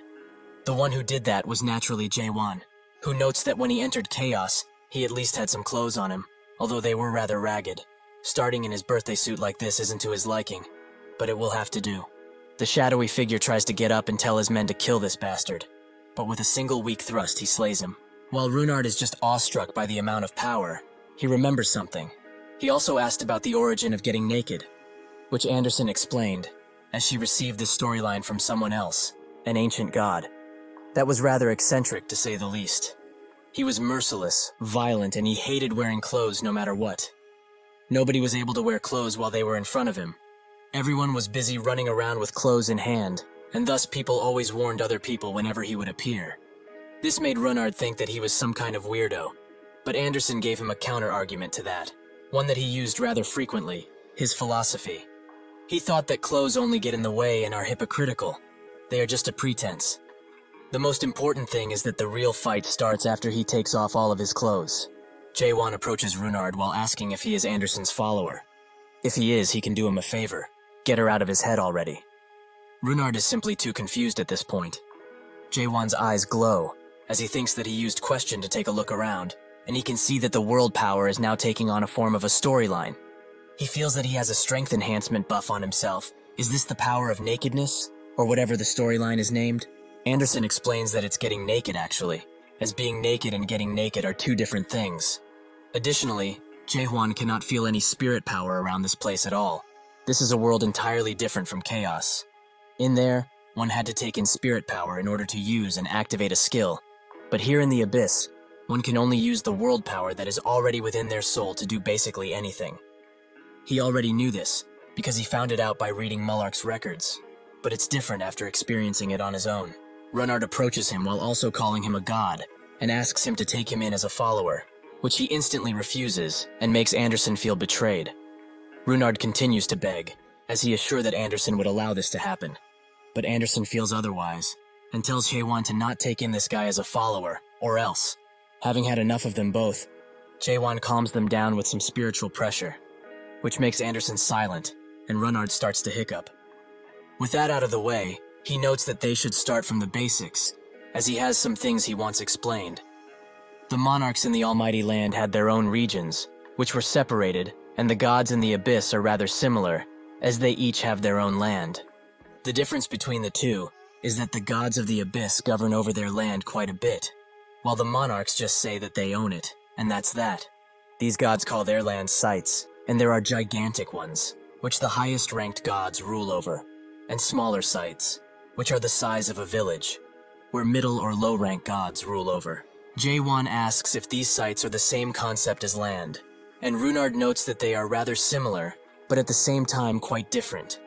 Something like land to medium and low-ranked gods would be the sanctuary for higher-ranked gods, because a high-ranked god is capable of physically manifesting their unique world through their sites. So it basically becomes a weapon for these high-ranked gods naturally. This makes Jaewon wonder if Chaos was just one of the sites for Catastrophe. But does that mean that this place has gods that can use powers that are close to omnipotence, like Catastrophe does? Runard continues explaining.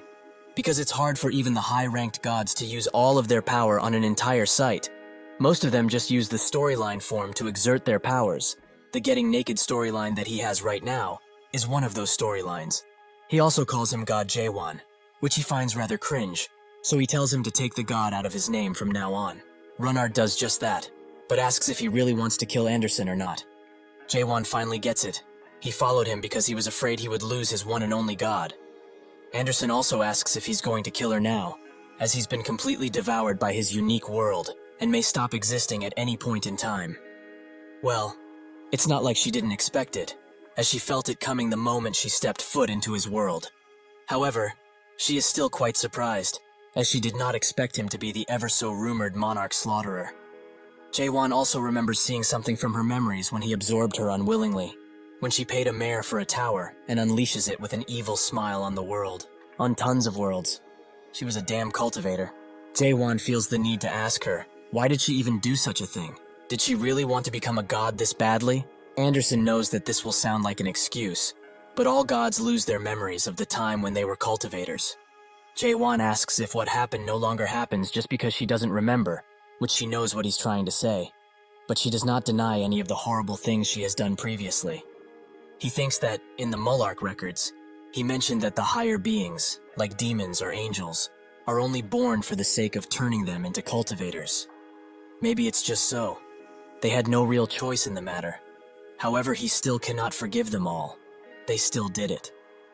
Anderson says that she does not care if he chooses to consume her, but she begs him, at least take that kid in with him, as he would be all alone if she dies. Jaewon notes that she used to be a damn cultivator, yet she is worried about him. How preposterous. Anderson will not ask him to understand her actions, but really, he shouldn't let her being a cultivator damage the relationship he has with this little brat. He might think that her relationship with him is a strange one, since he used to be a product as well. But not every single god is like what he thought they might be. Sure, her existence might be fixed from the start, but her emotions are hers, and hers alone. Suddenly, Runard begins coughing up blood and he begins shaking. Anderson knows what this is. Her disciple is becoming a dark soul. Runard continues to convulse on the ground, which makes Jaewon think. Dark souls, the factory leaders were also called that. But excluding very rare cases like that of Aniax, the rest of the dark souls would just become monsters that have lost all rationality and can only despair. If he does not help this person, he will become a monster. He is sure of it. Anderson begs him to help, as he is a human, just like he is. So she begs and begs again. Jaewon thinks about the word human because of this, and wonders if he can still be called that at this point. Anderson says that it's no time to think. They need to act now. He asks what needs to be done, and she explains that all he needs to do is take him in as his follower. Jaewon coldly asks what he will get in return, and she says that he can erase her from his head for eternity if he wishes to. She will not fight back if he helps him. Jaewon charges up his world power and notes that she better keep that promise she made. Eventually, Runard wakes up, but finds himself in a dark red and mysterious place. Followers are able to see the worldview that their respective god sees. Depending on the god's perception of the world, the follower will also have no choice, but to see that world for what it truly is. Runard thinks that Goddess Anderson had a pleasant fairy tale-like view of the world. So is this Jaewon's world? He looks around while wondering if he really took him on as his follower. But that's when a head falls beside him, and then he looks up, seeing the everlasting eye that watches over the world. This makes him scream like a cartoon character, and he also promptly faints. Anderson kind of gets it, as he is too young to see that horrifying thing. A gigantic, ever-watching eye, crows and dead people. What kind of follower would want to go into a worldview that is this crooked? Jaewon remembers what Garam said, that his world wouldn't be popular in the abyss. It seems he was quite right. Jaewon picks him up and says that it's his fault for wanting to become his follower so adamantly. But they should stop talking about this and get moving, as he doesn't want to walk around naked forever. Anderson asks if he's not going to erase her, as they made a promise. He would get rid of her in exchange for helping him live. Even in his sleep, Runard calls for her, and Jaewon explains that he has changed his mind about it. She should prove it, prove that she really was worth sparing now. Anderson sits in silence for a second, but with newfound hope, she says that she will most definitely prove herself. Eventually, they arrive at the 84th Caspian Gate, and at the entrance, a worker drops his tools, and a dog barks as they see Jaewon walk in. He asks if it's really all right for him to walk around like this, which Runard confirms, as the Abyss respects all storylines and their characteristics, even though sometimes they shouldn't. Jaewon still finds it strange that he is walking around stark naked, but Runard finds nothing strange in it for some reason, and Anderson also pushes him. It's really fine. Jaewon thinks that gods have different standards than humans, so these guys might be right, but he is glad that a certain person is not around to see this. If things like this are normal and run-of-the-mill in this world, it is truly extraordinary. He smiles, as the Abyss might prove to be more pleasant than he originally thought. This dream of his ends instantly as they are dragged into an interrogation room the second they walk in the town, and one of the policemen asks who would write this kind of story. He gets stronger the more naked he is, really. This is just perverted no matter how he puts it, so it's meant to enjoy his own unique world. Did he think that they would just allow him to walk around naked? Anderson finds it strange that they got pulled by the cops, but Jaewon says that he will kill her, which makes her defensive, but she was right. This is a registered storyline. The other cop tells the captain that they are telling the truth, unfortunately. There are records of registration for this storyline, from around 25-31 years ago. Based on the document he found, it was actually the story of a higher-ranked god. The captain also takes a look at the records, which puzzles him, as even though he is one of Anderson's followers, his world power pattern is much different than the follower recorded in here. Runard says that it's because they recruited him rather recently, and Anderson also tells him to agree, otherwise there will be problems. Jaewon does just that, so he should just let them go already. This peeves the captain the wrong way, and they both start looking at each other like they want to fight. Runard whispers to him that the hierarchy around here is based on the rank of the person's god, so he needs to be more polite, since the captain is a follower of a higher-ranked god. Jaewon does not give flying fuck about things like that, but Runard begs him to stay still, as he will work everything out. He promises. Eventually, they do manage to get off scot-free, but this whole interaction has drained Runard mentally, as he did not expect the captain to be that kind of person. Jaewon notes that thanks to him, they were able to get off without issues. He is pretty good with words. He will give him that. Much better than a certain someone who was totally useless the entire time. Anderson feels that this was directed at her, but notes that it's because of her they got in. And if he was really alone, he would have been locked up, as he is an illegal god. Jaewon asks her to explain, and she begins doing so. The term refers to the gods who are not recorded in the Big Brother's Akashic records, like him. Usually once someone becomes a god, they are registered automatically. But the Big Brother factions will never acknowledge him as a god no matter what. While Jaewon thinks that this world truly is troublesome, he spots that in front of him, there are a bunch of people herding others to the market, as they are to be chosen by different gods, or be sold to the slave market if they are too slow. Jaewon asks who those people are, and Runard explains that they are new souls that were caught in a fishing spot recently. They look like they are supposed to be placed in an auction, but they are going to stay in jail before the auction can take place. Anderson knows that this looks bad, but there really is a reason for them doing this. If newly fished souls do not find their gods quickly, they would just go crazy in despair. Usually, the souls that come up the rivers are the ones that wandered around the borders of the illusion tree, but on very, very rare occasions, souls that died in the Tower of Nightmares would also appear. Jaewon's eyes widen with shock as he remembers his dearest friend, who has died alone while looking at the sunset. Why is he here? Why is Kim Yun-hwan here? He continues to walk with the other slaves, and they are finally put in the facility, much to the guards' gladness, and as they walk behind Jaewon, they talk about the different souls that came this time around, with one noting that they will all be sold at the slave market most likely. They all look frail and weak. Jaewon asks how many followers he can take in, which makes her ask why the sudden question. Jaewon pulls out his sword, and Anderson finally gets it. Will he really try to save his friend?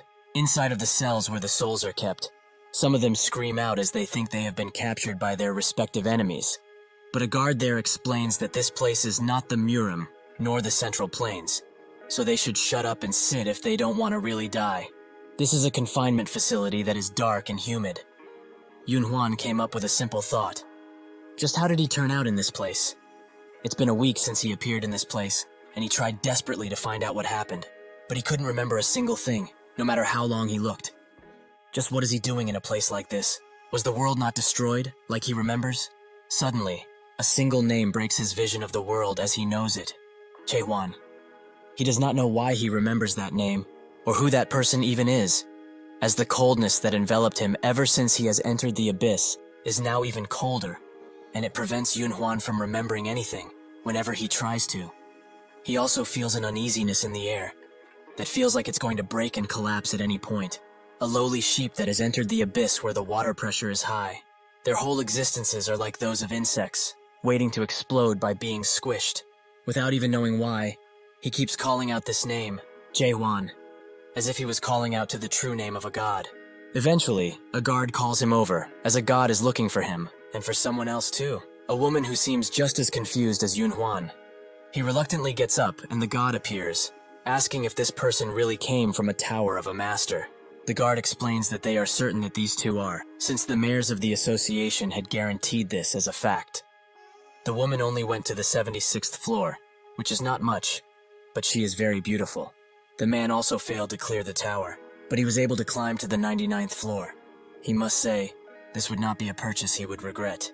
The god notes that he expected more people from the tower, but the guard notes that unfortunately, they were made to give the rest of them to the Mayor Association.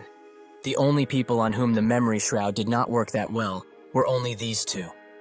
With that, the guard leaves the god to his new toys and he calls out Yunhwan first, as he wants him to follow from now on. Jaewon wants to go in, but he is stopped by Anderson's loud screaming. He asks why she is doing this, and she notes that it's because he's literally trying to destroy the confinement facility. Jaewon just wants to save his friend from there, but Anderson explains that there are tons of avatars of high-ranked gods in that place. And there is also something in this place called the World Power Suppression Bureau. This bureau was created with the sole purpose of ensuring the safety of the site, and because of them, no god or avatar will be able to use their powers or storylines in this city. Jaewon simply does not care, and approaches the facility gate, where a tall man stops him, as this area is off limits to civilians. Jaewon says that he only wants to meet his friend, which makes the guard more aggressive, as he already told him this is a prohibited area, so he should scram. Jaewon pulls on his sword and tells him to step aside already, while thinking of Yunhwan. He was his dear comrade who climbed to the 99th floor with him. He wants to ask him why he didn't return, like the rest of their dead comrades. Just what exactly happened to him while he was gone. That's when a strange power cuts off Jaewon's connection to his world power, which makes him look around, as surely this was done by someone trying to corner him. The guard sighs, as he cannot believe that he is so unlucky to meet such a bum at this boring job. Anderson warned him, but she will put it more bluntly now. He cannot fight in this place. If he even tries to use world power, the huge storyline that was put in place by the Bureau will seal away his powers before they can be activated. Jaewon asks how he can save his friend, and Anderson says that there might be a way, but they should move to the big building that is in front of them. If they go there, they might be able to save his friend. It's much better than charging a random guard anyway, like he did. At the same time, in the Caspian World Power Suppression Bureau, the director runs throughout the halls as something bad has happened. Once they arrive at the place where that thing happened, the director is shocked as he sees tons of people knocked out with a purple energy around them. The employee who led him here explains that there are around 80+ followers that have disappeared. A strange energy reaction occurred near the Caspian confinement facility, which resulted in this. The director thinks that the World Power Seal is a powerful storyline that is maintained in shifts by 100 or so followers that serve various gods. After the Bureau was successfully created, there has never ever been an instance where the storyline has been broken to this level. The employee also points out the disaster level, which is 8.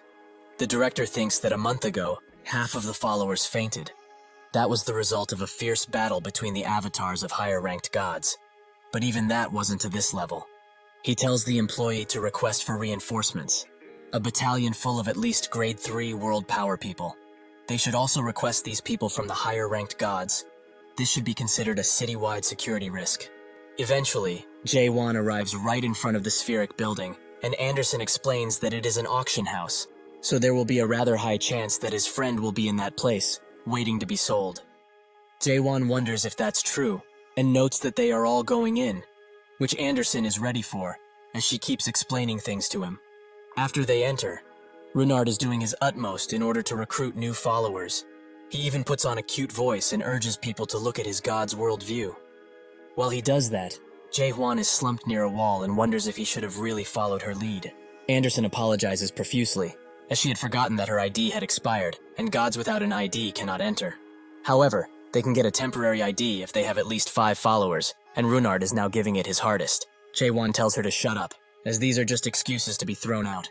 But he can't deny that Runard is doing pretty well in his recruiting. He certainly has a knack for this kind of thing. One man, curious about his god's worldview, asks if it's new, and Runard explains that it is. If he joins them right now, he may enjoy various benefits. The man is not interested, and is more curious about what kind of worldview it is, and what the story setting is, and also asks why his avatar is standing naked in the street without a care in the world. Runard becomes flustered because of these questions, and asks Jae-won to help him with his beady eyes, and so he gets in front of the man and offers him a hand, as he will be able to show him the worldview. Once the man grabs his hand, the whole world is engulfed in a red mist, and he is dragged in his worldview entirely. Due to the amount of shock he has received from this, the man faints on the spot, which makes Anderson say that it would be impossible or take forever to recruit followers like this. Jae-won just thinks that he could have just solved everything with his thrusting, but Anderson disagrees, as all he needs to do is change his worldview, as most people in the Abyss live their lives day by day without thinking of much. Naturally, his worldview is extremely dark and gloomy for them.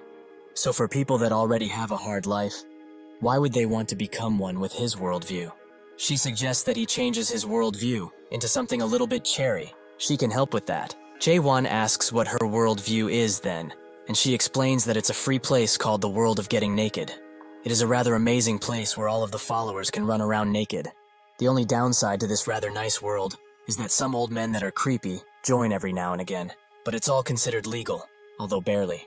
Jae-won thought that she said her worldview is like a fairy tale, which she notes that it is, but it's a fairy tale for adults. Does he really not want to change his worldview though? She will not be forcing him in any way, but he will never be able to recruit any followers if this continues.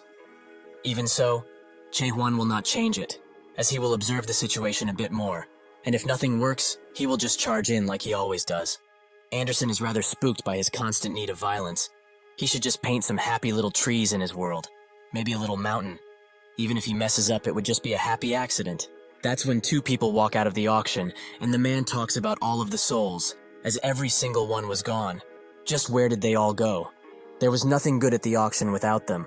The woman explains that this week is Metabus week, so the souls from the public fishing spots are most likely taken by the Metabus. This catches Jae-won's attention, so he grabs the man's shoulder and politely asks where he said the souls are going, but the man is too shocked by him being fully naked. Eventually they arrive at where they need to be, and Runard is amazed, as he never expected to be in this place. Jae-won thinks that this must be the place the scared guy was talking about, but what is something like this even doing in here? Anderson explains that the Abyss is a huge and diverse place, with lots of cultures mixed, but also tons of lunatics. Among those lunatics, there are people that want to experience the sheer pain of being a product. Jae-won doesn't believe that anyone would want to experience such a thing if they knew what it was about. But Anderson notes that after being in this place, where the variety of worldviews is rather exhausting, there are people who wish to go back to a simple worldview every once in a while. Even so, Jae-won can't believe that there's actually a Tower of Nightmares right in the middle of this place. And the words on that plaque, he has seen them before, in the records of the Abyss. A long time ago, there was a tower built for the sake of reaching the end of the illusion tree. A tower made for a certain old mayor to challenge the end of the world to his heart's content.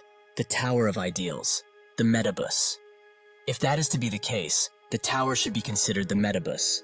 and Jae-won asks Anderson if she knows anything about this tower, and she says that she has been inside, but only once, as it's a place where gods that are considered nobodies usually live. Jae-won asks if that really is everything, and reluctantly, she tells him that this is also the place where she lost everything that she had at the time. Jae-won just sits in silence while looking up at the tower, but that's when a guard appears, pulling some souls with him. Jae-won thinks that he saw those two with Yoon-hwan back then, so he might also be in this place. It seems that what that guard said at the front of the auction house was right, even though he was rather scared by his nakedness. Anderson warns him now he should stop wasting his strength, as the Suppression Bureau will not allow him to use his abilities, just like before. He ignores her pleas and asks what will happen to those two. She explains that they will most likely become the puppets of gods. That is what they call avatars that have lost their souls completely. All of the puppets of the tower will lose their cognitive functions and become unable to think. They will become tools, waiting to be used by the gods. Jae-won thought that every god's objective was to gather as many followers as possible. But Anderson says that this is just how the world is. There are tons of lunatics in here, bored out of their minds, and the gods that live in the tower specifically, they hate followers. Jae-won asks her how he can rescue his friend, which makes her think that he wants to go in, so she refuses. Jae-won urges her to tell him right now, by pulling out his sword slowly, and she calms him down, as she will tell him now. If he really wants to rescue his friend that much, he needs to officially participate in the Metabus event and reach the 7th floor. The puppet auction will be held there, but it's extremely dangerous, so why not think of something else? Renard pushes him to do it, as he notes that the normal entrance is that way. He also needs to buy the ticket from the center over there. Jae-won says that it could be rather dangerous, but Renard tells him that he would have visited the place eventually, so why not do it now? Because his goddess was involved with this place previously, but he knows about that already. When they get to the ticketing center, the man there explains that a one-day ticket is 50 trust. If he wants to buy a one-week ticket, he can give him a deal on it, only 250 trust. Jae-won wonders what trust is, and Anderson explains that it is the currency they use in this place. If he were to put it into words, it's the materialized faith of the followers. Anderson refuses to give in to them, but Jae-won just picks it up, only 200. Jae-won asks for 2-day tickets for 2, which the ticketer warns them about, as he hopes they have read the warning before that if the period of paid admission expires, and they do not renew it with trust, they will become a puppet of the Metabus, the thing that Anderson talked about. The ticketer tells them to go through the normal pass entry, as they will both get struck by lightning if they go through the high pass entrance.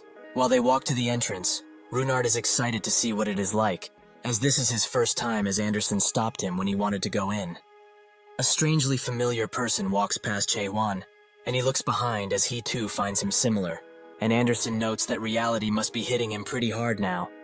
He will be competing against all kinds of monsters inside of that place, and the gods are also dangerous. He should just leave even though he bought the tickets already. Jae-won refuses her offer, as he wants to go in despite everything, but he knows that she does not want to go in. Anderson gets flustered, but Jae-won thinks that Anderson is or was a cultivator that once worked in the Tower of Nightmares. He does not know why, but she hates the tower with a passion.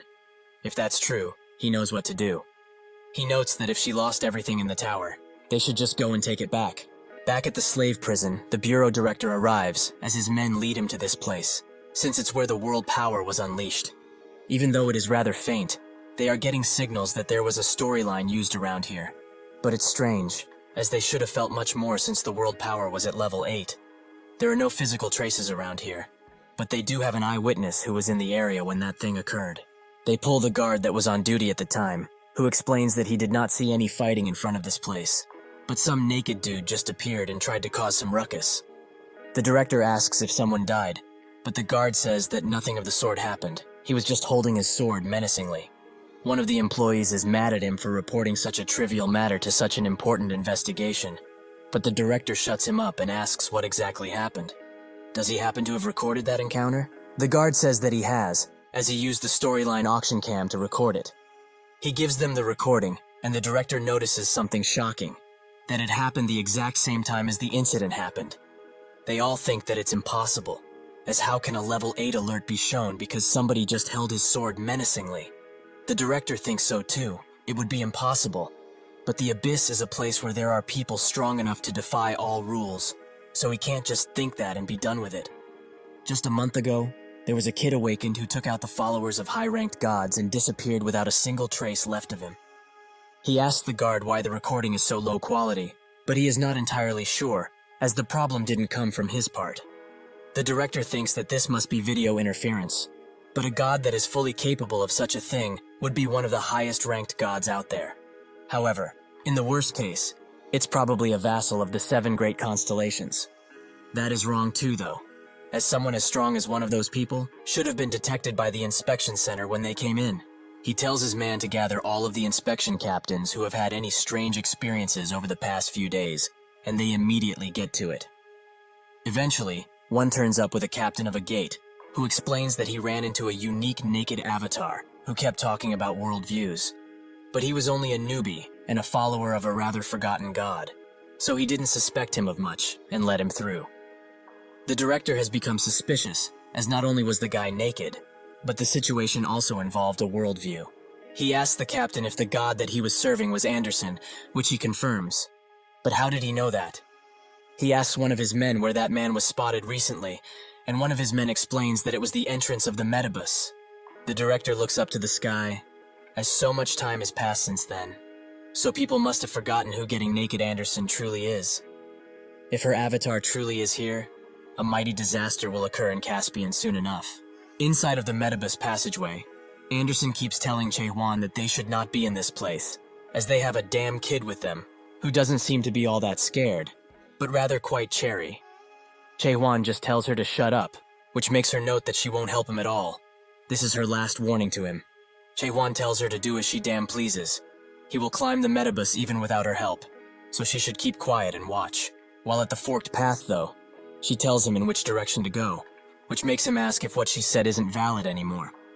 She gets on his case, as she just spat it out unknowingly, since she has been here before. Chae-Hwan says that she is talking like a real regressor, but considering she failed her climb, it would be more accurate to call her a dropout, but she might still be useful nonetheless. Anderson does not like this ridiculed aim towards her, and says that he has a really bad personality, but whatever. This path is faster, so he should follow her instructions and shut it. Chae-Hwan does just that while noting that she works really hard to guide him. But that's when a system notification appears in front of him, but he cannot read it, as all of the text is grumbled. Anderson explains that it's because he isn't awakened. The system interface is now an unknown to him, but she will share her vision with him, as he will be at a disadvantage if he cannot read the notifications. The system notification clears, and it welcomes him to the first floor of the Metabus. He is now at the 1-5 bus stop. Chae-Hwan doesn't feel anything different, however, so he wonders if it worked. But when he looks behind, he spots that the space is changing, and they are both slowly pulled into the first floor, a colorful place. They are in the safe zone, and their world power will be displayed in real time, and anyone can check out that information. The system wants to measure his world power so that it can put him on a leaderboard, while Chae-Hwan wonders if such a thing as world power can really be put into a number, but it's not much different than spirit energy, so who knows. Unfortunately, the system cannot estimate his current world power, which makes Anderson think that it's a glitch influenced by him being an awakened. But since that can't be fixed, he should peep the screen now, as it will explain some important things. The passenger rules are as such. 1. The Metabus is separated into 10 floors, and now he can proceed to the next floor when he has cleared the task of the current floor. 2. He can earn trust via the tasks and purchase items that will strengthen his worldview. 3. Resident passengers can use the bus stop to go to the lower floors, but if they go more than 1 floor below the current floor, a heavy penalty will be given. 4. There is an alighting bell available at each floor. He can alight it by pressing it. However, when he alights it on floor 6 or below, there will be a fee of 1,000 trust, and half of his trust he would gain on that world will be taken back. 5. Only 9 people can enter the 9th floor. Those people will obtain the right to challenge the last floor. 6. The passenger who can reach the last floor can make a wish to the master of the Metabus, the mighty driver. With this amount of information, Chae-Hwan thinks that there are 3 things he needs to achieve while in this tower. Number 1 would be to rescue Yunhua on the 7th floor. Number 2 is to test out the unique fighting methods of the gods, as he has been dying to find out. And number 3 is to find the clue to get to the end of the illusion tree that Mullark left behind at the tippy top of the tower. Based on his Abyss records, he ventured into this tower before and left that thing at the top. Suddenly, his attention is grabbed by a person introducing herself to an audience. She is called Renee, and she is challenging the Metabus Tower once again. This is not even an advertisement, as nobody is sponsoring her, since she doesn't have that many subscribers. One of her followers says she looks identical to Siren, which she is apparently flattered by, as she is a big fan of hers. However, they should get to the content at hand, as she has prepared something spicy today. She will carry some Metabus noobs. As they can see, these guys look like complete beginners, something very rare these days. From how they behave and keep looking around, it is as clear as day that they are utter losers when it comes to this place, so they should go interview them and see what they are up to. Runard can barely hold J1 in place, who just wants to give the streamer a piece of his mind, and Anderson says that she heard about these kinds of people that stream themselves, but it's quite fascinating to see one so up close. Reen goes up to him and notes that she would like to interview him, but he should not be nervous at all, even though this might be his first time being interviewed ever. To show that she means business, Reen gives him a donation of 100 trust, which puts some bunny ears on his head and explains that there will be more to come if he accepts to do this interview. Both Runard and Anderson urge him to accept the offer, as with the money he gains he can pay back her loan, which became a loan right now. Jaewon does not care that much about the trust he will get, but if she really is broadcasting this thing, it might help him in finding Yunhwan. So he will have to do it, considering this woman is pushing the microphone in his cheek as he thinks. She asks why he is climbing this dangerous place, and he explains that his name is Jaewon, and he is here to rescue his friend. Renee fakes a reaction, as this man came all this way just to rescue his friend, a truly touching story. All of the gods watching the broadcast have different opinions about Jaewon, with some saying that this is a fake story, while others say that he is handsome. Ren can't possibly leave such a helpless soul to fight the good fight on his own, so she will join him in his adventure. Jaewon just outright refuses her help, which peeves her the wrong way, so she explains to him something important. This is a very dangerous place, and even though he is on a normal pass, there are still tons of dangerous people looking out to do harm. If he is not careful, he might meet the absolute psychos that commit murder in cold blood because they simply enjoy it. He must avoid getting involved with such people no matter what. The danger does not stop there, however, as there are also people who broadcast their slaughters, so he might become a prime target for them, since he is a newbie. If he gets it now, he should happily join her, and they can go on an adventure. Jaehwan thanks her for the advice, but if he can't trust anyone around here, that should be valid for her too. Renee is surprised at first, but begins laughing, as he is right. But it's up to him if he trusts her or not, because if the gods that are watching her channel tell her to kill him, she will happily do it. But if he chooses to join her, she will help him find his friend. Renee asks on which floor his friend is on, which he confirms that he is on the 7th floor. Renee is surprised by this, as it seems that his friend is in a precarious situation, as it seems he will be made a puppet. She also asks him if his friend is good looking, as if he is. Puppets that look good can go to the 8th or even the 9th floor. That's just how it is around these parts. Renee says that if this is truly the case, he should reconsider her offer and accept, as if he wants to survive the 8th or even 9th floor, he needs a veteran like her. Anderson says that this lady has quite a unique appearance, which prompts Jaewon to ask when she was last here, and she replies with about 500 years ago. While they do that, Runard looks at all of the storylines sold around here, but Renee says that those are no good. He should get a newbie package. Shall she buy one for him? Before Anderson can warn him about not taking things from strangers, he immediately accepts, and Jaehwan just ignores the whole interaction, as he has had enough of them. While Runard buys the entire damn shop, Anderson warns Jaehwan about that lady. He should be cautious around her from now on. She has a strange feeling on her, like she is from another universe. Runard invites Jaehwan to buy some stuff too, but he doesn't want anything, and the system announces that they will all enter the tower in 1 minute. Since that's that, Renee now thinks of them as a team from now on. But Jaehwan still doesn't allow her to talk casually to him, which she finds mean as he is already talking as he pleases. Once the timer hits 10 seconds, Renee asks for his age, which he replies with 2,000 years old. Naturally, she does not believe him and notes that she's 20,000 years if that's the case. But obviously that should be a lie, right? Once they all arrive on the 1st floor of the Metabus, Renee explains that this is called Change, a planet that's on the outside. A lot of mayors come to this place because they like it. She has also been here, but it just feels strange. However, she cannot deny that the architecture is very unique. Jae-won notices that this is just Earth, which he did not really expect. Runard says that he has seen this place before, although it was only briefly, as he was visiting an alleyway forge and was looking at other worldviews. This is a world where one becomes a hunter and kills monsters for a living. Jae-won notes that this is not that kind of place, but he remembers briefly that Yoon-hwan said something about hunters in the past, but he didn't pay much attention because he didn't care. Renee says that he is quite lucky for his first time, as a worldview like hunting means they need to subjugate monsters, so it can be cleared quite easily. Naturally, the difficulty is dependent on what he is fighting in the first place, but most monsters around here are weak, so things should be easy. The other people there spot that their first enemies are goblins, so they charge in, as they think it will be a piece of cake, and sure enough it is, as the goblins barely put up any resistance. Since the first achievement has been made, everyone gains 2 tokens, and Runard says that they should also do something. Renee asks him why he is waiting, as the rest of the people have left for the hunt. Jae-won notes that the reason for why he is still here is the same as hers. She smiles, as he is truly quick to catch on, and as a veteran her advice is that he must not move swiftly before the task of the floor has been announced. The first floor's top hunters are announced, which makes everyone go into a frenzy, as they want to be in first place.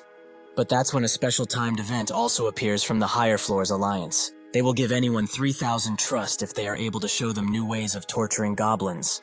With that announcement, the shameless torturing of the goblins begins, and one could wonder who are the beasts here. Jae-won asks why they are so adamant on going so far, but Renee explains that goblins are a menace hated by everyone, so the gods will applaud a person for killing a goblin that was just minding his business. The trust also doesn't hurt, but she doesn't like to earn trust this way. The first mission appears, to obtain 10 tokens after 10 minutes. These tokens drop from goblins, and the reward for completing is second floor access, and 500 trust.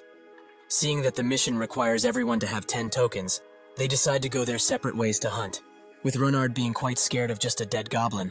But Anderson says that he is good at running away, so it's fine. Jae-won is not worried, as he must find goblins as quickly as possible, since there are not a lot of goblins left. He is also presented with a new item by the system, but since they have no trust left, Jae-won uses questions combined with understanding to see all of the people and goblins running around. But he was only looking for one thing. Anderson thinks that he has some real nice cheat skills. Eventually, the first man to complete the quest called Aim Beast appears, and he brags around, as they need to hurry up if they don't want to be left in the dust. That's when a goblin that has 10 tokens appears. But strangely enough, everyone looks at the beast, as there is something above his head. When he looks in the mirror to see what it is, he spots that he is marked as a goblin, which he becomes extremely scared of. But the people come to him with evil grins. As for them, he is now just a lowly goblin to be hunted. The gods are now cheering for this new goblin hunt. Aim Beast continues to run from the other people, as they are all thirsty for the coins that he has. Jae-won just watches as this happens, seemingly not interested in the new goblin hunt, something which would disappoint the gods, but they are too focused on other things. Eventually, Aim Beast is driven into a corner, and one of the people pulls out his sword while noting that they should end this chase for good, as he doesn't want to waste any more energy on him. Aim Beast pleads with them, as if they kill him, they will also become goblins, and the tables will turn on their heads. Do they really want that? The man isn't fazed by his threat, as he can easily last for 20 minutes, while another prepares his weapon, saying that they will just slay him and get going. Seeing that he cannot get out of the situation anymore, Aim Beast throws the coins that he has gathered all around the area, as this will make him not be targeted anymore. Sure enough, everyone starts to grab as many coins as they can. But again, Jae-won isn't interested in the slightest, which makes Anderson ask if they shouldn't grab coins while they still can. Runard is also there, and he grabs Jae-won's attention by noting that he collected 9 tokens already. He should also go ahead and grab as many as he can. That's when he is also being targeted as a goblin, but this doesn't happen only to him, as everyone who has tokens is transformed. Starting from the lowest token holder to the highest, they do not know what is going on. But Jae-won just coldly analyzes, and finds out that one does not need 10 tokens in order to become a goblin. If he thinks about it now, The system didn't mention a single thing about how many coins one would need to become a goblin. Additionally, given that the mission on the first floor is to hunt goblins and gather tokens, it seems that it was crafted in such a way that would make the different passengers fight each other fruitlessly. Everyone wonders what to do now, as they are all goblins, so they could just attack each other, but they decide to do something which humans have done since their existence: bully the weak. A group of 12 people forms, and they tell Runard to hand over his tokens, or else. He is reluctant to do so, but seeing the situation, Jaewon finally steps up to protect him with his sword ready to be unleashed on these fools. They check to see if he has any tokens, which he has not, making the others think that he's weak. But what god does he serve in the first place? Jaewon does not respond. Instead, he analyzes their numbers and thinks that this is great, as now he can test his powers in this place and see if they work just as well. That's when Anderson stops him, as she feels that something is amiss. Out of the dark alleys behind the group, a tentacle appears and snags the group leader. After he is pulled in fully, only screams and blood can be heard, making even more tentacles appear out of the alley and grab the remaining people of the group. Even if they plead, there is nothing that can save them from their fate. As the perpetrators slowly reveal themselves, Runard recognizes them, as they are the same guys that were after him before, when he was carrying his unconscious body. As Jaewon looks at the perpetrators, he remembers Renee's warning, that around this place, there are absolute psychos who enjoy committing murder quite a lot. So he should avoid getting involved with them, no matter what, because there is a very high chance that they all serve a god that has at least one sight. Anderson recognizes their attire. They are the Apostles of Belkin, much stronger than followers, but weaker than avatars. Still dangerous, though. One of the Apostles analyzes both Runard and Jaewon with a token scanner, explaining to his leader that the kid has 9 tokens, while the naked guy that's in front has 0. His command? The leader orders him to get rid of that useless bum in front and bring the kid in, as he will be useful. As he finishes speaking, the Apostle jumps in on Jaewon and strikes his blade with great force, thinking that this guy is done with already. The normal scythes of Belkane aren't able to do this, but Apostles can use melting, which melts other weapons that the scythe touches. This bum will be without a weapon soon enough. Unfortunately for him, he has underestimated Jaewon's blade, as it's not melting at all, and it's actually stuck in place. Try as he might, he cannot pull his scythe out. Sensing a nice meal, Jaewon's sword comes to life, and it swallows the scythe whole, as it hasn't eaten in quite a long time, which Jaewon apologizes for. Seeing what happened, one of the Apostles starts checking Jaewon's world power amount, under the command of another. But again, the system gives an error as his world power cannot be estimated. They think that the device they are using is just broken, which makes Jaewon wonder why everyone thinks that way. One of the Apostles tells their leader, who is an avatar, that he knows who that guy is, as there were some low-rank followers at the fishing spot a while back, and that naked guy is one of them, surely, as his appearance is visually striking to say the least. The avatar slowly takes off his robes, and explains that if he dared to mess with his people like this, then he will need to face the consequences of his actions. Anderson explains that an avatar like him is on a completely other level than normal followers. Jaewon uses his eyes to look directly at the god of scythes, Belkane, who notices what he's doing and he is not that happy with him, to say the least. Jaewon thinks that his energy detection must have gotten weaker, as he cannot tell how strong this guy is. But Anderson explains that a main avatar like that guy is able to use around 90% of their god's powers. And since there is a huge difference between low-rank and middle-rank gods, he needs to avoid fighting them, if possible. Even if she is saying this, Jaewon feels that she wants to say something else. But he thought that she wanted to see him fight, as they talked about previously. Anderson says that it is true. She does want to see the people who dared to bully Runard beaten up. But what she is very curious about is to see how strong the Awakened that she chose truly is. Additionally, if the rumors of him being the Monarch Slaughterer are true, and also, maybe if he's strong, he will have a chance to take revenge on the tower, on her behalf. If that is what she truly wants, Jaewon shares his vision with her, and she can see particles around the avatar, along with a little brother message, but Jaewon gets ready to attack before she can explore any further. Seeing as he does not want to talk things through, the avatar orders his men to slaughter him, and they all jump in at once, ready to take his life at all times. Renee just watches from above as this happens, noting that it feels like a scenario, but some gods don't know what she's talking about, so she changes the subject by saying that she recognizes that person. He is Belkane's avatar. Diners. People around here call him the promotion avatar.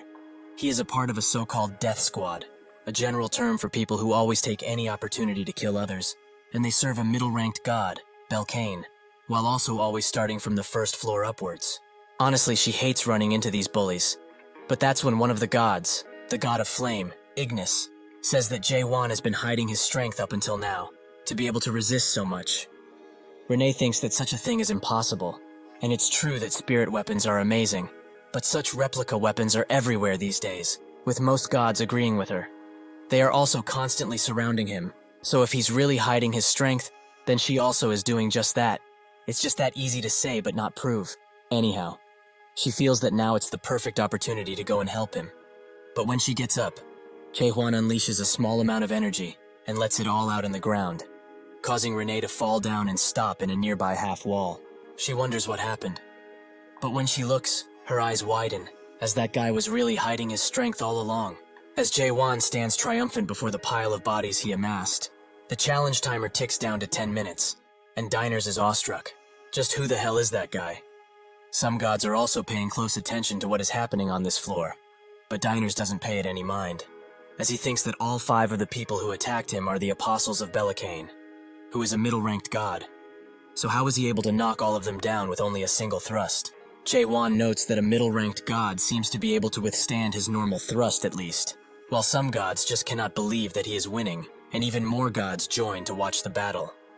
Diners thinks that he didn't want to use any strength on the first floor, but if he decides to retreat here, Belcane will never forgive him, as he is already mad because his underlings were weak, or so he thinks. With no other choice, Diners prepares to attack, while telling the remaining underlings he has to stand behind to not get in his way. As he approaches, he asks Jae-won where he is from. Is he from the association, or is he someone who is a part of the promotion for the climb? Jae-won doesn't understand a single word that came out of his mouth, but Diners thinks that he is feigning ignorance, as there is no way someone as powerful as him would appear on the first floor just out of pure chance. If he's honest, he just might spare his life this time, but he has to be quick, as his patience is running thin. Some gods are also curious about Jae-won's identity, but he just asks Diners how high someone of his caliber can climb. He is rightfully confused about this question, as he just asked him one, but says that he is able to climb to the 6th floor, only by himself. Jae-won is not that impressed by that number, which angers Diners, as he thinks that this is a provocation. So he jumps in, promising to leave him in shreds by the end of this fight. They continue to fight, causing damage all around the area, but it seems that Jae-won is just dodging and hiding, which angers Diners, as he was acting like a big shot just a while ago, but now he is running away with his tail between his legs. Jae-won jumps high into the air, which makes Diners respond with an attack, while also saying that he should be ashamed of himself. He is not a real fighter. Jae-won is doing this because he just wants to see how strong someone who can climb up to the 6th floor is, so he will wait until he shows his true skills. Some gods start to judge this fight, and Diners hints that this bastard might actually intend to just wait the timer up, so if he, an elite who has been promoted within the Metabus alliances, cannot land a single scratch on him, he will be humiliated for life. Belcane becomes utterly furious at the current situation, which makes Diners promise to not let everything go to his plan, as he clenches a blood-red necklace. Anderson is the first to notice that he is trying to do something, and as the necklace starts to glow, Diners promises to show him the difference between their abilities. With this, he equips a skin, and asks Jae-won if he knows why the Metabus is a place known for getting the poor poorer, while getting the rich richer. It is because of items that widen the gap between people, so a person that doesn't have any items like him is called a bum. With this skin, his attack power, speed, defense power, and mobility all increase by 20%, while also making him look like Jae-won's old enemy, Samyung Garam. His eyes widen as he sees this, and he asks Diners why he is able to take on such an appearance. Diners is glad that he recognizes this as a skin, but he probably also knows that now, there's not a single chance of him winning this. As Diners hits him with an attack, Belcane starts to support him further, and their synchronization increases even further. Anderson explains that with this synchronization, he will be in real danger, so he should stop being so thick in the head and use her powers already. Diners rushes in once again and tells him that his ride is over. Time to die. He uses Belcane's storyline, Sever, which cuts the entire building behind Jae-won in half, and energy starts to fly around from the sheer force of the attack. Diners lands down and says that he could have avoided all of this if he just gave them his coins and walked away. But now, his grave has been dug. May he rest in peace. The apostles think that their leader is truly amazing, to take down a monster of that caliber. With that, diners think that it's over, as nobody could survive such an attack coming from a person buffed by a skin. He got way too agitated, however, and wasted tons of strength on the first floor. How unlucky. Suddenly, Jae-won asks if this really is all that he has. As he removes the rubble from himself, he notes that now, he knows what kind of place this Metabus is. Thanks to his efforts, he now knows how tough the 6th floor is. But he will say this now. All of them are much weaker than the Monarchs. Diners is horrified. Just how did this bastard get up again? Just what the hell is he? As Jae-won prepares to attack, he explains that the major generals of the almighty land managed to block this attack 4 times, so he wonders if they can beat their record.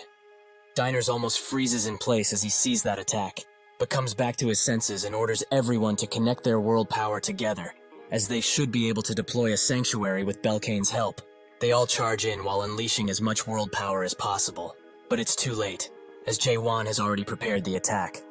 Instead of using it on them, however, he aims it at the sky, which eventually breaks it. He literally breaks the sky.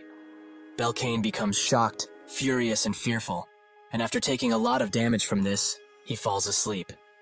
All kinds of gods assess the situation, with some being very interested in Jae-won, while others judging him for his reckless actions. Before the timer can fully deplete, Jae-won picks up all of the coins that he needs, but Anderson doesn't even notice as she is too shocked because of what just happened. Something like that shouldn't even be possible in the first place. Just how did he do it? Jae-won doesn't really find any issue of what happened here, as he can't just slowly deal with everyone that tries to come after him on his way to the 7th floor. That would be just too wasteful. If this tower is a type of world, like he found out now, it can be destroyed like he just did. That is why he pierces through it all, even killing his enemies along the way. Renee, who is still somehow above, thought that Jae-won was just a noob, with a very foolish bravado, but who would have thought that he could actually damage the Metabus in such a way? He is more fascinating than she initially thought. How curious. From the rubble, Runard also appears, which makes Jae-won think that he forgot about him. But he didn't get swept away in the attack, so it's fine. Anderson notes that he told him previously, if he's good at something, it's running away. Jae-won looks up and notices that he only broke through up to the 5th floor, as he feels something blocked his attack on the 6th. So knowing this, there is someone on the 6th floor and above who is able to block his thrust. Suddenly the sky begins to create a strange spiral as it glows with an oceanic blue, but it suddenly descends right next to Jae-won at high speeds. This is an elevator, and the guide on the 1st floor of the Metabus has called for Jae-won to enter. Jae-won does just that, and Runard hops along too. They are both transported across worlds, as they see the 1st floor of another tower, where people seem to be also killing each other in some form. Jae-won thinks that it's just like Siren or Mullark. The mayor who made this specific tower must have a certain motive for its creation, and since the 1st floor is where everyone became a goblin, incentivizing slaughter between people, maybe he needed human sacrifices in order to complete something regarding the tower. He also remembers that someone said that there are people here who wanted to experience the pain from the products that have gathered here. If that's the case, the souls of the Abyss have either not climbed the Tower of Nightmares at all, or failed while trying. So the gods of the Abyss were those who forgot their memories of being cultivators. He looks up and notes that if he saw the end of the tower once, he wouldn't want to experience something like that again, which Anderson agrees with. Eventually, they stop in a very white and clean place, which Anderson calls a request stop, where the guides reside. Jae-won wonders what kind of guide she's talking about, maybe like the bus guides on those tourist buses, but Anderson explains that they each manage a floor. While they wait around, a slate with the 1st floor scores ranking appears out of nowhere, with Jae-won recognizing a name, Rachel Young, that was Anderson's previous avatar. Runard wonders why Jae-won's name isn't on this piece of rock. But suddenly someone says that it will be added in due time. The person who has said this slowly appears into reality, and notes that it's nice to finally see the man who managed to get a new record on the 1st floor. He also goes for a handshake. Jae-won isn't that impressed by his appearance, but Runard immediately jumps on him, as he has never seen a real goat. So can he touch him maybe? Can he? While he does that, Anderson notes that she didn't expect for him to work here, but times have changed. That's not important right now, though. Can she borrow his body for a bit, as she has something to talk with him, personally? The goat guide finally manages to get Runard off of him and introduces himself as Virtus. But that's when he feels a strange aura around Jae-won. But he recognizes this aura. It's from the one who strips, Anderson. They all sit down, and Virtus offers them some tea he got from a restricted area in Caspian, which is apparently good for world power recovery. Before Anderson can even tell Runard to drink, he is already chugging it down, and Virtus notes that he didn't expect to see her here ever again. She asks if that means that he missed her. But more importantly, how did he become a guide? Wasn't he Seville's avatar originally? Virtus explains that she knows this, but Seville has died, and since there aren't many paths for an avatar that lost their god, Anderson doesn't support his choice, as this means he's a slave to the tower. But if he didn't, he couldn't have survived alone. Anyways, why did she come back anyway? Anderson asks if there's a problem with her coming back, which surprises Virtus as he didn't expect her to forget. So he gets serious. If she decides to go back there, she will die because of the promise she made with the association. But Anderson wonders if the association kept their end of the deal. She already saw the goods that they were selling throughout the tower. But just why has it come to this? What are those goods even for? When did they start selling crap like this in the Metabus so freely? And what is with that damn slogan? They apologize for the benefits they will give? Ha! She also saw a skin that was created around a monarch on her way to this place. So were her colleagues also made into skins? She brags Virtus by his blazer clothes and pulls him closer. What happened to her believers? They said that they would release them, but she doesn't see them anywhere. Virtus says that they were only hurt, which makes her scream even louder. But he has had enough of her and starts screaming too. It's only been 500 years. That's enough time for a high-ranking god like her to become the lowest of the low. Just what does she want? He has no clue what she is looking for, but he knows that it's not around here. Anderson sits in silence for a second and notes that she knows. But this is why she came back. She is going to destroy every single thing. That damned association and the fuckers who betray her. Suddenly her movements become sluggish and she falls on the table, as her world power has depleted. Runard, with his cheeks stuffed full of cookies, cries over her. But suddenly Jae-won wakes up with a serious face and notes that it seems that she fell asleep. Virtus explains that he almost went into buffering because of her lack of world power, which makes Jae-won note that it seems he knows her quite well. He looks up and says that it's been 500 years since he last met her avatar. Jae-won asks who is at the top of the tower, and Virtus notes that there is only a driver. That person goes by countless names: the Metabus driver, the guide of 10,000 gods, the heir to heaven, so on and so forth. That person is the only person around here who knows how to reach the end of the illusion tree. Jae-won asks if he will be able to meet this driver character if he were to climb at the top of the tower, and Virtus notes that he will most likely meet him there. So he asks of him now to not go around destroying more of the tower, as climbing it might actually prove faster than destroying it. Additionally, if he does manage to actually destroy the Tower of the Pitiful Gods, there will be a heavy price to pay. But alas, he won't understand what this world means to the gods anyways. But he should keep this in mind. A little birdie also told him that he came to the tower in order to save one of his friends. This makes Jae-won ask if he knows where his friend is, but Virtus does not. But the gods of the highest floors will surely know, though they might not answer given his rather reckless actions. Jae-won says that he is not around here to entertain their gods, but Virtus notes that his task will still give comfort to someone, as this is a place where gods and believers alike can get away from the very draining sanctuary war. Jae-won asks if he's really asking him to become an entertainer to them, but Virtus notes that he never said such a thing. What he is asking of him is for him to become a hero. Jae-won says that if he were to destroy this entire place, the stuck-up gods that are hiding now will have no choice but to reveal themselves sooner rather than later. Virtus understands that he is powerful, but breaking through the floors of the tower is a rather unusual thing, to say the least. However, this was not the first time something like this happened, as some 100 years ago, something quite similar had happened. When the Lord and leader of Crack came through here, he also did something very similar to him, and he also heard that one of the members of Crack joined in this most recent climb. As he is trying to explain to Jae-won that he cannot skip floors, he gets a message written in the god's language, and after reading it, he notes that they have been given a special high pass, as there is a god that has asked for him to go to him and meet in person. Runard is surprised by this, But Virtus says that it's not just this respective god. There are several gods who are after his attention. It seems that someone from the higher floors has also given him an offer for a promotion. Jae-won doesn't know what that is, and Runard explains that it's sort of like letting him do a commercial to boost his follower intake. Virtus concurs. It's just that they want to make him the mascot of this season, weird as he might be. That's when 3 system pop-ups appear in front of Jae-won. One from the Fire Alliance, offering 2 million trust, the Death Alliance, offering 1.5 million, and the Oblivion Alliance, offering 1.7 million. But the catch is that they all have the condition to use a percentage of that cash on their respective items. Runard is quite surprised by just how much they are all offering, and Virtus notes that it's his first time seeing so much trust in one place, being a first-floor guide and all. Jae-won asks if this is really that amazing, but Virtus notes that it's much more than that, a very unusual happening.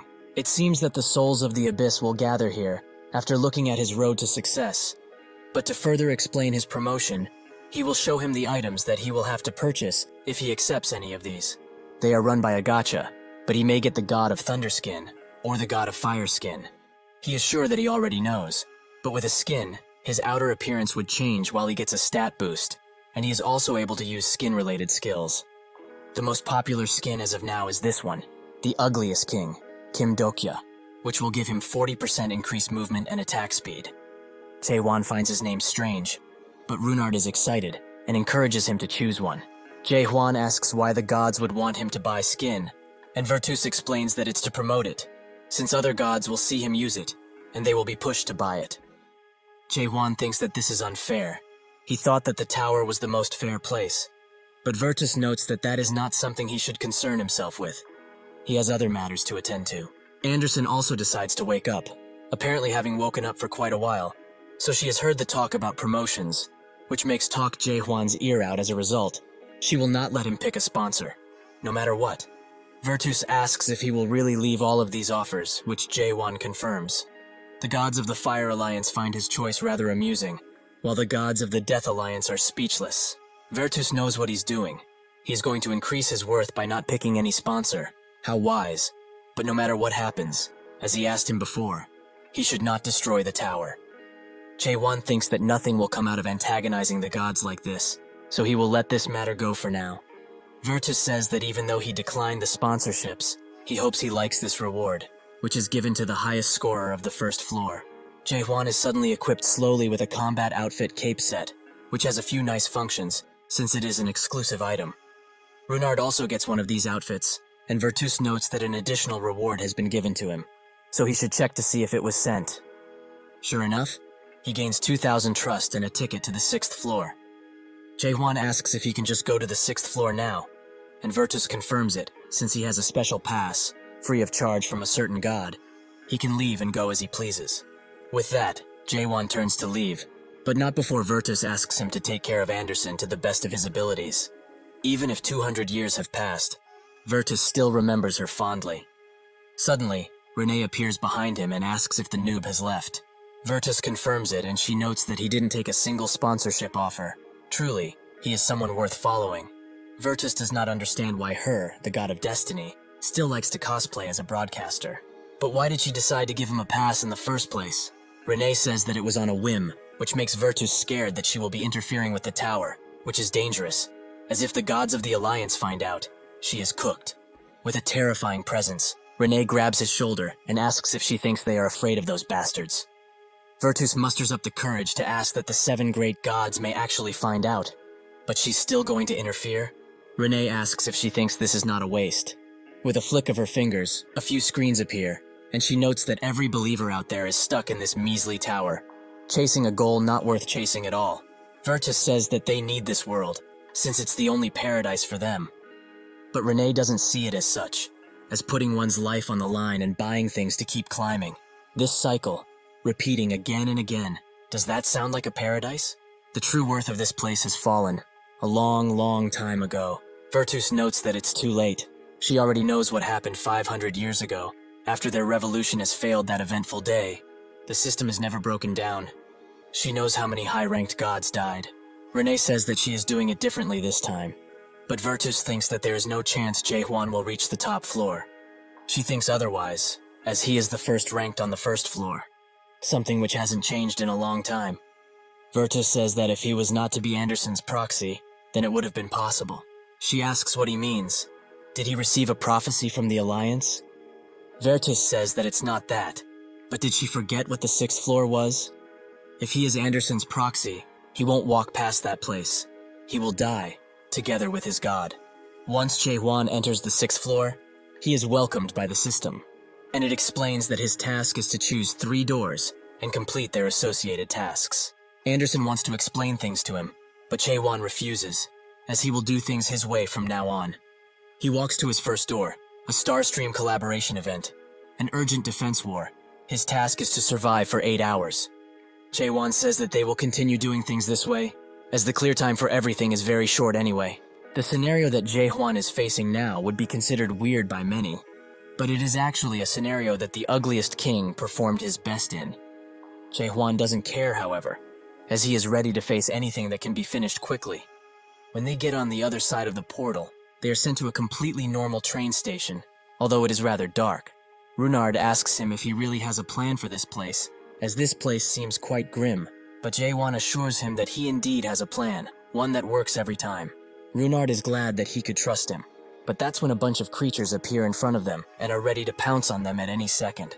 Sure enough, the demonic-looking bears do just that, as their sharp claws reach for their necks in a split second, and Runard is naturally scared of these creatures. But Jae-hwan thinks of them as oversized teddy bears. His plan will work nicely on them, that being to thrust until there is not a single one left in this place. Runard is shocked about his rather simple plan, but at this point it is to be expected from this guy. After the second mission is done, Jae-hwan just simply walks out with half of his clothes completely gone, and with Runard on the ground, as he almost died in that place.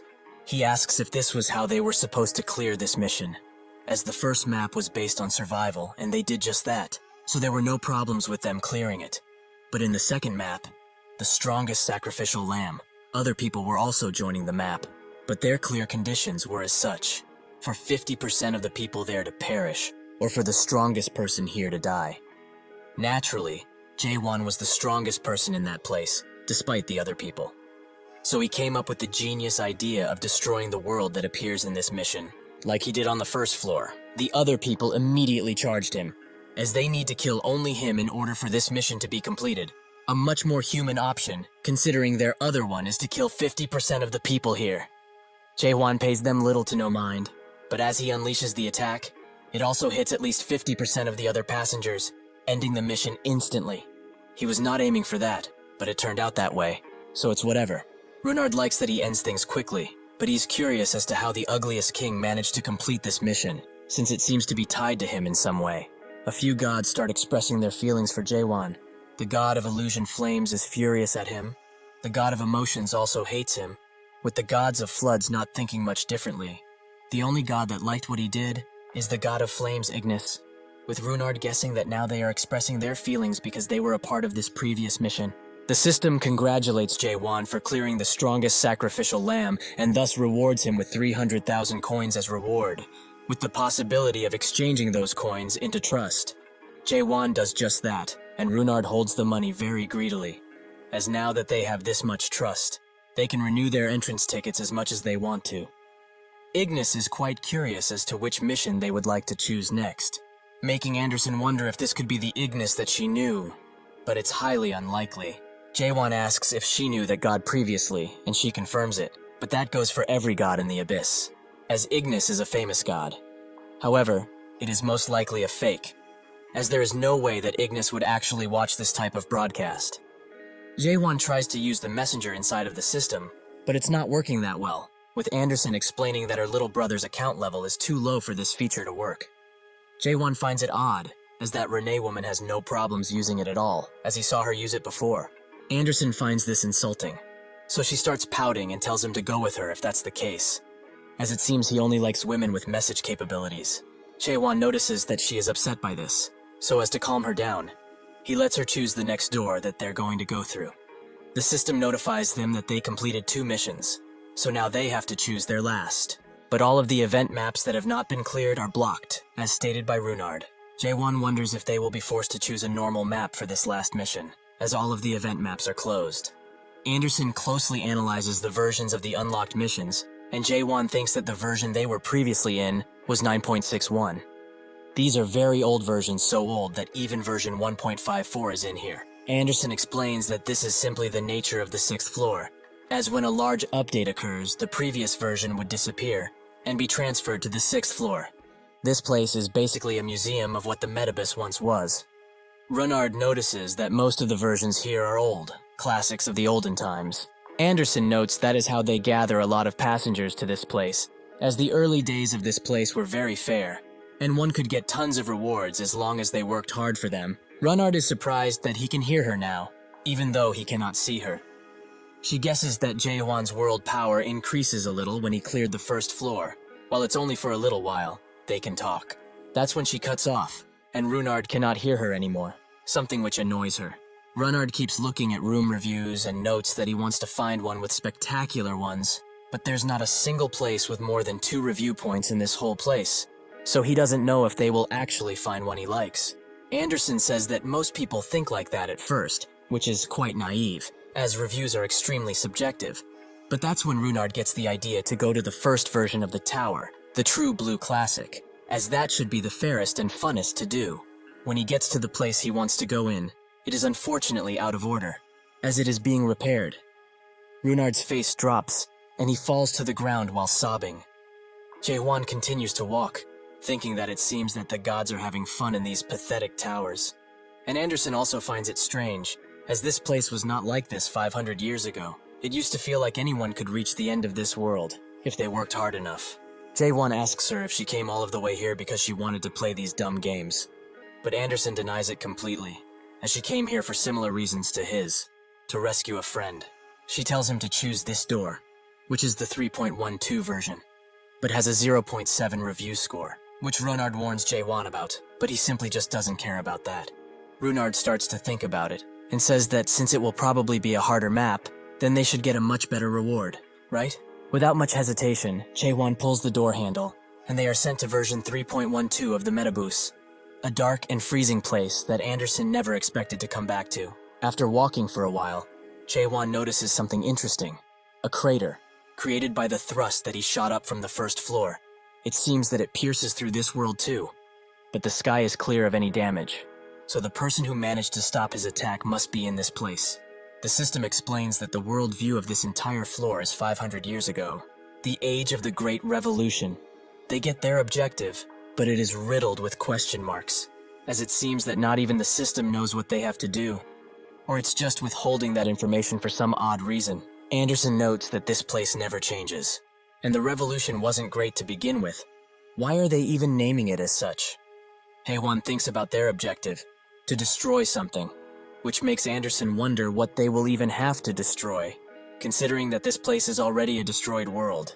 Jae-won asks what if she knows anything about this place, and she explains that this floor is similar in appearance to the one that was on the 8th floor of the Metabus, that she challenged previously, but passengers there would either die or run away in fear to another floor. Eventually they spot some lights, meaning that there is a village there, so since they don't have any clue as to what they need to do, Jae-won thinks that it would be wise to head over there.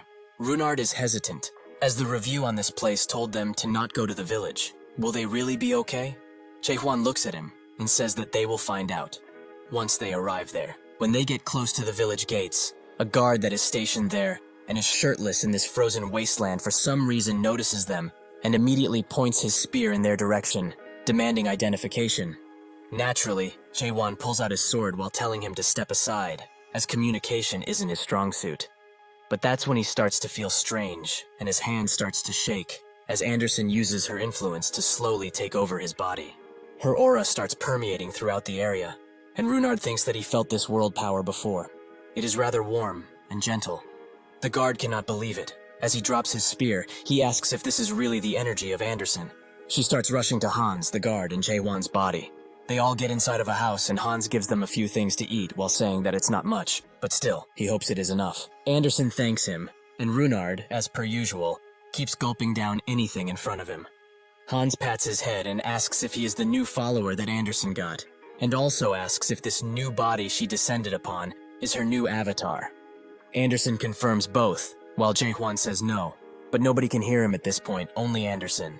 Hans finds it hard to believe that she returned to the tower once again, as she was banned from it, last he heard. She asks him what he is doing in such a place, but he explains that he has just been living here, and as they can all see, he doesn't have much. But this is plenty for him, and he's happy with what he has. Anderson repeats his own words, living happily, which makes the atmosphere turn strange for a second, with even Runard noticing. Hans notes that the others will also come back soon enough, making her ask who else is here. Hans tells her that it's Christian and Marianne, with some of the others also being around here. They are all out working, since it's midnight now, but they should be back soon enough. Anderson finds it strange. Just who would make them work like this? Hans tells her to not get the wrong idea about this, as they are actually volunteering to do it, in order to maintain what remains of this world. Anyways, like he said, they are about to come back, so they should go outside and meet them. They do just that, and Hans was right, as they are very near. Anderson asks what they are carrying with them, and Hans notes that it's ores that they found in the ruins, or from the corpses of the hunted monsters that are nearby. She also asks why they would be carrying such a thing. But that's when a portal appears right in front of them, and two people come out. One curses this place, as he didn't want to come back here again, but the other one says that they have no other choice, as there are no other sane people among the survivors of 500 years, and they also need to come here to meet their quote anyway, so it's like killing two birds with one stone. Anderson asks who these two people are, as that type of gate can only be purchased in the store, meaning that they are from the 7th floor or above. So what are they doing in a place like this, anyway? Hans probably can't even hear her, as he sprints in their direction with great worry. The two people ask the others who came back from gathering if they have what is needed for today's quota. The workers call these two the harvesters, but they become frightened and start to shake, as they say that what they are carrying is all that they got. One of the harvesters kicks one of the workers to the ground as he hears this, as this submission that they have for them now won't even be enough to make 5 strengthening stones. Is this a joke to them? The other harvester warns him to not mess with these guys too much, as if something goes wrong it will be his ass that will pay for it. He doesn't pay the warning any mind, however, as he doesn't see that lunatic around here anyway, so they can play with these guys as much as they want to. Hans arrives at their side and apologizes profusely for the misunderstanding, but they got only these many stones because monsters have not been appearing around this place as of late. The harvester turns around and notes that if it's so, then the situation cannot be helped, but they will need to meet the quote with something else. He tells 2 of the workers to come here as they are coming with them, even if they like it or not. The workers are naturally fearful of this, and the other harvester warns him that they can't just take people from this place like this. The mad harvester doesn't care, however, as they are all idiots. Who would care if 1 or 2 were to just disappear? Hans begs them to stop it, as if they continue, things will just not turn out well for anyone. The harvester notes that he must have been hit in the head to think like this. He must think that they are pushovers if they are being a little nice, but what can godless bums like them can even do? The harvester does not like how his face looks just now, so he summons his flame powers and starts burning his shoulder, asking if he has any complaints they need to file. As Hans takes the attack, he pleads with him to not hurt the others. The harvester finds it funny that he still has some pride, but they will see now just how long that will last for. They are nothing but vermin that couldn't protect their god. Does he really think that anything would change if he protects their pride right now? Before the attack can continue further, Anderson grabs the harvester's arm tightly, and she tells Jae-hwan that she will be using his body from now on. As she grips even tighter, the harvester feels that the bastard in front of him is very strong. He backs away while asking who he is, but Anderson also has a few questions. Are they the minions of the Alliance, maybe? That's when the god of fire, Flamers, notice her existence. This makes her even madder, as how dare a household god like that mess around with her people? Out of fear, the harvester attacks while asking the other one to help, as they have no choice but to deploy the sanctuary, so they should unleash everything. The sanctuary deployment is, based on Mullark's records of the Abyss, part of a god, and their unique worldview. That worldview uses the faith of the followers to manifest physically, and the avatars of the god within those manifested worldviews would have absolute power over it. Powerful gods would use these worldviews to gain the advantage in a fight, and that is known as the sanctuary deployment technique. The harvesters successfully deploy their sanctuary, with Runard, who is outside of it, screaming for Anderson and Jae-hwan. The harvester asks them what will they be doing now, as it's too late for them to regret anything, so they should die already. With one hand movement, He unleashes a mighty attack straight at Anderson, which Hans immediately gets in front of, taking the brunt of it fully. The Harvester can only laugh, as this means nothing. They will both be burned to a crisp soon enough. Anderson has had enough and explains to Jae-won that she is taking everything off and she will also use some trust. As she consumes the trust, she also takes off every piece of clothing and starts singing a melody. A very, very long time ago, it is said that a naked god lived. She hated all clothes, and so she strutted around everywhere naked, not caring for others and their opinions. This song allows Anderson to get rid of the flames and use all of her powers. She is able to do all of this because this world is already her own sanctuary. She grabs the Harvester's head and says only one word: strip. When she does that, the Harvester's skin starts to rotate in all kinds of ways, and he bleeds out from the sheer force of the attack. The other Harvester can only scream as Anderson looks at him with a vengeful look. If there was something that Mullark regretted after coming up from the abyss, it would be that he couldn't meet a certain god with the story of an ancient god. The one who was designated a Grade 1 variable by the 7 great gods, one of the candidates among the other high-ranked gods. That god's name is the Naked God, Anderson. The Harvester begs and begs for his life, and Anderson tells him to pass on this message to the Alliance, that Anderson is officially back and not going anywhere. With those words said, the Harvester bolts out of there and the workers behind her start to fall to their knees. As their goddess really returned, she has not forgotten them. She calls out their names, Christian, Marianne, and the others. For not a single moment in all of her years has she forgotten about them. Jae-hwan is surprised to see that all of these people were her followers previously. But just what happened? Suddenly, his mind is filled with Anderson's memories of the past. The feeling that the world balance is crumbling and the memories that continue to flow into Jae-hwan's head is what Anderson felt for 500 years. She asks why they are being treated in such a way while Runar just watches from behind.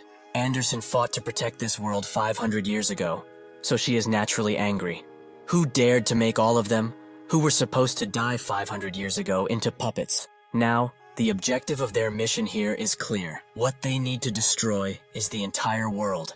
They all gather in a storage area, and it seems that Anderson fell asleep right after speaking to the others. She told Jae-won as such that she would be sleeping for about 24 hours, as she pushes herself a little too much by singing the second verse. She also asked him to not do anything weird while she is sleeping, which makes him mad, as he is being treated like a child. Jae-won asks Hans if they will just leave this guy here, who says that it will be fine, since he can barely breathe and his link to his god has been completely cut. Anderson has never destroyed anyone's existence fully, since the past, regardless of the people that think of her as a villain. They also can't kill the Harvesters of the Alliance whenever they want, so the punishment for what this person did will be decided by that person. Jae-won wonders who that could be, but Hans notes that he must be tired, so he will bring him to the place that he will be staying at for his stay in this world. As they walk the snowy streets, Jae-won thinks that this place is certainly unique if nothing else, as there are modern street lamps, but the outside of the houses looks quite medieval. He also remembers that the person who stopped his thrust from going further is around here. It might even be one of these people.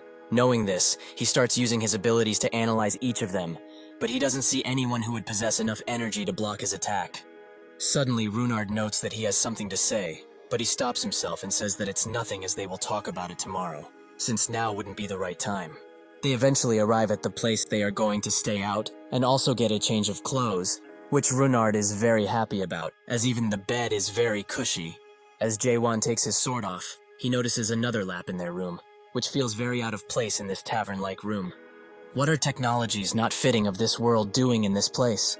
He also notices that Runar fell asleep instantly, making him think that he should go ahead and rest too. He tries to do just that, but he can't seem to fall asleep, making him wonder if it's because he had a bunch of information beamed into his head because of Anderson's memories.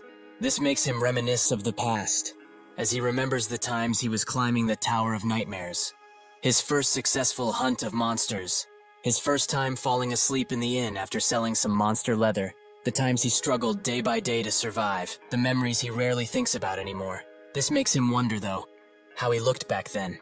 But it's not all bad, as he all remembers his comrades, the ones he worked very hard to climb the tower with, and Yoon Hwan, who he now needs to save. But even in his dreams, he seems to be too far away for him to grasp. He eventually wakes up and thinks that when tomorrow comes, he will try out the thrust that he did previously. Sure enough, When morning rises and Runard eventually wakes up with a long yawn, he doesn't see Jaewon there, as he is outside and practicing his thrusts. He wonders what will happen to his thrust after he climbs the abyss.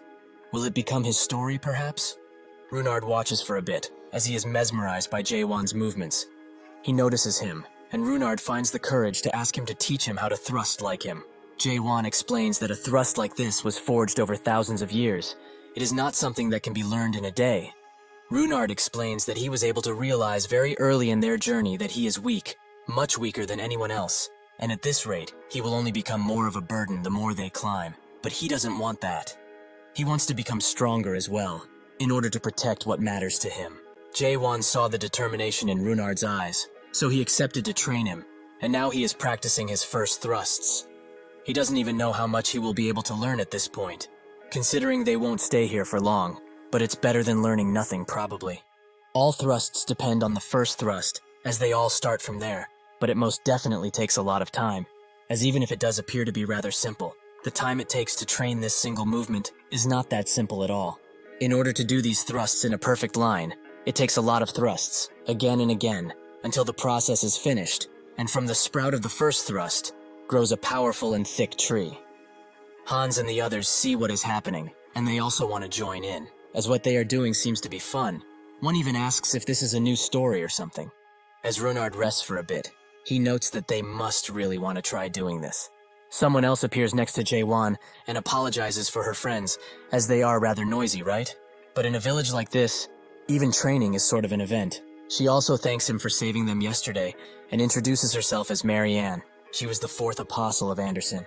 Also, even if they are training now, they are here to just see him, as he is the goddess's new avatar and all.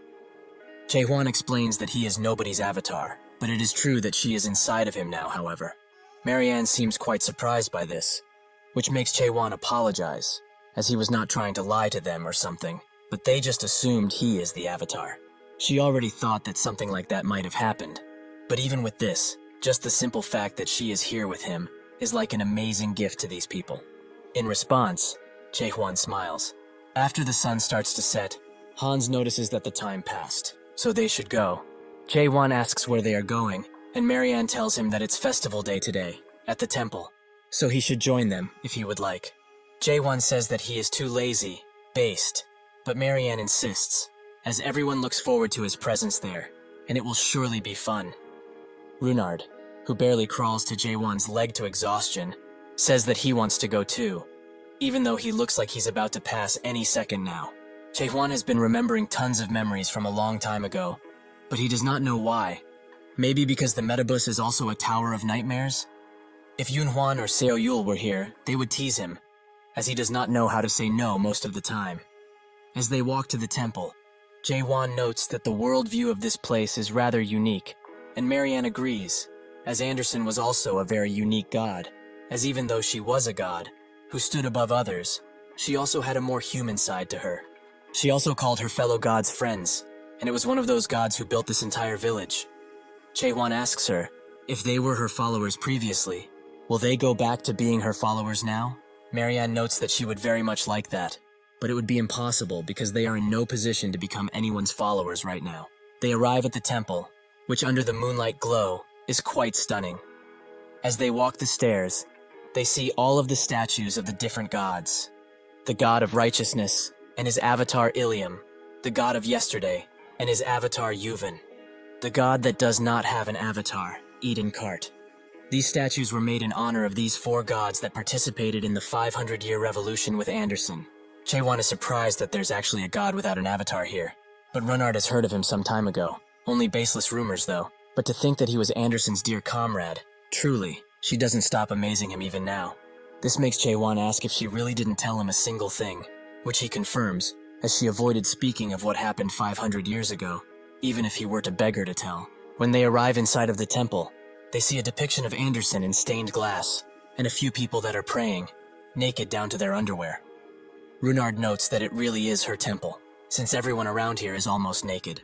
Jaewon agrees, and notes that it would be respectful to have the right dress code for this place, with Runard concurring, as the goddess always said that they shouldn't be ashamed of being naked after all. They both ask Hans where they should sit, but when he turns around he is shocked at what he sees, and asks what he's doing here. Jae-hwan then asks if they are not supposed to take it all off here, since Anderson's worldview is getting naked.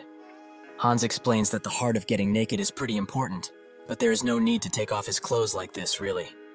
Jae-hwan dresses himself back up and sits down, swearing to kill Anderson for all of the embarrassment he has received because of her dumb worldview. While Runard also dresses himself back up, he says that it's been a while since he last came to a temple like this, as in his hometown, he could not enter because of the nobles that would prevent the commoners from entering.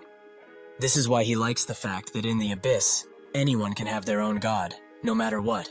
Jae-hwan looks at him and thinks that he knows, although roughly, about Runard's past because of the memories that flowed into his mind. He got chased as he stole a loaf of bread, and he also got chased by nobles while protecting his younger sister from them. That's when he was dragged into the Tower of Nightmares, just like he was. So they all had no choice but to rely on a god in the end. Jae-hwan tells him that even if he puts his trust in him like this, nothing will happen. But Runard still feels that it's important to have faith, so he prays for him to obtain the ugliest king skin. This also makes him ask Jae-hwan if he has prayed before, which makes him say that in the tower that he cleared, there was a person who was a part of a religion from another country. In the hometown of that person, there was a device that chanted prayers their way, and even if one didn't speak the language, the device would still pray for them, so that could be a sort of prayer. But who knows if any god heard it. Runard notes that it's certainly a unique way of praying, but he's not so sure that it will count as a true prayer. Jae-hwan asks what a true prayer is in this case, but Runard can't really answer, so this makes Jae-hwan wonder. Everyone in this place is praying for something, but regarding those who are no longer the followers of Anderson, just who are they praying to? What are they even praying for? He guesses it would be better just to look using question, but what he sees surprises him, as he finally gets what Anderson meant. 500 years ago, she lost every single one of them, and to die in the abyss means that their soul will fully vanish, a shell of a transparent soul, with nothing inside. Can these cries of help, can these silent screams even be considered praying? These people are no longer people, they are mere puppets.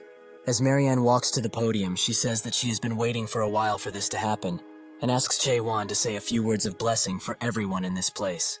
Eventually, Renee also makes it to the 6th floor, although she is wearing a new skin and has a few drones. The gods read her, and Ignis says that she looks good in those new clothes, but she notes that it's just one of the new skins that came out recently. It's not an advertisement, as she bought it with her hard-earned cash. The god of flashes, Ray Ray, asks for the skin name, and Renee says that it's called the Moonlight Girl, Yu Sanga. She got it from a gacha collab event in the Star Stream. Ray Ray notes that he also used that gacha, but he only got the bicycle thief, Han Myung-oh. Renee agrees that the drop rates are atrocious, as she also has like 20 of those, and she doesn't even know what to do with them. Ray Ray also asks how she climbed up to here, with the god of wisdom, Higmatun saying that she must have brought the special high pass to enter. She explains that she doesn't have that sort of cash, and if they want to know, the drones she bought with the money that they are giving her. But anyway, the reason she has come all of the way here is because the newbie that appeared in the previous live stream, the same one who stopped everything in the Metabus and Little Brother, seems to be around here. She also notices that they used her pictures to talk about the guy. But alas, since he is here, the special stream will now commence. More importantly, it seems that he has come to see quite a unique worldview. But they should all know already that the 6th floor of the Metabus is a mix of the old version maps. Ignis notes that this place is where that puppet weirdo lives. And before Renee can answer, one of the drones finds Jae-hwan. As Marianne asks him to speak for the people once again, Jae-hwan says that he is not Anderson. This makes all of the puppets there start to mumble the exact same sentence. Will the foreigner who possesses Goddess Anderson pray for everyone? Jae-hwan thinks that these things aren't able to comprehend what he is saying right now. They are just answering with the memories that have been injected into them from the start. He doesn't like to repeat himself, but he now understands what Anderson meant. This makes him remember the religious person that died in the Tower of Nightmares, as they asked him to turn on this music box occasionally if they were to die. When they finally did, he obliged. But he always wondered if his god even heard the melody that came from that music box. Even if he did hear it, would the god have been able to say something to him at this point? Even if he did say anything, wouldn't the music box have no meaning now? Are the gods not lonely beings? He also can guess the reason why these puppets keep on praying, as it's just like that religious person in the Tower of Nightmares, as he also kept praying and praying. Gods only exist as long as they have followers that pray to them. This is probably why they have been doing so without rest for 500 years, so that their God can continue to exist in this world, so that they will be reminded of their precious God, so that they do not forget themselves completely. Jae-won comes up to Hans and tells him to stop praying, as he has done plenty already, and it's time for him to rest now. In response, Hans looks at him with his soulless eyes and asks if he will pray for everyone here. Without any other choice, Jae-won closes his eyes and starts pulling out his sword, making Runard scream at him, as what is he trying to do right now? Suddenly, Anderson intervenes and stops his hand from moving, but this makes him madder and he asks what she thinks she's doing right now. She does not respond, so he says that these things are no longer the people she used to know. It's time to let them go, to set them free. She is now just being selfish and greedy, as she wants them around even though they are not here. Anderson starts shaking, and with tears in her eyes, she asks if he could do such a thing if his friend became a puppet, like these people are. Jae-won grits his teeth and says that if that were to happen, he would kill him with his own hands. Anderson pleads with him. Even if there was a way to turn these people back to normal, would he still slay them without mercy? Jae-won's hand stops, and he asks if there really is a way to do that, or is she just trying to stop him by lying?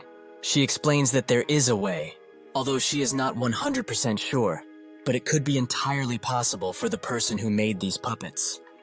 Suddenly, someone enters through the temple door and says that it's been quite a while since a stranger ventured into this place. All of the puppet strings are tied right to her waist, and as she asks who he is, it is clear as day that she is the one who made all of these puppets. Jae-won looks at her face and thinks that he definitely saw it before, in Vartus's office. He asks her if she's the previous avatar of Anderson, Rachel Young. The woman does not respond to his question. She instead says that he has a familiar energy around him, so she knows who is inside of him. However, it sure took a long time for her to get here. He was rather concerned, as her friend. It seems that Rachel Young is also a vessel, an empty, soulless puppet, just like the others are. But who is occupying the vessel? A god, perhaps? Anderson gets extremely mad, and while cursing at the top of her lungs, she uses her world power to transform the place around them into her worldview. The person notes that she seems to like the presents he made for her, but it also seems that she has gotten far, far weaker over these past 500 years. Anderson is extremely mad and asks Eden why he even turned Rachel into a puppet. Jae-won remembers that name, Eden Kart, one of the 6 strongest gods in the current Metabus, and the first puppet maker, the god without an avatar, also known as the King of Crows. A god who Anderson once called a dear friend. Eden isn't that impressed with her new avatar, as he is quite bulky for his states. But Jae-won doesn't even hear him, as he demands that he turn the people in this village back to what they were originally. 500 years ago, Anderson's revolution had failed utterly, and the gods that belonged to Anderson's group had either been removed from the Alliance or scattered somewhere else. Among these punished gods, Eden was the only one who was the exception, causing other people to gossip, with some saying that it was because he betrayed Anderson in some way. There were also rumors that Eden possessed skills that could be very useful to the Alliance, but one thing is for sure, that for whatever reason that helped him survive all of this time, he was still among the strongest gods in Metabus. Unlike the other gods who were utterly destroyed, he still has the power of a high-ranking god, even now. As Jae-won asks him to turn back the puppets back into normal people, he says that he has some nice spirit, but he has no chance against him, as he has overcome numerous challenges in the 2,000 years that he lived. So he has faced people much stronger than him, more than a few times. He starts using Crow's Eyes, his own story, which is a story based on rules, an ability that allows him to see the stats of all followers and avatars in simple numbers. In the past, his best trait was that he was always able to select avatars or followers that had better stats. Up until this point, numerous avatars have been caught by his eyes and turned into mindless puppets. Unfortunately for him, when he tries to analyze Jae-won, there is a countless string of numbers around him that doesn't seem to have an end. This makes him smile, as it seems that Anderson has brought an interesting thing to his doorstep. Jae-won then notices that he was the one who managed to block his thrust, as there is a crack on her Shamshir sword that only his thrust would be able to leave behind, it seems. Eden didn't expect to meet the being who managed to do that so soon, but Jae-won has had enough of talking, so he tells Anderson to not let her guard down no matter what, as he will kill this bastard and climb to the 7th floor. Eden finds it interesting that he wants to have a fight using world power. as it has been a few hundred years since he did something like this. So it will be quite interesting. Jaewon tells Runard to stay as far as possible, as he won't want to get caught up in this attack. So he immediately takes cover and stays behind him. Eden asks why he keeps on talking and not attacking. Is he afraid that his attack will get blocked once again? As he says that, he looks at the puppets that are almost out of the building, which makes him wonder if he was waiting for those puppets to leave before attacking, but that's just too ridiculous. Seeing that everyone is far away, Jaewon starts creating attack after attack after attack, making Eden's eyes bloodshot as they are open wide. He begs Jaewon to wait a second, but as he begs and begs, Jaewon only puts in more power into his attacks. Even with his begging, Jaewon uses the World Thrust, 7 consecutive shots, his own story. The attacks all land perfectly on Eden, and the whole temple blows up into a red light as rubble starts to fly around. The explosion eventually subsides, and as the rubble falls from the roof, Eden, who is still alive because he used Crow's armor, asks what his name is. He says that it's Jaewon, but Anderson says that this isn't good, as Eden doesn't normally ask for the names of followers, but when he does, it is because he wants to make them into his own puppet, and this also seems to be the case right now. He thanks Anderson for bringing in such an interesting avatar to him, but Jaewon says that he is not an avatar, making Eden ask what he thinks he is then. He explains that he is Anderson's comrade, and nothing less. Eden is quite puzzled by his choice of words, as he distinctly remembers that her comrades died on the battlefield 500 years ago. Hell he watched die. Every single one of them is now dead and buried. Anderson notes that this guy was crazy 500 years ago too, and it seems that not much has changed, unfortunately. Jaewon tells her that this shouldn't be considered insanity. This is just acting crazy. The very second his thrust went out, he managed to block all of the exits that the residents went out from, so even if he doesn't not know why, he was trying to protect them. Jaewon starts walking towards him, and says that he can't even start to know why he is doing such a terrible thing.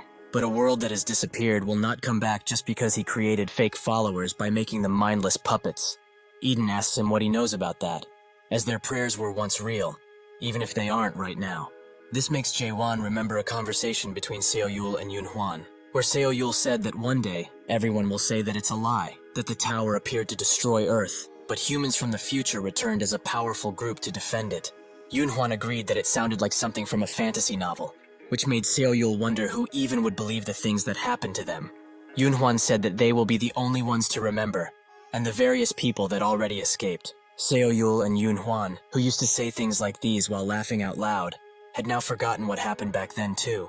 Since Jaewon is the only person who holds memories of the tutorial cultivation, he is the only one who saw the end of the tower for what it was worth.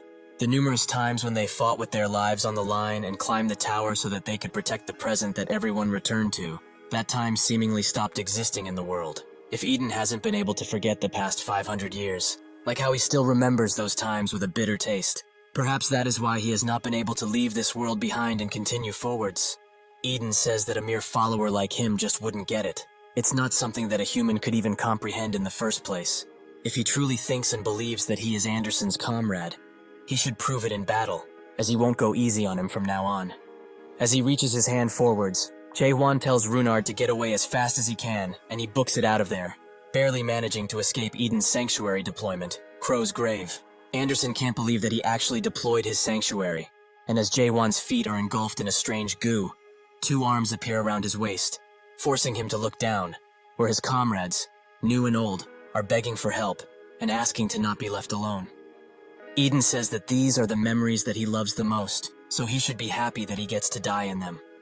More and more figures appear out of the goo as the others pull at his legs.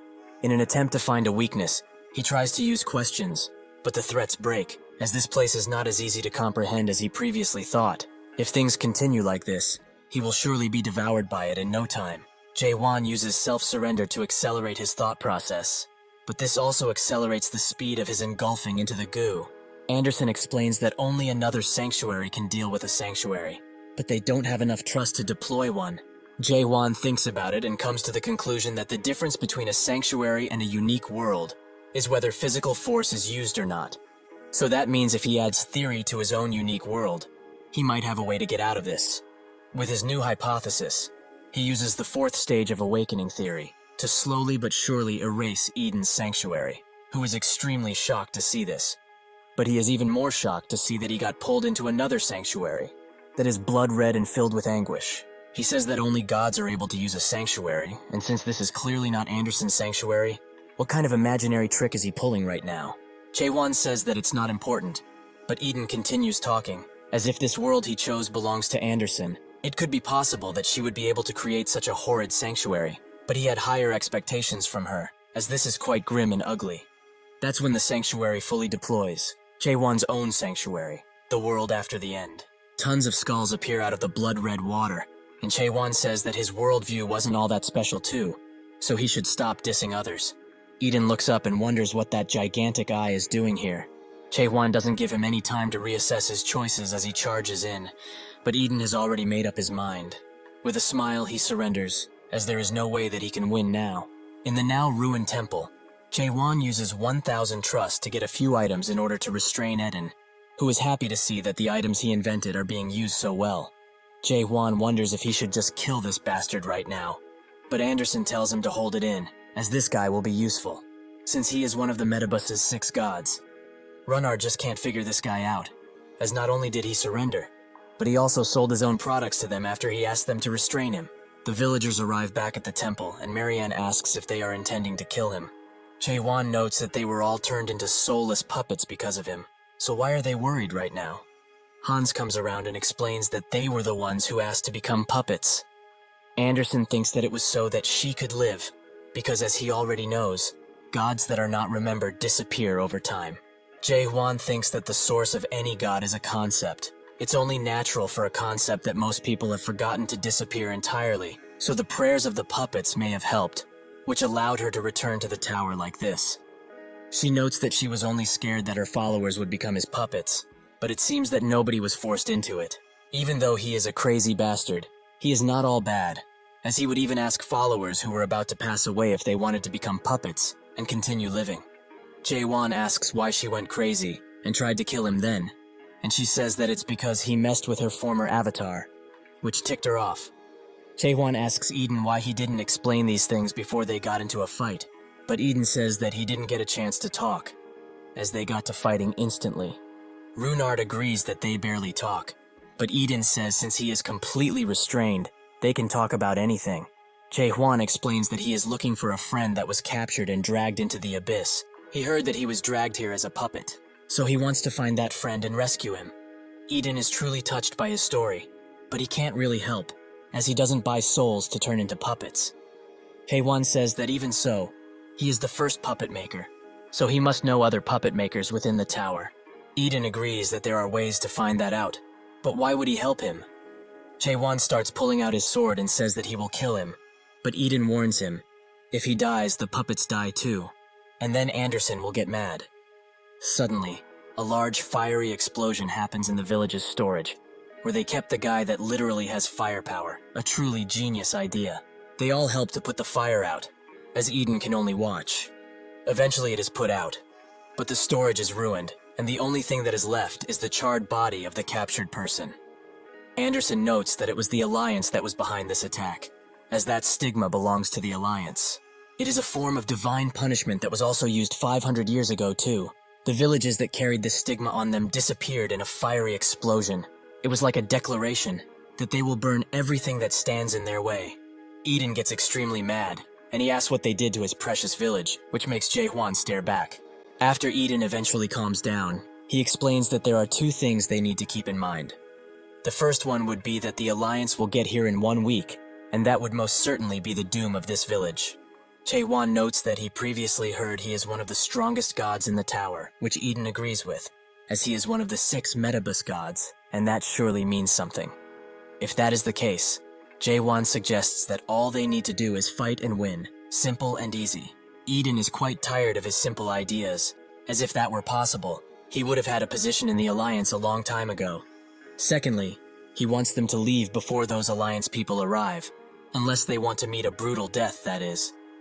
Additionally, he has prepared one more thing, regarding his friend Yunhwan. He dug around for a bit and he found his records, which are quite interesting. He explains that at least for now, he has been moved out of the Caspian containment facility. Since the only Metabus transaction record was his, he should have already been transported to the tower, if nothing went wrong, that is. Jae-won asks if he is still alive, and Eden says that one does not die if they have become a puppet, because fortunately, there are puppets on the higher floors that are still in possession of their souls, and there are also a few who have the hobby of making living puppets, with their synchronization rate being very high too. Jae-won says that he didn't ask about this mumbo-jumbo, he just wants to know if his friend is alive. Eden confirms that he is, as he has not become a puppet just yet, as he looked through the puppetification list recently, and he was not in there. Jae-won thinks that it's a relief, as that means he still has a chance to save him. Anderson asks if he will be fine though, as his friend will probably not remember a single thing about him. Jae-won's eyes widen at this conclusion, but deep inside he already knew, as everyone who dies in that place gets their memory wiped. However, for him, it does not matter since he didn't live his life for people to remember him. That might have been the case at one point in life, but right now, it's just not the case. Suddenly, Runard grabs his hand as he probably saw his grim expression and smiles. Eden notes that it seems that he has a very nice relationship with his only follower. So he is going to leave right away, right? Jae-won says that first. He has a thing that he must do. That thing being to destroy this place, as that is the mission for this floor. Eden tells Anderson to get this buffoon out of here, as he doesn't know what he's talking about. She knows full well how the alliance is. Jae-won tells him that she can talk only when he allows it, so she can't right now. Eden expected this, because he is not her avatar after all. But he should wait a bit, as he has an item that he was experimenting with a long time ago. He didn't put it in the store because he didn't think that anyone would find it useful. But in their case, it should be a nice addition. This is the Moya Moya Crow, which has the cuteness storyline.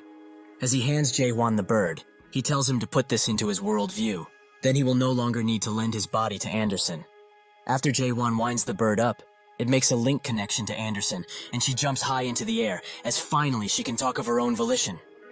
She tells Eden that it's been a while since they talked, 500 years to be exact.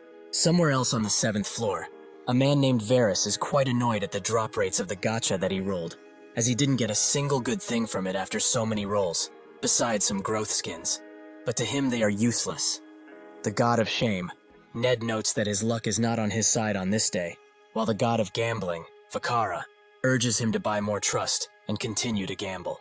Varys says that he already spent too much, as 50,000 trust just went down the drain today. Ray Ray bets 1,000 trust that he can't pull a legendary skin today, but Varys just tells him to be patient, as he will have a legendary by the end of the week. Maybe that ugly kind or whatever the skin name was. The gods immediately start to ridicule him, because he is doing everything so half-heartedly, and that he changed a lot after he started to pull gachas using his promotion money. Varys tells them to shut it, as these damn gachas aren't on the player's side. So naturally he will use a little bit of help in order to achieve his goals, and they all enjoy watching him pull gachas. So what's the issue here? The gods are still mad at him, and Ray Ray says that there are tons of people who climb the tower without charging a single penny. Varys doesn't believe it, as the Metabus is a place of commerce, but Ray Ray asks if he saw the Naked Thruster recently. Varys hasn't, and notes that his name sounds quite weird, but do they really think that he can be defeated by such a guy? Just look at how many cards he has. His collection is filled. All of his stats are boosted to at least 150%. There are no gods that have the same rank as him that have this type of collection, right? After all, the person who has the best collection in the Metabus gets a better ranking. The gods say that some gods are better than him without having a single card, as there was one guy who got 100 goblin tokens on the first floor. Ray Ray tells him that the guy who doesn't charge anything is the same one he mentioned just now. Ignis also backs up his claim. Varys doesn't believe it, as collecting 100 goblin tokens seems impossible, and it will be the new record. But when he looks it up, it's true. But just who is this guy? Ignis gives him 500 trust, and tells him to do more research on this guy, and Varys gets to doing just that. The more he searches, the more he is shocked, as this guy is naked in all of the videos that he can find. Him thrusting naked just doesn't sit right with him for some reason. He also sees the video in which he takes down the person with the garum skin, and says that he is surely sponsored. There is no way he defeats a stacked guy like that without a few items. The gods say that he has higher views than he has, which makes him mad, as how does such disgusting content have better views than his? The gods tell him to strip down if he wants to have some more views too, but Varys is too mad now, as why does a video made by this exhibitionist have more views than he has? Suddenly his phone rings, but when the person who calls him talks, he makes a shocked expression. The gods ask what it is, and Varys shows them that Galathian called the leader of the Metabus 6 Gods Alliance. He suddenly changes up his act and acts very humble. Galathian tells him that a low-rank flame god, Flamers, has just been defeated and explains numerous other things to him that even the gods can't hear. After the call ends, Varys tells the gods to forget this naked weirdo, as he has some amazing content lined up, since the 6 Metabus gods are about to shift. While Anderson and Eden have some tea, Anderson explains that after she was almost destroyed, she nearly disappeared after she woke up from her seal, as most of her followers died while in the tower. While on the verge of non-existence, she met Runard, and together they survived for 2 years. Then, they discovered Jaewan, and after wandering a while with him, they made it to the Metabus. But she already knows that since she is in front of him. Edan says that he cares not for her tales of adventure. What happened to the harvesters that came to her village anyway? Anderson says that was entirely her doing, which makes Eden call her a lunatic. But still, she should leave this village if she doesn't want to suffer real death. Anderson says that she is in danger all of the time, be it here or somewhere else, but she already sent one of their underlings back to declare war on the Alliance. Anyways, this is just to let him know what happened, and they will also be completing the mission, so he should help out a little, since this mission is one that isn't cancelable. She shows Eden the quest. Who says that she is just like 500 years ago, helping her destroy this world? Is she really serious here?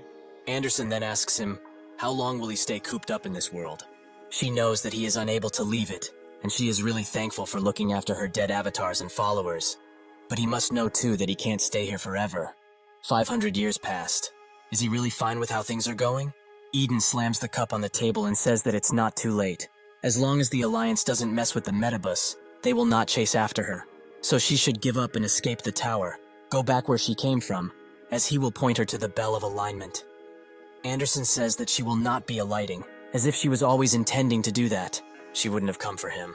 She is going to climb the tower, as she also needs to help Jaewan find his dear friend. Eden asks if afterwards she will seek to avenge her comrades by defeating the Alliance, which Anderson agrees with. But Eden thinks that it's not wise, considering she already got defeated once.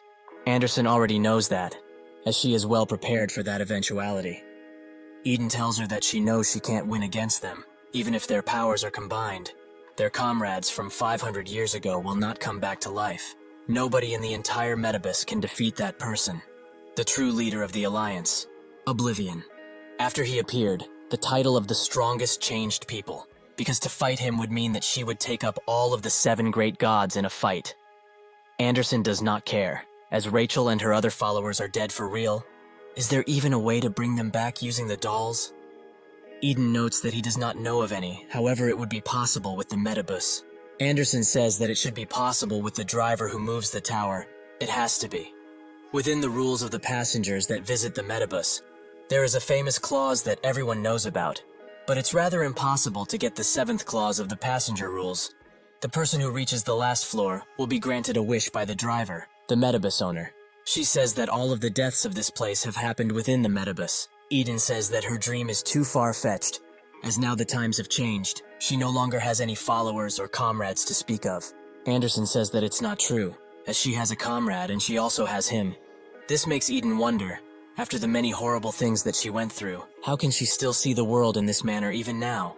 How can she still be positive and have such faith in something that can always be changed? Just how is she able to still look at the world in such a beautiful way? Anderson tells him to not be fearful, as this will be much easier than he would think, because outside, there is a man who dreams of even crazier stuff outside. After Jaewan and Runard come back from their training session, Eden says that he will help. Not because he wants to, but because frankly doesn't have a choice, so they shouldn't misunderstand him here. That's when he receives a notification that this version of the Metabus is now in the possession of the Alliance, and they only have 5 days to evacuate. Anderson notices this, and calls them a bunch of cowards, who are as usual behaving like bullies. Eden says that since they are giving out this notice, despite having messed with Alliance members, they are acting rather cultured for their standards. Anderson asks what he wants to do, and Eden tells her that it's about time, since everyone should be getting rather anxious after hearing this. He was intending to bring the dolls out of this world after he confirmed that she lives anyways. Anderson asks if he will climb together with them, which Eden agrees with, but they must not fight with the Alliance right now no matter what, as they will most definitely be defeated. So they will clear this mission before the Alliance arrives, and climb to the 7th floor. Only then will they have the slimmest chance of winning. If they get to the 7th floor, there are some gods that still remember her. So if they can borrow some power from them, they can have a shot at it.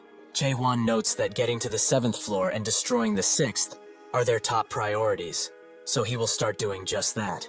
Eden tells him that it's not so simple, as just destroying the village wouldn't do anything. It wouldn't even make a dent.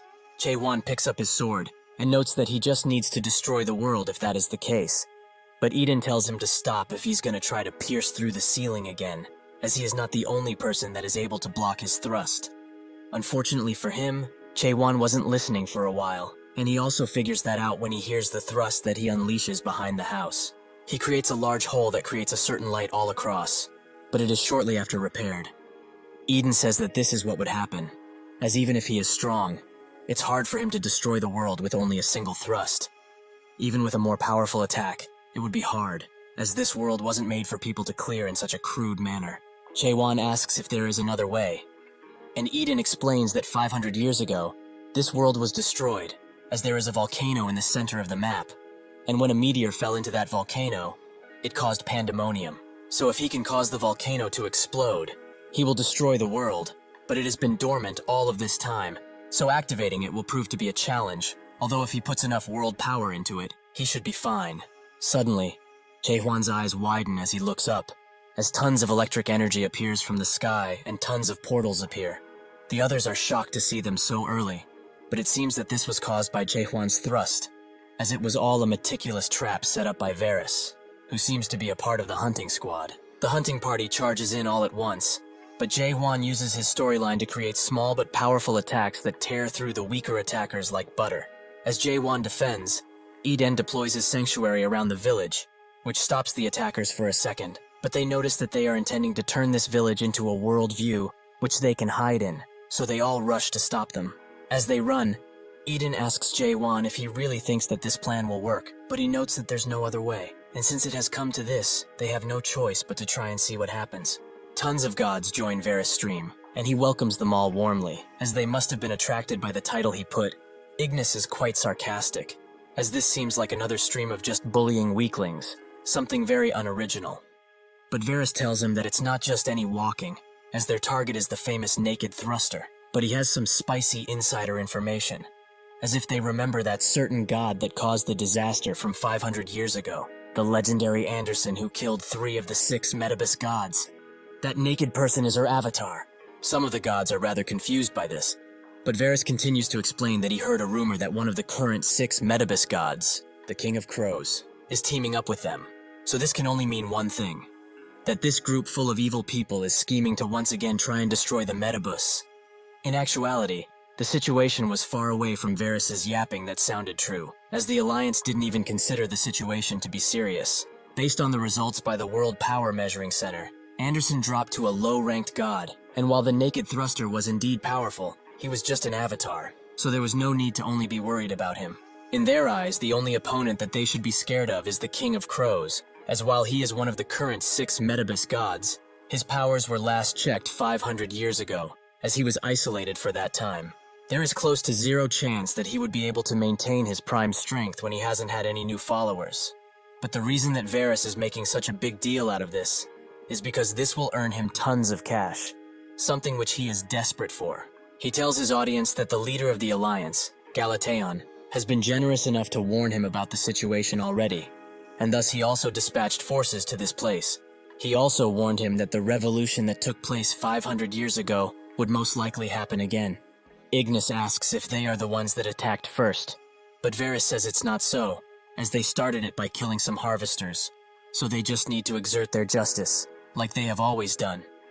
The gods do not agree with his vision of justice and continue to berate him for going after a newbie, which makes Varys end the stream, as these guys act high and mighty, but when the fighting starts, they will like it. He asks the person next to him, Jihan, if the brilliant spear is not here yet, who says that he will be in the cleanup party, since he is now meeting with the 6 gods. Varys says that this Anderson god must be quite powerful, since he's meeting with them, and Jihan explains that 500 years ago, she murdered 3 of the strongest gods in cold blood, while almost pushing past the door to the 10th floor that the Alliance was guarding with their life. If she came back with the strength from her prime, Even if the entire death squad were to attack, they would not be able to slay her. Varys didn't expect for her to be that strong, but Jihan tells him to relax, as right now she is just a low-ranking god with little to no power. Even so, Varys notes that he, the second in command of the death squad, is here because of Eden, who he seems to know well. Jihan stares at him as he says this, so he apologizes, as he was saying it because everyone involved in that incident was envious of him. But is it really okay for them to be here, since the brilliant spear told them to sit tight? Jihan says that they will do just fine, as they gave them the date to evacuate, but they have justification, as they told them to leave the world, not try and destroy it. Varys asks if it will really be okay with Eden around, but Jihan says that he has countermeasures for him, as today will be the last day of the Crow. The group continues to run from the countless attackers, with Anderson telling them to move faster, as the attackers have combat skins. Runard warns Jaewan whenever the attackers come too close, allowing him to get rid of them. But Eden tells him to remember the plan, to not kill any of them. Anderson notes that it wouldn't matter since there are so damn many. But this sure takes her back to the good old days, where there were countless people going after her. So he should be careful. After they pass some trees, they finally see their destination, the mountain, with Eden explaining that they must make them go towards the crater. Jaewan thinks that its size is really impressive. If such a large volcano blows up, it will certainly be the end of this world. The attackers continue to follow after them as they attack, until eventually the group makes it to the crater, and Eden says that they can start now. He puts his hands on the ground and prepares something as Jaewan unleashes countless attacks to defend him. Jihan notes that they won't be able to keep this up for long, as the cleanup squad will be here in 10 minutes. And even though he doesn't know why they are gathering to this volcano like this, it doesn't matter, as no matter where they go, they will always follow. He also doesn't care how many sacrifices they must make, as long as they keep pushing them. Suddenly, the ground starts to shake and a strange sound bellows from below. Jihan is shocked as they get the notification that the volcano is now active. Are these people intending to use the world power that falls inside to cause the volcano to erupt? Are they really using the fallen bodies to wake up this thing? Jaewan notes that 500 years ago, a meteor woke this thing up, so they thought it would be fine to start with their lifeless bodies as a warm-up. Eden uses the Crow Bomb ability to take out even more enemies, and as they fall in the eruption, charge grows to 17%. He notes that it's going smoothly, but Runard says that enemies keep pouring in as he pushes an attacker down with Anderson's help. The eruption chance continues to grow and grow as more people fall in and as their attacks get even bigger. Jaewan thinks that it's going better than he originally expected, but that's when 3 large attacks come at him and cause a large explosion, which he defends himself of, naturally. Varys tells him to know his place already, as he is just a free-to-play noob that doesn't have any premium currency. Runard is shocked when he looks at him closer, as he is wearing the Starstream collaboration event legendary skin, the ugliest king, Kim Dokia. Varys says that this is a skin a beggar like him can never get, but besides Runard, nobody understands the hype around it. Jaewan tries to analyze him further, but finds nothing ugly in him. So why is he called the ugliest king? Jihan goes up to Eden and says that it's been 500 years since they last met. He didn't expect for him to be here. Was he ordered to come by the brilliant spear? He notes that he came here of his own volition, to settle the thing that happened in the past. Varys congratulates him for surviving without a skin for so long. But he has made a mistake when he decided to go up against the Alliance. Now it's time for him to die. Jaewan easily moves past the weaklings and straight for Varys, who wonders where he is getting this speed from. Before he can yap further about his superiority, Jaewan grabs him by his jaw and puts him to the ground, asking why he was trashing him for being free to play when he is so weak. Varys thinks that this isn't real. How could he defeat a legendary skin so easily? He starts begging for his life, which Runard looks down on, as his subordinates must think that he's a loser now. In the sky, Eden and Jihan fight, with Eden noting that the fighter below him seems to have given up. It seems that the Alliance's expectations have fallen. He tells him to not worry about that loser, as he brought him only for show. But enough about that, as he has heard rumors that he has been creating puppets, which made him nostalgic, as he also remembers when he used to do that, while he was his avatar 500 years ago. It seems that at one point, they were very close. Close enough for Eden to teach him how to make puppets, something that he is using now to serve his new god. High Circle, the god he is following, is someone with no personality that only gives him power, someone perfect for him. Eden agrees that they go hand in hand, since he is also a snake who betrayed him. Jinhan says that he just made the right decision, as he has become too weak to even do anything of importance. They both start smiling as they charge one another in a manic display of strength. Jihan gains the upper hand by unleashing his world power in a large circle, making Eden dodge and then fall on him, while noting that nothing has changed about him. He falls to the ground, creating a large explosion, but he doesn't seem to be damaged at all, and as he pushes Eden back, he notes that he is quite disappointed by this display of strength, but it's to be expected from such a weakling. He can't believe that he was once his avatar. As he is being kicked away, Eden hastily unleashes his sanctuary on the ground, which makes Jihan laugh, as his sanctuary looks worse than ever. How pathetic. These are just the remnants of the village he absorbed while running away, but it seems that he didn't get to absorb it fully. As creatures start to come out of the goo, Eden says that still does not know a thing about his powers. More and more gigantic beings start appearing, which easily push the weaklings to the crater as they kill them. Eden says that a sanctuary like this, which has been deployed with haste, is more than enough to deal with a weakling like him. The creatures continue to appear, which makes Varys ask Jihan when he's going to use that thing, which makes Jae-Wan pay attention to him. Jihan notes that it's not that he doesn't understand his power. He understands them better than anyone, in fact, as if he used his full power to deploy the sanctuary. Then there is not a single god in the Metabus that could challenge him. He never expected to defeat him with his own strength to begin with. He allowed them to go on this rampage, but now it's time to put them to bed for good. As he activates the mysterious cube, Eden's eyes widen and he tells Jae-Wan to get as far as humanly possible. But it seems to be too late, as they are both slowly dragged into the cube, without a trace left of them.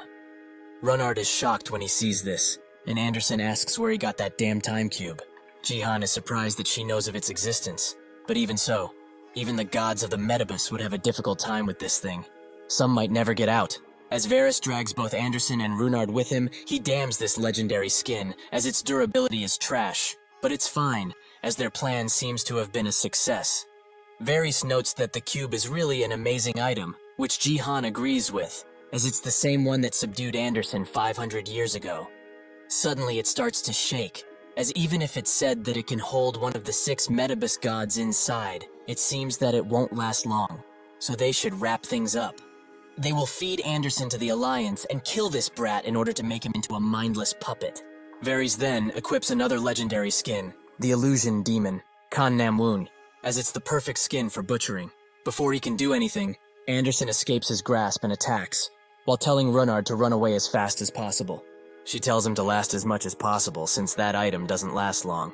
Varys has had enough of her, so he slaps her to the ground and starts kicking her again and again, wishing that he could just kill her and be done with. Her plan was stupid to begin with. Where could have the brat run to, considering they are surrounded? Ignis points his finger at him and calls all of them a bunch of worthless cowards, with Ray Ray saying that they will unsubscribe if they do anything to Runnard. He tells them to relax, as he's only taking care of a terrorist group that wants to destroy their way of life. They should just look at how this child is already holding his sword. But now, they should like and hit that notification bell, something that you should do too, dear viewer, as he will show them some really good techniques that will cause a lot of pain. One of Renee's drones hides as it records this, and Renee herself tells the gods that they must do something, otherwise Runar will die. Ignis and Ray Ray want to come and help, but it will take a while for them to get to that place. The god of doom, Thanatos, says that everything that exists perishes at one point, while an anonymous god notes it wouldn't be a big deal, and other gods agree with him, so they leave the stream. The streaming platform of the gods, called Little Brother, appears as a public platform that challenges the Big Brother. So it includes nonsense, as it is a collective intelligence platform that can face off against the 7 great gods. But in the end, this is how gods truly are. Renee would like to not get involved because she promised the information girl she wouldn't, but now, does she really have a choice?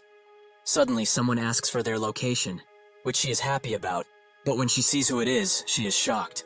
Siren TV has inquired about her information. After she met Jae-Wan, went through what she went through with him, and then got separated for 2 years, Siren has become a renowned pirate in the 5th Sight, named Ragnarok. As she lazes about, Carlton, who is a part of her crew, tells her to get her feet down, as it's prohibited by the rules. But she ignores him and asks when that old man is coming back.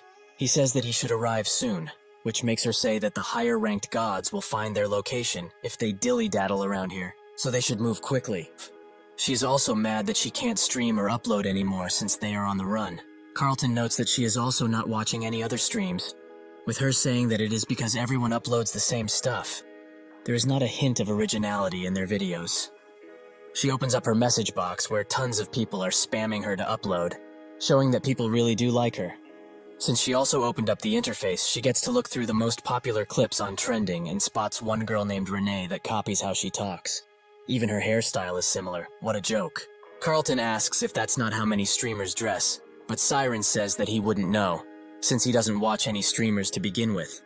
He tries to say that he watches informative ones, but Siren interrupts him and says that she needs to be taught a lesson, so she will post a mean comment. Surely that will show her.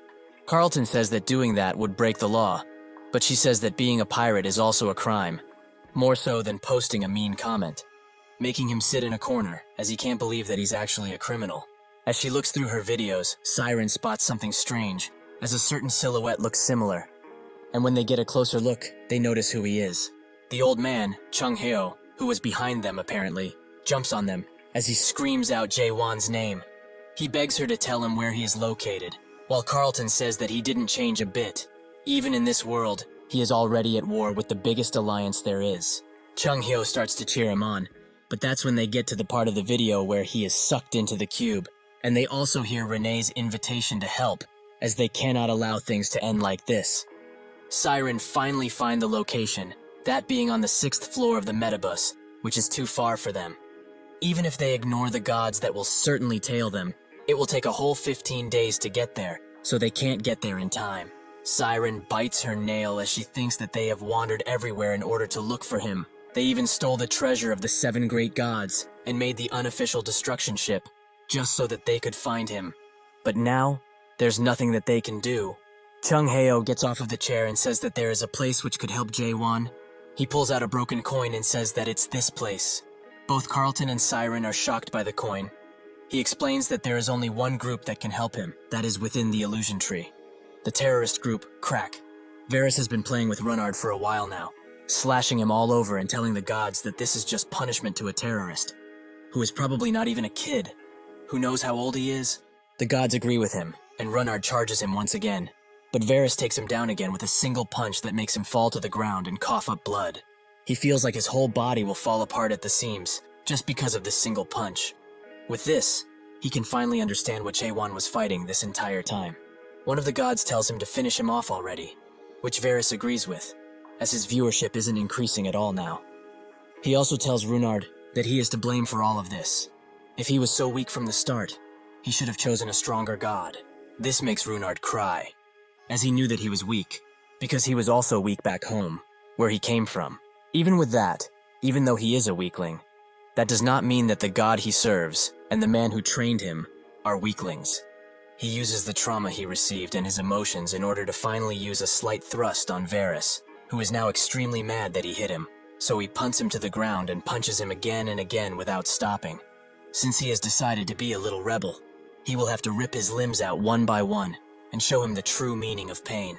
Anderson screams for him as the blades go for his limbs, but suddenly someone appears from behind and says that he is here to rescue him, on the request of the old man. This is Jin Yunsei, holding tons of rank achievements, and is a part of Crack. The gods are quite confused, with most of them being mad to see Crack here, but Ignis is cheering him on. He looks around the area before spotting the man that is holding the cube, and thanks him, as because they made a device that can trap even awakened, his job has become much easier. Jihan tells his men to prepare for combat, as they will easily take care of him, but Jin instantly teleports next to him and notes that he is awakened, so he should be careful from now on. He kicks him away and summons a few bricks to crush him. After those fall to the ground, he moves on to Varys, who asks why Crack is even in this place. As Jin is getting attacked, he summons even more blocks and makes a defensive shield around him. Then from that shield, he creates toy hammers that crash anyone near them into pulp. Jihan shows himself once again, brandishing even more power and tells him to stop, as this event does not concern them. Jin says that this was a request, so they can't just ignore it, making Jihan ask if they really want the Alliance's enemies. Jin says that a mere alliance like theirs has no chance against Crack, as even the 7 great gods fear them. Jihan says that he is only one person, they can win, even if they couldn't against Crack. As he attacks, Jin creates a large spinning tornado to defend himself, which blocks every single attack from Jihan, who is extremely surprised, as even though this guy is just a mere member of Crack, he is extremely powerful. He uses a few blocks to block his movements completely. Jin descends to the ground and notes that he heard about him betraying his own god for power. He is an interesting fellow, but no matter how hard a follower like him trains, they will never attain godhood. Jihan screams at him, as an awakened person like him doesn't know anything, and as the cube shakes, he tells his man to go and attack already. They are quite fearful, but they still do just that, with Jin easily taking care of all of them, making the eruption charge increase to 89%. With that, the entire squadron was wiped out, and Runard is nothing short of amazed, as that person just fought and won against the Alliance alone. Just how strong is this guy? Stronger than the 6 Metabus gods? Maybe even at Jaewon's level?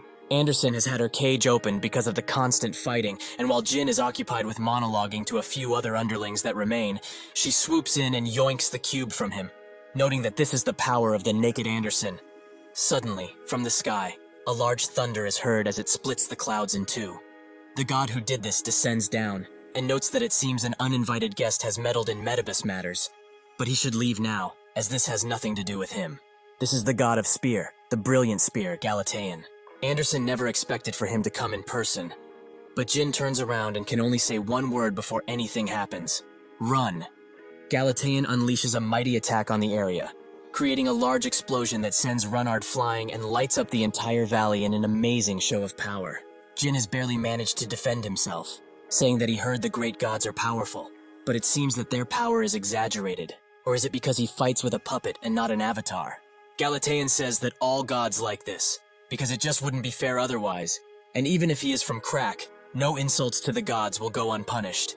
Jin says that he won't lose to a mere puppet, as he has enough strength.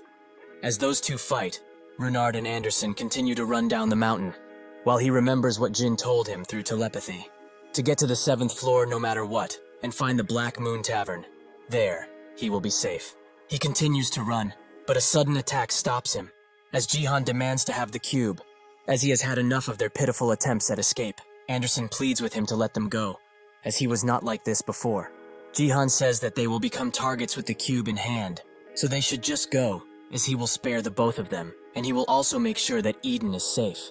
Anderson asks how he can trust him after what he did, but he swears on the King of Crows that he will let them go, as he doesn't want to use force. Suddenly, Varys appears and tells him to hurry up with these guys, as Galatean is impatient with them already. Jihan tells him to not worry about a thing from now on, as he creates a large hole in his chest, killing him on the spot. Varys is extremely mad that his puppet has died, and the other gods are very furious. But Anderson asks why he would betray them. Is he trying to avenge Eden or something? He explains that what he wants is the man that is inside of the cube, as he will devour him and become awakened, just like he is. Anderson asks if he has gone crazy, as he made an oath 500 years ago that he will create a world where gods and humans are equals. That's why he betrayed Eden too. He explains that rats can never be friends with cats, but if a rat wants to do that, there is just one way. The rat must become stronger or as strong as the cat. Anderson says that he is an avatar. He can't absorb people. But Jihan says that he can, as Eden has taught him a lot of stuff besides creating puppets. But enough time has passed. He will give her two choices. Either she sacrifices her follower, or the awakened in that cube. What will she save in this dire situation?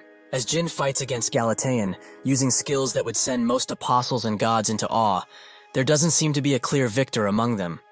Jin, however, smiles. As for him, this feels like a proper fight, without anyone holding back. Galatean says that if he is trying to buy time for Anderson and her apostle to run away, he should just give up, as what he is doing is useless. He is not the only god from the 6 Metabus gods that is in this place. Jihan gives Anderson the tough decision on who to sacrifice, but that's when a sudden storm appears in the air, and as he turns around immediately to face it, a beam of water descends down next to them, and Jihan tells her to hurry up, as this must be the main force that was supposed to come here, the Death Squad. The beam of water breaks open, revealing the god of assassination rankers, another leader of the Alliance, Secret Fire, who asks him if he really is intending to steal the cube from them. Jihan grits his teeth and thinks that he did not expect for two leaders of the Alliance to bother coming here. But now, no matter what he says, they will certainly not let him go. The god of assassination removes his beads from his neck and points them at Jihan, demanding an answer. Did he really intend to betray the Alliance? At that moment, Jihan feels like his head has already been cut off cleanly, which makes him unable to breathe for a second. He screams at Anderson to give him the damn cube already. As if she doesn't, they will all die here, including her damn disciple. Inside of the cube world, Jaewon tries to thrust and thrust again, which makes Eden tell him to simply give up. As if he uses a large amount of power in this place, he will suffer damage from that power. There are also signs of interference shown in the creation setting of this manipulated plane. It was most certainly made by a renowned artisan. Jaewon asks if this was really made by a mare, which Eden confirms, as it seems like the tears of the time waterfall were used in the making of this place, although he is not fully certain.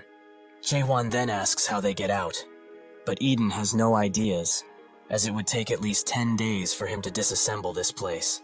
Jaewon says that they need something faster, as Anderson and Runard are in danger right now, and he will also not be able to save Yunhwan if he just waits around like this. Eden tells him to not worry so much, as the flow of time here is much different than the outside world. Even if a whole day has passed in here, it has only been a single minute outside.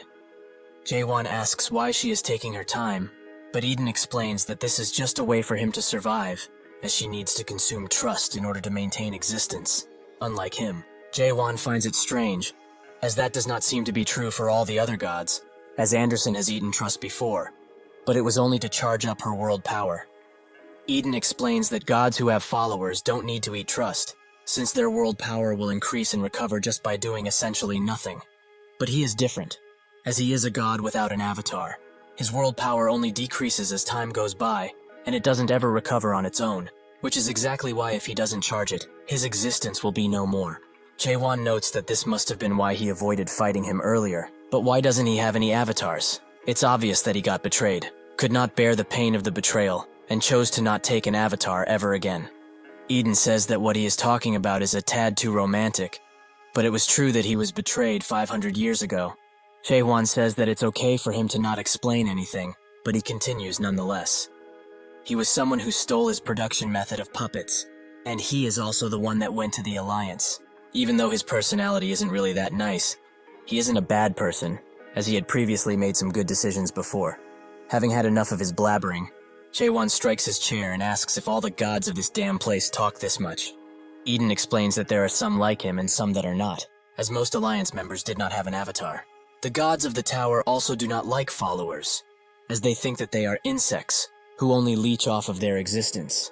Those kind of gods want to become gods by their own merit.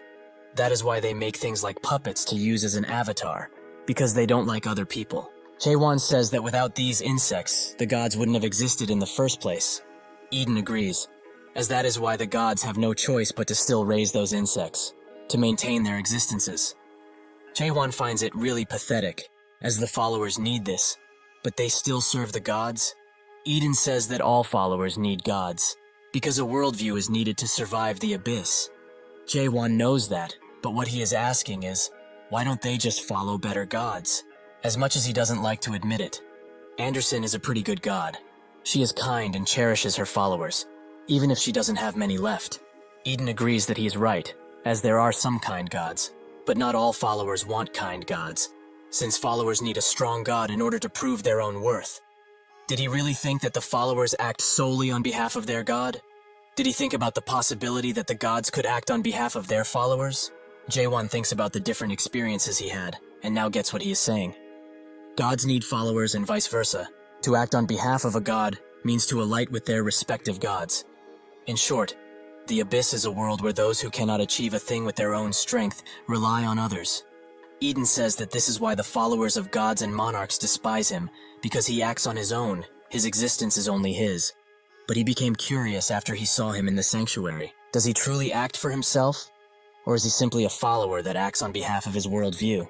Garam once said that an adapter and an awakened are just opposites of the same coin. They are simply believing in a different world, meaning that just like how Garam was bound by the system's shackles, Jaewon might also just be shackled by his own world that he believes in. Eden asks if he can truly say that his world is his, but Jae-won only says that he will know once he sees it better in person. With that, he drags Eden into his world, who is quite shocked by its true appearance. He asks if this is where he has been living every day, and he also knows what that eye must represent. Jae-won notes that everyone who has seen it up until now had the same feeling, but Eden tells him that this is expected. Everyone in the abyss knows what that thing is, and would not dare to look directly at it. However, a long time ago, he met someone who had the same sky as him. This was 700 years ago, that person also being the one who cleared the final Metabus floor. But the key thing here is that he had the same thing as him, although what he had was not an eye, but something else. Jae-won wonders if a god could really have the same worldview as him, and asks who it was.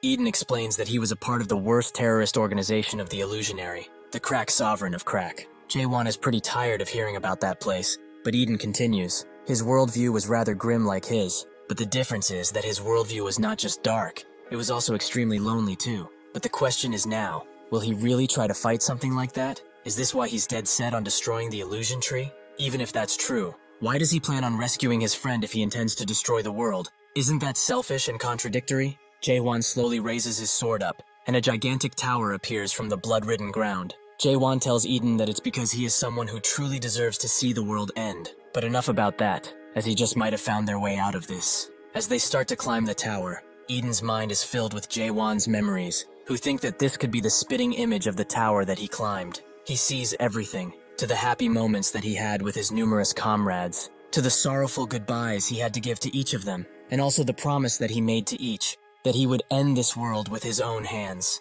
Eden thinks that they are similar, because just like how he stores his memories into puppets because he couldn't stand their weight, so did Jae-won create a tower within himself that holds all of his memories. However, that's wrong, as there is a clear difference between them, as he is enduring the weight of his memories all alone, probably because nothing in any world can share the weight of these memories. If he were to ever decide to let these memories go, all of the suffering and pain that his comrades went through would just simply cease to exist. That is why even in a world where the system erases files like they are trash, he still remembers everyone, every emotion, be it despair or rage, he keeps them inside. He now gets just how a human like him could become this strong, and how a god like Anderson who only had a single follower could possess such world power. This tower is the story and the product that he has. The memories from the tower have become his direct power. He pays with this by enduring all of those horrible nightmares, but he gets amazing strength from it. Was he a god before he even knew of this? Or is it more fair to call him a martyr? As they get to the exit,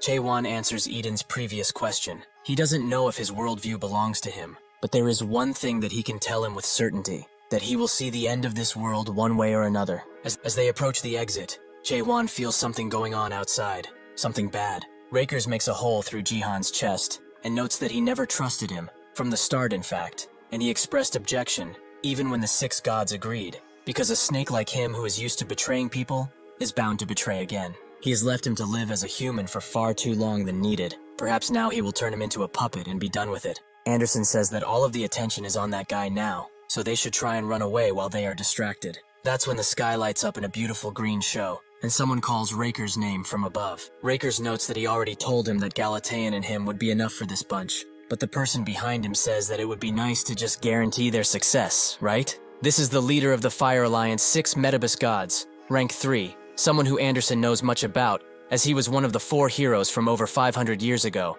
the god of justice, simply named Justice. Anderson can't ignore her unbridled rage and tries to unleash a crow cannon on him, but Justice just slaps it away and says that she has truly become too weak. Jihan can't believe that 3 of the 6 gods would appear for this. It's all fucking over. Runard looks at the box and talks directly to Jae-won. Even though he has only been a god for a short time, he just knows that he is more incredible than anyone. So this time, he will place his trust in him fully. He suddenly throws the box to Jihan, with Rakers trying to cut his hand off cleanly at the sight. But the sudden surge of energy as Jihan starts opening the box cuts his fingers right off. The box starts to open in a violent fashion, with Runard and Anderson barely being able to get out of the way. As the box starts to heal Jihan's wounds, the entire mountaintop is lighted up by the explosion.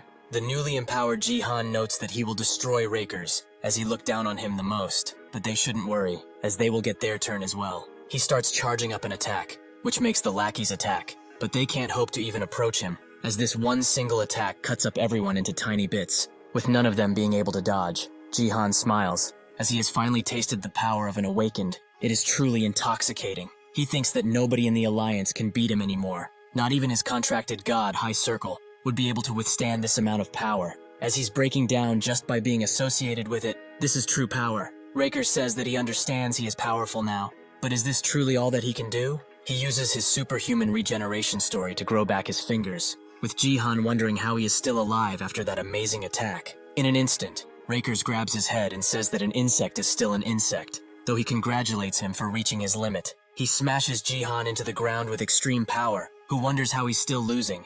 As he has finally awakened, he has achieved power that is on a completely different level. How is he losing? Rakers asks him if he truly thought that he obtained everything from just that. He looks extremely ridiculous for bragging with power that's not even his, but he will make sure that he wakes up from his stupid dream one way or the other. He pulls the box out of Jihan, who thinks that he has given up everything for power. 500 years ago, he abandoned his comrades without mercy, and even betrayed the god that was kind enough to bring a failure like him in. But all that resulted from these pathetic actions is a pathetic end. As Rakers tries to end his pathetic life, a red eye suddenly appears and cuts the arm that was holding the box cleanly, with the gods all being amazed by what happened, with Thanatos also having his eyes wide open. As the box cracks open, Rakers asks who he is, and Jae-won introduces himself as they come out. It has been 542 years since Rakers has joined the Metabus, where his followers seem to be unruly, and threaten him with leaving his worldview if he doesn't reward them with better and more powerful storylines.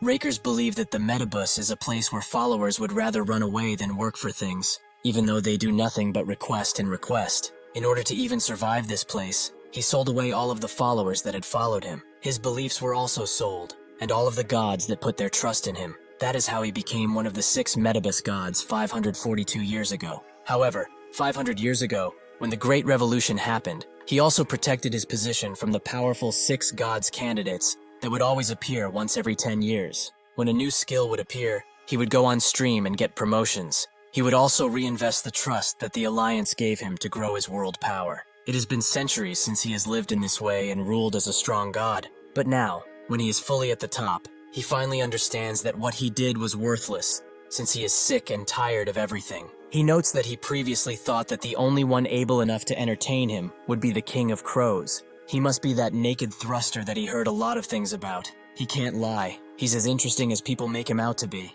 He has waited for a long time for someone to appear that would actually dare to challenge him. The strength that he feels coming from him is getting him very excited. He wonders how strong he truly is, and how much entertainment he can provide him before he disappears completely. With those words, Rakers activates his sanctuary deployment, shadow of countless weapons, and says that he will savor the taste of his soul while keeping him alive, to show him what true suffering feels like. Since he's engulfed in this sanctuary, Jae-won can't see anything, not even with question, but he guesses that this is because this guy is one of the 6 gods. He cannot see a single thing, not even his fingertips. However, it's not only his vision that's affected, as his hearing is extremely limited too. He has no clue where he's walking or where he's looking. All that he feels and sees is darkness, like he is imprisoned in some shadow realm. Fortunately for him though, he can still feel the pain coming from the attacks. Rakers thinks that he doesn't plan on killing him slowly, as he finally got a good toy to play with, so he will savor his pain in this darkness. Countless swords start to fly around Jae-won,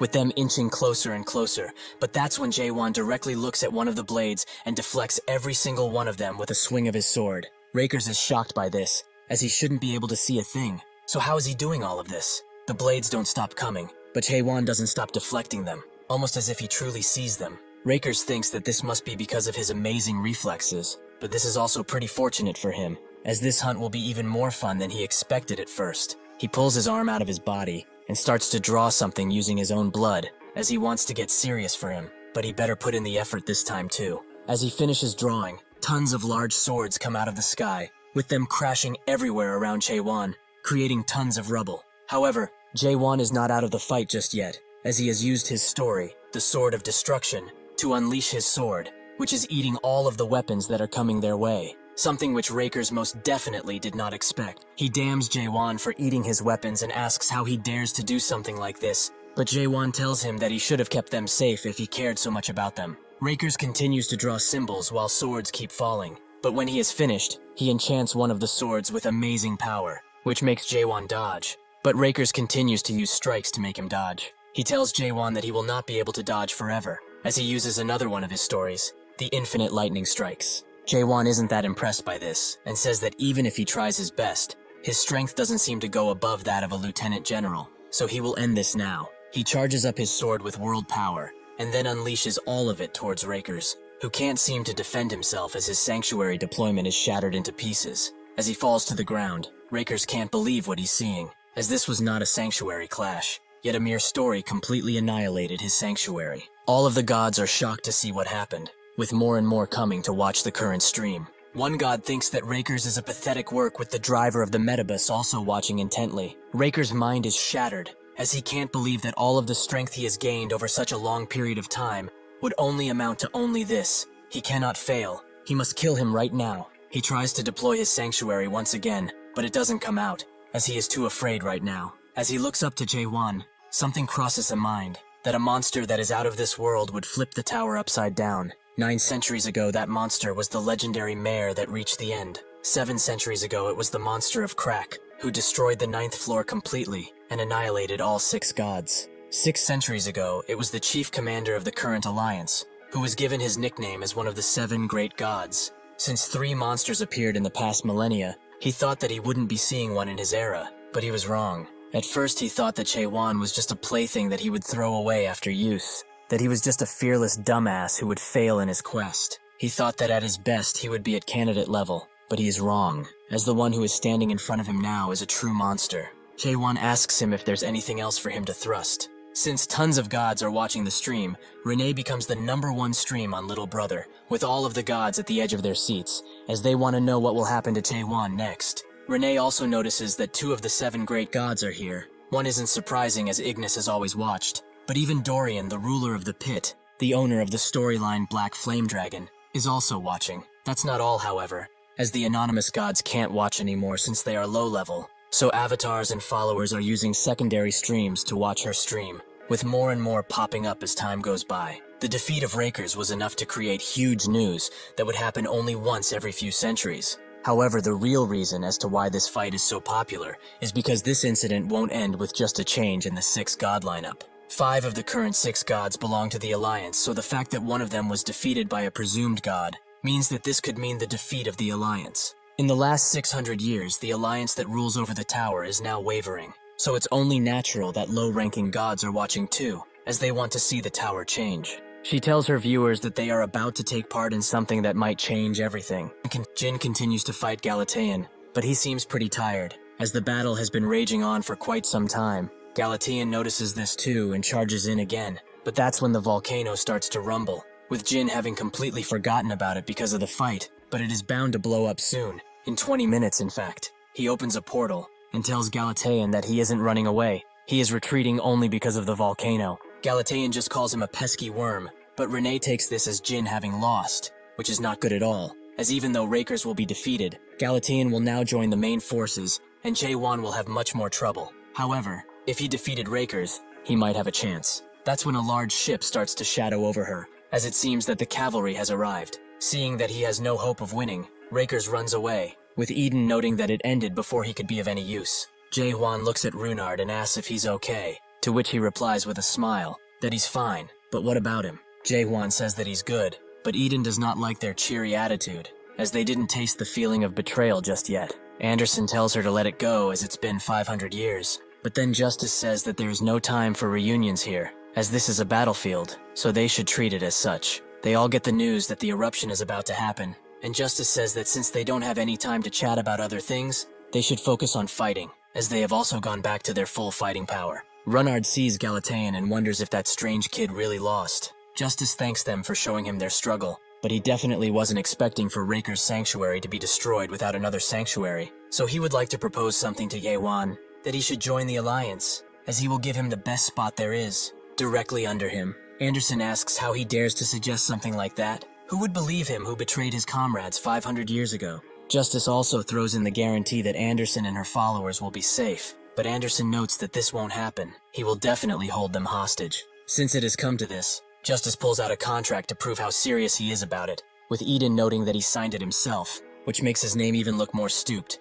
as he named himself Justice like a fool. He should have known the moment he saw him, as even the God of Flames and the God of Darkness aren't real, just like him. Justice asks for an explanation, but Eden refuses, as their minds would break if they would hear this. Justice breaks the contract as he hears this and notes that his tone is too laxed right now. Does he want him to fix it? Eden asks how he can still be so confident after seeing Jae-won's amazing skills, but Justice notes that even if he is impressive, he must have forgotten what the Alliance is, as they won't fight him alone. That's when a Supergate appears, and the Alliance's great war weapon named Nebula appears, with Justice asking if they are willing to negotiate now. Eden cannot believe that he brought a great war weapon just to fight them. Is he mad? Is he going to wage war now? Jae-won stops him from talking and says that his negotiating attitude is wrong in this case, as they don't need to be that fearful. If they truly want negotiations, their leader should come down here personally. Justice asks if he really doesn't get in what type of situation he is, but Jae-won puts his sword in the grounds and says that they have only 5 minutes.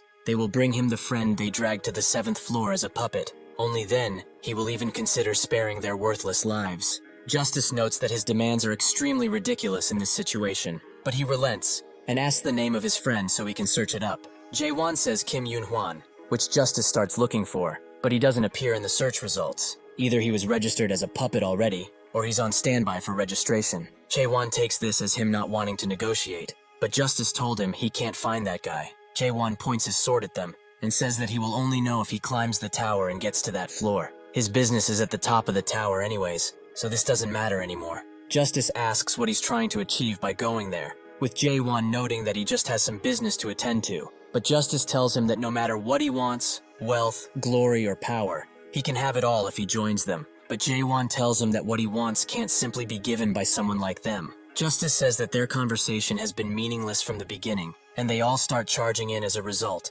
with Eden starts to summon crows. Crows that Jae-won jumps onto to get a boost. Justice slashes with his sword and calls him an awakened fool. This is not their first time dealing with his kind. Jae-won is pushed back by Eden's abilities, but even with these attacks, Justice doesn't relent and charges in again, with Jae-won almost taking his head off because of his misguided blows. Justice just grins at this and asks him if he knows what weakens people who have become gods. That would be prayers. Nebula starts to swing wide open, and Runard can only watch as the mighty war weapon charges up a horrifying attack. Anderson tells Jae-won to get away, but the attack is too fast and hits him directly. This breaks the world completely, and tons of messages wishing for his demise and suffering pop up. The messages don't stop as he falls to the ground and the others barely catch him.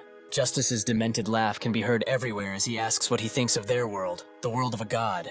Some gods can only hear the voice of justice, while others are able to only hear the voices of the dying. Just like how there are gods that only hear voices which talk about assassination, there are gods who are interested in naked people. However, not a single god can hear all of the prayers. The gods survive this world only because they focus on a single storyline and close their ears to all other players. The Flood Cannon, Nebula, is a specialized anti-awakening weapon. It forcefully opens the world of a god into an awakened mind. For people like him who read, disassemble, reassemble, and stuff like that, they can avoid hearing the prayers. So in order for him to completely shut them up now, he needs to shut down all of his senses, meaning he would not be able to use his powers anymore. This weapon was developed when the second leader of Crack turned the Metabus on its head, as the Alliance wanted to make sure that when they meet a rebellious little awakener like him, they would be able to easily deal with him. Out of nowhere, Jae-won pushes Eden and starts walking, with Justice wondering how this is possible, as he is not a god or even has a storyline.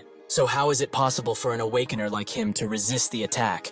With the amount of prayers beamed into his head at once, he would either have his mind broken down or become a regular human after shutting his senses. The others' gods cheer for him, as they would rather see him win than that stupid alliance. Justice notes that he is very good material, but his soul might just be uncontrollable, so if they can't have him, they would rather destroy him. He will die among the prayers that he is unable to never ignore. Another Nebula attack starts flying towards him, but Jae-won's mind is flooded with messages, something which makes him feel like his head is about to explode, and unlike other gods, Jae-won does not know what his storyline is. However, a god that can hear storylines which are not his own is an existence that possesses a mind which does not break, even in the midst of the prayers. That person is not the god of nakedness, or the god of thrusts. What he is a human who walks among an already fallen world. Jae-won prepares a large attack which blocks the Nebula attack for a while, but it starts pushing him back. He is at his limits, as he has wasted a lot of world power, and due to the prayers, a good chunk of his mind is completely hazy, so it would be hard to do everything with only his world power. If only his friends were here, he might have been able to win. That's when Runard and Anderson appear, and they start using their powers too, as even if they die, they will all be dying together. Their attacks engulf Jaehwan's attack, but Justice thinks of them as worthless fools. Do they really think that little amount of mana will change a single thing? However, it seems that it is changing something, and to ensure that he will win, Jaehwan borrows some of Anderson's strength as he uses the nakedness storyline to completely destroy the attack. As the attack is fully destroyed, Justice thinks that this is utterly baffling, as they must push these criminals back at all costs. Yet another Nebula attack rushes towards Jaehwan, aiming to really hit him this time, but that's when Eden appears and destroys the ball of energy with a few well-placed slices. He notes that he never expected for him to have an exclusive awakened weapon. Non-gods truly live quite a tiring life, do they not? Justice asks Eden if he actually dares to stand in front of his objective once again, and Eden starts speaking with Jaehwan, telling him that it's hard to say now that he's a good person, as his words are harsh and do not show respect to his elders. Additionally, he takes off his clothes as he wishes, but he doesn't dislike him for this. Jaehwan asks a question too. How does he have enough power to do what he just did? Eden notes that he never said he didn't have followers, and he also never said that his world power was too low. With that, he charges Justice, who has had enough of this damn crow, but his attacks don't stop. Jaehwan thought that he was bluffing before, when he said that he was holding back, but seeing him now, he must be above Garam, perhaps even at Lieutenant General level. Seeing that the situation has become too dangerous, Justice orders Rakers and Galatean to defend the ship, as they cannot allow the Nebula to be destroyed. As soon as he finishes that, a purple blade encroaches on his personal space and almost cuts him down. Justice tries to wear down Eden with words, saying that he has already lost 500 years ago. Does he really think that he can stand up against the Alliance as he is now? Eden calmly blocks his attack and asks if he even knows what he's been doing these past 500 years. But he will show him. Tons of system messages appear, showing that Eden has gathered 100,798 trust again and again, with the number constantly increasing. This shocks Justice, as he never expected him to have so much. How did he even gather so much? He tells him that when he was isolated under the Alliance, he bought and sold a good number of items, and now, he will show him what being one of the 6 gods truly means. He converts all of his trust into world power, and the entire area becomes filled with his aura as he activates his sanctuary. Jaehwan looks at this,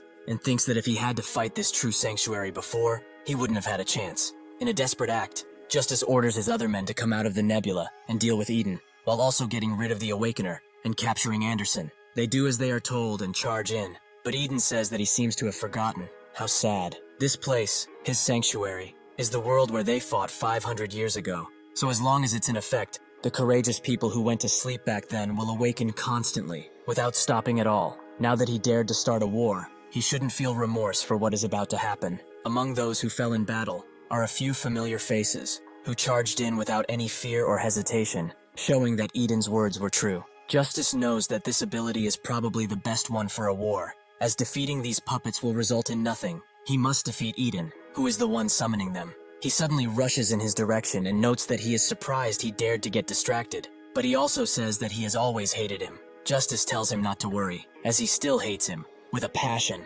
Eden grabs his head and says that the feeling is mutual. His petty mindset was one thing, but he never expected for him to stoop so low and betray his comrades. Why did he do that? Why betray them for this utterly pathetic power? Eden pummels him into the ground, and Justice thinks that with this amount of strength, it wouldn't be far to say that Eden is back in his prime. He continues to attack Justice until he has had enough, and then picks him up by his hair, asking if it isn't time he got out of his rebel phase. If he does not stop now, he has no choice but to end him. Justice tells him to stop talking, as he has no idea what it took for him to climb to where he is now. He has no clue about what he would do for his goals. Eden asks how he turned out like this. Just what did the Alliance promise him? He betrayed the people who loved him and took him in when he was about to disappear. He stabbed the backs of everyone who thought of him as a friend. Is what they promised so valuable that this much blood needed to be spilled? Did he just want to act like a dog to the Alliance and live in his castle that amounts to nothing? Suddenly, Justice grabs his hand, and as there are 10 more minutes until the volcano erupts, he says that he has another reason for his actions.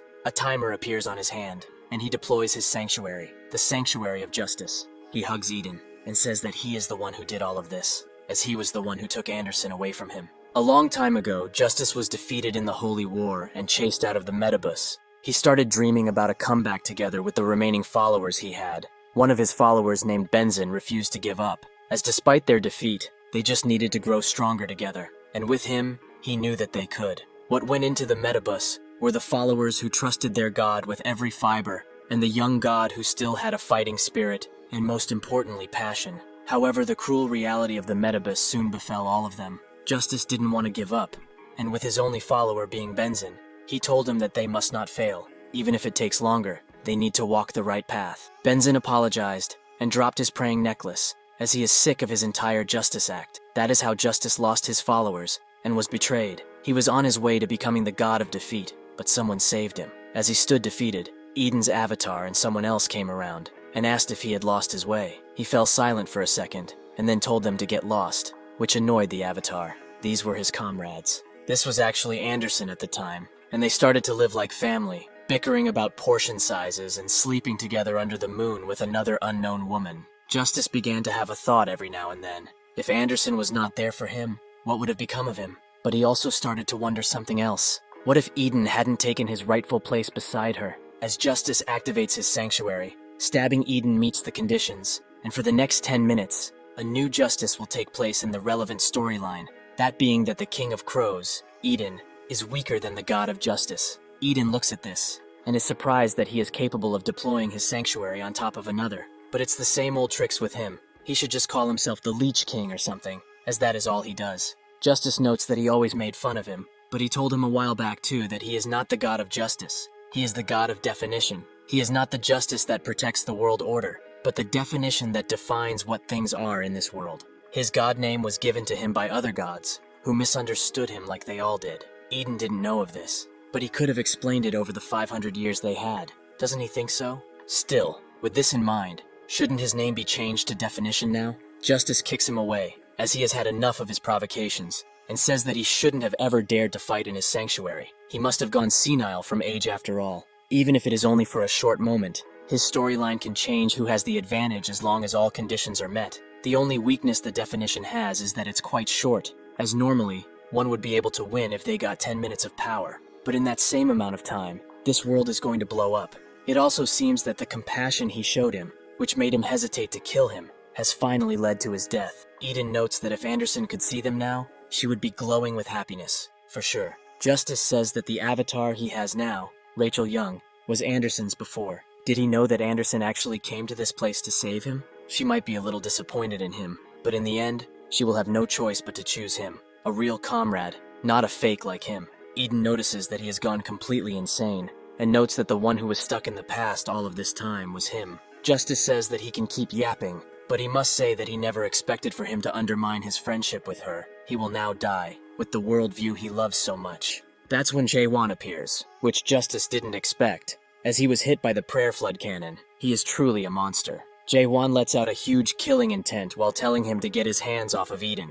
But Justice says that he sure is strong in a 1 versus 1 fight. Only the leader of the Alliance could put up a fight, but that was before he activated his sanctuary. The conditions are again fulfilled, and Jae-Won becomes weaker than Justice. As he revels in his victory, Jae-Won punches him through the system screen with such power that it sends him flying. He also apologizes, as he did not hear a single word that he just said. As Jae-Won continues to punch him, an error in the definitions appears, and it is revealed that his target cannot have his definition applied to him. Justice wonders why this is not working while eating some dirt. He already fulfilled all conditions of this storyline to come into contact with the target's soul. Jae-Won notes that Eden was right. Even gods are just the avatars of a worldview. Suddenly, another Nebula spam appears, and this one manages to hit him just in time for Justice to get away. He thinks that even if he has been hit, the state of their fight has been reversed. Unless Eden dies, he and his puppets will be revived again and again. If only he didn't have this bastard to be concerned about.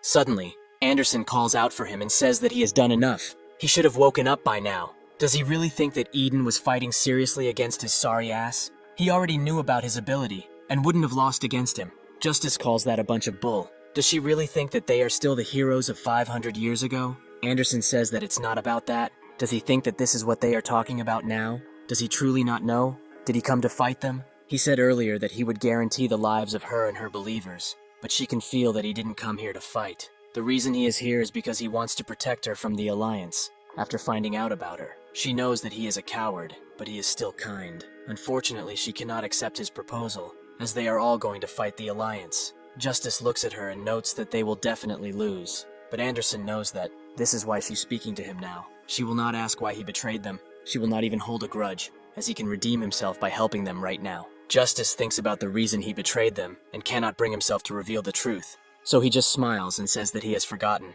As Anderson tries to get on his case, the mountain starts to rumble, and soon after fire starts to spew out in all directions, engulfing everyone who dares to be below it. This leaves a sea of lava and fire around the area. Justice says that this world is about to end. All of them will die if they dare to climb the higher floors, so they should get off now, while they still can. As soon as he says that everyone sees a mighty sight, 2 more battleships have appeared, and they all start to prepare a special attack, something that Anderson recognizes as the world bomb that was used 500 years ago to wipe out half of the Revolutionary Army. Eden tells Anderson that she has done enough, and there is no other way now. Since there is not much time left, more specifically only 3 minutes before the world ends, he will tell them where the bell to get off is, as they must leave now. Chaewon notes that before, he spoke like he was able to overcome anything in his way, but now he's just giving up. Eden notes that ideals are different from reality most of the time, and they just need to challenge them again. That is better than dying for no reason. Chaewon tells him that if he's going to run away like a coward, he better do it alone. Anderson tells Runard to give Chaewon all of the trust he stole from those Alliance bastards, and with this, they are ready to go to the very top. Minerva says that it's impossible, while Ray Ray and Ignis are more worried about Chaewon. Runard transfers the trust, and as Chaewon eats it, Eden says that if it's him, he might be able to do it, so he will lend him his world. Anderson tries to stop him, but it's too late. A sanctuary is the result of a god's unique perspective on the world, a place made up of the bias and obscenity that have accumulated over a long time. The thought of linking 2 such worlds would be ridiculous, and to make things even worse, Chaewon's worldview was built on the desire to destroy all other worlds, including Eden's too. As the attack tries to smash into the ground and kill all of them, they are all suddenly transported into Chaewon's worldview. But Justice doesn't get what's happening. Eden's view wasn't like this. This is Crow's grave, Eden's sanctuary, and the world after the end, Chaewon's sanctuary. This is a sanctuary combination, but Justice is more shocked at Chaewon's worldview, which is cold and angry. With this, Chaewon can also use Eden's storyline, Crow's armor, which gives him a serious boost. Siren and the others continue to watch the live broadcast, but she can't believe that he is still naked. Why isn't he putting on some damn clothes? Chung Hyo asks if they are not at Caspian yet, which Siren denies, as it takes 15 days to get there. But why is he eating bread snacks now? Didn't he also send someone from Crack to help him? But she never even saw anyone. Chung Hyo notes that it was a sudden request, and maybe the situation on their side is much more complicated. Carlton notes that still, the situation doesn't look good. Siren notices that the situation has become dire, and says that this ship should have been able to drive off the Nebula series, but they cannot use it at all. Fortunately for everyone, what she is seeing is not a newer model, but even an old version is capable of raising small sites completely. There is no way Chaewon could fight against that type of weapon without the proper equipment. That's when they notice Chaewon activating his unique world. But something's changed about it, as even the second product of Mullark, the Tower of Nightmares, is there. This makes Siren wonder if her grandfather is also watching this. But this site is truly something else. It's a straight mockery of the gods. Carlton says that even monarchs have started to watch the live stream, and Siren thinks that the entire almighty land is watching now, and the monarchs who Chaewon fought before are also here. So they might start pulling some strings to make the gods move. She wonders just how big of a mess this idiot is going to turn this into. A sanctuary merge is different from a god devouring, which consumes another god entirely. It completely accepts the world of another person, but the unbelievable sight of 2 views with different perspectives and beliefs being linked is something that even Anderson, who has thousands of years of life, has only heard in passing legends. Chaewon asks Eden if he's still alive, which he confirms, making Chaewon ask why he was pretending that he was about to die at any second. Eden notes that it was because he really thought that he was going to, but whatever, they can talk about it after the fight. With that, Chaewon readies his blade and prepares for battle as everyone cheers him on from the sidelines, and even a new event is created, the 6 God War. Most gods believe that the Alliance will win no matter what, but others believe that Chaewon can do it, and judging by how fast he is going through his opponents, it's not far-fetched. Galatean says that he is a true monster, and also asks Justice how long he is going to fight a battle that they can win nothing from. If the leader finds out, they will be punished. Their alliance is different from theirs, as they don't have a quest to fight them, and they might also get caught in the destruction of this world. Rakers tells him to stop talking, as if a monster like that one climbs to the 7th floor. They will not be able to deal with him. They must do it now. Justice agrees, as they cannot let him get to the leader. They must get rid of him now. Galatean suggests that they join forces too, but Justice refuses, as if they actually perform a sanctuary merge, this could get far too dangerous. Galatean starts screaming at him if he doesn't want this or that. What the hell does he want? Justice looks up and says that they still have that. Galatean asks if he's serious, as they still have Alliance members fighting down there. But Justice notes that he doesn't see a thing down there. Jae-won continues to rip through the Alliance forces with ease, making some of them waver and think that this was a bad idea all along. But when they look up, they see Justice going through the teleportation gate, making all of them scream out for him to stop. Runnard asks what he's trying to do, and Anderson explains that the true power of the nebula is only available when a god is personally commanding it, so he is intending to put everything in a last-ditch attack. The firing mechanism suddenly opens, and Justice says that if they had surrendered when he told them to, things wouldn't have gone this far. But they have all brought this on themselves. Galatean and Rakers both activate their sanctuaries on the nebula, and combined with Justice, all of their attacks combine into one powerful strike. Everyone is shocked when they see this, and Justice says that nobody could be able to survive this, so this is goodbye forever. As the attack encroaches, Eden asks if it's over, which Jae-won confirms. The 30 seconds that he wanted have been met, and he is now ready. While fighting the lackeys, Eden noted that they cannot do this forever, as they are both going to be at their limits soon enough, and the other gods are also recovering. Jae-won said that there is a way to turn the tide. All he needs to do is last 30 more seconds. This condition has been fulfilled, and Jae-won congratulates him for holding on for so long. The numerous experiences Jae-won has obtained from fighting strong people thus far, whether it was Samyung, his fight with the monarchs, or having a glance at the power of a transcendental being, that being catastrophe. He started thinking about something countless times. If he does not surpass these people, he will not be able to end the world. He became discouraged and despaired, but he chose to not give up despite this. Now this is the sum of all of the hard work he put in.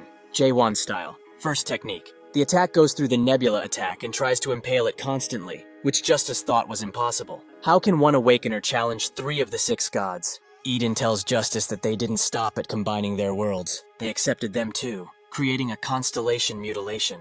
Everything starts to crack around them, and Galatean feels that their puppets are being destroyed along with their worldviews. Rakers screams that he doesn't want to die, but Justice is too shocked to do anything, and finally accepts Jae-won's world for what it is. He finally understands. In the past, while sleeping under the leader that was in charge of him, Justice dreamed like a god. Low-ranking gods would join forces to take over the site. He also came up with ideas to recruit more followers, and would be happy if there was even 1 new follower per day. When Anderson met Artina, they would make fun of each other's dumb storylines, and talk while the night passed. A period of time when they would all seek communication, even if it was supposed to be impossible. The days when they were not afraid to be betrayed, and would reach out for one another without prejudice. As he dies, Justice reaches for Anderson, and begs for only one more thing, to stay by his side while he leaves this world. After everything is done, and Eden wakes up from his slumber, Jae-won asks if he can stand. He notes that he will in a few minutes, but he sure feels sorry for Rachel.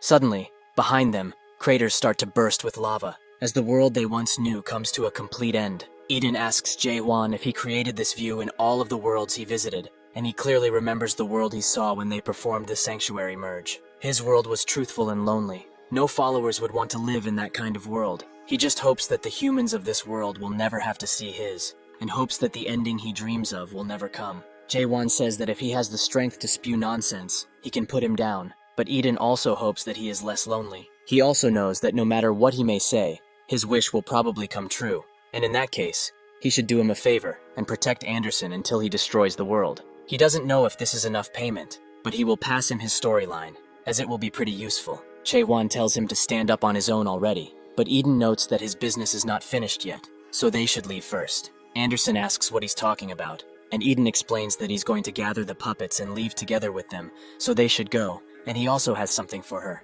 With those words, he leaves Rachel's body, and Anderson starts to tear up as she feels her energy. Eden explains that she has yet to become a full puppet, and while he cannot save her, he managed to put a part of her soul into deep sleep.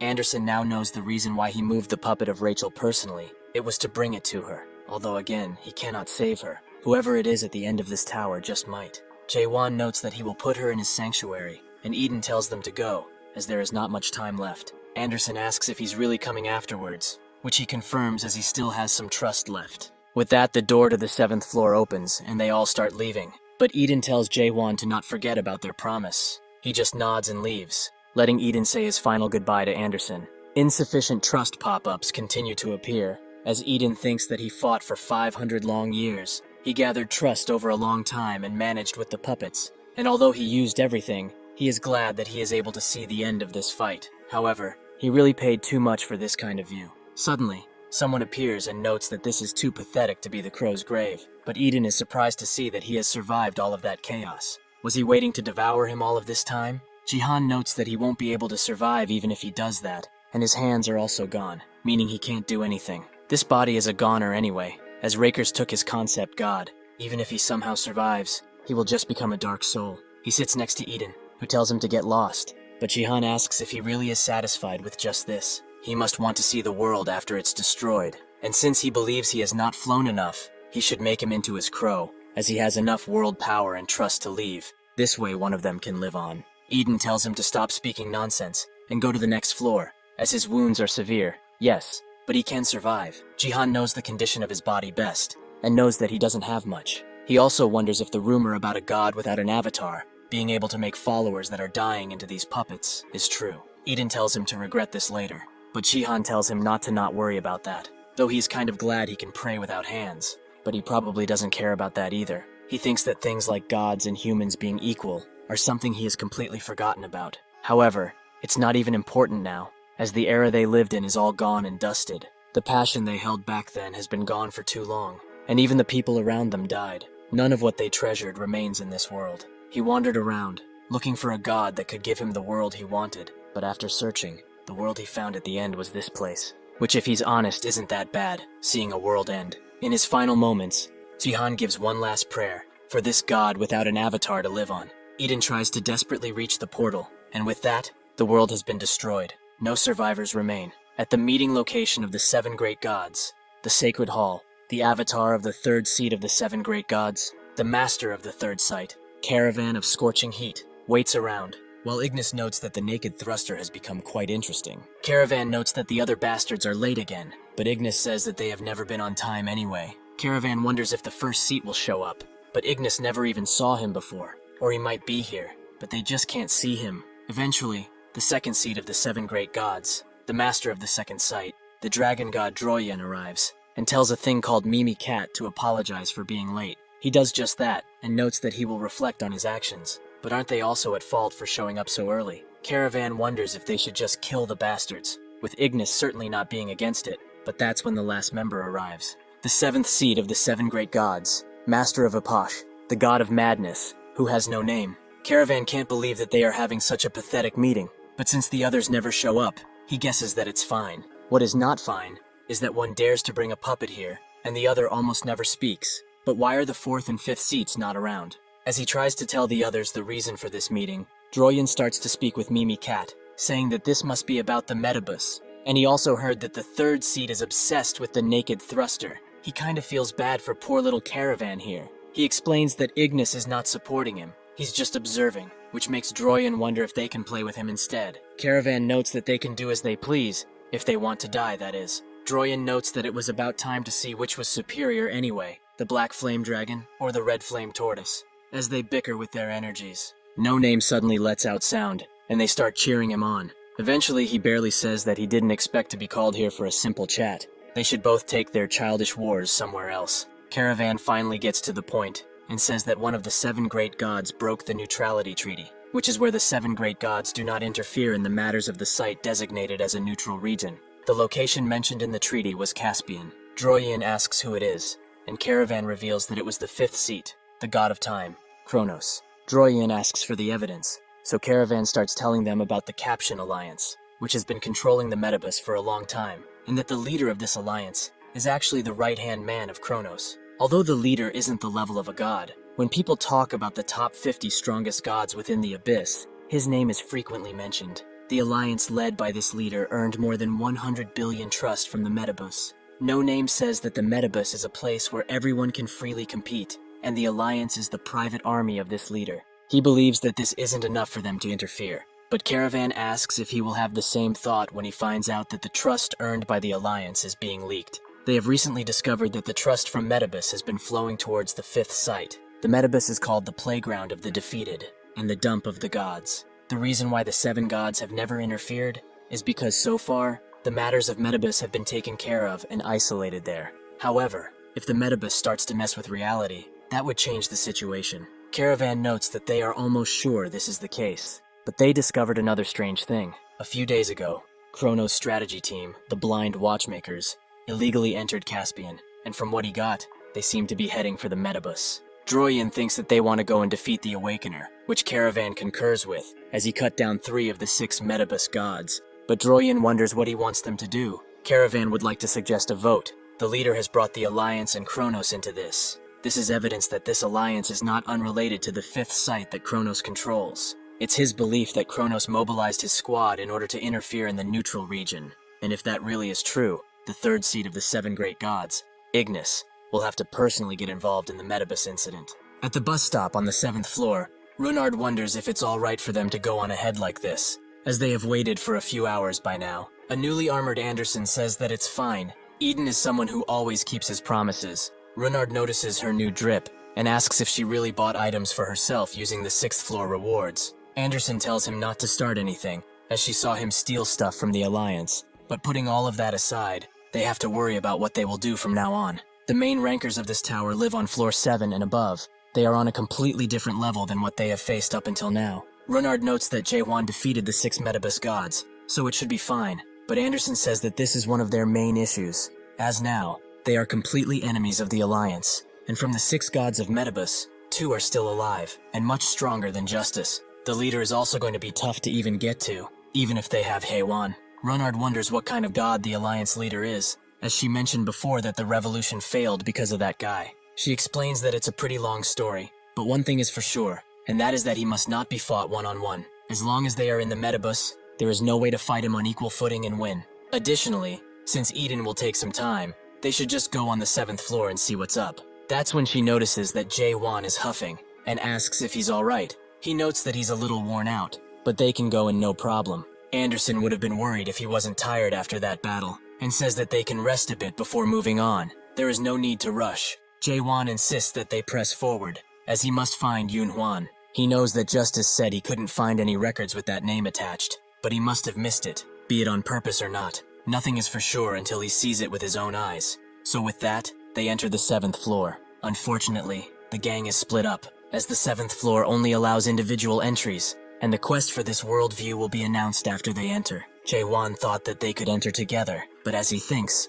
a glitchy system notification appears, asking if he is searching for something in this place. As he thinks of what he is searching for, Jaewan is suddenly transported to a calm and sunny spot, while also wearing the gear he had in the tower. He also remembers this tree. It was on the 50th floor. Suddenly someone calls out his name and asks what he is doing. Jaewan didn't expect to meet him like this, but he is very glad to see his old friend Yun Huan in this place. He immediately grabs him and asks if he's alright, and more importantly, does he even recognize him now? He should have forgotten everything that happened before. Yun Huan doesn't understand a word of what he is saying, but it's fine, as they need to do a strategy meeting with the others now. Jaewan wonders what the others are doing here, as they are all supposed to be long gone. Sakamoto, the science teacher, notes that the succubus that got him yesterday must still be on his mind after all, and the potion maker Hiron notes that everyone is waiting for him. Even Jay, his old blacksmith, tells him to act natural, as Seoyul is going to be here at any moment. Sure enough, she immediately jumps on his back and asks if he's still dreaming.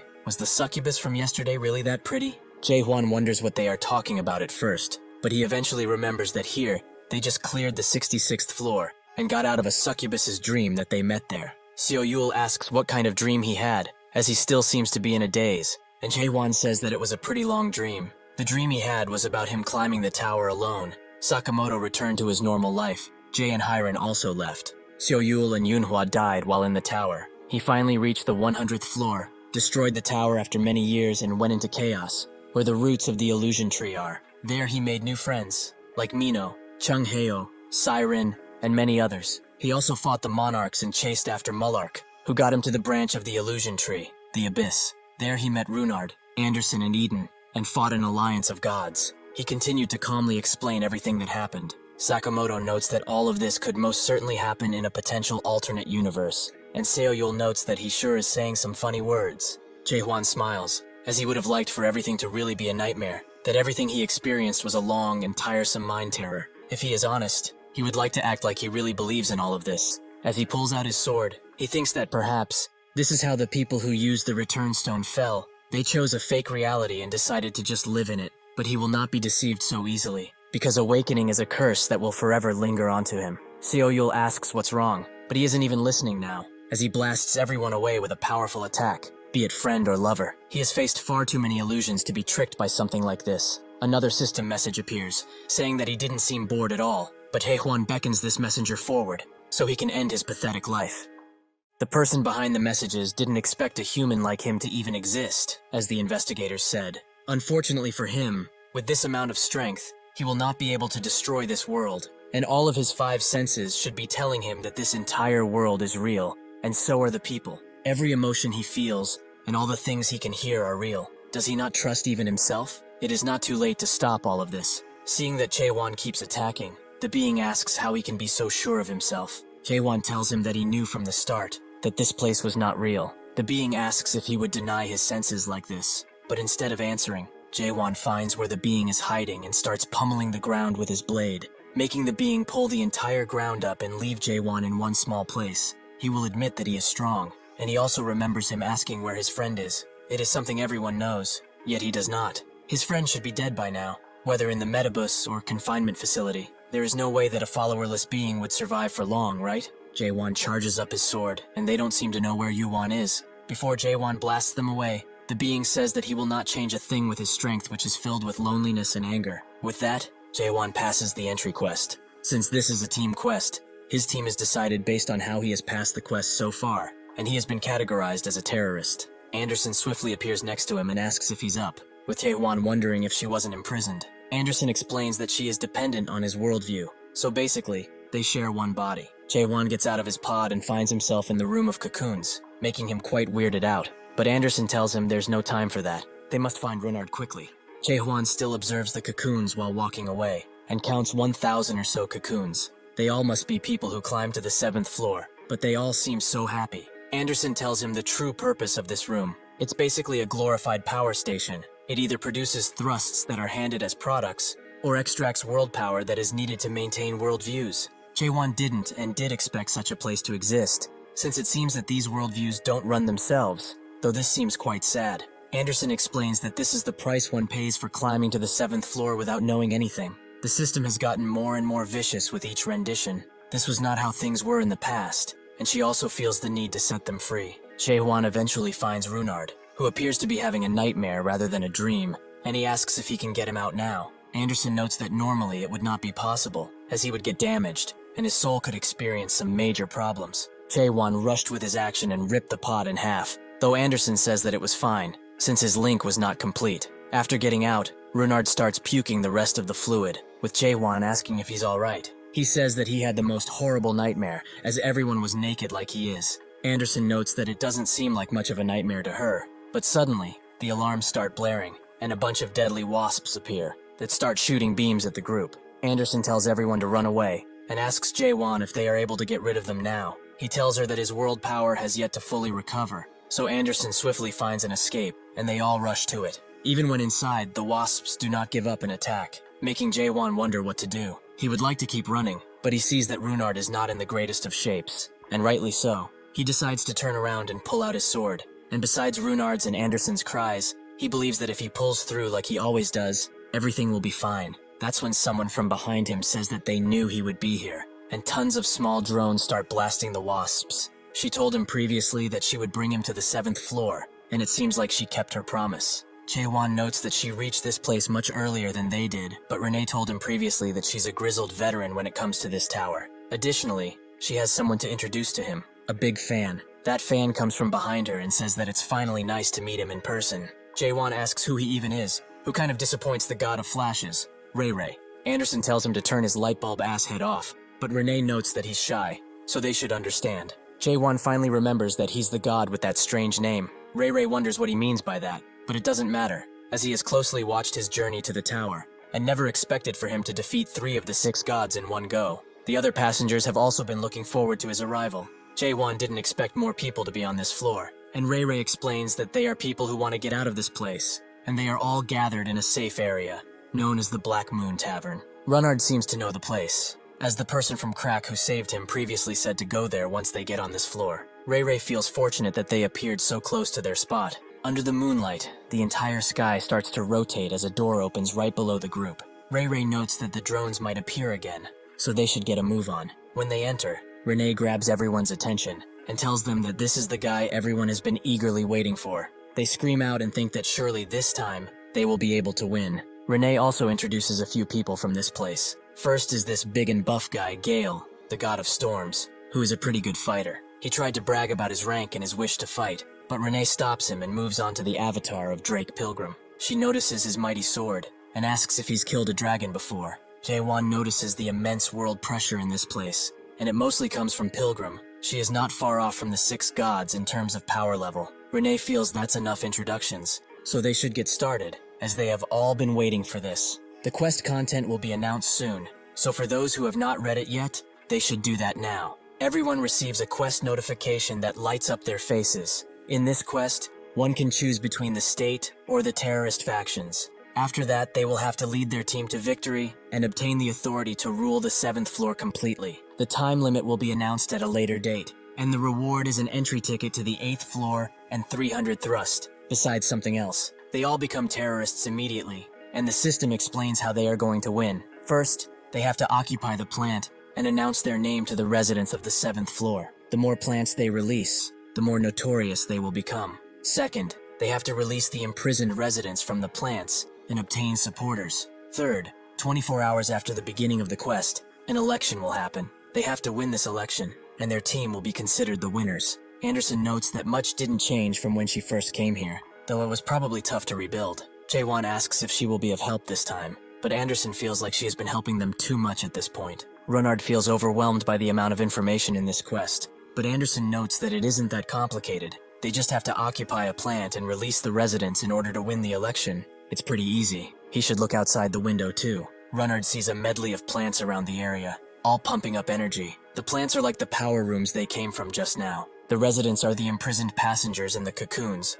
so they just have to attack the plants and free the residents trapped within. Runard also asks about the election, but Anderson doesn't have time to answer, as they are called to the corridor. She instead tells him that he will see when it happens. The objective now is Plant A56, which they must occupy in 30 minutes and cut off the power. This team consists of Jaewon, Runard, Renee, Ray Ray, and Pilgrim. Since the timing is perfect, Renee starts live streaming, with everyone watching screaming out for Jaewon, and even Thanatos notes that he knew he would end up here. Renee also notices that Siren is here again, making Jaewon wonder if it's the Siren he knows. She asks to put him on the screen, but others feel like Renee is enough. She explains that they are challenging the Metabus 7th floor today, and they all might know how notorious this floor is, right? Every god believes that it's far too easy, and that they chose the state team. But Renee reveals that they are actually terrorists, which makes everyone say that she has gone insane. Renee notes that they have the naked thruster, so everyone will be fine. And Runard wonders why everyone is acting like this.